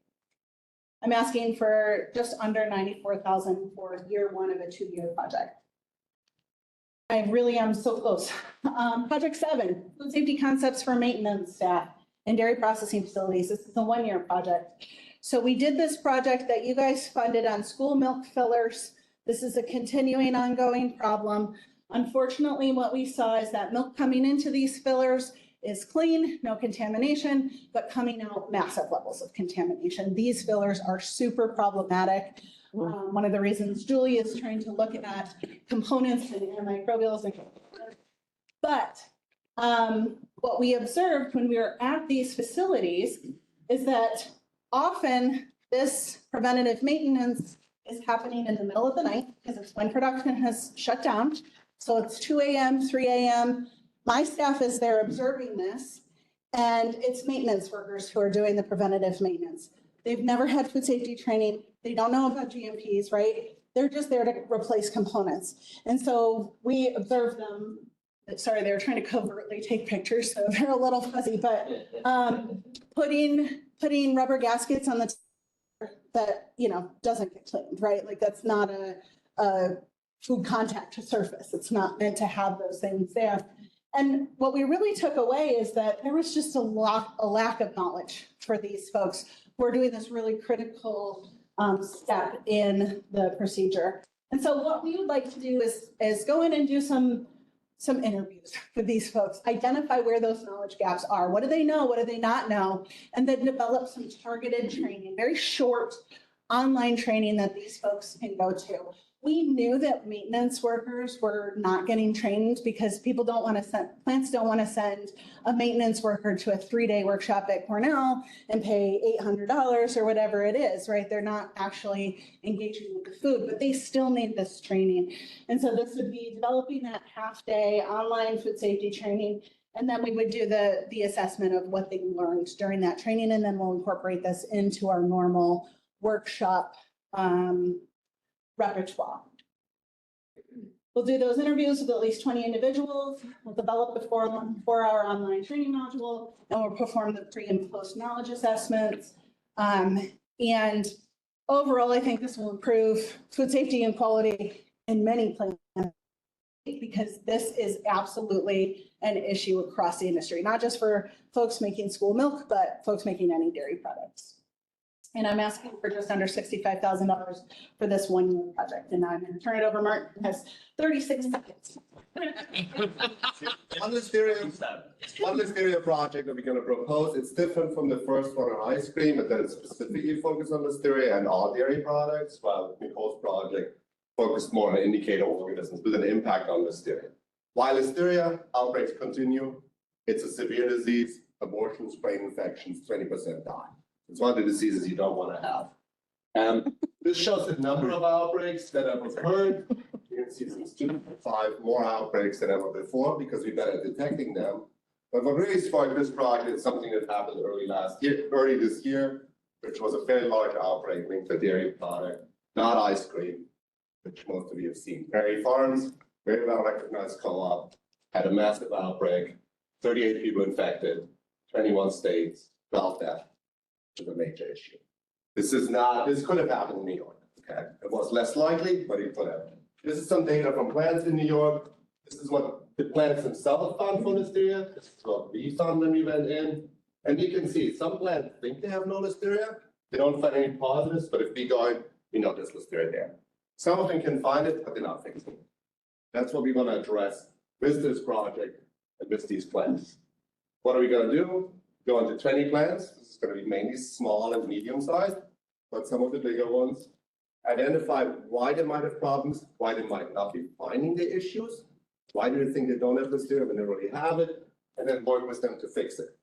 This is actually going to go more on the low tech side because what we've seen with some of the past similar projects, sometimes we go too high tech.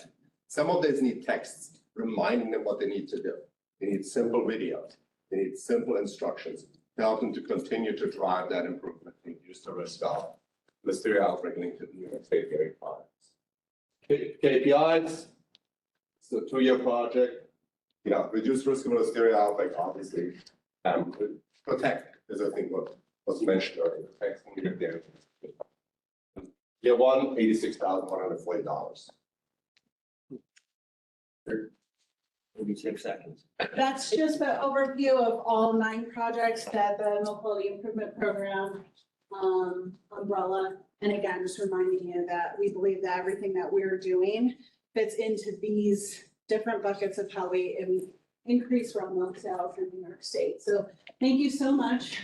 This is some of the folks from our team. I do make people wear temporary tattoos that say I heart milk when they go to conferences.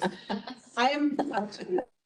We also have some that have our logo on them, so well branded, no matter where we go. So I'm happy to take questions. I think I have time for questions. I didn't miss my question time, right? All right, what do you guys got? Good job. Good job. Thank you. Agree. Very well. Roberta? I was thinking about it. but I Okay. didn't. Who has already formulated this question? No, I'm good. Alicia?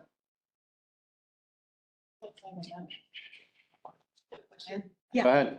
Are for a lot of these, processing plant issues, are you guys getting any funding from the processing plants to help with these projects? So we get the money from the processing plants for, one-on-one troubleshooting with them. So we give them, an hour of our time with no charge. But if they want us to come in, so that rapid response project, for example, we charge for those things when we support them. They pay for that. They also, for the supplemental projects, it's a little bit different. Often we get in-kind support. So they will have someone from their team who helps us collect samples, or, we're doing surveys with them, or they're giving us product. We never pay for product when we go in and collect samples, but they're not contributing overall funds toward that. For the supplement. The raw milk project that you did, were you happy with like the results? Was it the direction you wanted? Fabulous. We are the only ones who have this data. And I think we need to use this data in that way.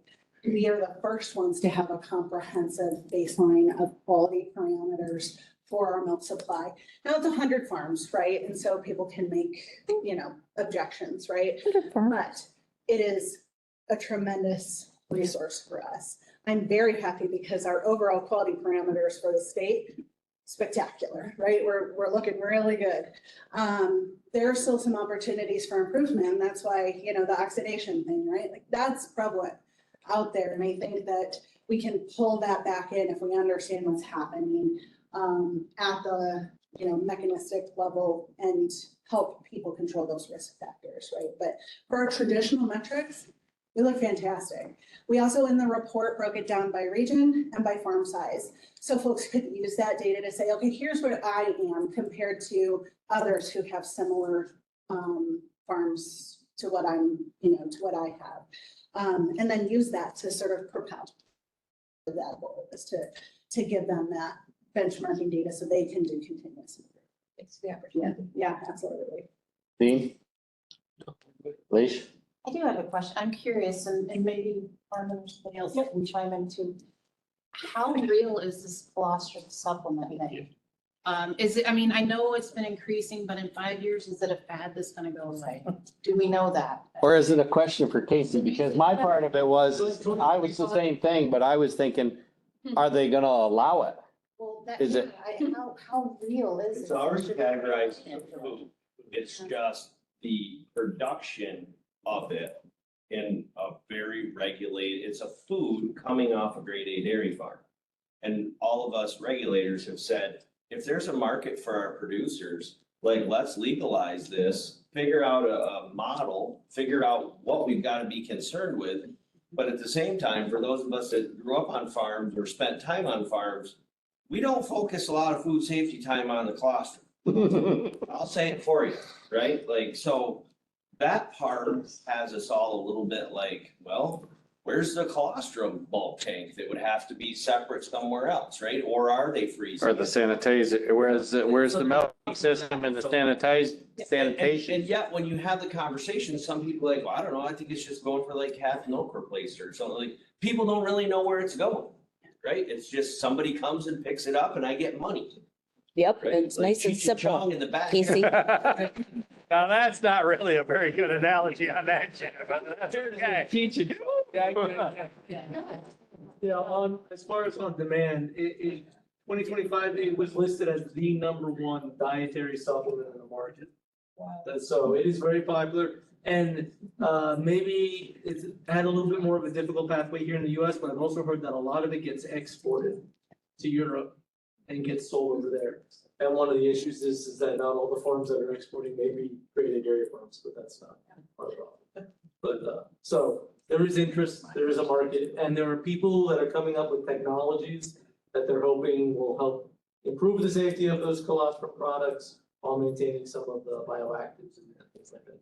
So there's interest in that. So I want to be clear though, like the regulators aren't against it. It's just that no one has oversight of this food coming off grade A farms. And we're not looking for more work. It's just, it's hard to turn a blind eye to it, especially when some companies are coming forward and saying, we want to use this as an ingredient in a grade A dairy product. And it's like, whoa, wait a minute. So, because everyone needs to know the dietary supplement world and this is just a regulator talking about another federal level of regulation. The dietary supplement world is not what you think it is from an oversight standpoint. There's some that have great QA, QC, and there's some that do not.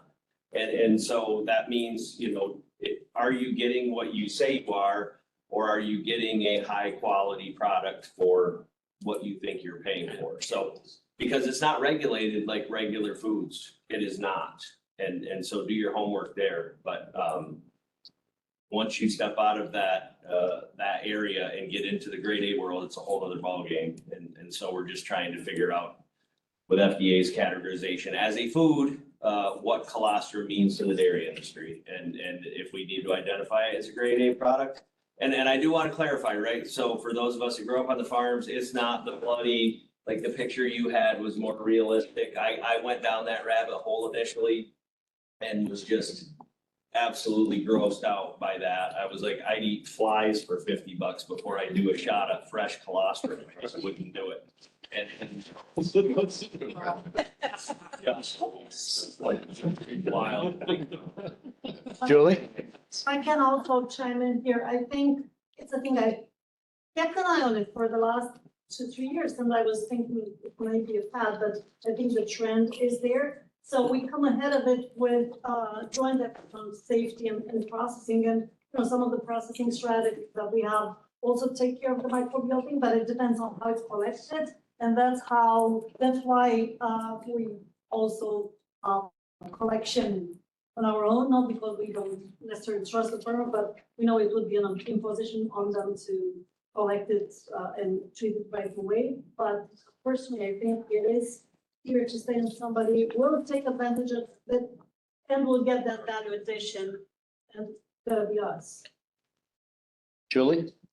I think it goes along with what Sarah was saying. I think it's important about the maintenance staff doing, it's just frustrating because they're their employees. They should be taking that on, is my opinion. And I know it has to do with selling milk and all that jazz, but couldn't you, isn't that like just, that's part of doing business is educate your employees. We hear that all the time, so. Say that I think they're doing a fairly good job with educating their production employees, And people who are, Right, but that's part of, and there's this. but isn't that part of the regulation? What things are getting cleaned or, so, Sometimes you the know. 2 a.m. shift, as you pointed out, they like that shift. We have the 2 a.m. shift too, but we're still held to standards that have to be done. They're not held to them. I'm just saying that you.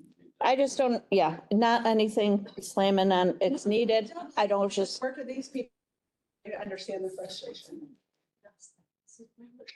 Yep. Chase? Question on the contaminated water. It seems, if you have contaminated water, it's chlorination or a UV light. So, it seems academic.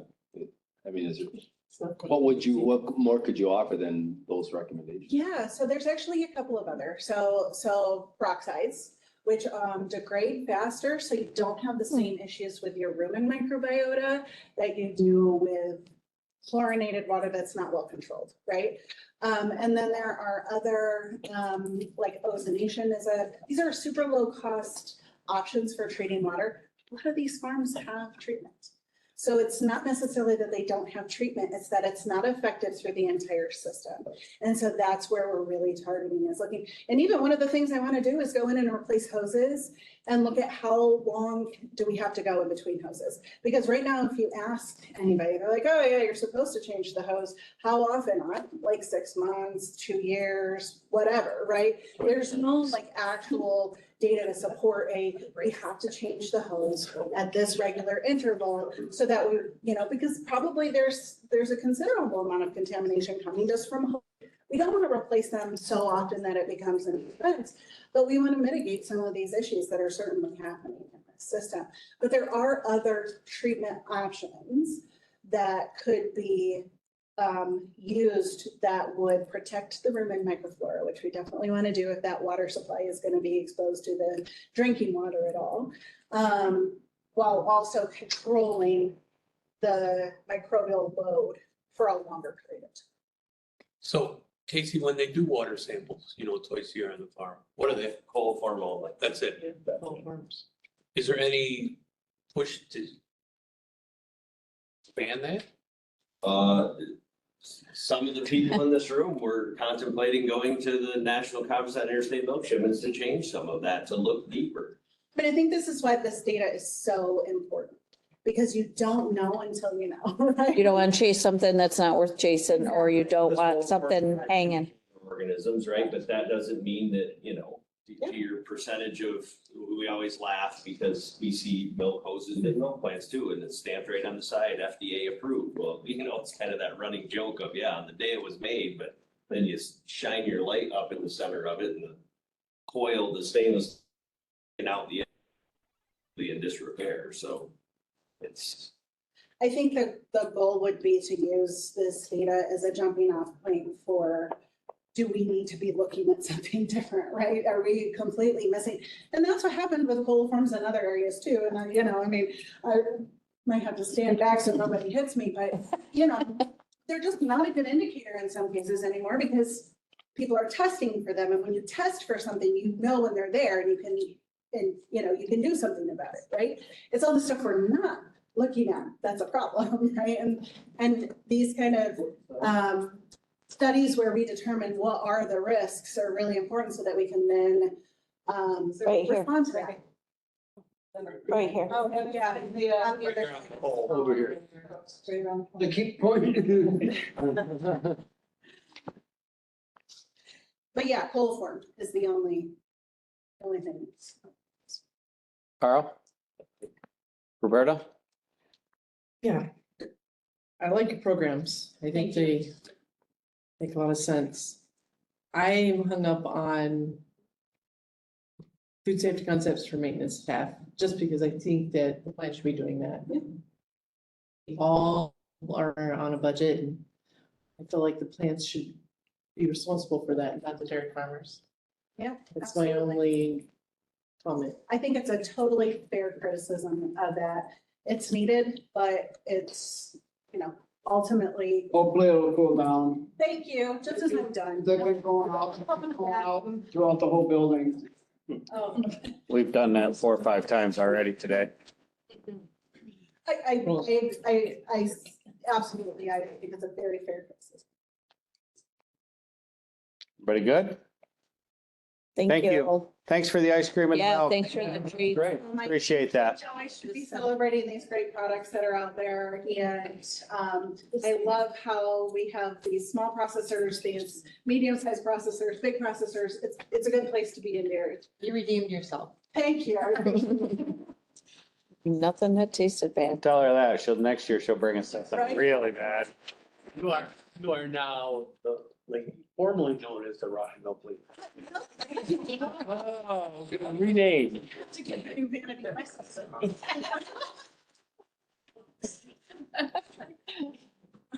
You've given her ideas. Last but certainly not least, we are very sorry that we are behind schedule and, That is okay. but we've had a couple really good days so far. And you're gonna top it off with excellent stuff. Stuffed cows. Yep, that's it. All right, so stretching, no nothing. Yeah. All right, so my name is Emma Shirley, and I want to tell you a little bit about our dairy program. We'll be starting our 6th year this November, so it's been going on for quite some time. And Zoom Dairy is presented by the Sackets Harbor Ag Education and Awareness Center. It's the nonprofit that our farm had set up, I guess 7 years ago. All right, so what is Zoom Dairy? It's a one-of-a-kind personalized virtual tour experience. So it's not just a tour, it really is a full-on experience. You'll see more about that as we go. There are many virtual tours, wonderful virtual programs out there. I'm sure you heard many of them, heard about several in the last 2 days. So what sets Zoom Dairy apart from the rest? Why even fund?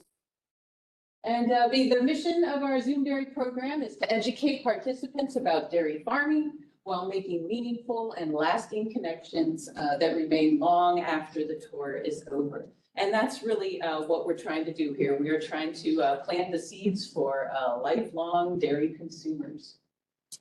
So forming relationships, building trust, and entertaining participants while educating them about the farm and the dairy industry. It's not easily accomplished, especially in a virtual construct. It takes a lot of enthusiasm. But it's, I think, very important.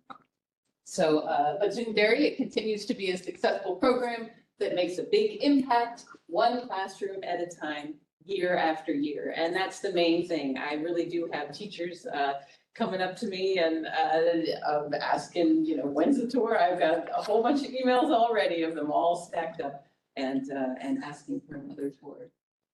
So here I do an exit survey at the end of every tour. And there's just a couple of things I wanted to point out on this. One of the things that's very interesting is in 2023, we actually didn't have a lot of funding at all. I went to the board and I said, hey, let's just take a pause on the program for now because we won't be able to do very many tours. And I went off and did a part-time job over the winter somewhere else. And the teachers, they were the ones, they kept emailing, we love a tour, can we do it again? And so I had to actually go back to the board and ask them, what do we have? How many can we just do enough to take care of some of these teachers? And so we were only able to do 60 of them, but it was pretty neat. It says a lot about the program because the teachers were the ones asking to keep the program going. They're the ones who kept it going that year. So 2 other things I wanted to point out was one of the questions here, did the tours make you feel, would you recommend the tour to others? For the last 4 years across the board, 100%. And that's actually how Zoom Dairy is growing, really. It's teacher recommendations. They're talking to their coworkers and the program is expanding. Would you like Zoom Dairy Tour to be a yearly activity? We had yes for 93%, 95, and last year, 100% said yes, we want to make this every year. They keep coming back and coming back. So that's kind of neat. That says a lot about it. It makes me happy. So Zoom Dairy has become an integral part of the farm unit curriculum for many of our teachers. They aren't coming back each year to just introduce their students to dairy farming, but rather they schedule a tour with our farm because they have a relationship with us and they want to share that with their students. And that's really the crux of the whole program, that is forming a relationship. So repeat teachers are building a herd of plush adopted calves in their classrooms. They are also building trust, continuity, and a feeling close to ownership in our farm for their students. And so here I got my little friends here. And so after every tour, they adopt a calf, and which you've seen in other virtual programs as well. They adopt a calf, and then they get this little girl, and they get the name and the number and the ear tags. I sew these on, hand sewn myself, and there's an RFID chip here too. And the kids really love that. They point that out. They're like, I saw that on the cow on the tour. And so they really do get excited about it. And so now teachers, many of them have 4 of these in a special place in the classroom every single day. The kids see it. they remember the tour, and it just creates, I guess, what did that say, a core memory? Over and over and over again. And so, it's really neat, and they love the stuffed cow, and I get all kinds of, well, you'll see pictures. So, let's see, it follows that once participants feel invested and connected to something, they will want to support it. And that's why our mission is not only to educate, but to make those lasting connections that should both increase interest in the dairy industry and encourage the consumption of dairy products. We want these kids going home saying, you know, hey, I just had a great tour. We have a calf, and can we please go get, you know, some cheese at the supermarket. So a Zoom dairy tour is tailored to fit each classroom. In many ways, it's the students that drive the way the tour will go. And my tours are tailored to fit. I can do pre-K students, and for that, you gotta be really enthusiastic because it is virtual. And then it goes all the way up to adults. I get a lot of lunch and learn businesses, especially Blue Cross Blue Shield wants to do their tour and show the safety, milk safety, health. And so I get them. I get a lot of high schoolers who want to do, especially focus on career stuff. The teachers asked me, can we please really talk about that? So I can actually go sort of off script and take them to the machine shop or to the feed bunks. And so it's really neat. We can do, I can do just about anything. Some teachers just want to talk about the buildings. I don't know what that is. Somebody in the Bronx they're big on the buildings. So we go into all the buildings and talk, but so it is tailored for any age, but it does differ a little bit here and there. So basically every tour is about 40 minutes, and each tour contains basically these components. So we begin at the calf barns and we discuss calf care, identification, and feeding. They adopt the calf. They don't name it yet. That usually happens. There's big voting at the end. Sometimes that takes a little longer than we'd like, but so they'll pick a name usually at the end. They receive photos of the calf on tour day. They receive the plush cow in the mail with the name and number on the ear tags.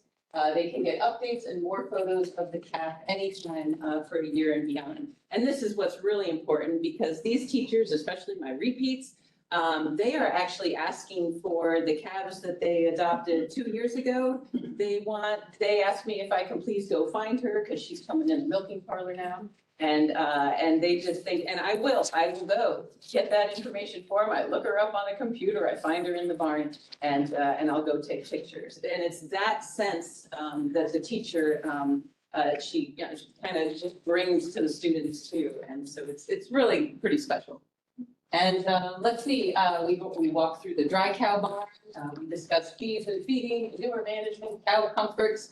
I show them the sort gate, which is really cool because then they see how the RFID chip makes the gate open. We play a game, you know, which cow is going to trip the gate. Oh my gosh, the screaming, it's all in my ears, you know, because I wear the, it's gonna open. So we go into the milking parlor where we play more games. As the cows come in, of course, all their information shows up on the screen. And so I'll put the camera right up to the cow's udder, you know, how many pounds of milk in this one? And then they start screaming again and you hear 10 pounds, 1,000 pounds. And so it gives me a chance to teach them what's, you know, a reasonable number and things like that. So we follow the pipeline all the way to the milk house, talk about testing the milk and direct loading onto the trucks. All tours end right there at the trucks, whether it's snowing, raining, whatever, I'm outside at the trucks. And we talk about how at least our milk goes to Great Lakes Cheese and it's used to make cheese. The kids love that. And then we go into other products. So it's not just, I want to make sure we're not only talking milk, we're talking about all these products that you eat every day. So then of course, and I'll do this with you guys, you got to throw in the corny cow jokes. Everybody, even adults, everybody likes the corny cow jokes that I put in all throughout the tour. So because it's live, anything can happen, and it certainly does. So here's some fun things that participants might see. Every other Tuesday, the hoof trimmer comes. So I have teachers that are specifically requesting a Tuesday tour, hoping to catch him. You never know when a calf is going to be born. That's always exciting. Weekly herd health checks by our vet, that's every Thursday. And this, to me, is really important. Our vet, it's a female, and it's amazing how still now kids and even beyond, they think farmer and they think a man. Over and over and over again. And I just love being able to, show them our vet. She's doing pregnancy checks. She's got the screen thing and she's, she's dressed for a mess. And I think it's wonderful for the girls, especially the young girls, to see this, that women in agriculture, they're You're at 4.5 minutes. Oh, I got it, okay. You never know when the feed wagon is gonna come delivering food, the skid loader pushing up food, and of course, me getting peed on in the parlor is just that they love that. So Zoom Dairy is a seasonal program. It's offered mid-November through mid-April. The reason for the timing there is that I work on our agritourism part of the farm the rest of the year. Our target is 12 tours per week, and during this time, so once school holidays are taken into account, that comes to a maximum of about 230 tours. This would be almost twice what we have been able to fund so far. So 230 tours would allow us to concentrate efforts in urban areas. We'd love to get in there. New York City, Syracuse, Buffalo, Rochester. One thing, we don't promote Zoom Dairy at all. We do maybe a Facebook post here and there. We didn't do any last year because we don't have the funding to really promote it. And so it's the teachers are doing that job for me. They are the ones that are sharing it with their coworkers and spreading Zoom Dairy all around. So the Zoom Dairy program does continue to surprise me every year. I never would have imagined that I could feel so connected to all these wonderful teachers and their students within a virtual framework. But really, I feel like they're my teachers, and this is their farm that they have become a part of. And that's really what makes Zoom Dairy, makes a Zoom Dairy tour so special. So I don't know, I think this is less than 4 minutes.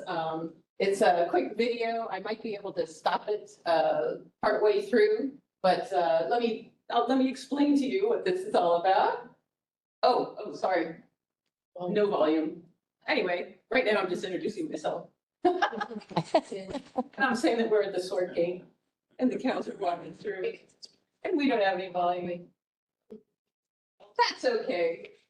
What it really is I have to walk down the hallway to get to the milking parlor. It used to be the long, boring hallway, but now I get so many things from all the kids, artwork, all kinds of stuff from them. And so now that hallway has turned into the Hall of Fame with all of their artwork all the way up and down the hall. And it's really pretty impressive. And it shows to our staff members what they're doing is meaningful and it's great to see. So anyway, I'll just make myself stop talking there. So I did have one thing I wanted to show you. I get gifts from the teachers. And they make booklets. They just go above and beyond, showing me how much this all means to them. And it is a year-round thing. I had Thomas Jefferson. Here we go. Thomas Jefferson Elementary. They took their tour in January. And in February, they wanted to send a Valentine their calf. So I go find the calf, I take the picture with them. And then, sure enough, along comes spring. And they again. And so it's not just one tour. It is a year-round, multi-year thing that really, it really seems to be making a difference. And I'd like to think that it complements a lot of the other wonderful programs. I know you guys talked about duplication and you don't want competition. I think in the virtual sort of tour realm, I think there's just room for all kinds of different things. And I know a lot of these programs don't just do dairy farms, they do all the others. And so I think there's room for both ones that reach out to thousands of students and ones that also really give that personal, lifelong, hopefully, lifelong, very message. So last thing, okay, here we go. You ready? Oops, that's the thing. What happens when you give a cow everything it wants? Anybody? You get spoiled milk. Watch right now. What do you call, it's easy. What do you call a cow in an earthquake? Okay. This one has two answers. What did the cow astronaut explore in space? Milky Way. The moon. Excellent. I see you got. All right, any Cool. questions? Thank you very much. Questions? This is a morbid question, but I. When you're the house guy, what do you do? And I let the teacher know. I say, do you want to adopt another cat? I give her, or him, sorry, him or her, most of them are all, so many female teachers. But, so I give them a list of things they can do about it. Some teachers want to be absolutely honest and just tell, we had pneumonia come through the barn. And so, yeah, I hate that though. That is always whenever I go through to get an update and I'm like, oh, please, but I'm not finding the number fast enough. So, but yeah, it happens and there's. I know, but like that, yeah. No, it's a great question because I give her all kinds, I give the teacher all kinds of options. You don't tell them they go to McDonald's? Yeah. I can't help that. Yeah, you know what, the problem with that, we started genetic testing, and so now it takes a while, so we have all the calves, they're all there, everybody's healthy, but if they get booted off the farm for not having the markers for productivity or butterfat, they're starting to get rid of them before 60 days old. Oh my goodness, so that's, technology has kind of made me a little more nervous, but. Use the same bulls, but sometimes they all look alike. Well, but this is the ear tag. Got the ear tags out, start over. So once you're committed to it, it's like, awesome. And so some teachers are like, my kids will never notice. And another teacher's like, we have got to tell them the truth because these kids know. Yeah, it's pretty cool. Anyway, so I do know, I anticipate some questions about competition and duplication, but for whatever reason, Zoom Dairy is really, really hitting these it's I don't know, very heartfelt. So in a normal year so far, your funding and stuff, you're doing 140-ish. We're eking along, yeah. And there's how many kids? And I guess I'm wondering how many kids you're touching. So if we can do 230, we would be able to do 5,000, which I know is a lot. I like half of what one tour is for like New York, ag in the classroom and stuff. But I think the connection and the relationship, I think that's what sets it a little apart and makes it a worthwhile thing to keep around. How many of them come to the farm on one of your visits in the summer after being a That's the amazing part. So my local teachers, they'll come. She actually packed her little cow, had it in the drawstring, and we found the calf was. So if you take a tour in like March, and then they come in June, that calf is still part of our mini moo tour is what we call it. And I do those. And so it's really cool. We can find her, the kids go berserk. They're taking pictures and that's really neat for our local teachers who come to be able to find their calf when they're there on a field trip and oh my gosh, yeah. Yeah, big, that's a big deal. Questions? Dean, Judy? How is the program funded now? So right now we get money from, in the spring, we'll be getting some more, but DFA gives us 5,000. Great Lakes Cheese is 2,500. And then we have, we just got Pioneer. I just got a grant from them. But So is this 30,000 on top of this is on top of what you just said to do what you want to do? Get any of that till the spring. So right now we have. Well, you wouldn't get any of this until March, April at the quickest, right? Right. So I'm trying to, you know what constraints we're under, so I'm trying to, so. Don't look at me like that, Elizabeth.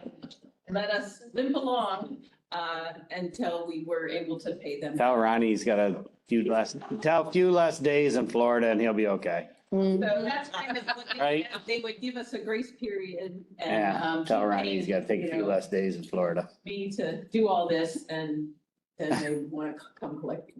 Sorry. Yeah, we, right now, I think, what is it, Nathan? He's our president there, VP of Bird Dairy. We're at little less than $5,000. Yeah. Is all we have. So I've gotten permission to do 100 tours. Have you gone out and tried to ask others? Oh my, yeah, Oh, okay. yeah. And we used to get funding from ADA&E and they, no more. So, but yeah, DFA, we're expecting that to come in. Yeah. Should be November. I'd love not to have a waiting list. I hate the waiting list, so, yeah, it really stacks up. You have enough to fill that 230 spots of a waiting list? Have enough. Of a waiting list to fill the 230 spots? I think if we are able to promote, we can, yes, Oh. for sure. We just have always been quiet Yeah. because we don't. Right, is there monies in here for promotion? I don't see that. No, it would just be, Facebook, me encouraging the teachers to share with their coworkers. Right now, I'm just kind of, let's enjoy it, loves the word. So how long did Dane fund some of this? They used to, yep. How long? Oh, how long? It was 1 year, about 5 years ago. We were asked to support some of you. And that was great. That really got us a lot of. Thank you.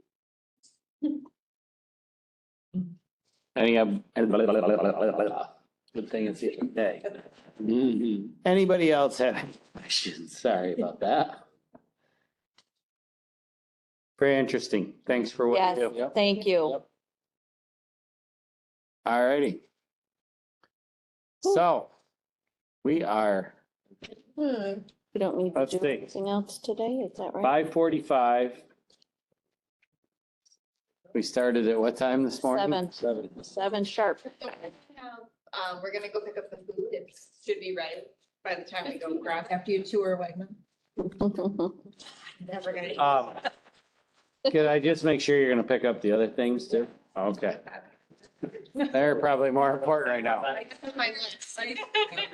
Oh, can you turn this off? I'm sorry. I just want to let everybody know that Tanya, we're starting up at 7:00. Yes. right? Sure. And you want everybody on there, right? I would prefer if everybody's available for questions all morning long or Yep. at least, yes, please. All right. Thank you very much.